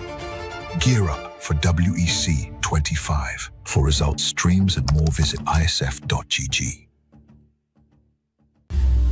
To be in the zone, gamers need true support. One that's in sync with your body at every angle. Takes your weight without pressure. Fully adjustable to cradle your spine and adapts as you shift in your seat. True ergonomic alignment to achieve your perfect gaming form.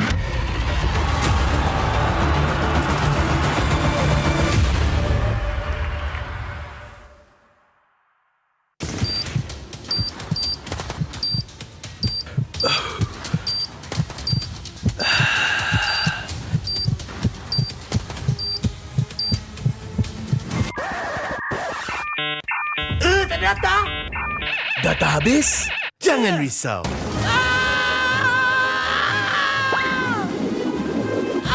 Tukar ke Red One Mobile untuk data pantas 5G Extra. Nak peran data telefon, Red One Mobile kan ada.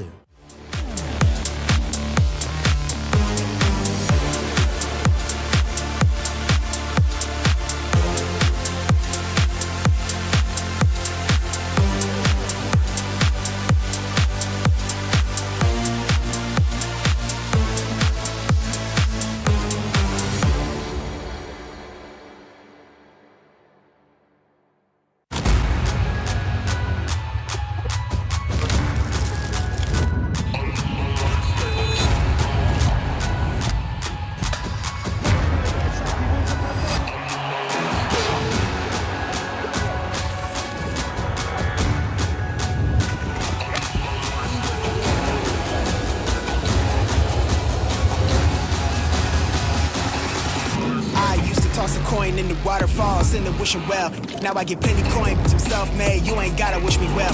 You ain't like me then, but I guess it's past tense, cause you tapped in.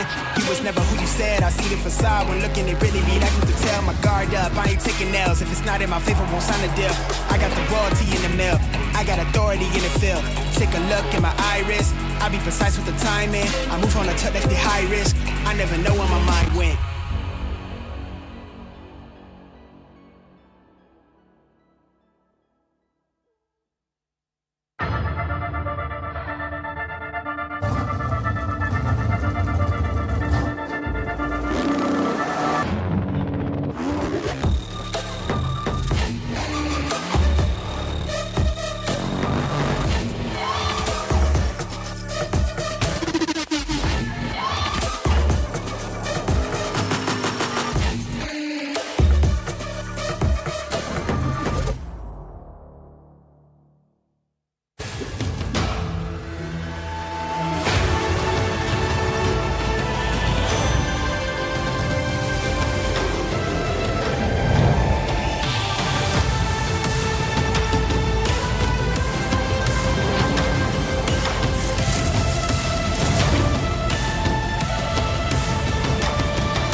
Every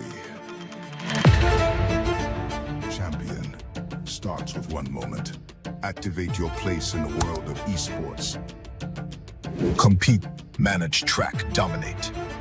Everything you need in one platform. Gear up for WEC 25. For results, streams, and more, visit ISF.gg.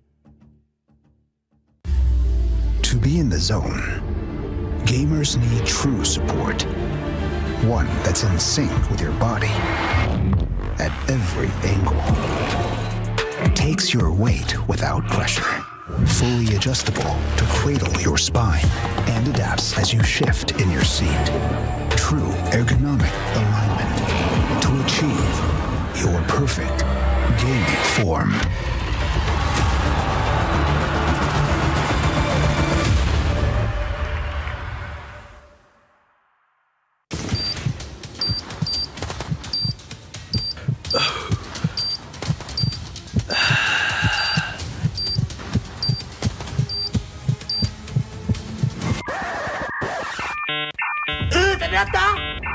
Data habis? Jangan risau.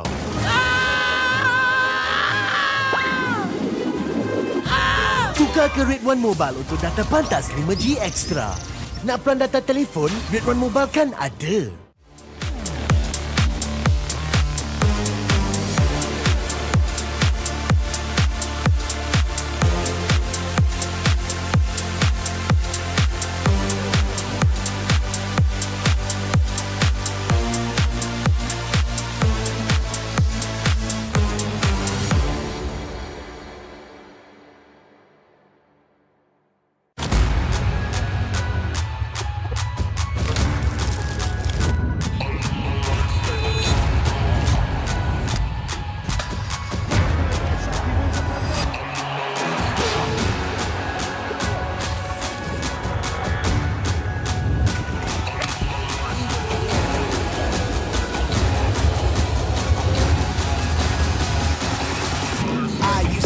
coin in the waterfall, send the wishing well. Now I get plenty coin, I'm self-made, you ain't gotta wish me well. You ain't like me then, but I guess it's past tense, cause you tapped in. You was never who you said, I see the facade when looking, it really be like you could tell. My guard up, I ain't taking nails, if it's not in my favor, won't sign a deal. I got the royalty in the mail, I got authority in the field. Take a look in my iris, I be precise with the timing. I move on a touch like the high risk, I never know where my mind went.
Every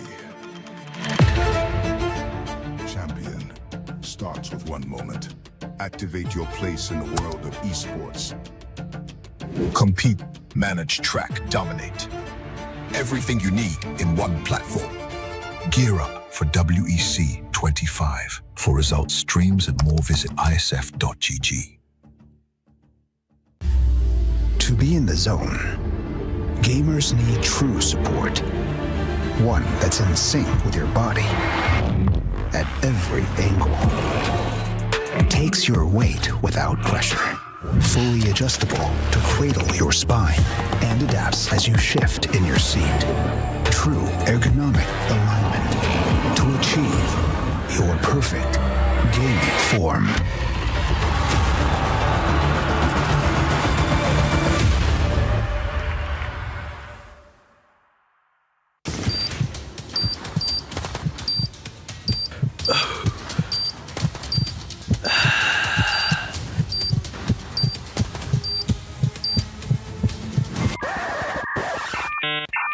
Ternyata data habis?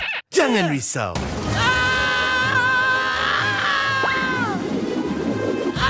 Tukar ke Red One Mobile untuk data pantas 5G Extra. Nak peran data telefon? Red One Mobile kan ada.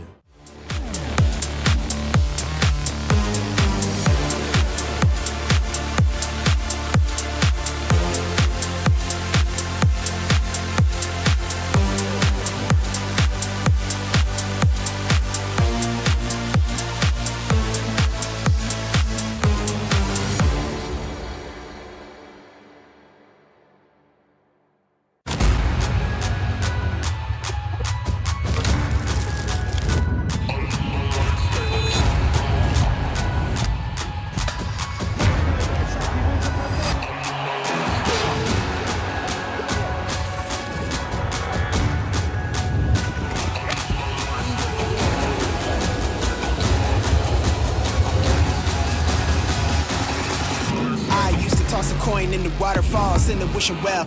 Now I get plenty coin, I'm self-made, you ain't gotta wish me well. You ain't like me then, but I guess it's past tense, cause you tapped in. You was never who you said, I see the facade when looking, it really be like you could tell. My guard up, I ain't taking nails, if it's not in my favor, won't sign a deal. I got the royalty in the mail, I got authority in the field. Take a look in my iris, I be precise with the timing. I move on a touch like the high risk, I never know where my mind went.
ICRU.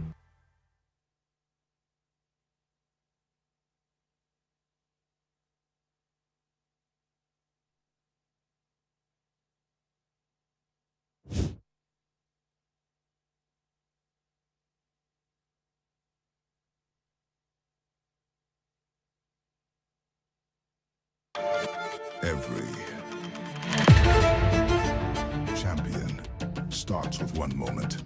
Activate your place in the world of esports. Compete, manage, track, dominate. Everything you need in one platform. Gear up for WEC 25. For results, streams, and more, visit ISF.gg.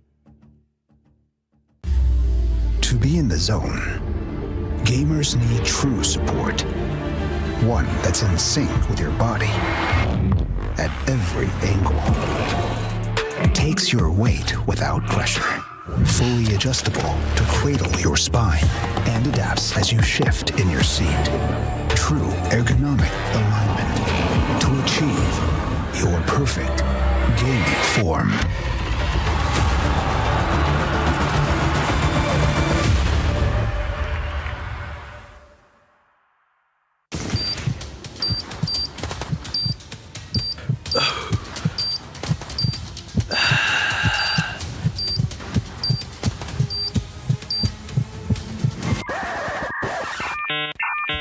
Data? Data habis? Jangan risau.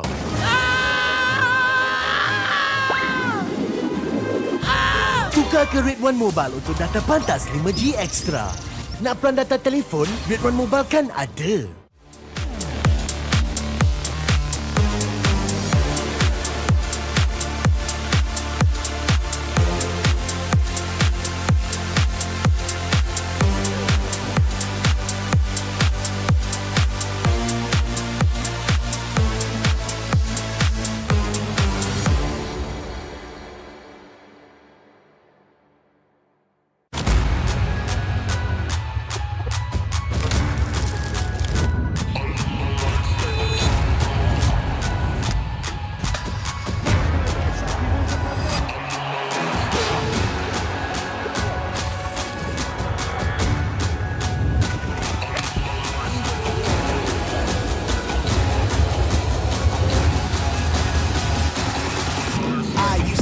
Coin in the waterfalls, in the wishing well. Now I get plenty coin, but I'm self-made. You ain't gotta wish me well. You ain't like me then, but I guess it's past tense, cause you tapped in. You was never who you said. I see the facade when looking, it really be like you can tell. My guard up, I ain't taking L's. If it's not in my favor, won't sign a deal. I got the royalty in the mail. I got authority in the field. Take a look in my iris. I be precise with the timing. I move on a touch that's the high risk. I never know where my mind went.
Every champion starts with one moment. Activate your place in the world of esports. Compete, manage, track, dominate. Everything you need in one platform. Gear up for WEC 25. For results, streams, and more, visit isf.gg. To be in the zone, gamers need true support. One that's in sync with your body at every angle. Takes your weight without pressure. Fully adjustable to cradle your spine and adapts as you shift in your seat. True ergonomic alignment to achieve your perfect gaming form.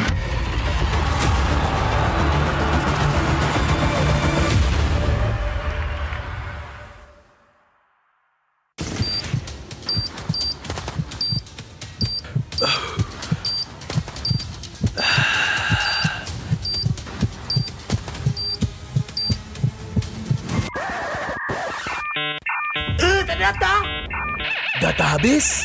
Jangan risau.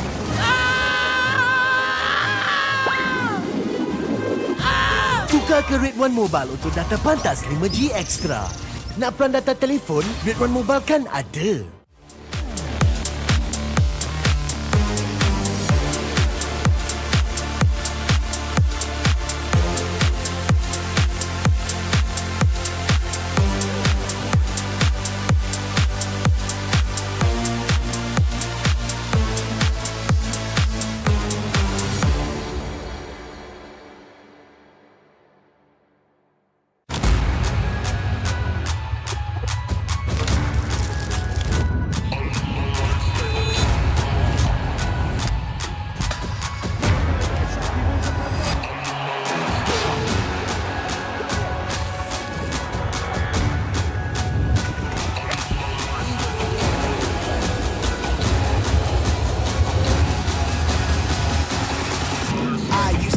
Coin in the waterfalls in the wishing well. Now I get plenty coin, but I'm self-made. You ain't gotta wish me well. You ain't like me then, but I guess it's past tense, cause you tapped in. You was never who you said. I see the facade when looking, it really be like to tell. My guard up, I ain't taking nails. If it's not in my favor, won't sign a deal. I got the royalty in the mail. I got authority in the field. Take a look in my iris. I be precise with the timing. I move on a touch that's the high risk. I never know where my mind went.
Every champion starts.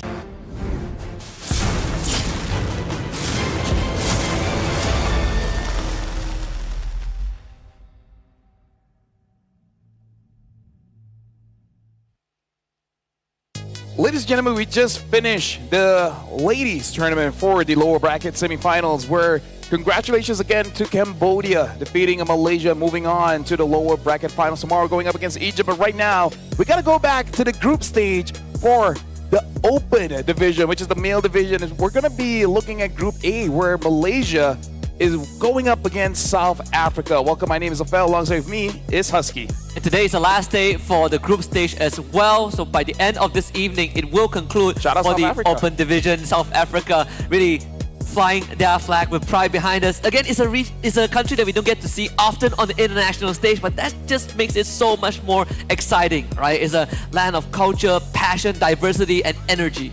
And with that, you know what? I want to say a big thank you to all of our sponsors, because without them, we wouldn't have amazing MLBB games. So welcome to the World Esports Championship 2025 live from Kuala Lumpur. The global event is proudly organized by IESF and MESF, which also strategically is partnered with our strategic partner ESI and generously supported by KBS, Rakan Muda, Rakan Digital, as well as our official partners Red One, IQ, Solos Merch, Monster Energy, CK Music, as well as our official chair partner Razer. And again, thank you very much. Yeah, without you guys, this wouldn't have been possible. We wouldn't have had the honor to be the gracious host of WEC 25. But all competitions come with a reward at the end of the journey. Let's check out the prize pool for the open category. On the men's division, for the prize pool breakdown, the champion will walk away with 32.5 grand. Second place, $19.5 thousand, and the third place will be 13.5. So there's a lot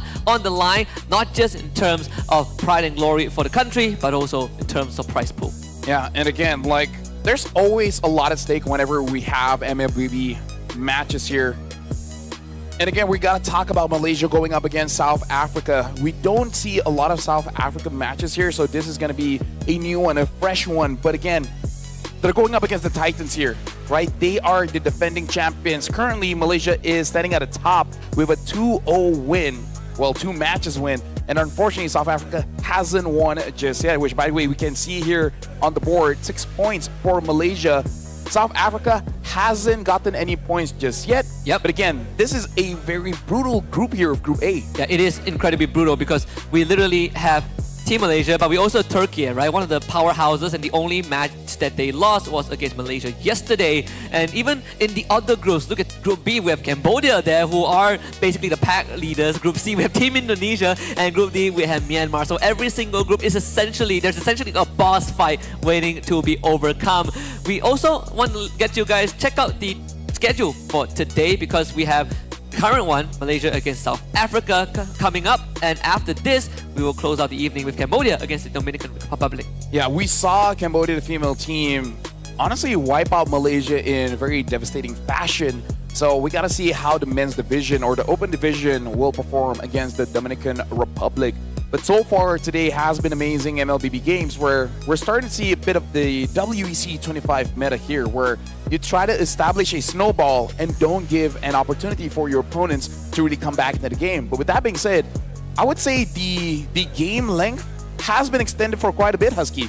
Yeah. We've had a lot of 11, 12, 30-minute games in the first day, but as we move on, it's starting to become 16, 18. Heck, we almost hit 30 minutes, and I think maybe even one game went over 30 minutes. So yeah, the game has been extending for quite a bit here in WEC 25. It definitely has been, and you get to see some of the personalities of these teams as well. I personally, feel like when we have a tournament like WEC and we get to see different countries come together to play under the same roof, it feels like a cultural exchange, right? Like, when people say that Malaysia is a melting pot, culture, diversity in terms of food, gameplay, and just the traditions that we have. But then you look at the rest of the world, it feels like we get to exchange ideas and to see what kind of flavors they bring to the table too. Yeah, honestly, I keep saying this. The way that you become better is interacting with multiple different countries. And that's why even if you don't succeed that well in this competition, the fact that you have this opportunity, right? Because when else will you be able to scrim against different nations, different countries, everyone staying basically in the same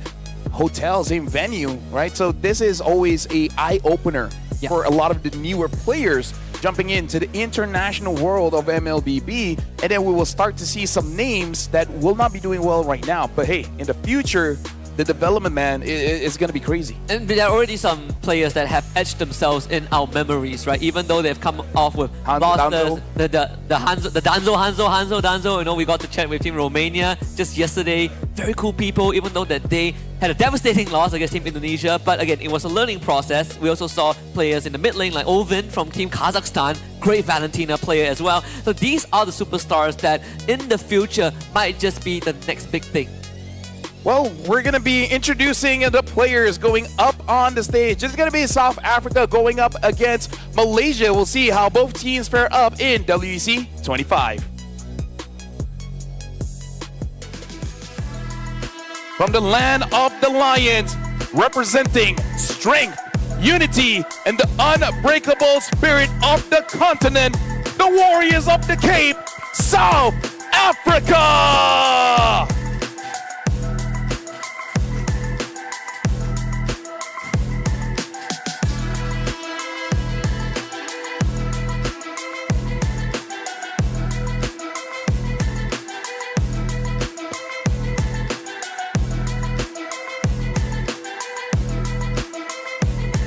Hailing from the soil where unity is strength and diversity is power, the local Tigers go on the prowl for the next victory.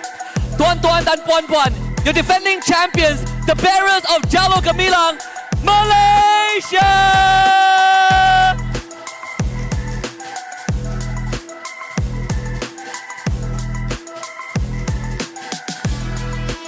And now with both Team Malaysia and South Africa on stage, we would like to invite both teams for a fist bump for us to start the match officially.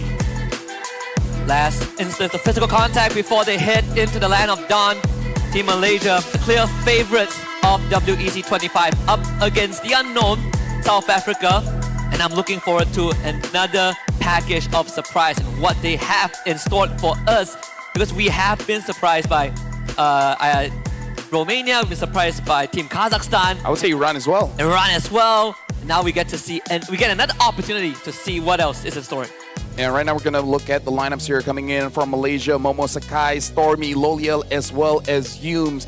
And the star highlight, Sakai, Stormy, and Humes, so far has been slightly overshadowed here by Loliel as well as Momo, considering that they have not too many opportunities in the local tournament, but here in the internationals, man, they want to make sure that they get their time on the screen. Yeah, there has been a lot of public discussion saying that, hey, Loliel and Momo, they don't get to play with the YSS trio in the local league because they are technically enemies, but now they are taking the moment, they're taking the chance to put themselves under the spotlight, and I'm loving what the side laners of Malaysia has shown. But they are up against the Cape Warriors of South Africa. We got Super Light Lindo, Juju MC, Super Shady, and Velatsi.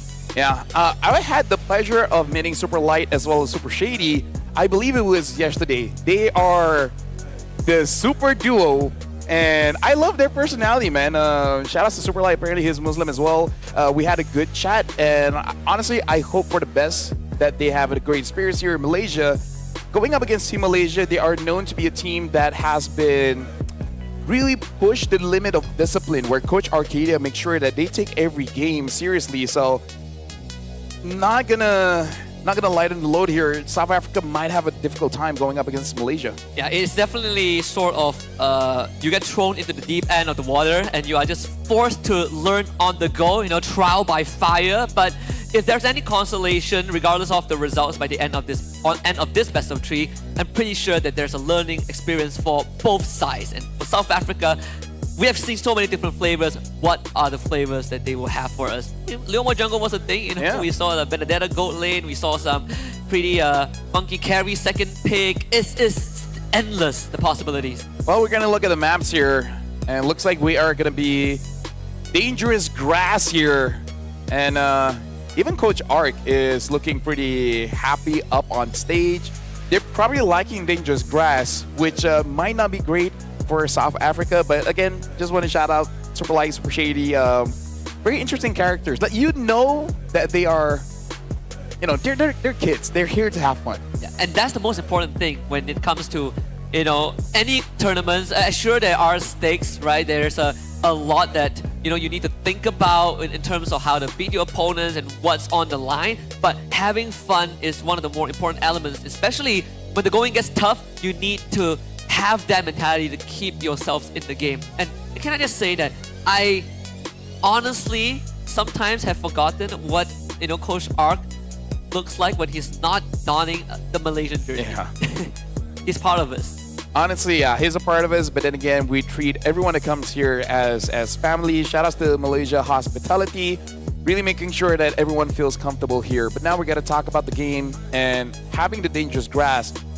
We have seen Malaysia basically using the same draft until it gets banned out, but I'm really looking at they've used the Hilda before. In Dangerous Grass, Hilda has been used by Momo. I want to see if this time Humes want to take the reign and see how he can perform on that Hilda roam. If South Africa ends up picking up an assassin. Yes, I think for Hilda has had quite an abysmal win rate so far at WEC, and as well, Team Malaysia in this case, alongside with the support of the YSS trio, are one of the few teams that have made it work. In fact, you know, speaking of just trying out the flavors, I just want to quickly give a shout out to the South Africans here, the supporters of South Africa. If you guys want to try out any cuisines here, spicy or not spicy, do drop us a message or maybe talk to us after this, or talk to our foodie Rose. Oh yeah, we have plenty of choices there. Speaking of which, right now, South Africa will be the first pick, Malaysia will be second pick, and quite interesting here, quite a lot of tank junglers being banned out by Malaysia, banning out the Baxia, the Fredrin, and even the Grok. In comparison, South Africa making sure that Hayabusa and the Fanny is not on the table, as well as Esmeralda. We did say on day one when Malaysia took on Iran that when you, or just in general, when you don't have too much info on your opponents, sometimes going for the more generic staple bans does make sense. And Baxia Fredrin are a few of those choices. That's a lot first pick for South Africa. And I'm liking this already. I'm expecting a YSS response from Team Malaysia. Yeah, and again, like they have room to again think about whether they do want the Hilda, and at the same time, Momo has not shown his Arlet just yet. Don't know if he still want to keep this in the back burner or want to try out in this game, but so far South Africa is showing that they are willing to pick up an assassin here, and I don't know. I'm thinking Kimi isn't Shin or Kimi Hilda. Gatot is up too. Gatot as well, yeah. Kalea is also up too. There's a Hilda and a CC. A slightly different approach from Team Malaysia. Switching up the playbook a little bit. Momo has been looking extremely chill this whole tournament. I mean, he's generally a chill person, even in the most toughest of defeats, but I think he's having a bit too much fun. Now, I would say he's feeling finally comfortable. I feel like he's like, oh, I get to use the hero as I want to play, and then finally unburdened, you know. And then Ashley smashed the crystal. I get to play the game.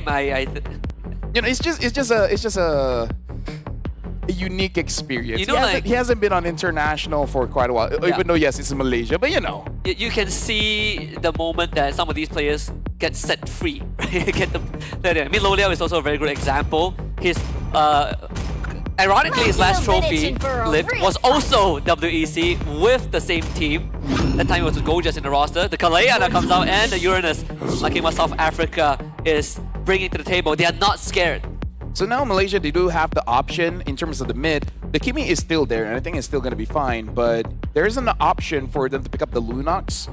Good deny as well as a good counter towards the Uranus, or they want to go for a Jushin. Gonna be a little bit slow, but considering that you do have the CC in a way is a shred hero, or just be safe, pick up the Yusin Shin, and then figure everything out later. Jushin is in a slightly more interesting spot because you don't have, you know, like a Grok to supplement or a Tot, right? You can only choose one, so save my nation from falling happier apart. with this Yisun Shin pick, so you get to save the mid laner for last and for the second phase, and not only that, you are not fully revealing where the Hilda and CC are going. Yeah, and I feel like one of the safer ones is definitely banning out the mids, because having a Kalea, you don't want to pair her up with a burst hero, so maybe ban out something like Lunox if they themselves don't want to pick it up, ban out a Farsa, maybe even consider an Eve unless they themselves want it. Eve is always a good shout. Lunox banned out from Team Malaysia, very straightforward. I think for South Africa, you need to start considering you might have to open up a bit of that mid hero, right? Because either way, you don't get priority, and there's always the pocket pick of Selena from Malaysia. We know Stormy loves that hero too. So, I mean, there's even a deeper one, the Novaria. We have seen it. So you can't really shut out that mid lane completely, but what you can do is to force certain matchup, right? Maybe you force this Hilda to go Roma, you force this CC to be in the XP no matter what. Yuzhong has been a pick that was prioritized by plenty of teams since day one. Even Team Malaysia has shown respect to that hero. Maybe for South Africa, they can consider that as well. Yeah, I'm liking the Harith ban though, because this is one of Loliao's signature as well, and perhaps the Lunox ban give them an idea that, okay, there's a chance that Harith could be picked up, and then we have nowhere to counter. Yeah. In terms of the next pick, I would say for Team Malaysia, another unique one is they could opt for a Ruby just to have that double fighter, and it's going to be much more difficult for the Lancelot to go in, because I believe we saw that yesterday when Momo was the one using the Ruby and just stuck around Yisun Shin all the time, and then it's like there's no way of touching the Yisun Shin. Yeah, and if you get caught by the curtain call and you get lasso to and a tether to your teammate, it's almost impossible to get out. There's another pick to consider: the export. Yep. So I think there's plenty of options for both teams. In fact, it will be the Granger ban now by Malaysia. Yep. Trying to force out either a weird marksman or, just not meta marksman, or force them out to use a fighter as well, which, considering that they do have the Kalia, they want some kind of burst here, and there's not a lot of fighters that really deals any kind of burst. The only one that comes into mind is the Lapu, honestly. Yeah, Lapu is an option too. I mean, for Malaysia, you definitely have slightly more wriggle room to opt for double fighter lineup just because of the YSS. We still have the Kimmy up. It has not been touched the entire draft. That could be an angle too, I think, for both teams, in fact. Yeah, but honestly, I kinda want to see a Farsa coming in from South Africa, because I understand there's a lot of ways to deal with the Farsa, but at the same time, keep it simple. Kalia catches someone and then you burst them out as fast as you can, because going up against a team that has quite high mechanics, you kind of want to kill them before they can respond. Yeah, just make it quick and easy, right? Exactly, just don't have to complicate the execution. Farsa Eve is always up there, but I do agree Farsa is the prime choice now for South Africa. Even for Malaysia, just because they're on red side, they don't have to reveal too much. The Kimmy gets picked up for Stormy, and the mystery continues. We don't know where the Hilda and CC are going. Eve or Farsa, again, I do prefer Farsa, but the Eve has a better laning phase going up against this Kimmy. And considering the fact that you're using a Kalia, you do want more range just to make sure that you have backup, because I'm worried if the Kalia moves a little bit too far forward and this Hilda is going into the wrong position, there's a lot of damage between Hilda as well as Kimmy, and killing off the Kalia makes it so that doesn't matter Eve or Farsa, kind of impossible to move forward, especially with the looming threat that and level 2 gang coming in from the Yisun Shin. If you get rooted down by the bubble, that's at this minimum a flicker out. So the pick here, I'm thinking it might be a traditional marksman, but okay, looks like they are picking up the Lapu, the other burst, and they go for the Eve. So pretty standard here coming in from South Africa. Yeah. They definitely are lacking a little bit in the burst, right? They have some form of that from the Lancelot and the Lapu, but the one good thing is that when that game goes late, the one thing that we always worry about with a Lancelot double fighter comp is the late game scaling. Eve solves that problem. So another thing is Malaysia still hiding basically everything here. They can go for another EXP pick. Something like an Alice would be fine. The Yuzong is still open. Yep. But instead, they're going to go for the Gatot. So it looks like this is going to be a Hilda EXP. And you can see the smile coming in from Yuza. I can't believe I get this at last pick. It's like, I guess I'm playing Gatot again. Yeah. No one touched it. I think in the back of his mind, he's like, please ban it. I want one Hilda. Yeah, I don't want to play Gatot. One Hilda game in dangerous grass. And then Coach R's like, nah. Like Coach R is going to force me to play Gatot again. And then Arcadia is like, Gatot. He was like... Or just be like, hey, you guess what? He was like, okay, I get it. Yeah. He pissed Gatot, and then Coach I was like, actually, I wanted you to pick Yuzong for Momo, but sure, you play Gatot. Yeah. Who knows? Either ways, the draft has been completed coming in from South Africa as well as Malaysia. I gotta say, South Africa got a pretty standard and safe ban, which is gonna be good. It's just that going up against Team Malaysia, we know Southeast Asia is a region that really punishes the mid. So I'm just slightly worried for the Kalia, because level 1, it's going to be very difficult for you to sustain the damage that a Kimmy can dish out. A lot of the games that we have seen that ended up going out of control is because of some early mid visits, right? And it doesn't necessarily have to translate into a kill. It can be you force a battle spell out, you take control of the priority, and then you just see that spillage kind of ripple into the other lanes, into the side lanes, and then into the jungle, and it's very hard to contain. And that's what teams like Malaysia and Indonesia, Cambodia, Myanmar, and to a certain degree, Turkey have been demonstrating across both categories. So if there's any takeaway from the first 2 days, I think South Africa definitely have been watching these games and getting the practice in, is to make sure that you don't lose control in the first 2 minutes, especially in that mid lane. If you get an early visit from Sakai and he walks away with a kill, you've already lost half the battle. Yeah, speaking of which, shout out to the Malaysian crowd. We can hear them supporting the Malaysian team here. Looks like we are waiting just a little bit for Sakai to handle his, I believe, some audio issues. But after that, we are jumping straight into the game here.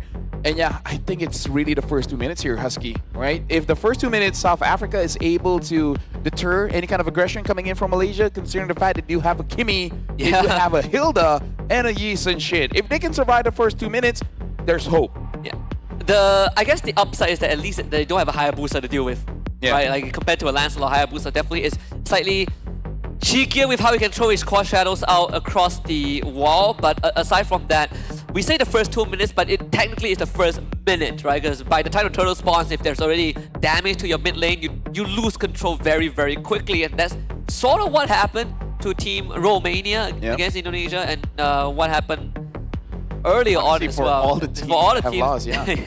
Yeah, it has been losing mostly on mid, and it's not too much mechanical prowess or, you know, in terms of the heroes. It's really about controlling that mid wave, so that you force your opponents to overextend. And I feel like this is why there's such a big difference between local tournaments and international tournament, because there's an invisible line in the Land of Dawn where saying if you cross this line, you are in a lot of trouble. You will take a lot of damage, and so far everyone that's crossed that line has taken a lot of damage. And that also kind of brings forth the question, well, not the question, but more of the discussion of the play styles, right? How the playbook is in different countries. And I think in Southeast Asia alone, we have established that these are the covenants of MLBB. But for the other countries, they are starting to really dip their toes into this, and they really get a harsh reality check, a master class on how to play the game. You sort of see the gap, but you also realize that, hey, the game fundamentally has been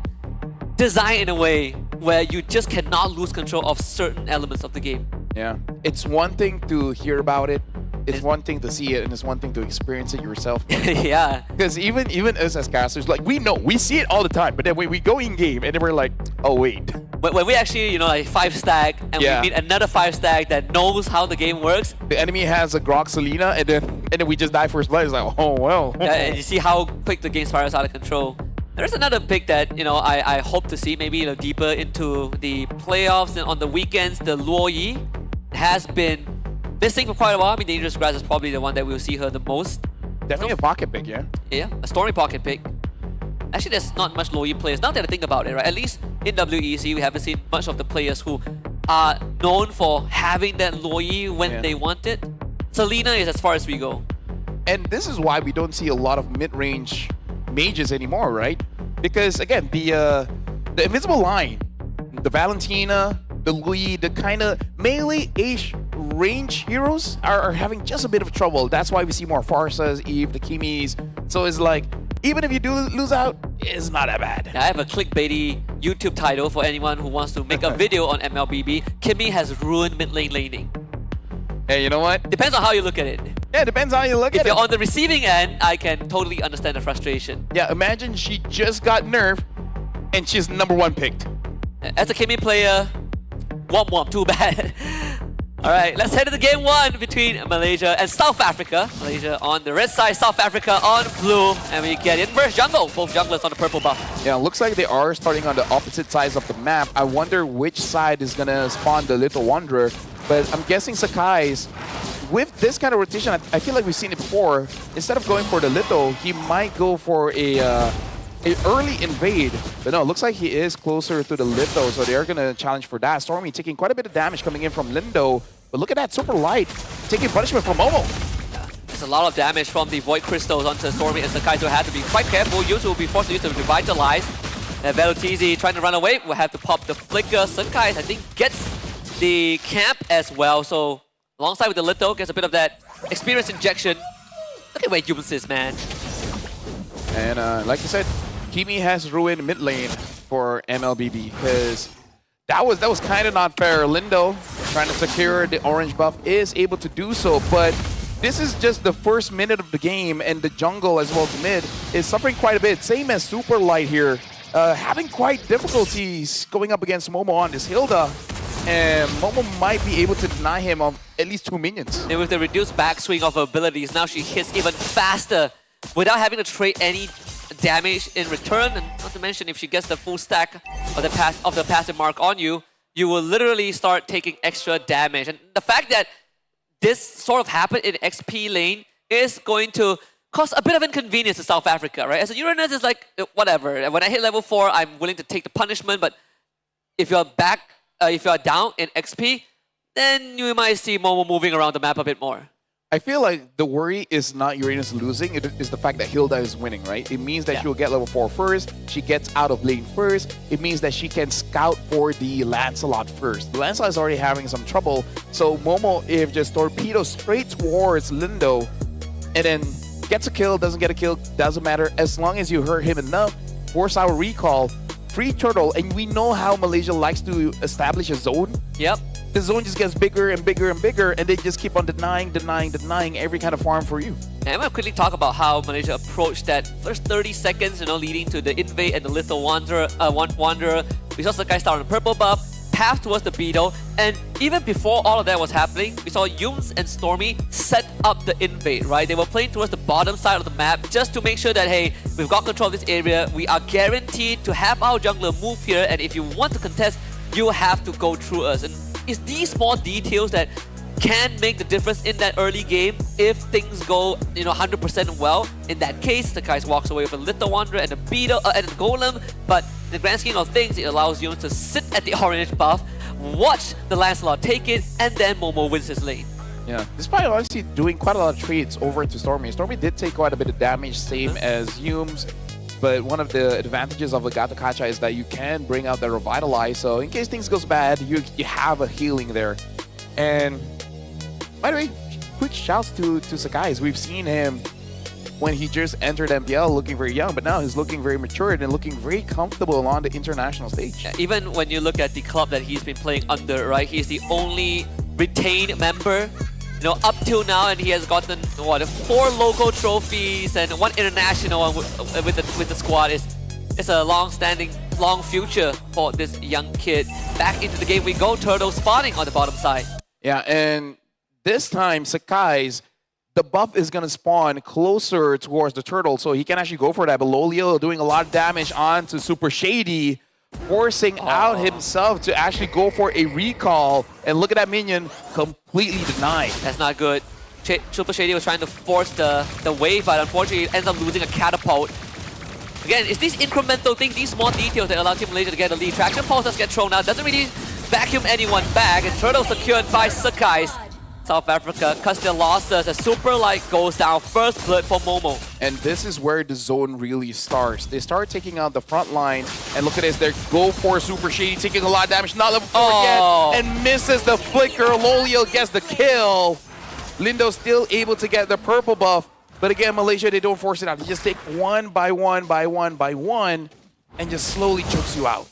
And not only that, you look at the statistics, it's already a 2k advantage. And look at Momo, he can just walk in here.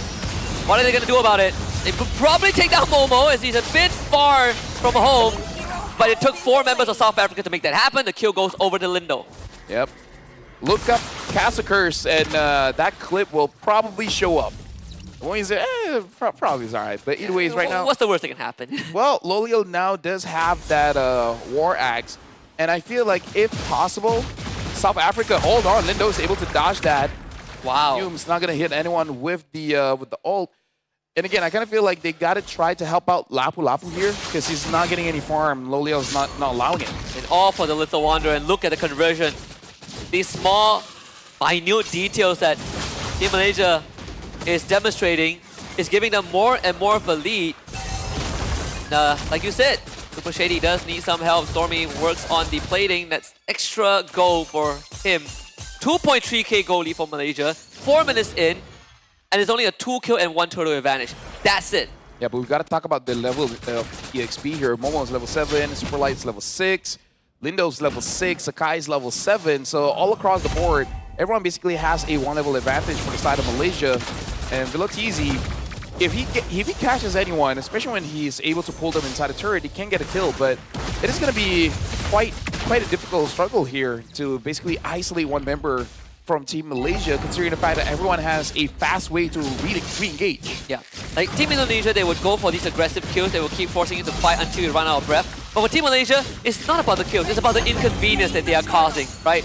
You know, they make sure that, you know, they tip your water bottle, you know, sideways a little bit. You know, they misalign your chair. You know, they put some Lego blocks. It makes it very inconvenient to fight, and Super Shady ends up going down.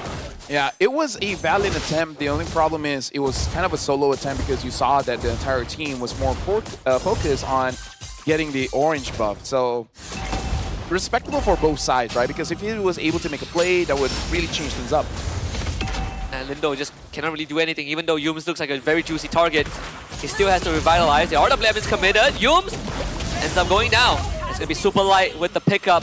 Momo is going to be sticking around, and I don't think South Africa has the damage. Yeah, Team Malaysia is making some mistakes here, and looks like Lindo is going to be basically high-performing, taking away the EXP minions as well.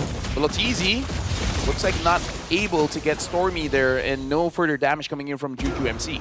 Wow, Stormy with nerfs, so still didn't even flinch with the Purify.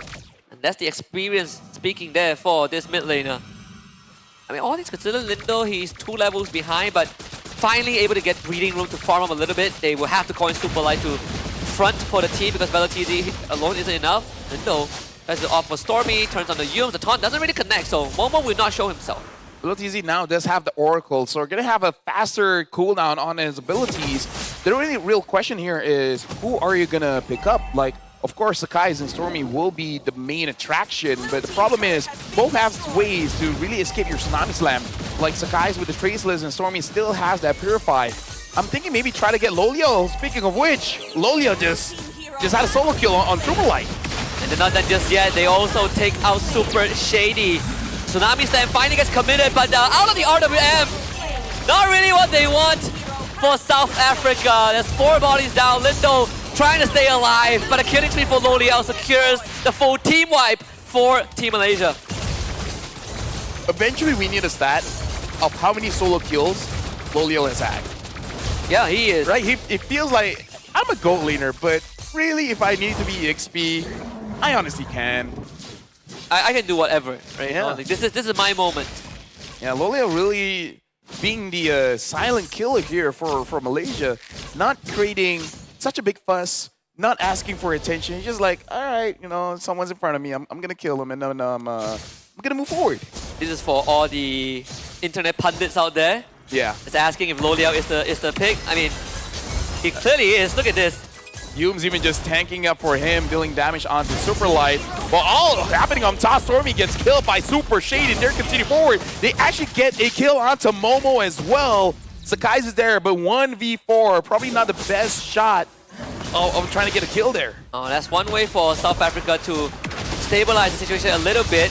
The turtle ball does connect onto Velotizi. Yums will just be a distraction. The Violence heals him up, but sadly Velotizi goes down, and Sakai's gets the turtle. AOG comes in. Good Thorn Rose dodge from Lindo, but Loliel on the case. Finds a double kill. Now deals with Super Light. Sakai's by his side. Sakai's on the killing spree. As Super Shady goes in. The swing doesn't really do the damage that he wants. Landshaker easily navigated. Sakai's back into the fray and finds the kill with a turtle bow. Sakai is just styling on him. Dude, Sakai's, man, something about WEC really woke him up. Really showing the Sky Prince form. Juggling the damage coming in from a team of South Africa, in a way boxing them in, where it makes a situation where, damn if you do, damn if you don't. You go left, you get hit by Skies. You go right, you get hit by Loliel, Stormy, whoever is there. Sakai's has been dancing on his decent chin, man. I mean, we say that this is a melting pot of culture. Look at the weapons that they have, right? They have a yo-yo, a bow and arrow, an axe, futuristic bubble gun. Some gauntlets. Some iron gauntlets, you know. You can fight bare knuckle. You can fight long range, close range, medium range, and you have a Amazonian lady in the greatness of the planet. we have a planet too, yeah. Although this planet is not doing too well. It's like a celestial being. Yeah, celestial being. Yeah. Speaking of which, the celestial being is getting hit by Loliel, taking quite a lot of damage from the space gun and the super yo-yo. Super yo-yo. Malaysia up 10,000, and that holding defense is gonna break. AOG comes in, Juju MC pops the RWM. but he's just standing in danger. It will be saved by the Tsunami Slam. Humes will go down. Good punish from South Africa. Hey, you know what? That was a bait coming in from Super Light. Speaking of which, Sakai Oh, come on. is looking at Super Shady and giving him just a little bit of time. And this is strategy, Husky. He is delaying his death so that he's not going to be there for the Lord. Right? You got to stagger the respawn time here, Husky. I bet Sakai was like, will the real Super Shady please stand up? Not you. Hey. Execution. Well, right now the Lord is being taken here by Stormy. And Stormy now does have the Divine Glaive, so it's going to be much trickier for Super Light as well as Shady to really tank the damage coming in from the Kimmy. But hey, Space Gun, man. Space Guns, they sting. Yeah, ahead of their time in terms of technology. Momo continues to be a nuisance, and they get the turn call. Valentizi is going to get hit by the AOG. Super Shady comes in with the Flicker Landshaker into an RWM. The combo is good. Sweet stuff. As Stolia goes down, Yume's also overextends the guys in the thick of it. Punched down by Super Light. Juju MC with a double kill. And South Africa finds 3. Hey, South Africa showing up. It's like, hey, you make a mistake, we're going to punish you. And Malaysia overzealous there, you know, like the combo was there. So it was like, okay, I got to commit, I got to follow up. And I feel like Sakai, he was quite surprised. It's like, oh, I'm taking quite a lot of damage. South Africa, man, they're coming in with the damage. And you know what they say, they might be having fun, but I'm telling you who's not. Coach Ark, if you're listening to this, the boys are having a little fun. You know? Be easy on them. Cut us some slack. The thing is, I feel like if Coach Ark is okay, I think Veki is like, okay, now I'm not. I feel like there's a check and balance. There's a good call back call. Exactly. Now, looking at the items here, looks like the Lancelot will not be doing that much damage just yet. Hasn't finished the Endless Battle. Opting for more defense with the Brute Force, which honestly does make sense. But look at Loliel going full damage. Not even a Brute Force, considering the fact that the CC has been nerfed in movement speed. Is like, Endless Battle movement speed is enough. Yeah, I mean, I don't really need movement speed if the enemies can't run away fast enough. I think that's the approach. Although this game will go on a bit longer. And we have seen what happens when we go later into the game and Eve starts getting the items. Juju MC did get some juicy shutdowns earlier on. He will start becoming a threat. Humes finds the taunt. Lindo dashes away to safety. They turn to Lodiao, who pops the vengeance. Lodiao, shut down Super Light with the pickup. And again, we have to talk about it was a full damage CC. And I think this is also a thing about Cassicurs, where it's just like, oh, you know, Loliel's doing good. You know, internet, what are you going to say now? And then he dies 2 times in a row after we say that. That's the Loliel effect. We've seen it plenty of times. So blast to the pass. Flicker into a Purify. Stormy gets up and they commit. Oh, Super Shady right in Stormy's face. Trey for a 1v1. Momo will find the exchange. Concealed in, Sakai's and Yume's in with the AOG. Sakai's right in the thick of battle. They assassinate Juju MC. Lindo tries to run away, but the Tracer's into a turtle for the bow and arrow in the face. Momo with the flicker. Velocizi tries to run away, but Sakai's will claim his head as Super Light. Number 4, Sakai's fights him underneath the inhibitor. And where is Super Light gonna go? Because Yumes will take the aggro, and Sakai's will come back in for a mega kill. An unofficial quad. And Team Malaysia cruises down mid for a Game 1 win over South Africa. Yep, Super Shady gets taken down too. Team Malaysia getting the first win here, and Sakai's kind of waiting for his team to die first and be like, my time to shine. And Sakai's looking pretty scary on this Yi Sun Shin. Looking forward to see it get banned every once in a while. Every once in a while? I mean, like, here's the thing. I suggest something about them, you know, Stormy, Yumes, and Sakai's, even throughout MPLMY, how is it they always get their hero? I just want to say, even in a local domestic that league, makes me thirsty, yeah. A domestic league, we don't even see Sakai stand over the dead body of an enemy. I'm just saying, he's having a lot of fun today. He is Husky. styling. How many times has Stormy gotten the Kimi? Way too many. How many times has Yumes gotten the Gatot? Way too many. How many times has Sakai's gotten that Yi Sun Shin? Because here's the thing, folks. In terms of the stats, they have the lowest amount of hero pools, like heroes they use on stage. But the thing is, they keep getting it. That's what we've been posing since day 1, right? Which country, which team will push kind of Team Malaysia in the drafting phase, force them into something different. Although I would say that they did go for a CC opening, and South Africa, you guys have been amazing. South Africa, where you at? I mean, like, here's Looking the thing. good. They do a lot of damage, right? They Yes. were able to get some kills. Like, Stormy was sweating there down in mid. They were. Getting chased by the Lens, getting chased by the Kalia, getting chased by the Lapu. At that point, it felt a little bit personal. But now we got to look at the post-match stats here. Game ending in about 13 minutes. And Lolia going on for full damage. And, I mean, I can't blame him. He made it so that the Uranus isn't all that tanky. And it's not the Uranus' fault. Yeah, Lolio kind of ruining ranking for me now with that build, and now my CC can never go back to Oracle and Brute Force. I'm obligated to build this. Yep. He is one of the trendsetters. Even the Harry back then. Hey, he played a Yi Sun-shin Gold once. He did, and he almost won. Yeah, against SRG. Yep, against a Fanny. Against a Fanny. So, Lolio, trendsetter for sure. But look at this, Juju MC had a pretty good time as well, having the Glowing Wand, the Enchanted Talisman, and the Wishing Lantern. Probably just waiting for that Blood Wings to be able to survive some damage coming in from Sakai's, which has 13,500 gold in a 13-minute game. Will we finally see a 1k gold per minute? Could have had a, deathless game, but he did decide to fight the crystal. Yes.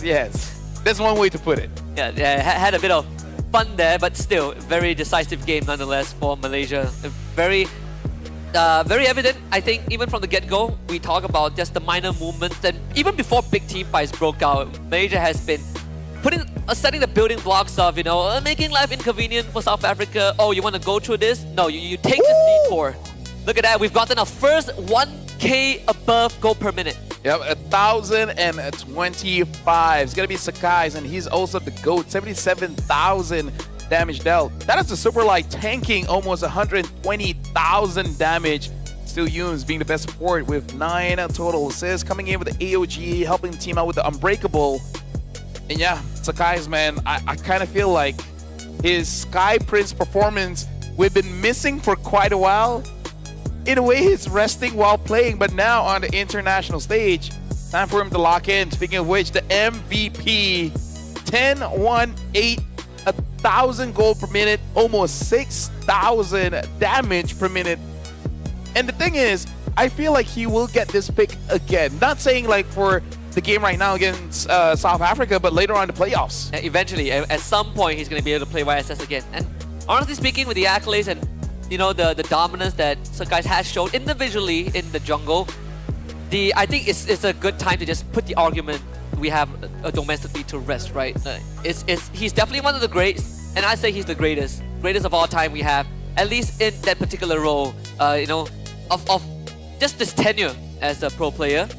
This is sort of just a masterclass from Team Malaysia and how they have navigated the game, and even in situations where it felt like there is a fighting chance, you get Sakai's. Yeah. This one was a beauty. Look at this. Yeah, just dodging everything, completely reading out the potential skills being used. Played like a fiddle. I mean, like, this is wonderful Yi Sun-shin gameplay. Like, you don't have to be a fan of Sakai's or a fan of Malaysia to really appreciate the way that he's piloting this hero, really showing how he's using both the marksman aspect as well as the assassin aspect of the hero. Yeah, that's the report there for Sakai's, by the way. Maybe we should have the interview of Rose asking Coach Args like, oh, how do you feel about game number 1? Yeah, I mean, did you tell the boys how you felt? I like how like Yums is like guaranteed gone, and Sakai's like, I'm gonna ride my boat in, baby. It's my time. Yep. That's why you press report. Either ways, almost got a Maniac. So far, it looks like only one person has gotten a Maniac. Or two. Baobei. Baobei, I'm thinking, has Indonesia secured it? I think almost, but it was stolen away by the Lunox. But yeah, shout out Baobei. That's Baobei, the gold laner of Cambodia. Stellar Granger performance. Hey, speaking of Granger, wonder if we will see Granger here. I mean, like, it was banned out. It was banned out, yeah. Yeah, so if it's gonna get picked up probably much earlier, we've seen Lolio use the Granger once, and I feel like that game was a little bit unfair. He came in and he just dusted everything off to the point where Stormy and Sakai's didn't get much time in the sun. He wasn't using like Rhapsody often. He was basic attacking. Yeah. That's one thing too. I mean, like, out of all the games he's played, only the Granger game got praised by the internet. So that kind of shows that, okay, maybe let him use the fighter for now. Yeah, I would say that, you know, if you look at Loliao's track record in the past year or two, you might not think that he is the man. But let me tell you, he is the man. Yep. He's one of the best we have. Domestically aside, that's a different problem. But when you put him with the right team, he is the chosen one. Yep. We can say that about the YSS trio. They're just the right team. That's the chosen one. And for anyone, This is like the Exodia, you know? but now South Africa, they show promise, right? I like that when they see an opportunity, they're not shying away. They're like, hey, you know what? You cross the line and we're gonna pounce onto you. So I'm liking that they are gonna be using heroes that can actually chase, because I feel like that's one of the ways they can handle Team Malaysia, is that sometimes they do overextend. So get a hero that can chase. Yeah. There are some very good concepts, right? We've seen some slightly misaligned Tsunami Slam RWM where the target gets pulled away from the RWM or right on top of the Yi that causes Yuju MC to go down. But there are also moments where the snap decisions from South Africa were on point, you know, punishing Team Malaysia for overextending, punishing them for walking into the box. So all things considered, the ideas were good, the executions is there, and now it's a tough fight, toughest challenge. You gotta clean up the minor details. And, you know, from the early game to how you interact with Team Malaysia's composition.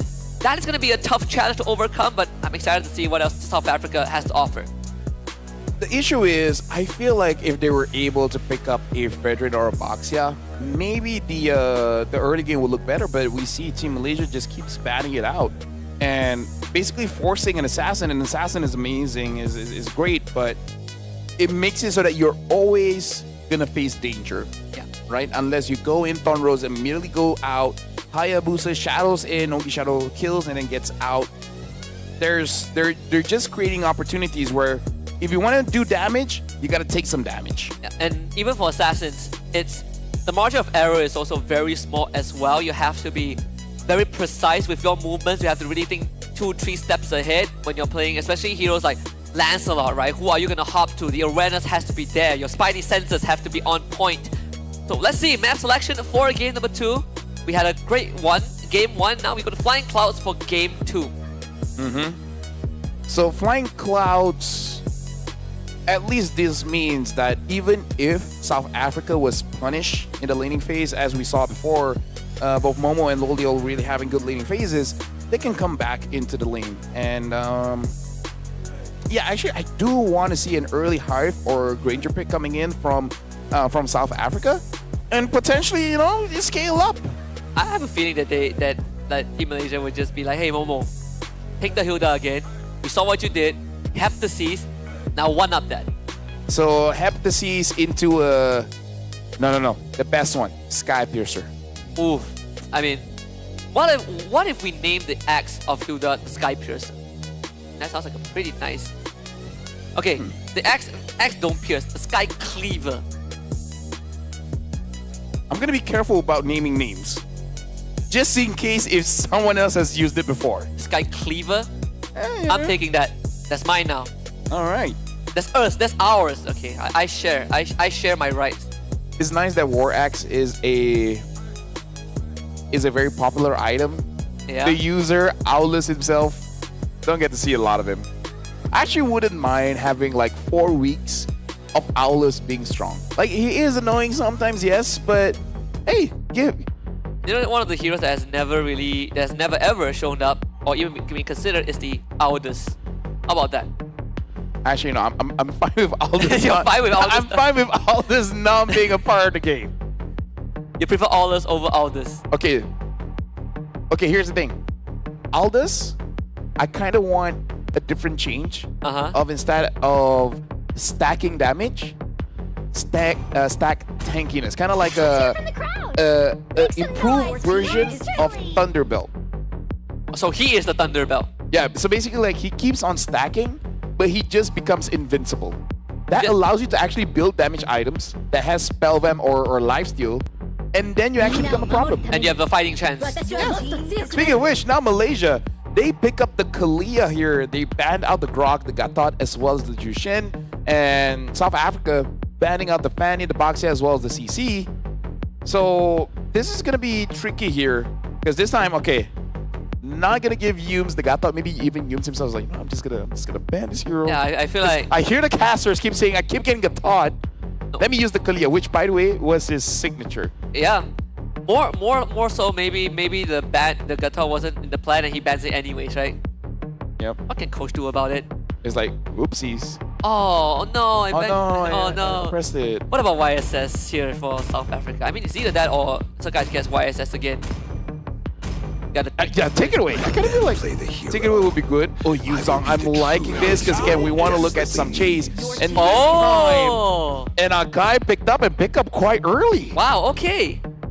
We have talked about the Akai every now and then. It is a different approach. Okay, let's see. Oh wow. It does make life slightly complicated for the YSS. Your tracers can only dodge so much. You have a spinning panda coming towards you, a black dragon with a petrify. So there are definitely more things to consider, but it's not impossible to deal with. It pushes your mechanics to the absolute limit. But Lancelot is meant to be a return. Hayabusa also. Lancelot for Sakai's, why not? Okay, is Stormy gonna use something else? Okay, they pick up the Lapu first. I wonder if they hurt us. You know, Vecchio or Coach R heard us like, okay, you know what? They're right. We do keep giving them the same heroes over and over again. So maybe time to switch it up just a little bit. And then the Magic Stormy still gets the Kimi. I don't see why not. I mean, Yves is still open. Yeah. Varsa is still open. Selena is still open. Lunox is still open. I still want them to pick up a Granger here. For South Africa? Yeah. Granger or Harvey. You know, either or. But I would prefer Granger because I think it's easier to execute. Oh, but they take the Valentina. Honestly, pretty smart. Because you don't want Stormy to using that Valentina against your Akai. Yeah, I like that. I'm a sucker for good Valentina players. Because my Valentina win rate... I'm a sucker for good Akai players. That makes two of us. No, my Valentina win rate is so low, I can't show it in the lobby. My Valentina win rate is so low, I play Rome. The pop-up was like, you can't show your Valentina win rate because it's below a certain amount. That's how poor I am on this hero. You know what? Let's either work on that or make it worse. Or I have a third way. Okay. I just don't play her. All right, well, there's the option. Lunox gets banned out here by South Africa, and good shot. Maybe even ban out the Farsa. Actually, no. Selena. You cannot let Selena Kalia go. It's a slippery slope right now. Yep. It's a slippery slope for South Africa ban. I mean, the Lunox is... It opens up your Harif, the Harif matchup, and not just the Harif, but in general, right? You don't have to deal with the headache. What else? I mean, for Team Malaysia, you can start banning out. Ooh, Matilda. I am liking that ban there because again, the thing about South Africa is that hey, they can chase again the Warriors of the Cape, right? So banning out the Matilda. Hey, you know what, Team Malaysia, they're taking this quite strategically. In fact, to the point where now that I'm looking at the draft here, Husky, that's an amazing way to deal with the Kalia having an Akai. What about the Estes, Florin? Okay, I'm thinking ahead of myself. They're not as big as of a threat as the Matilda. You still go for mid lane bans here. Ban Selena. There would be a very hard read, but it would open out some possibilities for you too. Like you don't have to worry about the vision. Kimmy ban is also good. Oh, now that I think about it, Malaysia could pick up the Beatrix. Ah, yes. Right? Loliao, Beatrix. I wonder if they're letting go of the potential Selena is because as a melee hero, you got to be careful of the Kai, right? Yes. So maybe they're using the Sakai as, okay, pick whatever melee heroes that you want and then we can punish. But if Malaysia does pick up that Beatrix, and Akai can't really help against that. Yeah, whoever gets grabbed just gets blown up. Beatrix is actually one of Loliao's hero too. He's very experienced on Beatrix. We've seen him pull off some, I think, incredible heroic plays when Beatrix was still a thing. The Minotaur banned by Malaysia, really reading into the draft. Okay, this is a pretty deep cut. Honestly, not a bad pick in terms of Rome. Would be the Hylos or turn it around. Let the Akai be your Rome and Oh. still get a damage in the jungle. Yushin is still up. Hayabusa, Joy, Suyo. I think Yushin would work the best, but going up against a Lancelot, maybe consider the Haya. It will be a skill matchup if you take YSS. Not to mention you have the Kalea to worry about. So that's Franco. Okay, so it's like, yes, come in, I dare you.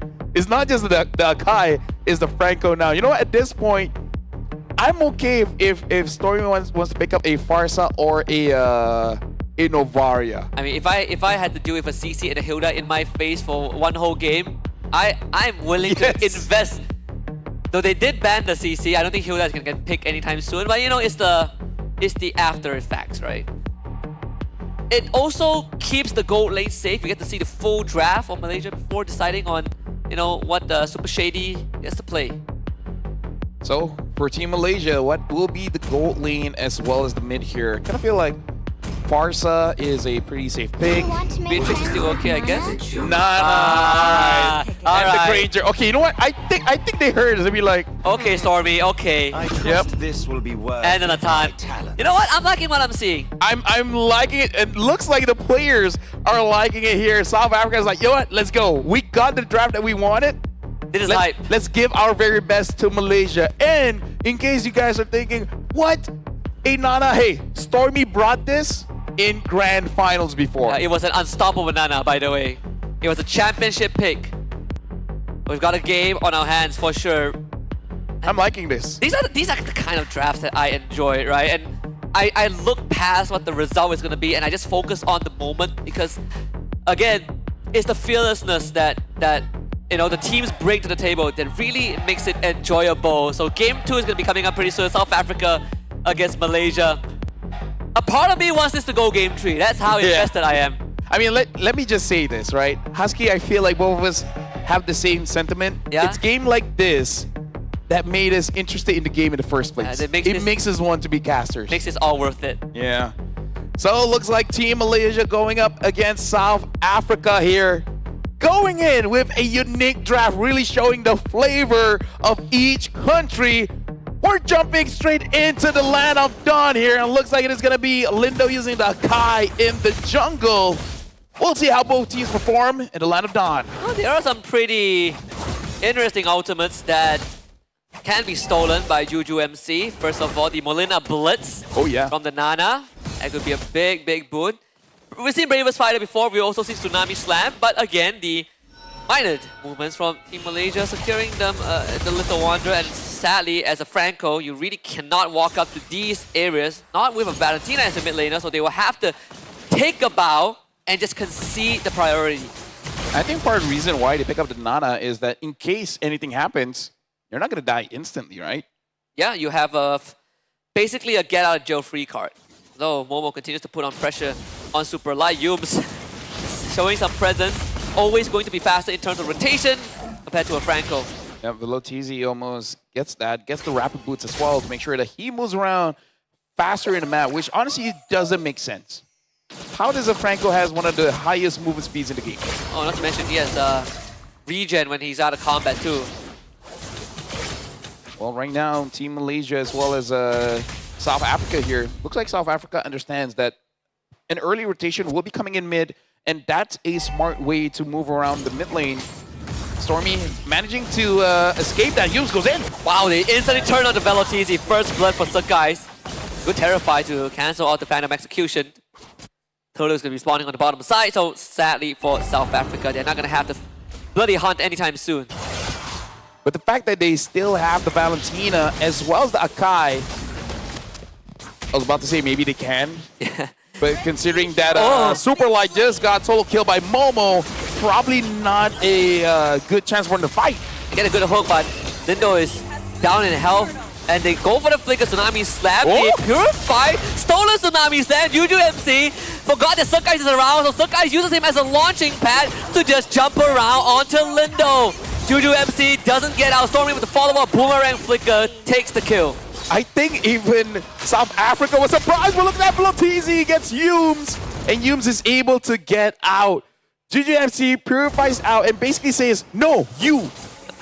Let me show you and then it's like, oh wait, maybe I should not have done that.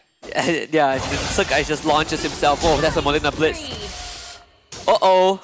Sakai is on a killing spree. Hey, the thing about a Franco, right? He's not the tankiest guy, which is so weird.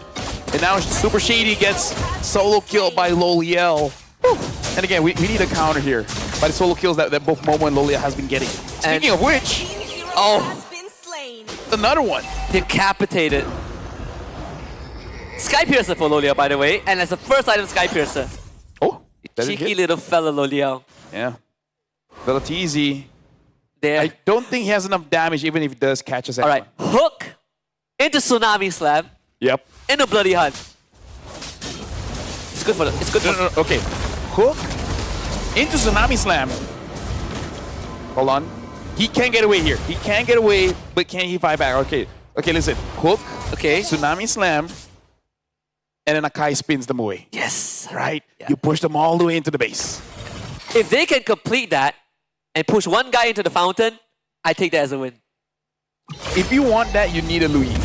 Oh, that too. There we go. Tsunami Slam. They're gonna take Lindo and nothing that he can do in a situation. Stormy finds the second kill. Yeah, it looks like Heavy Spin just came off cooldown. So if he had it, he would have survived earlier. So probably used it much earlier, and Team Malaysia was on it. They understand the cooldowns. Speaking of which, right now Team Malaysia looks like they are getting for the gold lane turret. And Loliel hasn't taken it down, but gotten a lot of shield. So a lot of gold here. Malaysia at 4 minutes have almost 6,000 gold. Almost 6,000 gold. Loliel just got a Hunter's Strike, second turtle for Malaysia. Top tier 1. It's gonna eventually go down. The invade is there. Poke into a flicker. Suppression. There it is. Kill on the Yubes.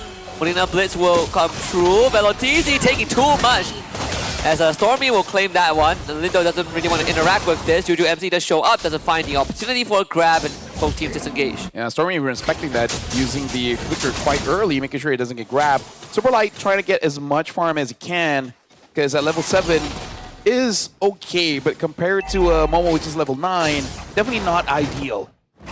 Not at all. And they need Lindo to really farm up a little bit.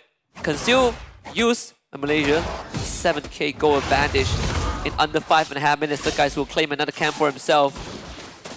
I mean, Loliel is farming past tier 1, man. Yeah. I mean, here's the thing. If Super Shady is able to get 3 items, there's always that possibility, right? Oh, already used up the heavy spin, so Team Malaysia, they can commit. Oh, that's a hook onto Momo. The Molina Blitz from Stormy catches them. And then Loliel finds an easy triple kill. Super Light late to the party. Malaysia now up 9.3k. At 5 minutes of the game. And look at this.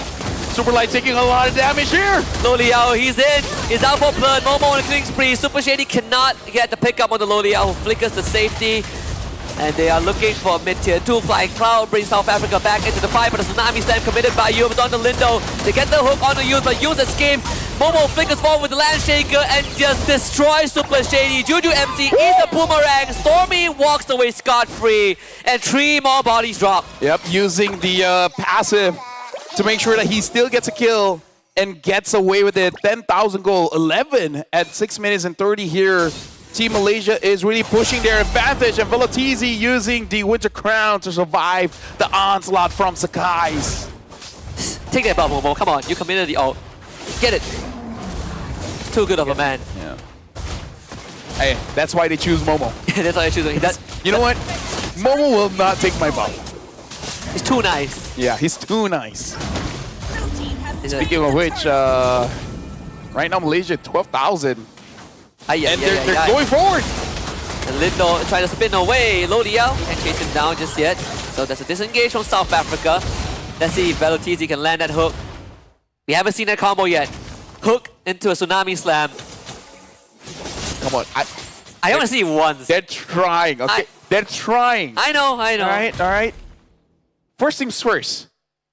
Get the hook. Yes. After that, we'll talk. Because Lindo does not have the heavy spin yet. Okay, they're just waiting for it. Oh, Momo just commits the Bravest Fighter right in their face too. So that's mid-tier 2 going down. Oh. Come on, Velatizi. Yeah. You're gonna go. You can see Momo knows the combo is coming. So he uses the triple slash to make sure he has that CCU immune just in case. Just in case he gets hooked. It's always something to look forward to. The last outer line of defense for South Africa goes down. Yum tries to go for a kidnap, and he found his target, VeloTG, out of the picture. Yep, and right now with 14,000 gold, one of the largest gold leads we've seen for a while. Momo jumps in, straight on to Lindo, and Team Malaysia at 8 minutes in might try to end the game here. They get the polymorph, super light, is the blitz godlike for Loliel. Lindo can't stay in the fight, and Sukkais will make sure that he's sent packing back into the fountain. Entropy already committed by Super Shady. It's a 3v5 top inhibitor falls. Malaysia still sticking around in the base. The hook a bit short from VeloTG. Super Shady trying to run away. Loliel flickers forward for a legendary streak, and Malaysia looking to close out the series in just a cinematic fashion. One last ditch attempt on Juju MC, takes out Loliel, shuts them down. And South Africa comes back swinging with the Black Dragon form. Stormy gives his life away, but Sukkais is still around dancing, but gets hit by the heavy spin and shut down for Lindo. South Africa holds. A successful defense coming in from South Africa, dropping from 14 to 15,000 gold all the way to 9,000. Basically a 4,000 to 5,000 gold conversion here, Husky. That's quite big. Speaking of which, the items are starting to pile up here. Super Shady having 2 items, and they are rushing the Lord. Can he actually get it though? Solid Wishes was a flying cloud because it allows Malaysia to come back into the fight. Momo into the thick of it. They lost VeloTG to purify out for Super Shady. But Momo just slices and dices him. Super Light cannot hold on his own. Momo slams the land shaker. A good attempt from South Africa, but Malaysia just came back too fast with the clouds. Yeah, because again, this is at 9 minutes of the game. The respawn time is not that long just yet, only about 20 seconds at most. And now Sukkais jumps in, deals a little bit of damage, and he doesn't get hooked. Yeah, VeloTG tried, but Sukkais had the iframe. Last inhibitor goes down. South Africa have one last chance. Momo again commits the ultimate. VeloTG will try to buy time as the rest of his teammates will take that opportunity to deal with the minion waves. VeloTG knows that he is done for.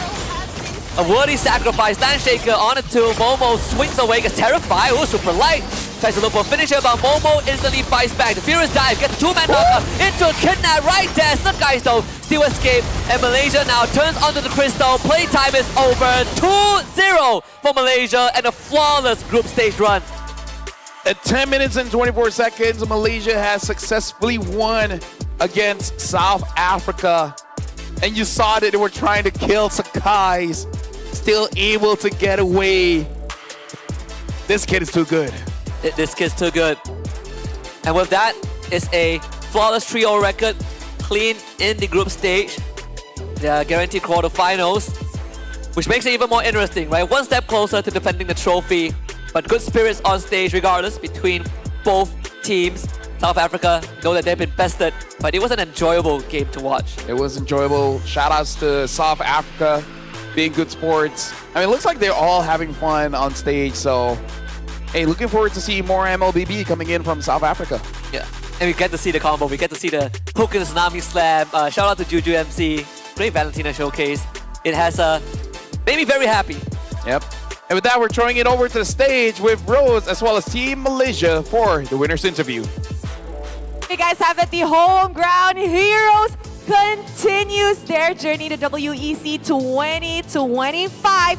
Team Malaysia continuing their win streak of 2-0. And with me from Team Malaysia, we have Coach Arcadia and of course, Loliel. Hello, boys. Hello. Coach, usually I ask, how are you feeling after the win? But this time, Coach, how do you feel after what you just watched? I think the boys enjoyed too much, I would say. So, yeah. But overall, I'm happy that we still get the win that we needed. After game 1, did you give them like a strict talking? Not so strict. I just told them to just balance your emotions, don't overhype, and let's respect our opponent. So I think that's what they did in game 2, except for the last siege. But yeah. Yeah, that last one in the second game, that was a little bit naughty. Now, Coach, speaking about the game itself, the draft in game 2, I know that you guys have previously brought out Nana in the MPL Malaysia Grand Finals, but perhaps you could share with us a little bit on why you decided on Nana today. Was it Stormy's request or was it your own opinion?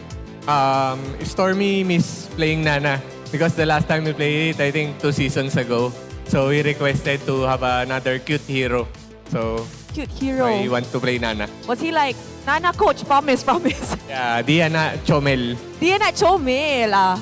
I agree. That is definitely a cute hero. And of course, Loliel, hello. How are you? You had fun? Yeah, I had fun just now. Yeah, I can tell. I think everybody in the arena can tell that you definitely had fun. Loliel, how's your journey so far in the WEC 2025 with this lineup? Our journey so far is, I would say we are doing good. And I had fun also playing with SRJ and also with Coach Kadia leading me. So yeah, very, very fun. Do you think with the consistency that you guys are putting to the table right now, you guys are quite confident for a back-to-back championship, this WEC? Yeah, we are very confident. We will bring this momentum into the next stage. Wow, that is definitely very interesting to hear. And of course, your next matchup will be either Mongolia or Team Egypt, which right now they are currently still playing. So in your opinion, if you could choose Team Mongolia or Team Egypt, who do you actually want to meet? I would pick Mongolia. Oh, why? Just because I think they can do better. Oh, okay, that is very interesting. We will know who Team Malaysia will meet tomorrow. I'm pretty sure in a short while because right now Team Egypt versus the Team Mongolia game is currently happening. But you know what? Coach Ark and Loliel, thank you so much for spending your time with me on stage and congratulations. Thank you. And with that, let us show it back to the casters to break down what happened in this amazingly crazy series.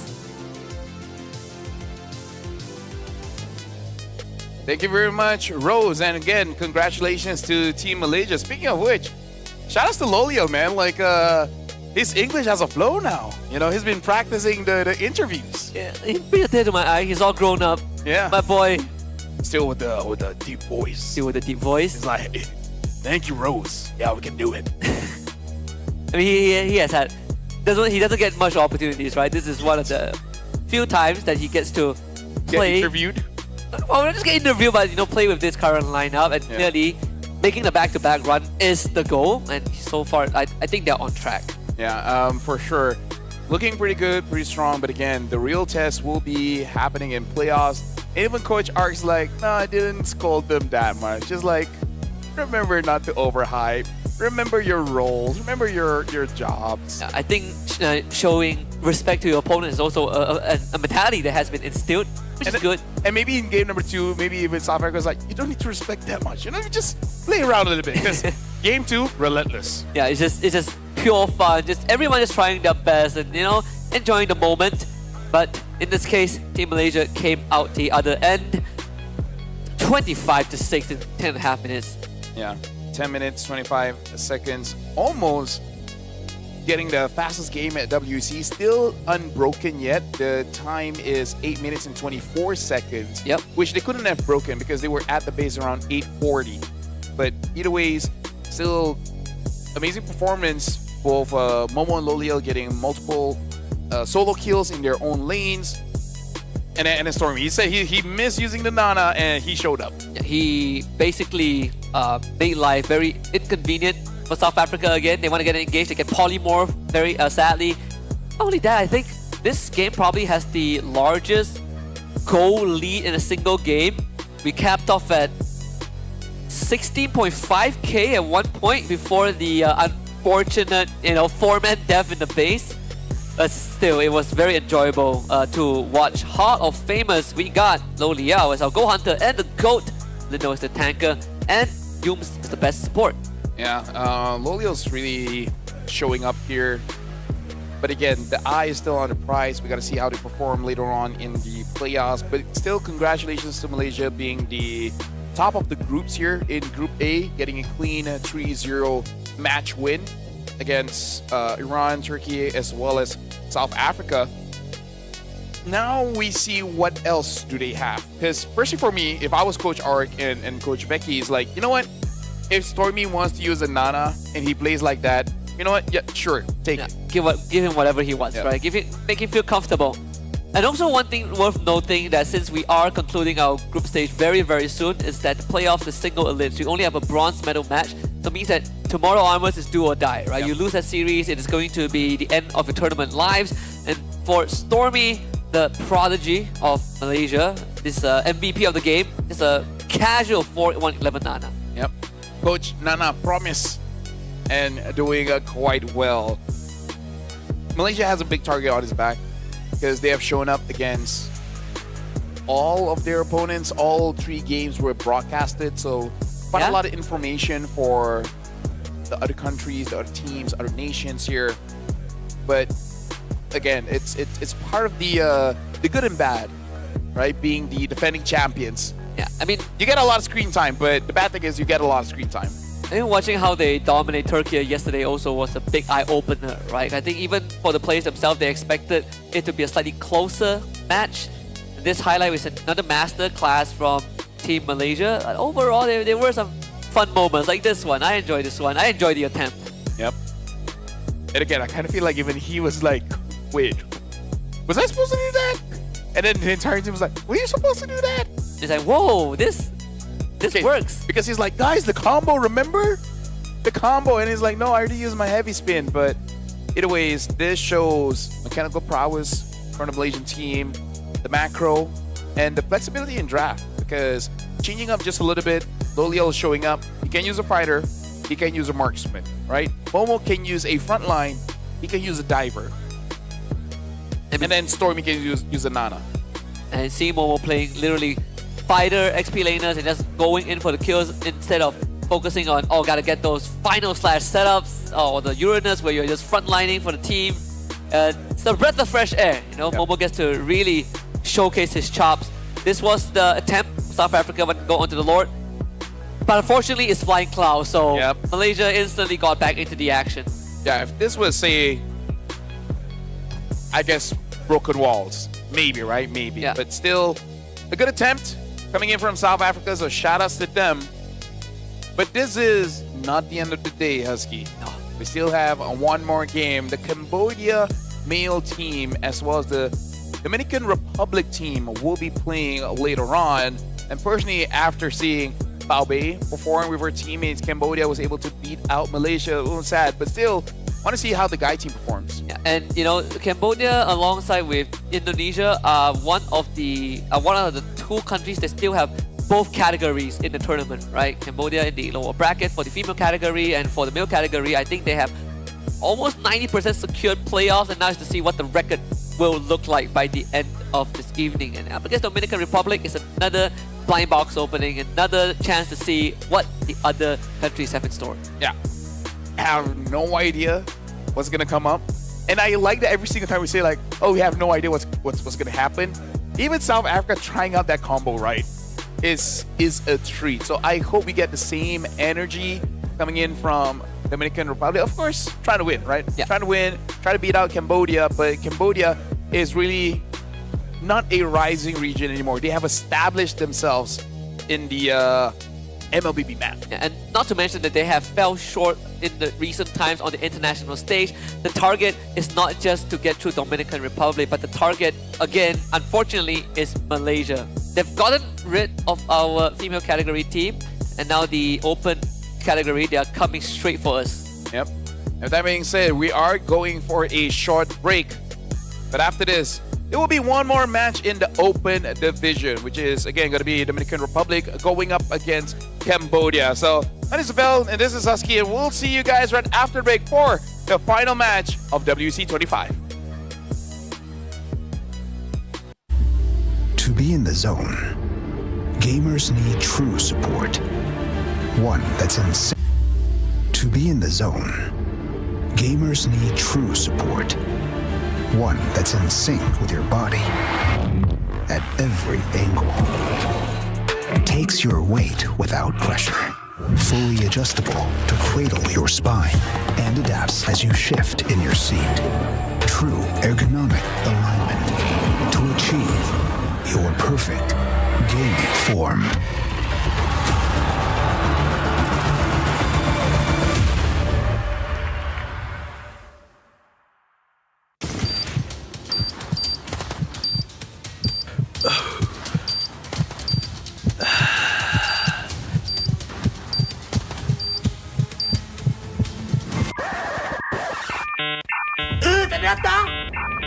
Data habis? Jangan risau.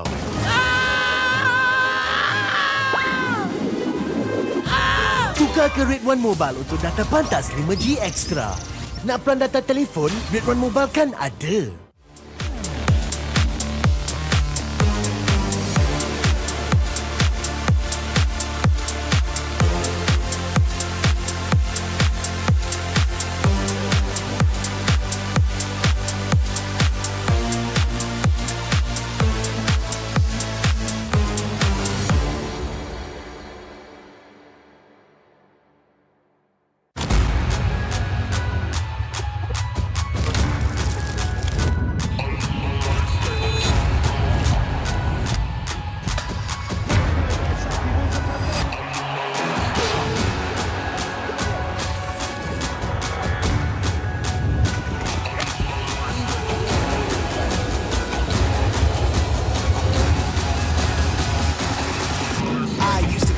In the waterfalls, in the wishing well.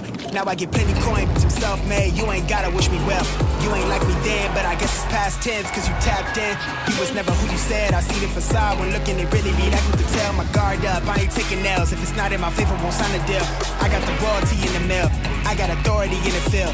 Take a look in my iris. I be precise with the timing. I move on a touch that's the high risk. I never know where my mind went.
Every champion starts with one moment. Activate your place in the world of esports. Compete, manage, track, dominate. Everything you need in one platform. Gear up for WEC 25. For results, streams, and more, visit IESF.gg. To be in the zone, gamers need true support. One that's in sync with your body at every angle. Takes your weight without pressure. Fully adjustable to cradle your spine and adapts as you shift in your seat. True ergonomic alignment to achieve your perfect gaming form.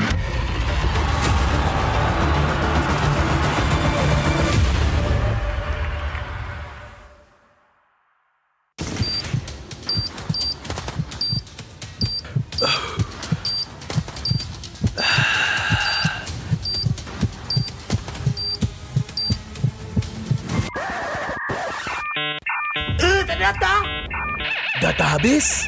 Jangan risau.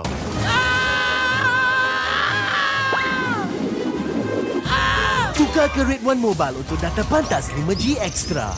Nak peran data telefon, Red One Mobile kan ada.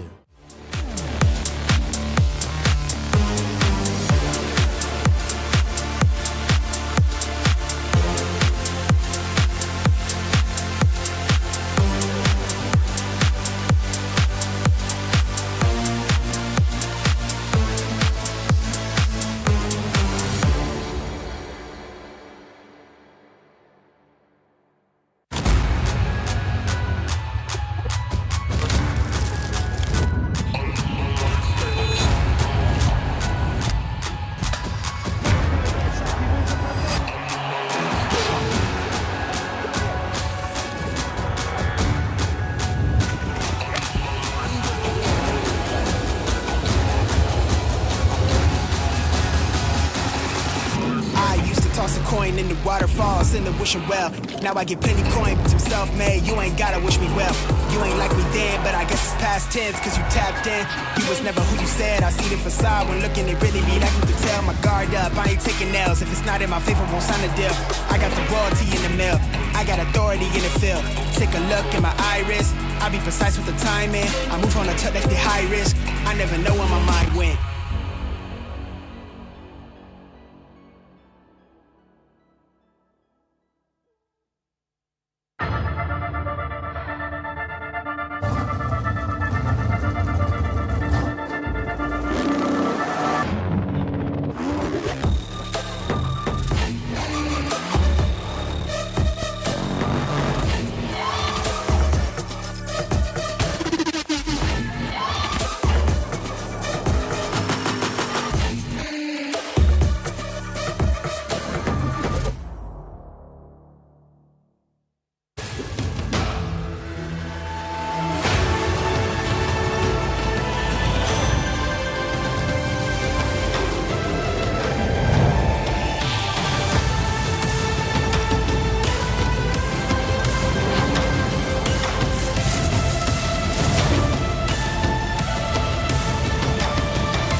Every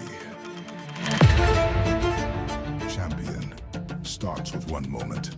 Activate your place in the world of esports.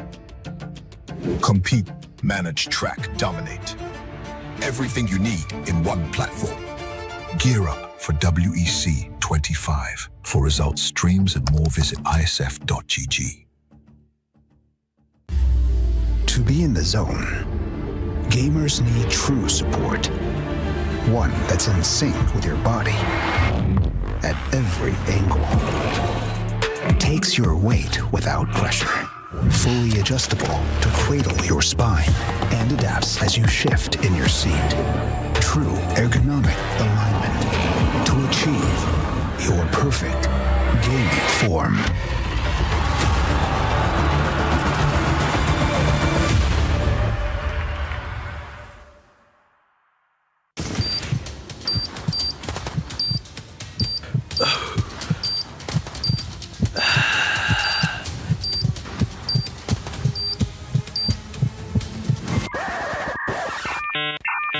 Data?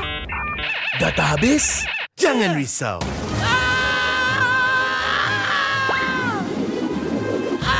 Tukar ke Red One Mobile untuk data pantas 5G Extra. Nak peran data telefon, Red One Mobile kan ada.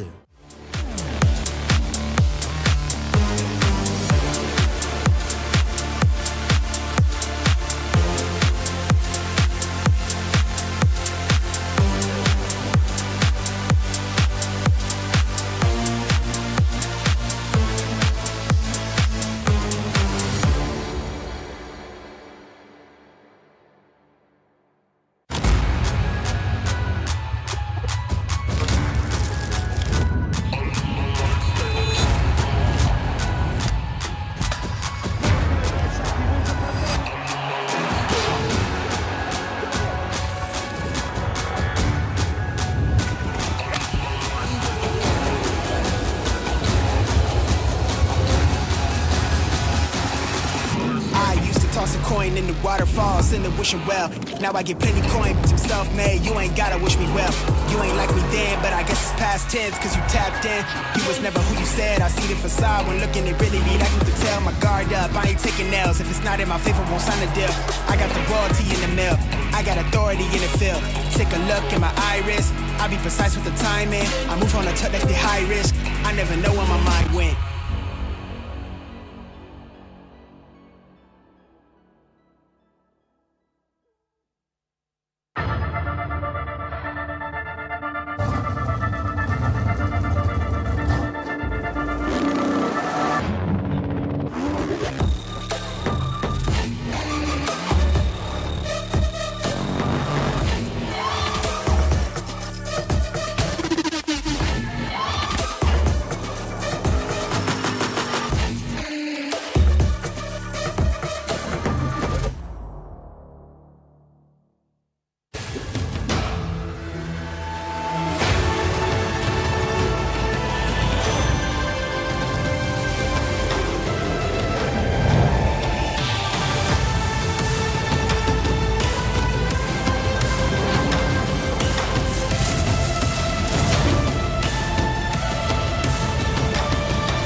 Every champion starts with one moment. Activate your place in the world of esports. Compete, manage, track, dominate. Everything you need in one platform. Gear up for WEC 25. For results, streams, and more, visit IESF.gg. To be in the zone, gamers need true support. One that's in sync with your body at every angle. Takes your weight without pressure. Fully adjustable to cradle your spine and adapts as you shift in your seat. True ergonomic alignment to achieve your perfect gaming form.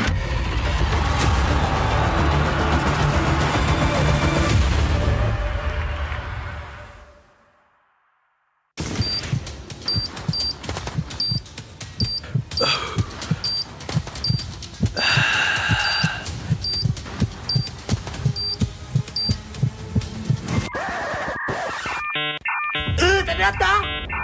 Data habis? Jangan risau.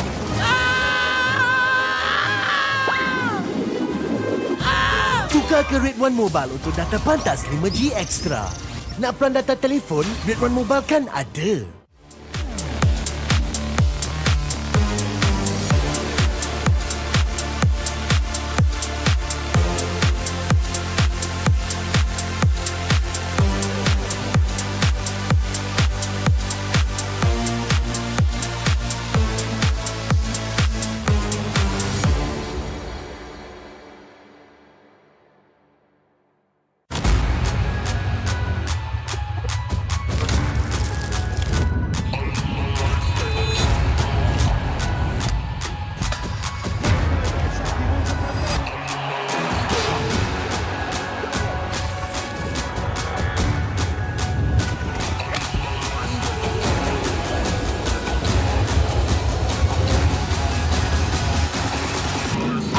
Toss a coin in the waterfalls in the wishing well. Now I get plenty coin, but I'm self-made. You ain't gotta wish me well. You ain't like me then, but I guess it's past tense, cause you tapped in. You was never who you said. I see the facade when looking, it really be like me to tell. My guard up, I ain't taking L's. If it's not in my favor, won't sign a deal. I got the royalty in the mill. I got authority in the field. Take a look in my iris. I be precise with the timing. I move on a tip like the high risk. I never know where my mind went.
Every champion starts with one moment. Activate your place in the world of esports. Compete, manage, track, dominate. Everything you need in one platform. Gear up for WEC 25. For results, streams, and more, visit IESF.gg. To be in the zone, gamers need true support. One that's in sync with your body at every angle. Takes your weight without pressure. Fully adjustable to cradle your spine and adapts as you shift in your seat. true ergonomic alignment to achieve your perfect gaming form.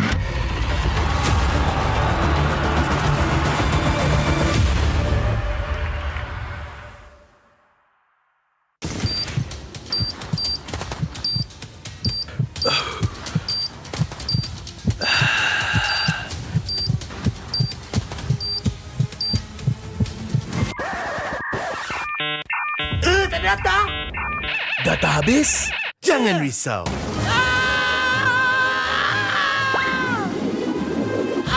Tukar ke Red One Mobile untuk data pantas 5G Extra.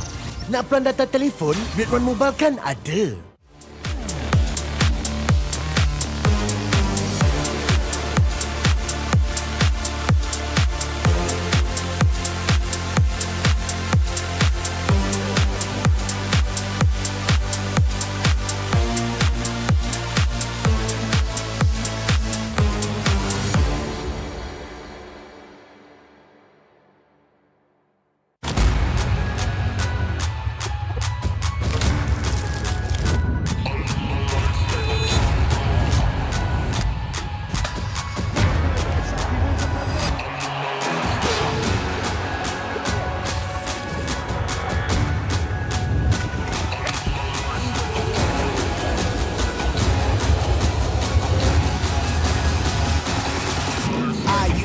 Coin in the waterfalls in the wishing well. Now I get plenty coin, but I'm self-made. You ain't gotta wish me well. You ain't like me then, but I guess it's past tense, cause you tapped in. You was never who you said. I see the facade when looking, it really be that you can tell. My guard up, I ain't taking nails. If it's not in my favor, won't sign a deal. I got the royalty in the mail. I got authority in the field. Take a look in my iris. I be precise with the timing. I move on a touch that's the high risk. I never know where my mind went.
Every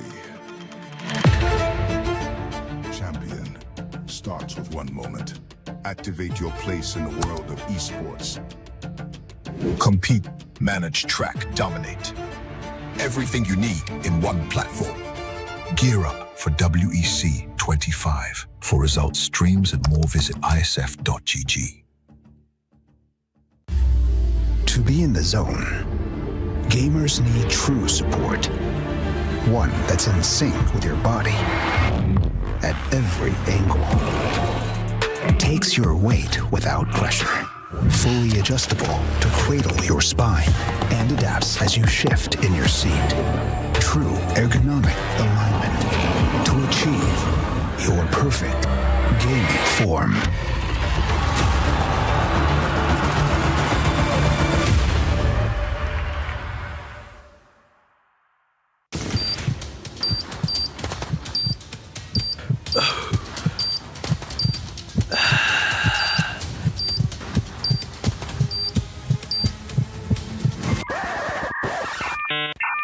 Tak ada data? Data habis? Jangan risau.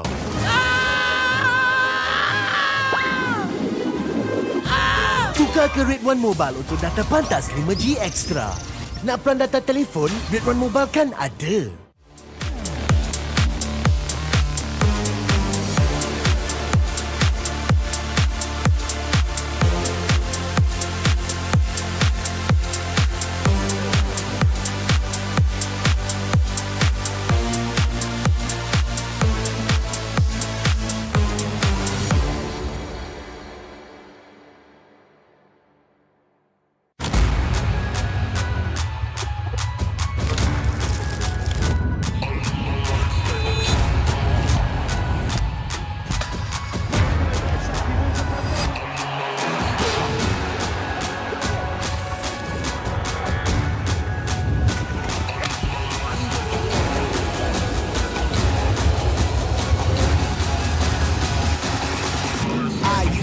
coin in the waterfall, send the wishing well. Now I get plenty coin, but I'm self-made. You ain't gotta wish me well. You ain't like me then, but I guess it's past tense, cause you tapped in.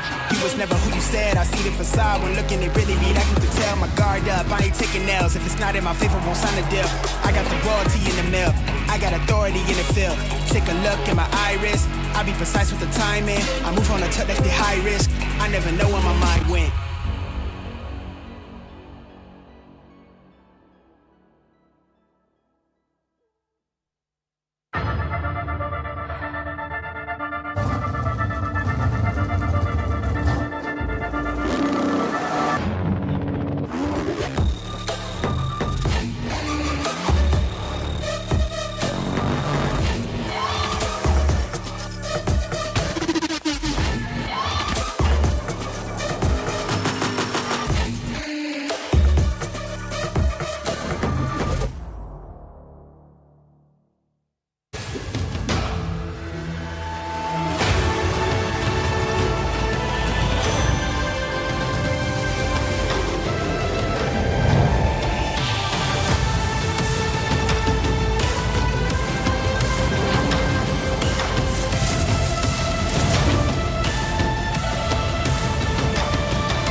Every champion starts with one moment. Activate your place in the world of esports. Compete, manage, track, dominate. Everything you need in one platform. Gear up for WEC 25. For results, streams, and more, visit ISF.gg. To be in the zone, gamers need true support. One that's in sync with your body at every angle. Takes your weight without pressure. Fully adjustable to cradle your spine and adapts as you shift in your seat. True ergonomic alignment to achieve your perfect gaming form.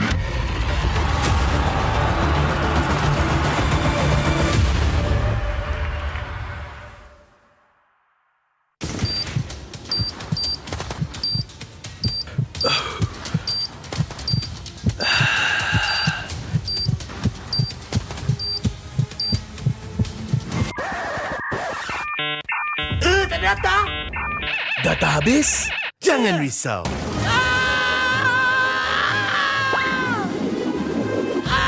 Tukar ke Red One Mobile untuk data pantas 5G Extra.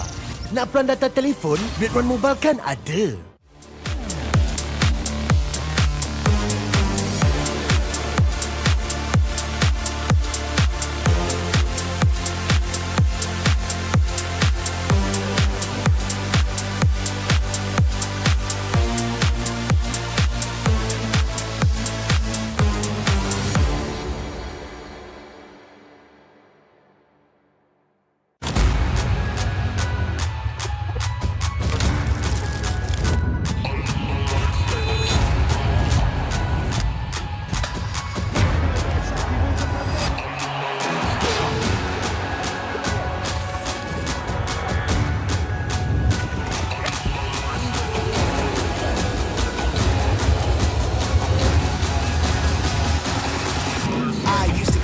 In the waterfall, send the wishing well.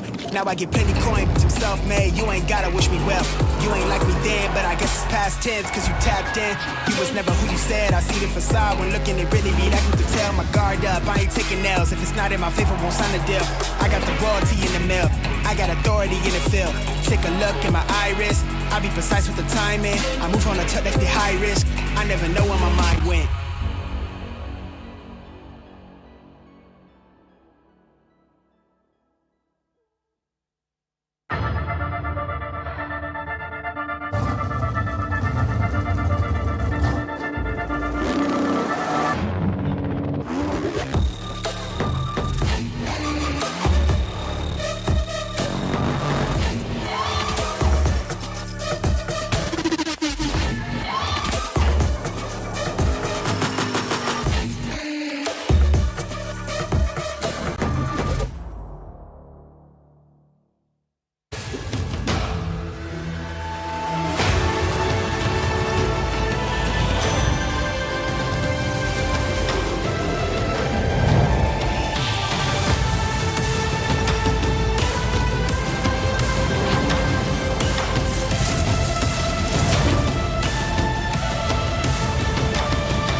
Every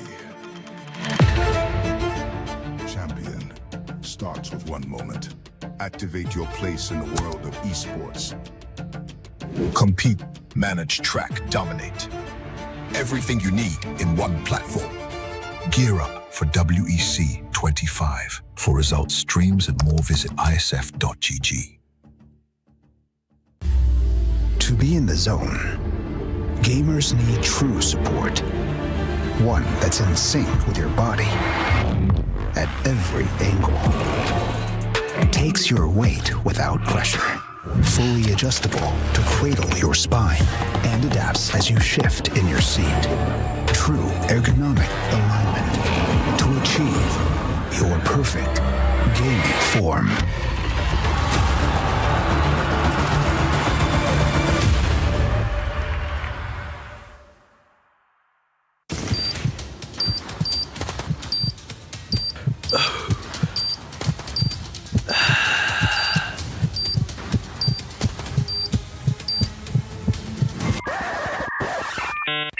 Ternyata data habis? Jangan risau.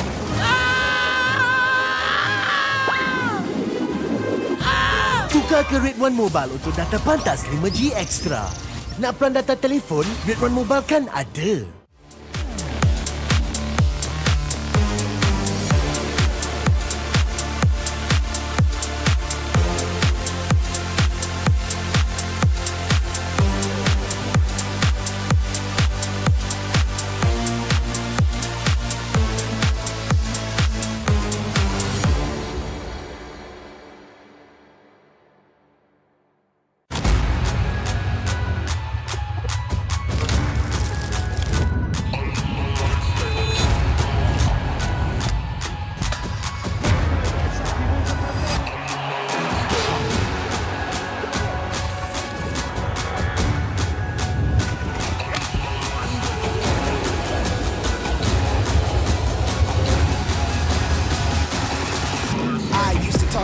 In the waterfalls, in the wishing well. Now I get plenty coin, but I'm self-made. You ain't gotta wish me well. You ain't like me then, but I guess it's past tense, cause you tapped in. You was never who you said. I see the facade when looking, it really need I to tell. My guard up, I ain't taking nails. If it's not in my favor, won't sign a deal. I got the royalty in the mail. I got authority in the field. Take a look in my iris. I be precise with the timing. I move on a tuck that's the high risk. I never know where my mind went.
Every champion starts with one moment. Activate your place in the world of esports. Compete, manage, track, dominate. Everything you need in one platform. Gear up for WEC 25. For results, streams, and more, visit ISF.gg. To be in the zone, gamers need true support. One that's in sync with your body at every angle. Takes your weight without pressure. Fully adjustable to cradle your spine and adapts as you shift in your seat. True true ergonomic alignment to achieve your perfect gaming form.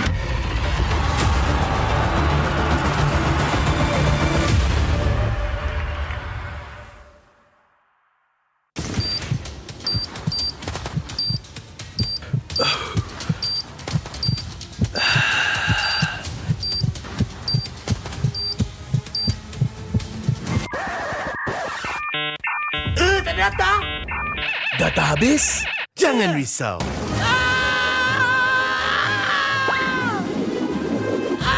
Tukar ke Red One Mobile untuk data pantas 5G Extra. Nak peran data telefon, Red One Mobile kan ada.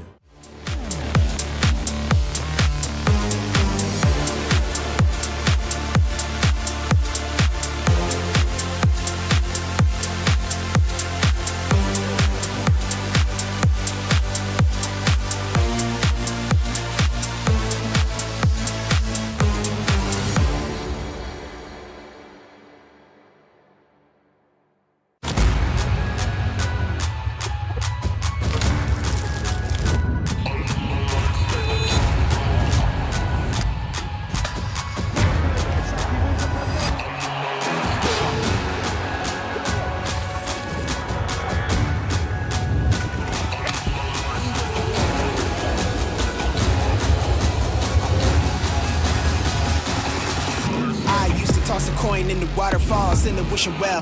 Now I get plenty coin, some self-made. You ain't gotta wish me well. You ain't like me then, but I guess it's past tense, cause you tapped in. You was never who you said. I see the facade when looking, it really be like you could tell. My guard up, I ain't taking nails. If it's not in my favor, won't sign a deal. I got the royalty in the mill, I got authority in the field.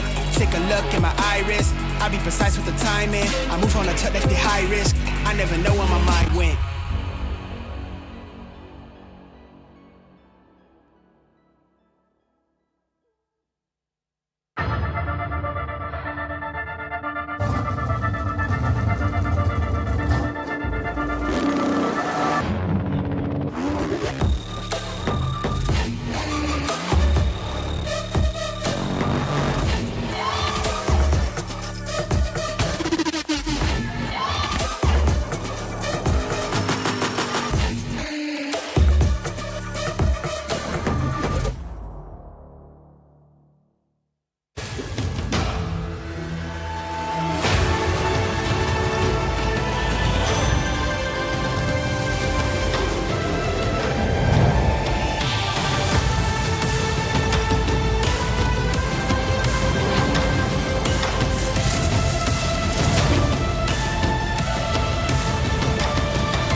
Every champion starts with one moment. Activate your place in the world of esports. Compete, manage, track, dominate. Everything you need in one platform. Gear up for WEC 25. For results, streams, and more, visit ISF.gg. To be in the zone, gamers need true support. One that's in sync with your body at every angle. Takes your weight without pressure. Fully adjustable to cradle your spine and adapts as you shift in your seat. True ergonomic alignment to achieve your perfect gaming form.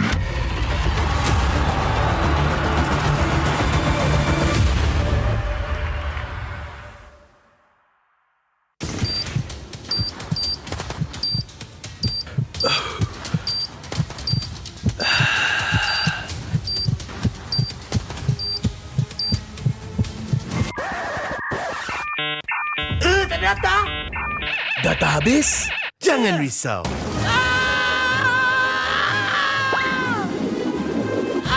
Tukar ke Red One Mobile untuk data pantas 5G Extra. Nak peran data telefon, Red One Mobile kan ada.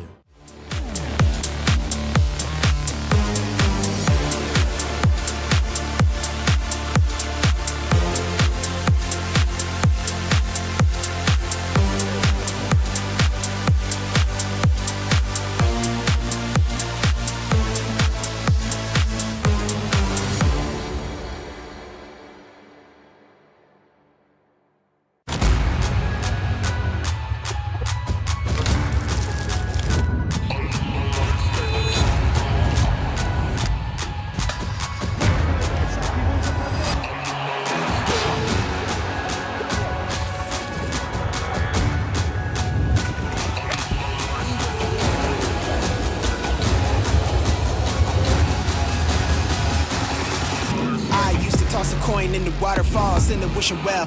Now I get plenty coin, but I'm self-made. You ain't gotta wish me well. You ain't like me then, but I guess it's past tense, cause you tapped in.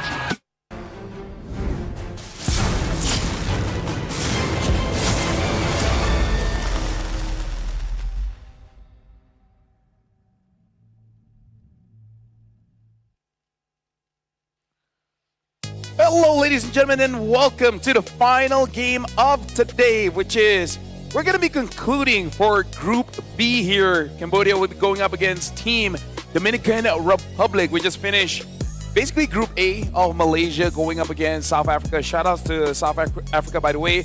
Myself, Fel, alongside me is Husky. Yeah, this will be the conclusion of not just Group B, but every other group in the group stage for the open category for the WEC MLBB. Before we head to the quarterfinals tomorrow, and it's another interesting matchup. We know that the Cambodians, they're out for blood. They are here to dominate, to take revenge, and to complete their conquest. But for the Dominican Republic, it's another surprise waiting to be discovered. And just to let everyone know, the World Esports Championship 2025 is live from Kuala Lumpur.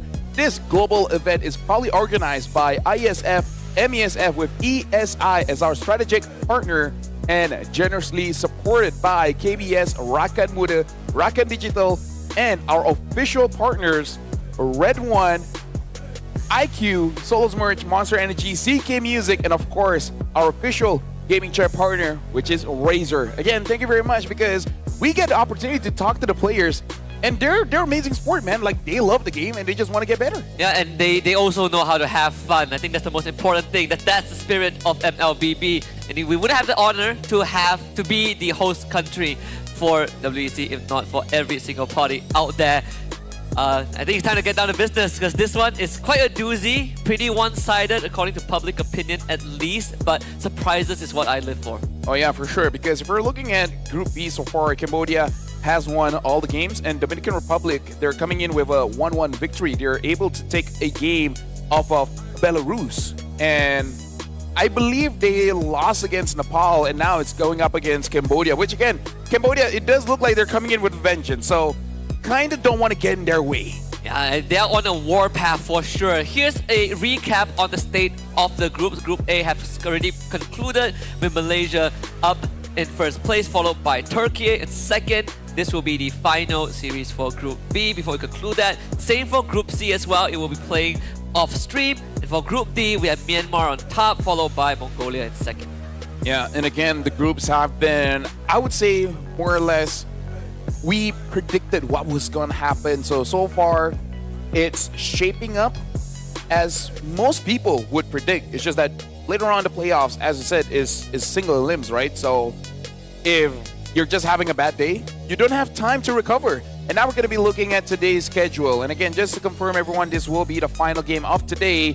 We still have more games for tomorrow. Shout out to the female division. We'll be having the finals there. But this is going to be the final match. Cambodia going up against the Dominican Republic, which is exciting because, again, another region we have not had the pleasure of seeing. Yeah, and we, just now when we talked to the South African players as well, this is sort of a very new environment for them coming to Malaysia, having their scrims and practice here, just experiencing the game itself in this region was an eye-opening experience, and I hope that is the same and it will be a pleasant one for the Dominican Republic players just to be here, kind of try to absorb as much as possible the local flavors and see what they can bring up against Cambodia, who are literally looking unstoppable.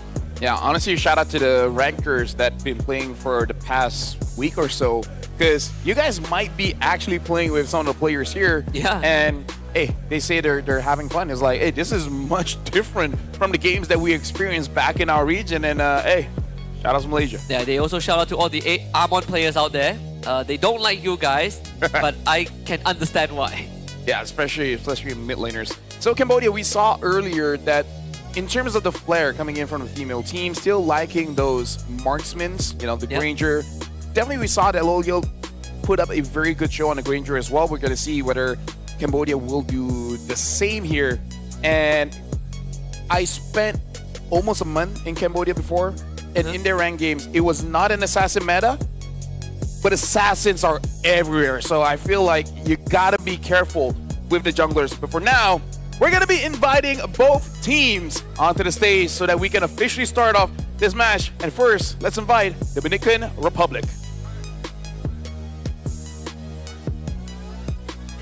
From the heart of the Caribbean, from the land where spirit never breaks, where champions rise with pride, make way for the Dominican Republic.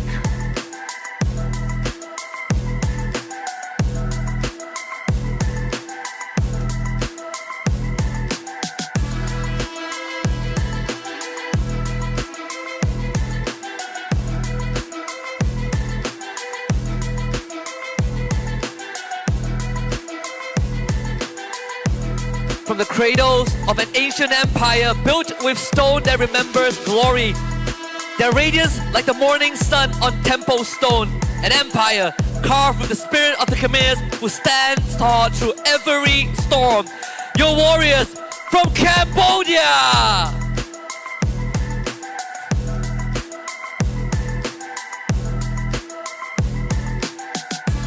And now with both teams on stage, we would like to invite Dominican Republic as well as Cambodia to proceed with the fist bump so that we can officially start the match. This is the last time they will make physical contact before they head into the land of dawn. And Cambodia are looking unstoppable, bloodlust in their veins. This is one of the few countries in sort of the grand scheme of MLBB that has come close, but it's always so close yet so far. Even in other international settings, this is another chance for them to redeem themselves and find vindication. We have Wadu, Detective, Oppi, Singh, and Boxy. And you know what, shout outs to Oppi, man. Like, he basically has played every single role. Yeah. Go from EXP, jungle, roam, and now he's settling here in mid. And I believe he's been mid for quite a few months now, so really settling in. And Detective, one of the best junglers I've seen come out from Cambodia. But of course, Boxy as well. I remember back in, say, M4, picks like the Kaja, making it very difficult for any teams to go up against them. Yeah, if you want someone that is very stylish in the roam position, Boxy is your man. Cho is one of the first signatures. We haven't really seen much Cho just yet, but if the opportunity arises, I wouldn't be surprised to see Boxy just, flex some of those fancy footworks. Yeah, this is definitely a superstar lineup coming in from Cambodia. But now we got to look at their opponents from the Dominican Republic. We have Instinct, Shadow, June, Diamond, as well as Ricky. And again, this is going to be quite an experience because Cambodia is also with a very aggressive kind of style where from the laning phase, they try to trade and they trade heavily. And the more you think that they're not going to follow through, they're just going to keep on hammering on you. Yeah, I think for Cambodia, the play style is basically they commit a lot into these fights, right? They might be bloody and bruised, but the one thing that they definitely will not do is back down. And that's what's going to be a scary prospect to go up against because you would think of at one point you want to fall back, but for the Cambodians, it's a brawl to the death. Yeah, still remember one of their pocket picks coming in from before when Oppi was still playing in the EXP, bring out picks like the Benedetta. When Benedetta was not seen anywhere in the landscape of MLBB and really shredding through everyone. So I'm really looking forward to see if Cambodia has any real surprise picks here. They even brought the Bane jungle when, he was okay, but not super popular. Now we're going to look at the map. It's going to be Broken Wall. So expect a lot of aggression, especially in the jungle. So we got to make sure the mid duo is going to be pretty strong. The Grok, got a banner, pick it up. Yeah. One of the picks that really made an impression for me on Xing was the 1-1, right? It has a fantastic 1-1 record when 1-1 was still in the meta, and it would be a treat to see that somewhere down the road. Let's see how comfortable Cambodia feels going into this game, and they definitely are already looking ahead of time and the opponents that they want to take on. They have publicly said in post-match interviews that the target has already been set, but one step at a time. They are leading the pack in their group, and if they do overcome Dominican Republic in this best of 3, they will end the group stage with a 3-0 statistic. Yeah, now we're starting out the draft here. Cambodia is going to be first pick. The Dominican Republic will be the second pick here. Already Cambodia banning out the Zoners, the Esmeralda, as well as the Gatakacha. Dominican Republic banning out the Grok again. a definite staple in the Broken Walls. It looks like even the Lapu Lapu gets banned out. Probably an idea here that Dominican Republic don't want that heavy dive coming in from Cambodia, which they are known to do. Yeah, even in losing games, Lapu Lapu still has quite an impact just because of how much damage and durability that he brings into a team fight, and he's just very good at taking you head on. And when you underestimate a Lapu Lapu, that's where he takes over the game. So I do like this ban. There's some idea behind it. Baxia banned out by Cambodia. This is a hero that has rarely been picked, and I think the only time we saw a Baxia getting picked, it was in the XP role, sadly, and that didn't really work out. And this does show that Cambodia kind of doesn't want to go for those tank junglers, right? It does seem that they want to pick up an assassin first, the Hayabusa. I think Detective is more of a Hayabusa player, but seeing how Lancelot has been performing, wouldn't be surprised if they picked that up as well, because I feel like Detective in terms of tank junglers, he only really likes that Fredrin. Anything else kind of feels not flashy enough for him. Plays to his DNA, right? It's sort of like personality of a lot of assassin junglers where, you know, you were telling me before the broadcast where when tank junglers were meta, they still play assassins. Oh yeah, for sure. So now, the first pick is going to be that Lancelot, and a very quick one at that. And dealing with these assassins, I want to see if Dominican Republic, they will opt for a pick like the Jushin, because Kimi is a strong pick, but going up against the Lancelot is going to be a bit tiring. Even when we saw Jushin just now doing incredibly well into a Lancelot, it's very situational, right? A lot of things have to go right for that to happen. I think in a vacuum seal environment, Lancelot still has ways to navigate around the Jushin. You sort of need a support system. In that case, the example we saw was a Grok, but no Grok, no Gato Kacha means that you have to go down the list of roamers. The Jushin still gets picked up. The Hylos is the next one in line. Yep, and I'm liking this because, again, not a lot of roamers are up when it comes to a front line, right? But Cambodia, they have been shown to be comfortable using pickoffs, so the Kali is there, the Cho is there. If you want to go a bit more aggressive, there's picks like the Khalid, which we have not seen at all in the WEC. So Dominican Republic, they're opening up very, very safe, not showing too much of the draft. The CC is open though if Cambodia wants to pick that up and potentially punish the high loss later on. Even the export is a decent option, right? You are going to, you know, feel uncomfortable into a Jushin, but if your opponents are running at you on that glorious pathway, then why not? But they do opt for a more aggressive approach, you know, true to their DNA. They get the Yuzong and the Kimi. Yeah, something that I would say entering the Southeast Asia region here that most teams have been experiencing is just too much pressure here in mid. Yeah. And they're going to feel that in the EXP as well. Yuzong wins out in most lanes. Like, at the top of my head, maybe just a glue, but other than that, I don't know what really wins out against a Yuzong. If you get cheesed at level 1, you essentially lose the lane instantly too, right? Because the Shah Residue is one of his strongest, one of the things that makes him super strong. Dominican Republic go for the YSS.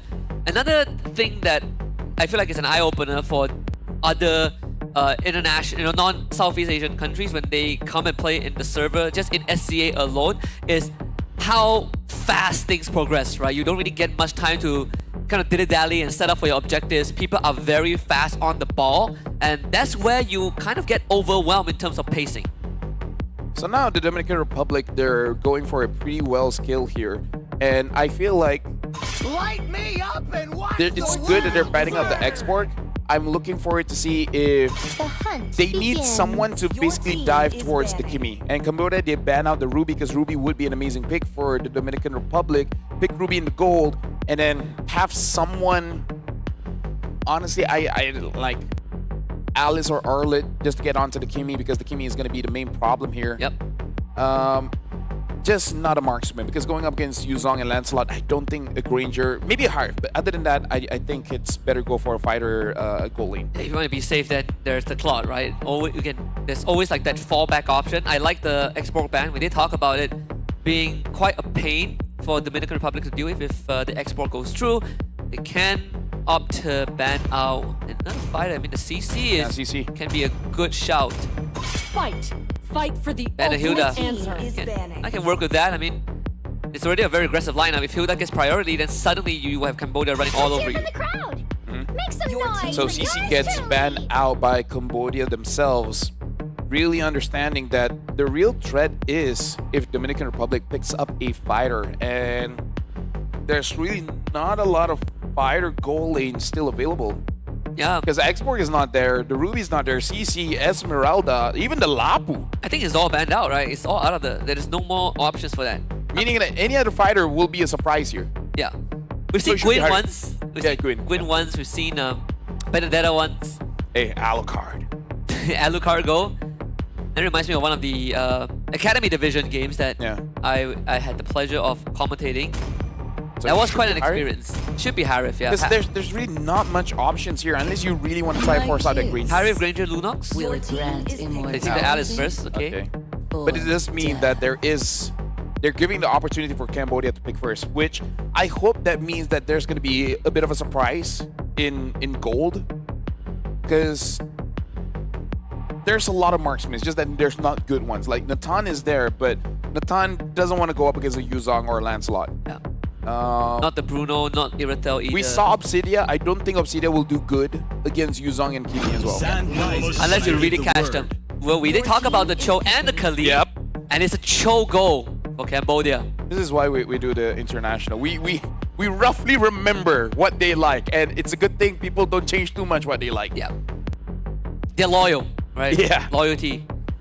All right, Dominican Republic, they have the privilege to see the whole draft of Cambodia. Now they're going to decide. So the Granger is going to be their option. And this is where it gets a bit tricky. Purify or Flicker? I would take Flicker. Like, I understand the potential of getting caught, but just don't get caught.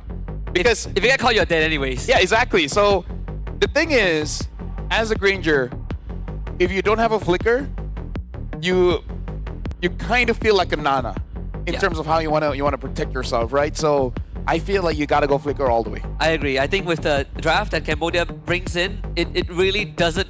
If you don't have Flicker, I mean, if they touch you, you are going to be a hit count anyway. So having the Flicker to get out of harm's way before they reach you is definitely the smarter approach. But Cambodia, even through the draft, they are indicating that this is a all-in. They are fighting. They are fighting as early as possible. Yep. So now the Dominican Republic, I would say they chose a very standard draft, but again, whoa, this is going to be pretty rough. Speaking of rough, Diamond picking up the Purify, even Jun picking up the Purify as well. So Diamond, like personally for me, if I'm a Lancelot and I see a Granger with Purify, the moment the minion clash, I'm coming in. Yeah. Same as the 2 Sin 2. Let's see how this is going to play out. Dominican Republic against Cambodia. This game 1.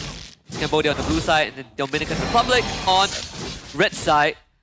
Parallel jungling. YSS starting on the orange buffs. Jing actually losing out the trade against Diamond. Oh yeah, we forgot to talk about this. This is going to be Cho Gold and taking a lot here. It looks like is able to go back. Diamond playing the goal lane quite well here, even freezing towards his own turret. Yeah. He gets to basically farm up. The advantage Zing has is fast play with the concussive blast, but had to trade his health bar for that. Get the root onto Jun, but can't really do too much. Kimi doesn't have the passive fully stacked up, so Shadow gets the full clear. Will hit level 4, not a problem. Boxy sees him, but there's no one to come in for interference.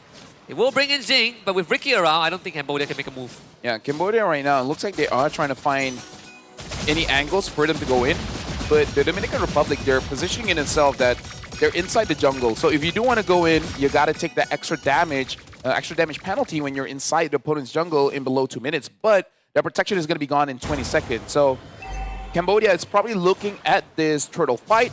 If I was Dominican Republic, I would try to bait out as much ability as possible and then just kill whoever overextends. Whoever is in the front, stick him down. I mean, the movement from Dominican Republic has been great so far. They use the Mountain Shocker and forces the jetpack from Oppie.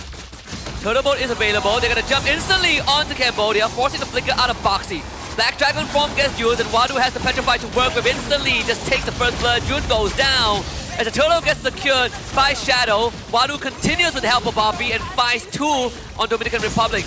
Instinct now in a horrible spot will be forced to flicker out. Yeah, this is already showing the aggression coming in from Cambodia, where they understand that getting kills will provide a lot of pressure, especially when you're able to kill off the jungler. Speaking of which, Diamond gets a kill onto Zing. Zing starting off quite aggressive, but it looks like the Dominican Republic, they're more than ready to match any kind of crazy cuts coming in from the choke. Yep. Cambodia probably limit testing a little bit to see how much they can get away with, but mad credits to the Dominican Republic. Sure, they lost the turtle fight, but they got the objective. They killed out Xing, who was trying to proxy the wave, so they didn't end up losing much. Though, Wadu is going to continue to prove to be a problem. No flicker means that you can suck back. The Purify does help Jun get away. They're going to try to lift the Khalid back. Boxing not able to get out of this great turtle ball from Shadow to secure that. Yeah, the Dominican Republic, they're fighting back and and hitting those skill shots is absolutely amazing. But look at this, Opie as well as Detective. They really want to pressure this. Shadow does not have the retribution. Able to secure it. Good backup coming in from June, making sure that there's no real way for Cambodia to go in. This is looking good. Again, the only thing that worries both of us is that the fact that both June and Diamond are running the Purify, but so far, so good. They're not really falling behind. Jing gonna try to look for that full all-in on the Diamond. Shadow is here though. Diamond's gonna use the Purify to get away. Jing still finds the kill. Can Shadow get a trade? Because his team is coming in. They lay down the carpet. Shadow finds it. Boxy will disengage. And it looks like this is going to be a problem because Zing, even if the kick doesn't go through, the damage still goes through, right? Yes. So that's the biggest problem with using a Purify against a Cho, because nowadays, Cho, especially when they have the momentum, they would rather just go full damage. Yeah, a Cho damage, it works, it's less effective against the damage Show. Against a tank, sure, not a problem there. Second total up and Detective on the case. Looking at the Black Dragon form already executed, we gotta look at Shadow. Wadu is just gonna zone him away. Detective gets it. Instinct tries to stop it, but Instinct taking a lot of damage. Boxy may have dived a little bit too deep, but there you go, Detective kills Instinct, but Diamond is there, gets a kill, but Detective gets the double onto June. Detective tries to run away, and Diamond now gets 20 stacks of the Sky Piercer. Is that a first time Sky Piercer for Diamond? Because it's less than 5 minutes in, surely he has it, but he's gonna end up losing it as Jing takes him out and makes it out alive. I'm pretty sure I saw this Sky Piercer was built. I could be wrong, but I'm pretty sure it's a first item Sky Piercer. Yeah, it's a first item Sky Piercer, if I remember correctly. Yeah, there you go. Fury Hammer in the Sky Piercer. Would have been nice if he didn't lose the stacks, but still did catch Cambodia off guard. Boxy, he's hungry for Shadow. Is the outplay possible? Not really needed for an outplay with Boxy is diving underneath the turret, and Wadu now in a very sticky situation. Bring back Shadow, double kill for the YSS. Husky, look at this. The Dominican Republic, they're using the aggression of Cambodia against them if you want to fight. This is a draft that can fight at any moment, and now Oppie has to use the flicker to run away, even the traction pulse defensively. And look at Diamond. Diamond tries to fight against Detective, but this is why you need that flicker. So looks like the stacks will be cut in half. Detective having an amazing time on this Lancelot. The kill score is equal now, 7-7. And Boxy, first item is going to be that Blade of Heptases. A lot of burst damage coming in from Cambodia. Yeah, so far so good, honestly. I mean, Cambodia still have to go lead, of course. But the Dominican Republic aren't too far behind. Ricky, very prepared to help out June if needed. To get the lift back, Shadow comes in with the boat. Boxy disengages with the Raging Sandstorm. Yep. So right now, Cambodia still has the goal lead, but Dominican Republic, with the help of the Jushin, as well as the Easton Shin and honestly the Granger, they have a draft. Whenever they see an opportunity, if they target the same person, they have a very good opportunity of actually getting those kills. They just got to be careful of Zing here. Good traces from Shadow to avoid the traction pulse too. Jing gets away. Here comes the Black Dragon. Wadu hops on the Diamond. Diamond quite out of position, so gets finished off by Detective. And Detective is now in the backline, instant keeping Oppie and Wadu away. They find a kick on Jing, but a good Lord order stun from Ricky saves Shadow, and Zing will be sniped. Shadow is unstoppable. Into the turtle boat he goes. Detective trying to run away with the puncture dash.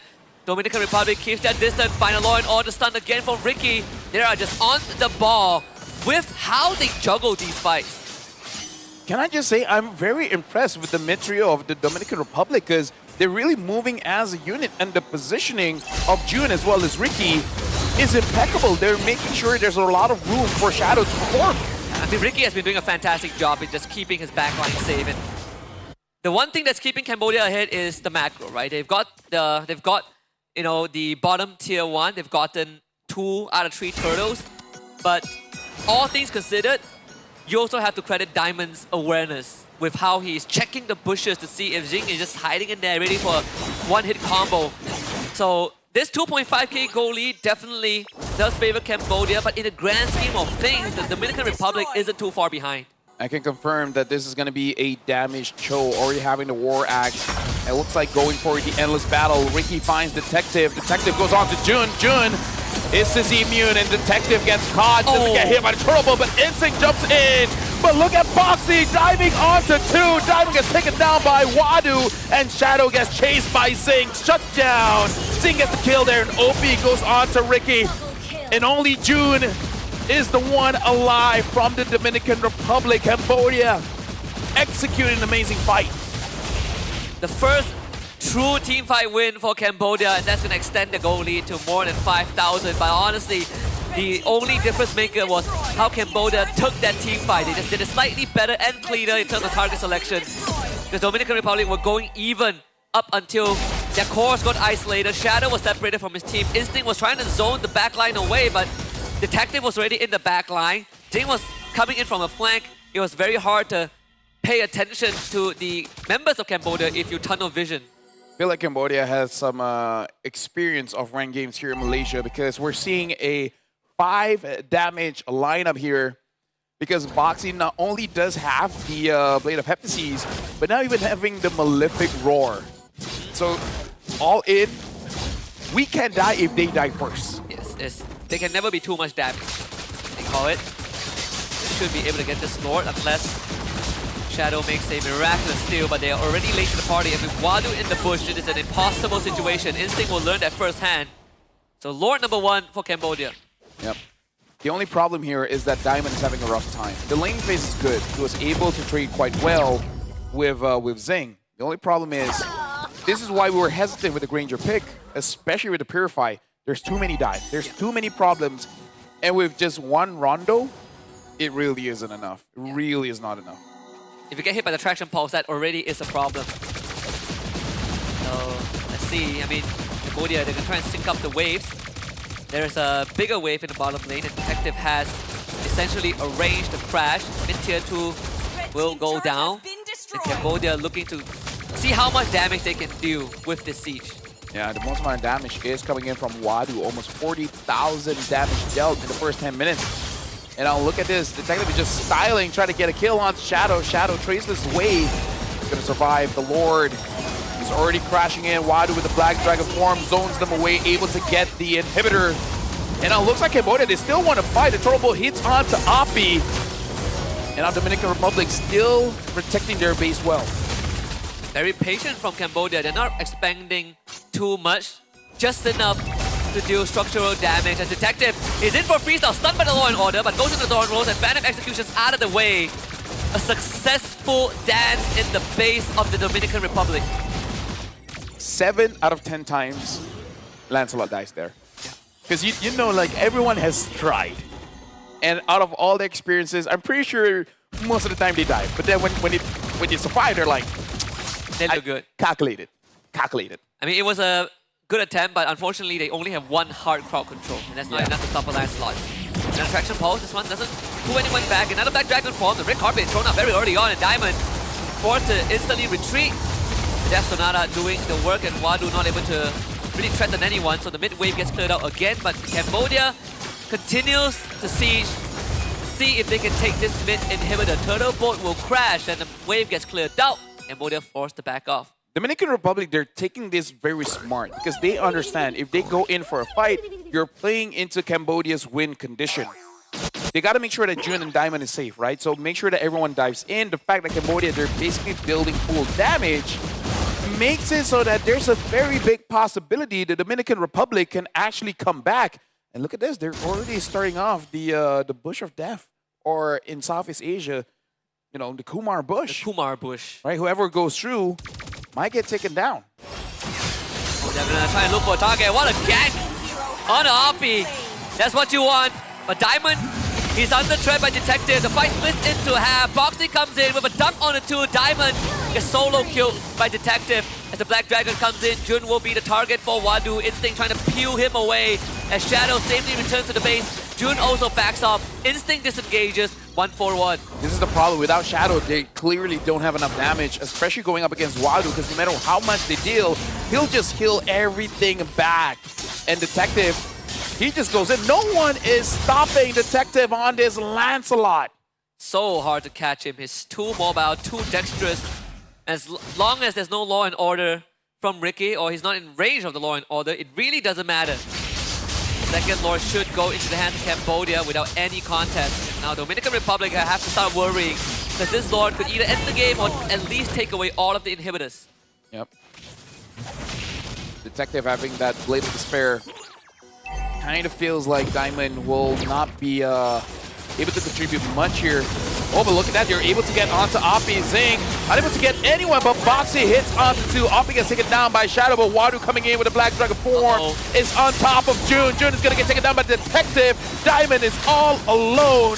Using the Wind of Nature is not going to save him, man. Wadu still gets the kill, and all the while Shadow chases Zing back. Shadow needs to recall right now, but with the Lord crashing in and only him and Instinct, I don't think there's enough to defend it. The Petrify from Wadu as a insurance policy. Cambodia under 14 minutes will take game 1. Cambodia showed their aggression, and honestly, not a lot of ways to stop Detective on this Lancelot. The first big Lancelot was not punished. It was so tough, but I gotta tip my hat off to Dominican Republic. They had some pretty good snappy decisions, right? Good decisions. The commitment is there. They all focus fire the same target with their draft. They were able to bring the Cambodia flavor to Cambodia. And even though they lost that game, big part of it is because they were pretty far behind. They did fight back, and that's very respectable. Yeah, honestly, shout out to all 5 members. The mid trio did amazing. The early stages of the game, the Granger had an amazing time going up against the Cho, but again, it's all about that experience where do you go Purify or do you go Flicker? Like for us, we've seen plenty of games. Granger should go for the Flicker there, but again, it's just one of those things. After you've seen it a few times, then you start get comfortable with it, you know? Yeah, it definitely is a slight, probably something that they struggle with the whole game. You just cannot shake off Detective, you cannot shake off Wadu. But all things considered, the turning point was pretty clear, right? The first team fight win for Cambodia basically snowballed into an avalanche. But prior to that, it was blow for blow. I think Dominican Republic, they had a very good idea. Shadow play a solid YSS. Ricky's high lows was also on point with his crowd control. Yeah, I just feel like the real tipping point was that Ruby ban. Once the Ruby ban, they're like, okay, we don't have much crowd control here. But now we're gonna be looking at the post-game stats to see what really happened, and I can't blame them. Like, how can you shake off Detective?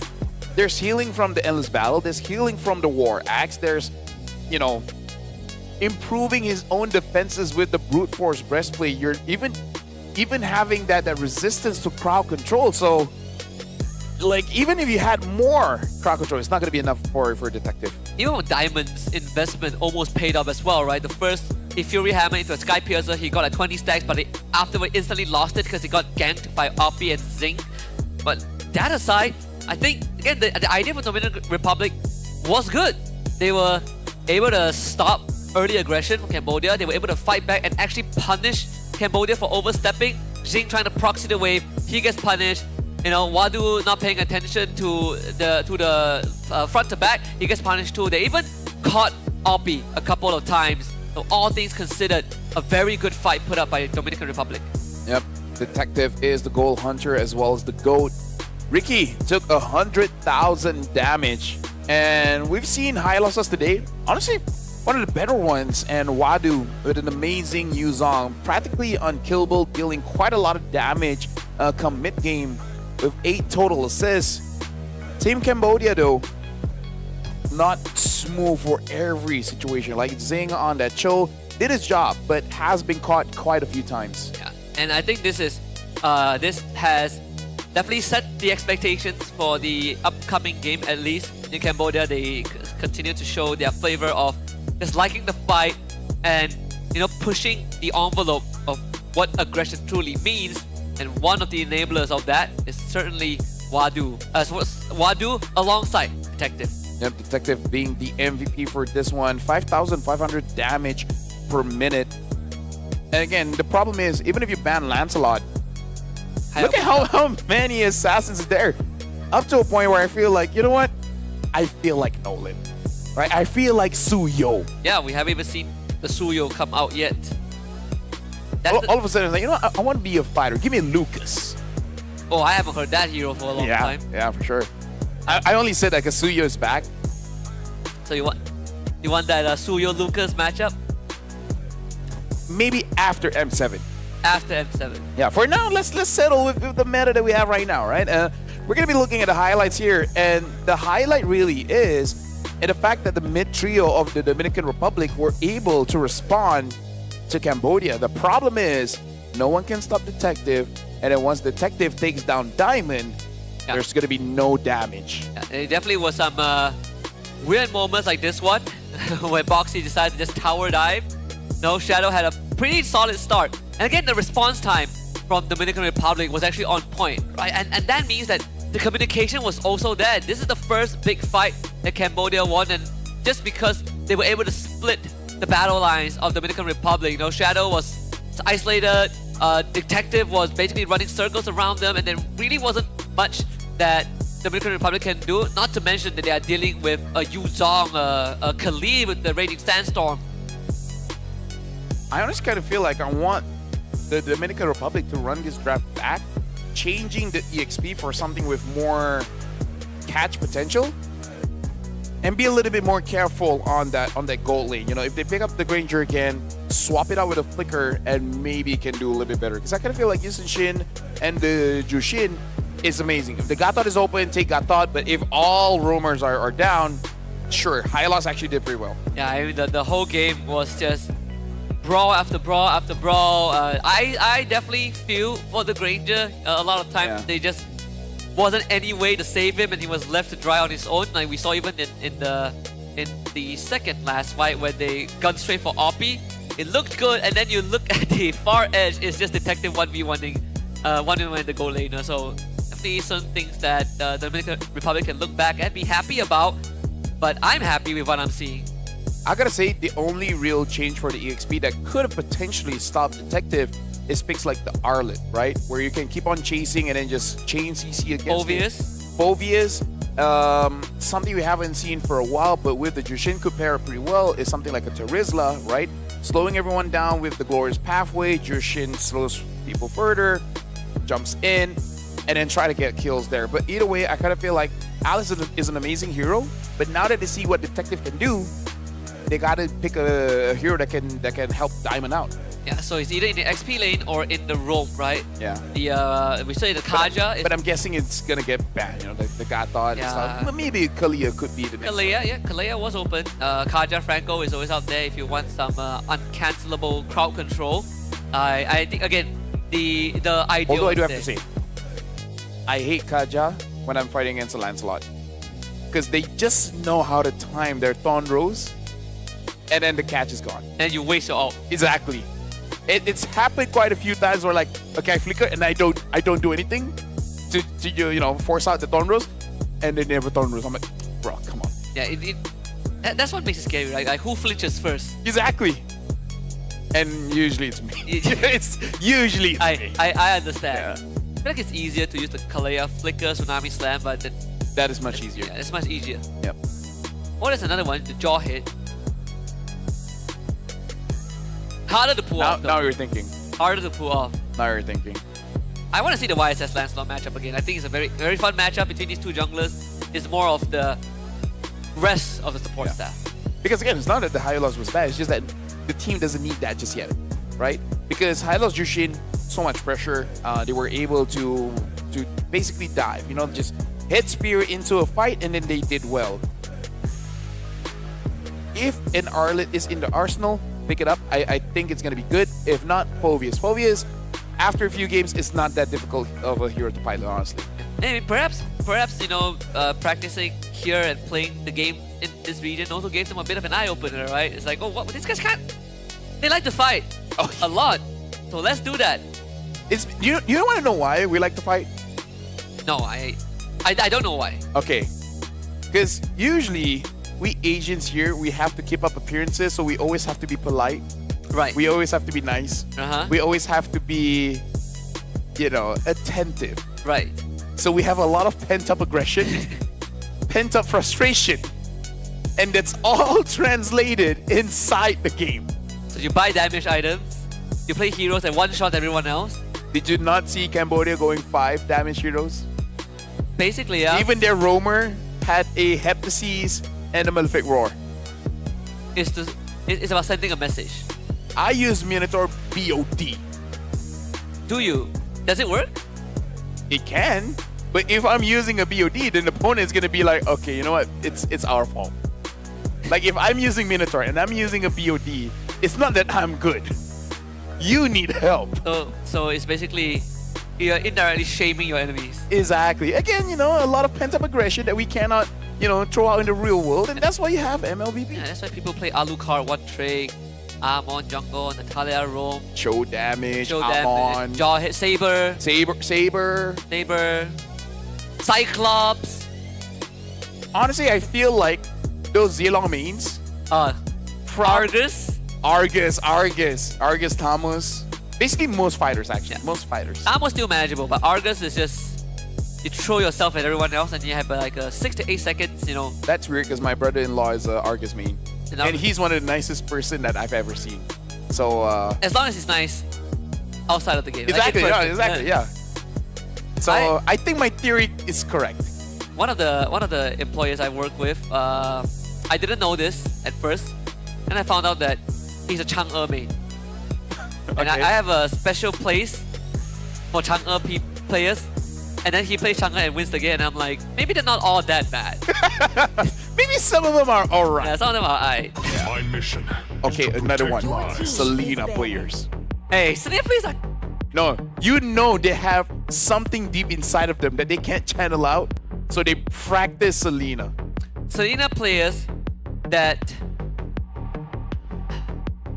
build Starlium side, yeah. That's what I'm going with. Okay. Because my sister-in-law, she's very quiet. She doesn't say much in-game, out-game. But when she's using Selena, you're like, are you okay? Do you wanna talk? That sounds like me when I play Selena. Hey. Selena jungle. That's a different breed. Well, right now we are in the draft here. Cambodia is first pick. Dominican Republic second pick again. And so far, Cambodia is respecting the high loss. They're banning out the high loss. It did cause them quite some problem. They couldn't get priority if they want to play like active heroes like the Lancelot, the Yuzong, the Kali, the Cho. Purple Dragon is ready. It's very understandable that you don't want a high loss to just law and order, like give you a speed ticket and be like, beep beep, stop, right here, you're under arrest. And that enables a Cho first pick. Good on you, Cambodia. Yeah, something we haven't seen in a year or two. Right? Cho first pick. Cho first pick used to be a Roma special. Yep. And now, this really throws a wrench here because I feel like the Dominican Republic, we did not see that coming. So we're like, wait, hold on. Do we want to go Yi Sun-shin again, or do we want to try to take away that Lancelot? And then Diamond is looking at Shadows like, you can use the Lancelot, right? I mean, like, just take it. How hard can it be? Yeah. Yeah, without the Lapu Lapu, it feels weird. Maybe we'll go for the YSS Hilda. That's okay. We have seen Cho roam damage. And Shadows Leone. That's Leone. Wouldn't be surprised if they give Cho to Boxy and Boxy was like, okay, full damage it is. That's the thing, right? Because you could essentially throw your body at the enemy core, and your only job is, if I one-shot them, my death would be worth it. Yeah. Hopefully this does mean that we won't see too much. Oh, alright. Well, one-upping it. Well, now we know why the Cho is first pick. And unless they're willing to put Hilda EXP, I would personally go for Kalia. I agree. or Right. Franco. Honestly, anything. Right, just put Hilda in EXP, have a catch as a roam. You know what? I wouldn't even mind Kalia EXP. Doesn't matter. That's why they banned the high lows. Now it makes perfect sense. Yep. So even pick up the Alice here. Do they? Yeah, I don't know. I'm really like last Ruby, right? Last pick. Like right now, just pick Ruby and then see what other catches you can get. Oh, but So they pick up the the shell. Ruby. The shell. Yeah. That solved the problem a little bit. Mid lane Lunox. You think that's good? Yeah, I think at this point, the Dominican Republic, I would personally ban out mids that have good wave clear. Because if you do good, right, able to stop the Fanny, able to stop Cho, you can proceed forward and get as much turns as you can. So Farsa, Eve. I'm thinking Eve and Lunox and Kimi are good shouts as well. But I feel like Eve, unless you want to pick it up yourself, it's gotta go. Yeah, gotta go. I wouldn't mind a Kadita pick, honestly. Although Or Cambodia or Dominican Republic. Dominican Republic. Yeah. It would be hard to execute. I think that's always the worry. What's the Yi? equilibrium, which I was made for. I think Jushin, yep, Jushin bans. Like basically take out mids that's so hard to kill. So here is the headache. Do you want to ban Kimi or Farsa? Or do you let both through and you trade? Good thing is, I would ban Farsa, take Kimi. that is assuming that Kimi goes through, right? 'Cause, Yeah. But if they ban out the Kimi, Lunox. yeah, something like a Lunox, able to survive a gank, right? Yeah, because the Dominican Republic do have last pick, so that's the advantage there. My tail's been itching for a real Ban the Kalea, fight. which, okay, Okay, they banned the Kalia. understandable. I hope they have a way to got 'em lined further up in my catch. sights. Your So they team ban out is the Kimi. So Farsa, Lunox are both up.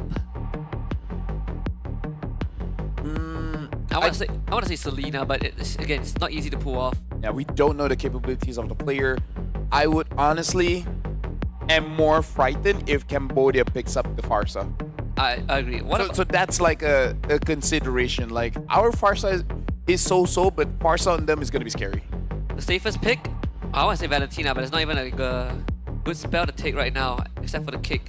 Kagura is also like another shout, I guess. Or Vexana, right back to basics. Especially will help, like if there's any kind of aggression coming in from Cambodia. If you clear lanes, there's no push. You got to terrify. So they take the Farsa. Yep. Ooh, this is a challenge.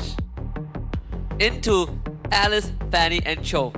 Honestly, if Cambodia they pick up the Valentina, it's not bad for them, right? They got options here. They got the Farsa, and just in case, if you want to give vision for your Fanny, you can even take the Ovaria? No. Selena? The Yusunshin ult. Yusunshin ult, Now, yes. in case if you do want to go for Valentina. Take the Granger first. Keep it simple. This is the lineup that so far doesn't really have much crowd control, right? Only in the show and the Alice, but the Alice one is a lot more harder to land. So the Kadita does come out. Yep, it looks like it is for Cambodia. Again, Cambodia and Indonesia, they always have this mindset, like, how fast can we kill them? Yeah. Kadita, Granger, and Fanny, come on. If they're dead, they can fight back. Yeah, exactly. So I build defense, right? So Dominican Republic, what is going to be the final pick here? Because Hilda and Ruby are still flexible, but I still feel like it's better to put Ruby here in gold. In a EXP, you're gonna go up against the Alice. The Yuzong is still up. We forgot about that one. So Yuzong will be the final pick here. And I think this is a very solid lineup coming in from the Dominican Republic. But I want to see an early rotation, honestly, either from Yuzong or from the Ruby, and instantly go mid. Don't let this Fanny do whatever she wants. I have a feeling that they just don't want Jun to play the game at all with their picks. All of it targeted towards shutting down a Farsa. I can understand why. Jun has had a decent game 1. But just from the draft alone, like I want a game 3. Dominican Republic is on them to try and deliver that, especially against Cambodia, who so far have shown nothing but composed aggression. Yep. So, ladies and gentlemen, this is potentially the final game of tonight here. Cambodia bringing out a lot of damage here, a lot of burst damage. And the Dominican Republic honestly has a pretty solid team fight composition where they have a lot of protection for the Yusunshin. the Farsa is going to be more difficult for them to protect because they got to consider the Cho as well as the Vanny, as well as the Kadita. Yep. As well as the Alice. Yep. Basically 4 out of 5. Yeah. Let's head into game 2 between Cambodia and Dominican Republic. Cambodia on the blue side, Dominican Republic on red side.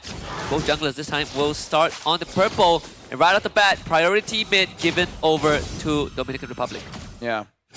So unless Dominican Republic has a fast rotation here, they have basically not tried to froze the wave, which I feel like they could have. Look at this, a very early rotation, trying to get onto Wadu. And able to stun up, but still able to use the Gleam to get away. Detective is still able to get the Little. Did he get a Little? Oh, it was Ope. Ope got a Little. Yeah. In a way, I do like the approach. No minions lost, so Jun still gets to cash in on all of that. Again, I think Dominican Republic has been on the ball with the rotation, right? They're keeping up in terms of movements. They're making sure that the lanes aren't really, you know, one-sided. And even in Instinct's case, where he's being severely pressured by Wadu, he isn't really under any threat. Detective will hit 4 after the beetle, and Boxy is gone on by Ricky. And just continuous pressure. Wadu does get brought in, and Ricky now in danger. Tries to flicker away. Detective tries to take him and actually finds it. Gets out. Yeah, and Detective almost got taken down there, but I think it was still a good idea from the Dominican Republic because Boxy was overextended. So deal as much damage as they can, but again, this is the advantage of a Fanny. It kind of feels like she's everywhere. Yeah. They even committed a Mountain Shocker too, but fortunately Detective is just a bit too fast with his fingers. So they can't stop him because that kill would have been so valuable. Oppie should be able to get away. He still has to petrify. Instinct will be forced to use his Black Dragon form, and that's not good news with the turtle spawning. Yeah. Zing almost gets taken down by Diamond, so it looks like the goal leaders are really aggressive here. Husky, they really like to trade with each other. Diamond is thinking about his level 4. Oh, he gets the kill! But now Detective is here. Can he deal with Detective? Looks like not. The skills were on cooldown, unable to get heal from the minions. And I think that's fine, right? Like, he has accepted the fact that he's gonna go down anyways. Wadu is gonna eat a lot of damage. Green Feather Airstrike, thrown on Rune. The damage reduction is there, but they only immobilize Instinct. Boxy will chase Shadow away. The rough waves come through into Petrify. 1-4-1, Instinct goes down, and Detective on time for the turtle to kill. Yeah, Cambodia, they're trading here, same as the Dominican Republic. OP unable to get the Litho. And in terms of scaling here, I kind of feel like both are good. Oh, hold on, a kick coming in from Boxy. Yeah, kick into a rough wave and just execution from Detective. He's on a killing spree. So what does the Dominican Republic have to do now? Because Cambodia is 1,000 ahead. At this point, I kind of feel like they need some kind of advantage at either lane.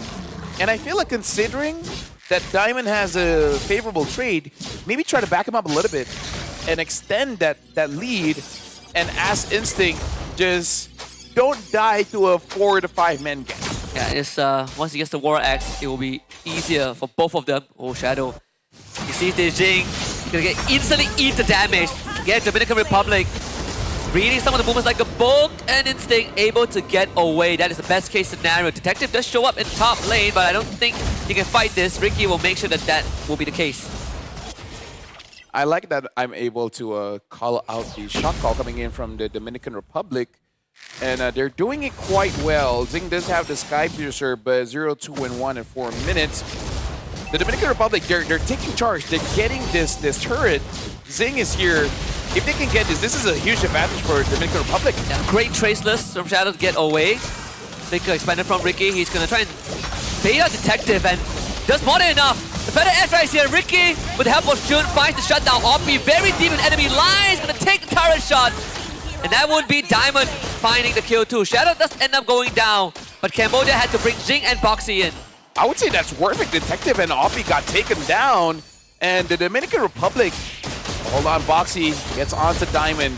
It's going to be very hard for you to deal with this Ruby because as I chose, if the Don't Run Wolf King is there, you're the one that's going to get punished and you're just going to eat a lot of damage. I believe there's 20 Sky Piercer stacks for Jing because he went for most likely a Fury Hammer into Sky Piercer first item as the turtle spawns second one of this game. Purple buff that gets secured. Ricky in the bad spot again. The Feather Airstrike already expanded. Instinct Solid missing the window for the combo, but still commits on the RP, try to bleed him out, and then uses the Black Dragon form to get away. Good stuff from Instinct to escape. Another 1-for-1 trade, but Shadow once more onto Zing, can't find it. Rondo to disengage, and with Boxy coming in, finds a Flicker King right in the control of Ruin, but great traces from Shadow. The footwork is impeccable. From both, right? Boxy, that was one of the smoothest kicks I've seen in a while. And the fact that Shadow was able to get out of there, man, like, this is a show of mechanics that I'm loving. And they continue to trade blows. Diamond and June tried to set up a kill, couldn't find it. Onto Detective. It's good, Boxy. I think Ricky, is instead of being on the hideouts, he's on the Hilda, sure. He's gone down 4 times, but still is continuing to make sure that his presence is known, although this time Shadow might be in a bit of a danger. Chased down by Wadu, the rough waves committed just in case. But still, this is very impressive. I want to see more of the Dominican Republic, man. About 3,000 of difference here coming in from Cambodia. Looks like they might be able to secure this turtle uncontested. For Dominican Republic, the only problem is whenever they go for a trade, that's it. It's a trade. They got to give one to get one. I feel like things will start to change if they go for a team fight and the Yuzong was able to hit on 3 and then they just get a clean 3 kills without trading anyone. I feel like that's the biggest problem. We take one, but we also give one. Yeah, I think I agree with you. I think it's just the overall landscape of big team fights where Dominican Republic pills a little bit in terms of execution. Oh, what a setup from Oppie. Diamond and Ricky barely gets away, and that's the best case scenario. No casualties for them. Yep. Diamond's recall got cancelled a bit, but like you said, that was a good situation because I legit thought they were gonna die. Boxy, oh, wrong kick. Looks like just surviving and traces away just in case if anyone is there. Second, can he get a kill onto Ricky? Yeah, not even close. Ricky is quite durable now. Would assume that he has the anti-Q Rust at this point.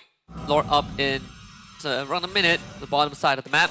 Again, the macro from Cambodia definitely slightly cleaner. They are accelerating this lead a little bit with the top and bottom tier 1 taken. Yep.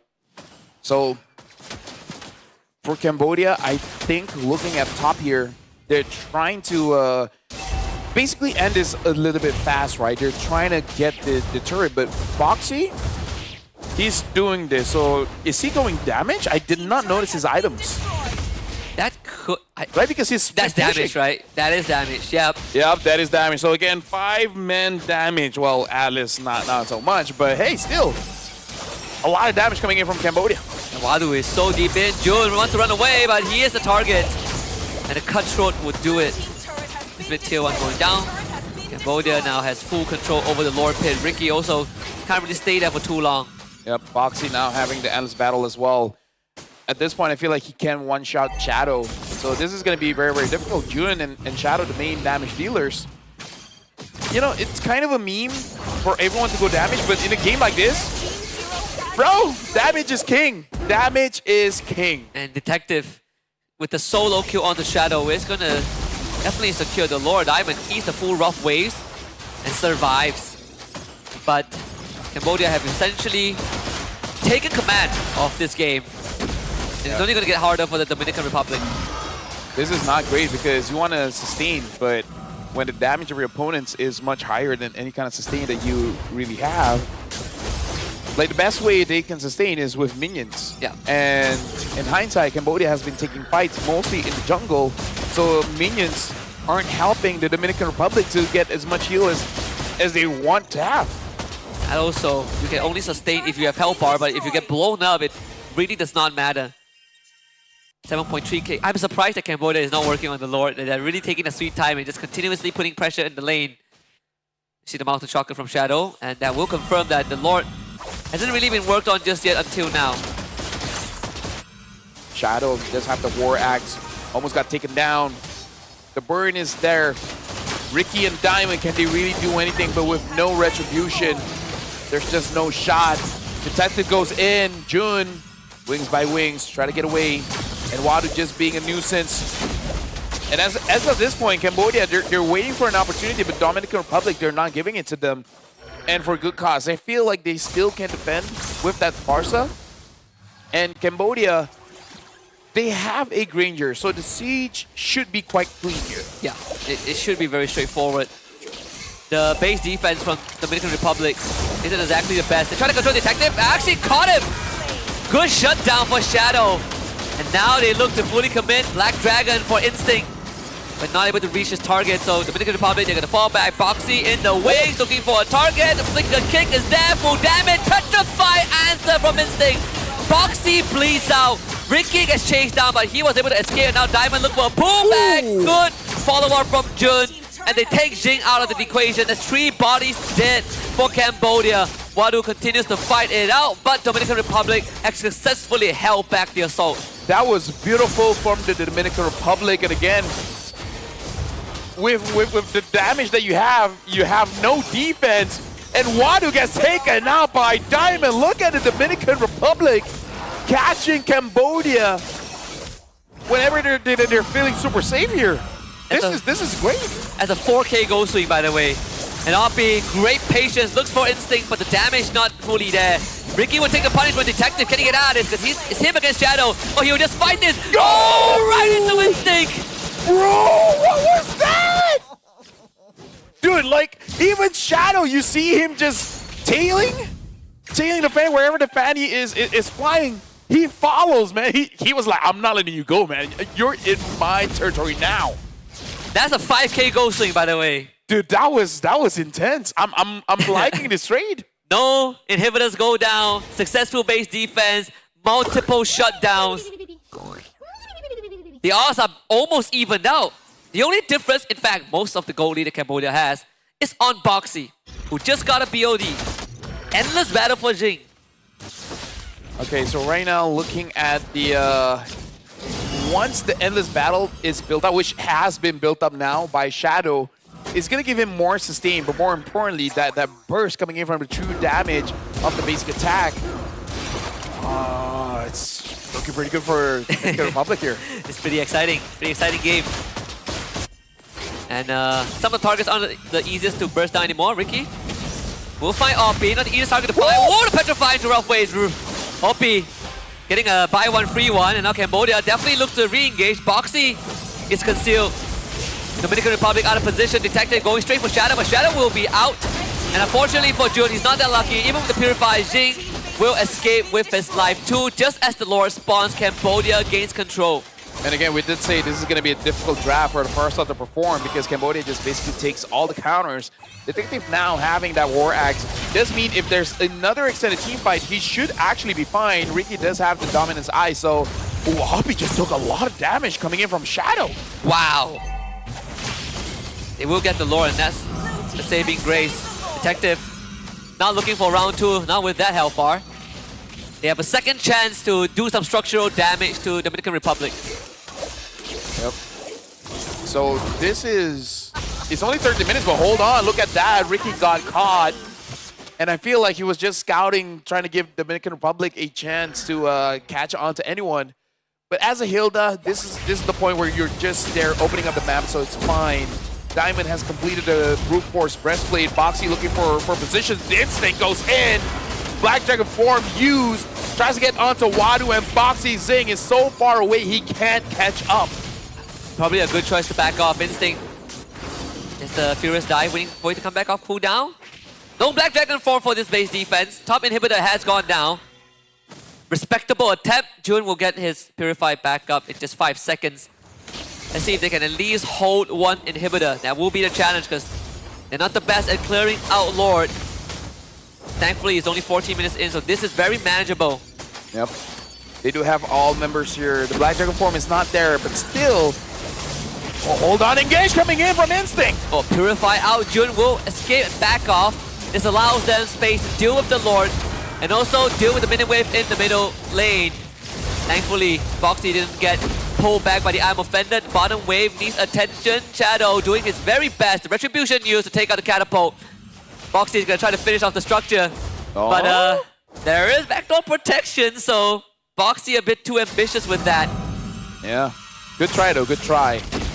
Jun, his position is revealed, so it's got to be careful. Cambodia is aiming for him because he is the one that has the best wave clear, so the moment he dies, it's going to be very difficult.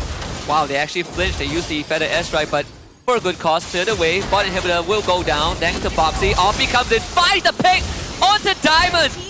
That is crucial. Dominican Republic will have to fight without some crucial crowd control. The Petrify doesn't connect on the Detective. As crucial cooldowns gets expended bit by bit, Cambodia are slowly inching closer to victory. But you can see the Dominican Republic is making it so difficult for them to go in, despite that the Ruby is not there. There's no angles. Pretty hard, honestly. They're gonna try to full commit into the Feather. Airstrike, they go. The execution is there. Ricky is gone. Jude forced to fly back into the base. A 3v5. Diamond needs 10 more seconds to come back up, but Boxy's not gonna give it an opportunity, but he's in the fountain. Instinct will find a shutdown. The chances reignited for Dominican Republic. June just needs to avoid the Death Sonata, and Wadu cannot get the job done. Dominican Republic loses the base, but they hold.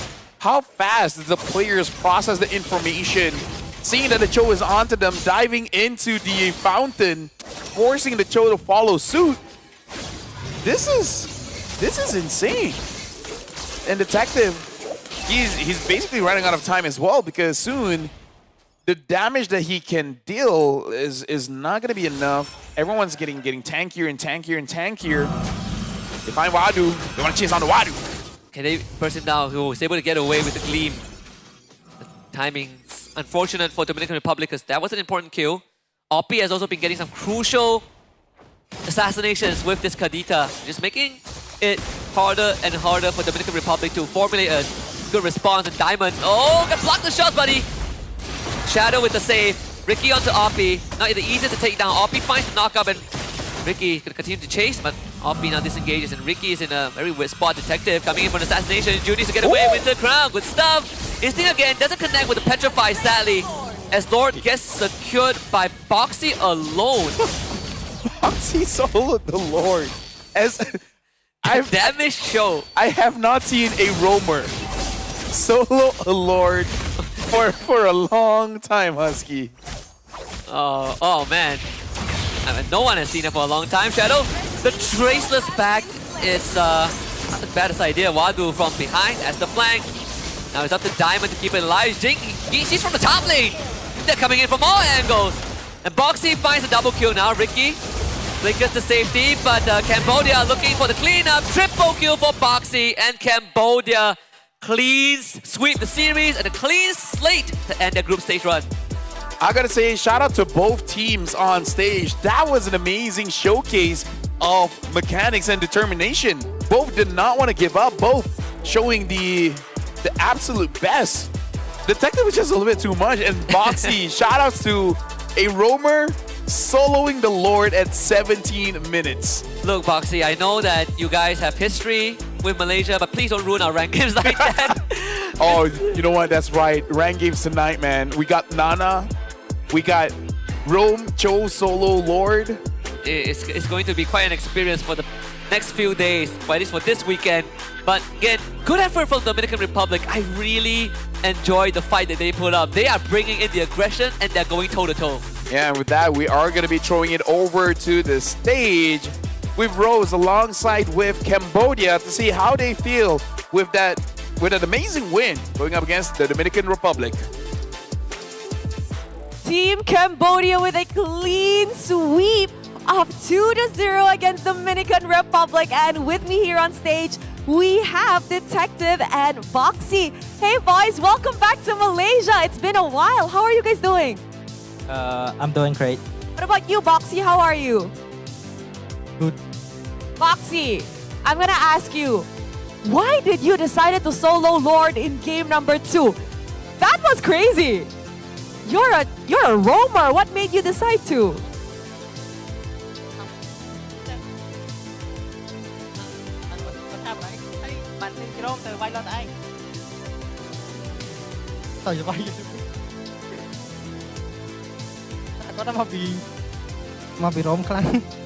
Because he said because he's a strong roamer.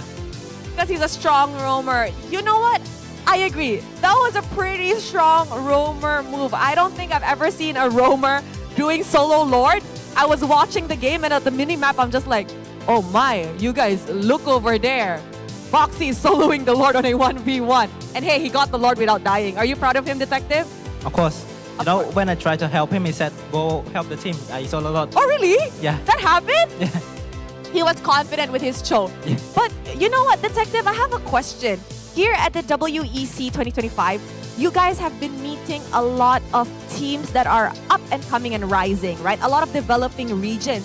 And going up against Dominican Republic, we could see that they were actually pretty good. What are your thoughts on the rising regions here in WEC? I guess they are a lot better than we expected. So maybe in the upcoming seasons and years, there'll probably be a challenge. Yeah, they definitely will be a challenge because Dominican Republic put up such a great fight. But, oh my God, that solo lord still, I think everybody's going to probably try it in rank tonight. Now, your next match will either be Team Kazakhstan or Team Romania. You both, who do you want to meet in the next round? Boxy. Kazakhstan. Why? I think he's wrong. Oh, you think they're strong? What about you, Detective? Any?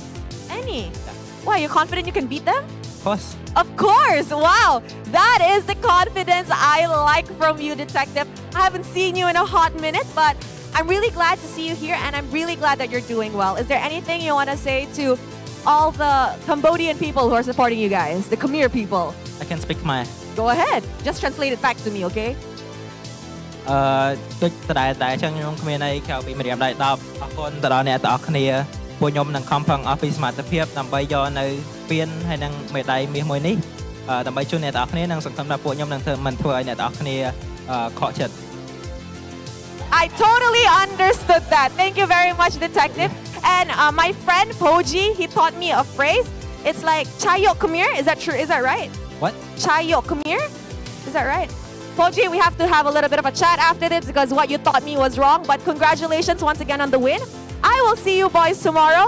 And that is it from me today. With that, let us show it back to the casters to give you guys a rundown on this game. Isn't Jayo Mandarin? Jayo is Mandarin, but I don't think it's Jayo. I don't know. Good job, Rose. Nice try. We gotta see what Poji actually typed. Yeah, I feel like it's a mistranslation. Shout out to Rose, Poji, A for effort. And you know, Detective as well as Boxy. I'm a strong roamer. That's why you know what? That's gonna be the next part. It's like, are you strong enough of a roamer that you can solo the Lord? How strong are you? I solo Lord. Well, if you want to be a strong roamer, you need a War Axe, Endless Battle, a BOD, and a Malefic Roar. This is a PSA to 99 of the player base out there. Don't try this at home. Hey, people don't listen. The more you say no, Husky, the more they're like, yes? At least I tried. I think that's the important part. No, I think you made it worse by trying. If we ignored it, if we don't say that there was a solo Lord, people were just like, we didn't notice. I bet no one noticed. Maybe for Cambodia, they didn't even know that Boxy was soloing the Lord. And they're like, wait, Boxy, did you solo the Lord? I'm a strong roamer. I'm a strong roamer. I'm gonna use that all the time now. I'm a strong roamer. Best support. Thank goodness he didn't get like most damage or anything. But I think... Is it Jayo or something else? Chayo? Do you think Poji is trolling you, Rose? Good try. But then Poji will just tell us that she pronounced it wrong. Yeah, I have a feeling. It is what is it, you know, it is what is it. Zing, highest gold, highest damage. And again, like, I feel like the Dominican Republic, give them 2 weeks. Doesn't matter, Malaysia, Indo, Philippines, and because their problem is not mechanics, bro. Mechanics is there. I have a personal belief right now after watching the series that they could actually go toe-to-toe with some of our Division 2 teams, right? We start with the Division 2 teams here first, and they have the prowess in them. They have the dog in them. Like, the aggression was on point. They were very synced up with the decision making. Mechanics, oh my goodness, mechanics. Woo! They were looking really good. Well, Boxy is the MVP, so the Lord Slayer. So in rank, Joe first pick. I'm banning Joe from this point on. Roam damage, dude. As a mid laner, I'm waiting for you to use something like a Belleric To just be like, okay, you know what? I'm fighting against a Hayabusa, a Joe Damage, a Kadita. Let me use Bellery. I'm sick of this. I'm fighting against an Amon. Amon is a different story. It's harder to catch. It's pretty hard to catch. Well, we gotta look at the highlights here. It was quite a lot, but the biggest highlight that I still remember was the Easton Shin against Fanny in the purple buff area. Yeah. I want to say the Cho killing the Lord, but we don't get to see that on screen. I think like Shadow is jungler with so much potential, right? He had a rougher game 2 for sure. You know, he was pressured a lot more. His team was basically dove on by Cambodia. So the early to mid game accelerated faster than game 1. But it was the recovery, right? They were able to get like the decent base defense going. They got a huge goal swing. And Shadow never missed the beat. Like he was really getting work done. Dude, Diamond as well, man. Oh, He's yes. had 2 great lanes in both games. And it made so much plays. Mid and late, dude. Diamond was like, you know what, Granger was such a tough one for me. Give me a fighter. Yeah, it's definitely like the proactiveness. I think it was this one. Yeah, Shadow this against one. Detective. Dude, look at all the dashes. So he keeps chasing. Imagine as a fan, he say, I can't get away from this decent shit. You know, thankfully when Detective flew into the bush, he didn't like take instinct out. that would be hilarious.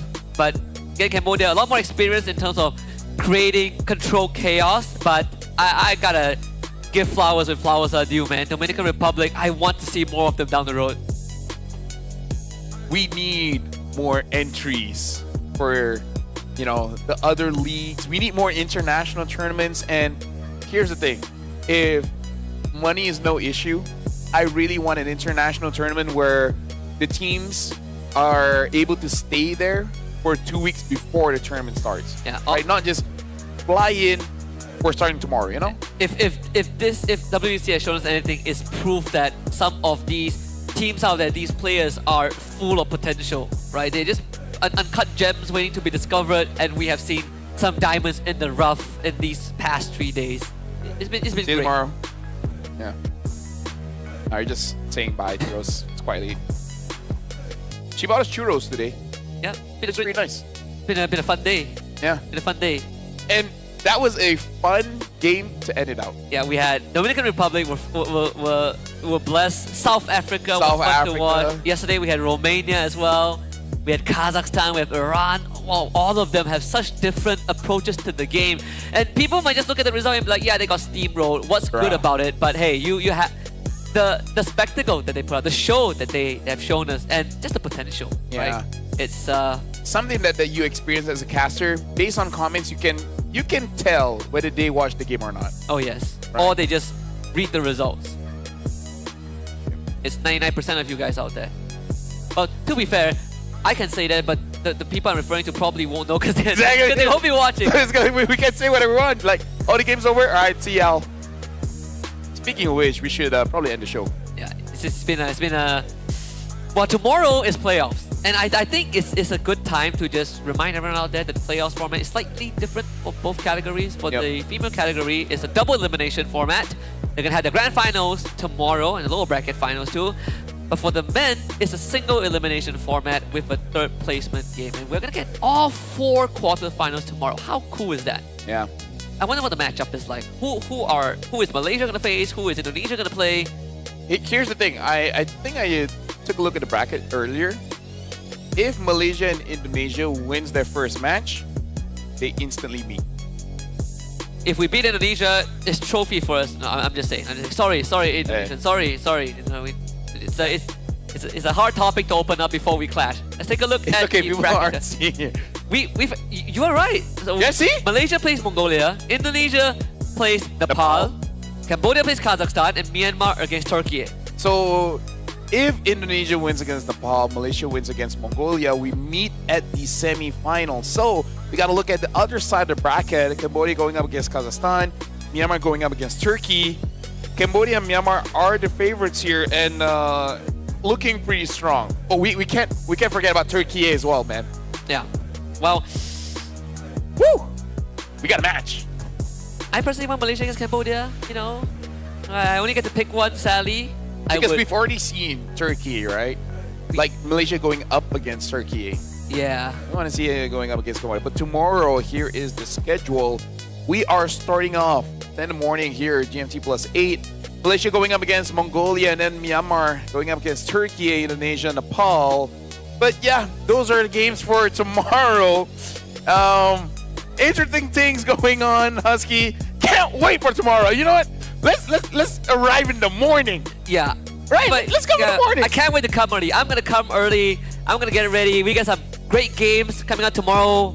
Indonesia for the female category looking to defend the throne again. Yeah. The Empresses. You know what? Let's just push Fasha, Bunny, and stuff out of the way. We'll do the morning shift. We'll do the morning shift. And then they'll do the rest. But that's it for tonight. It has been amazing.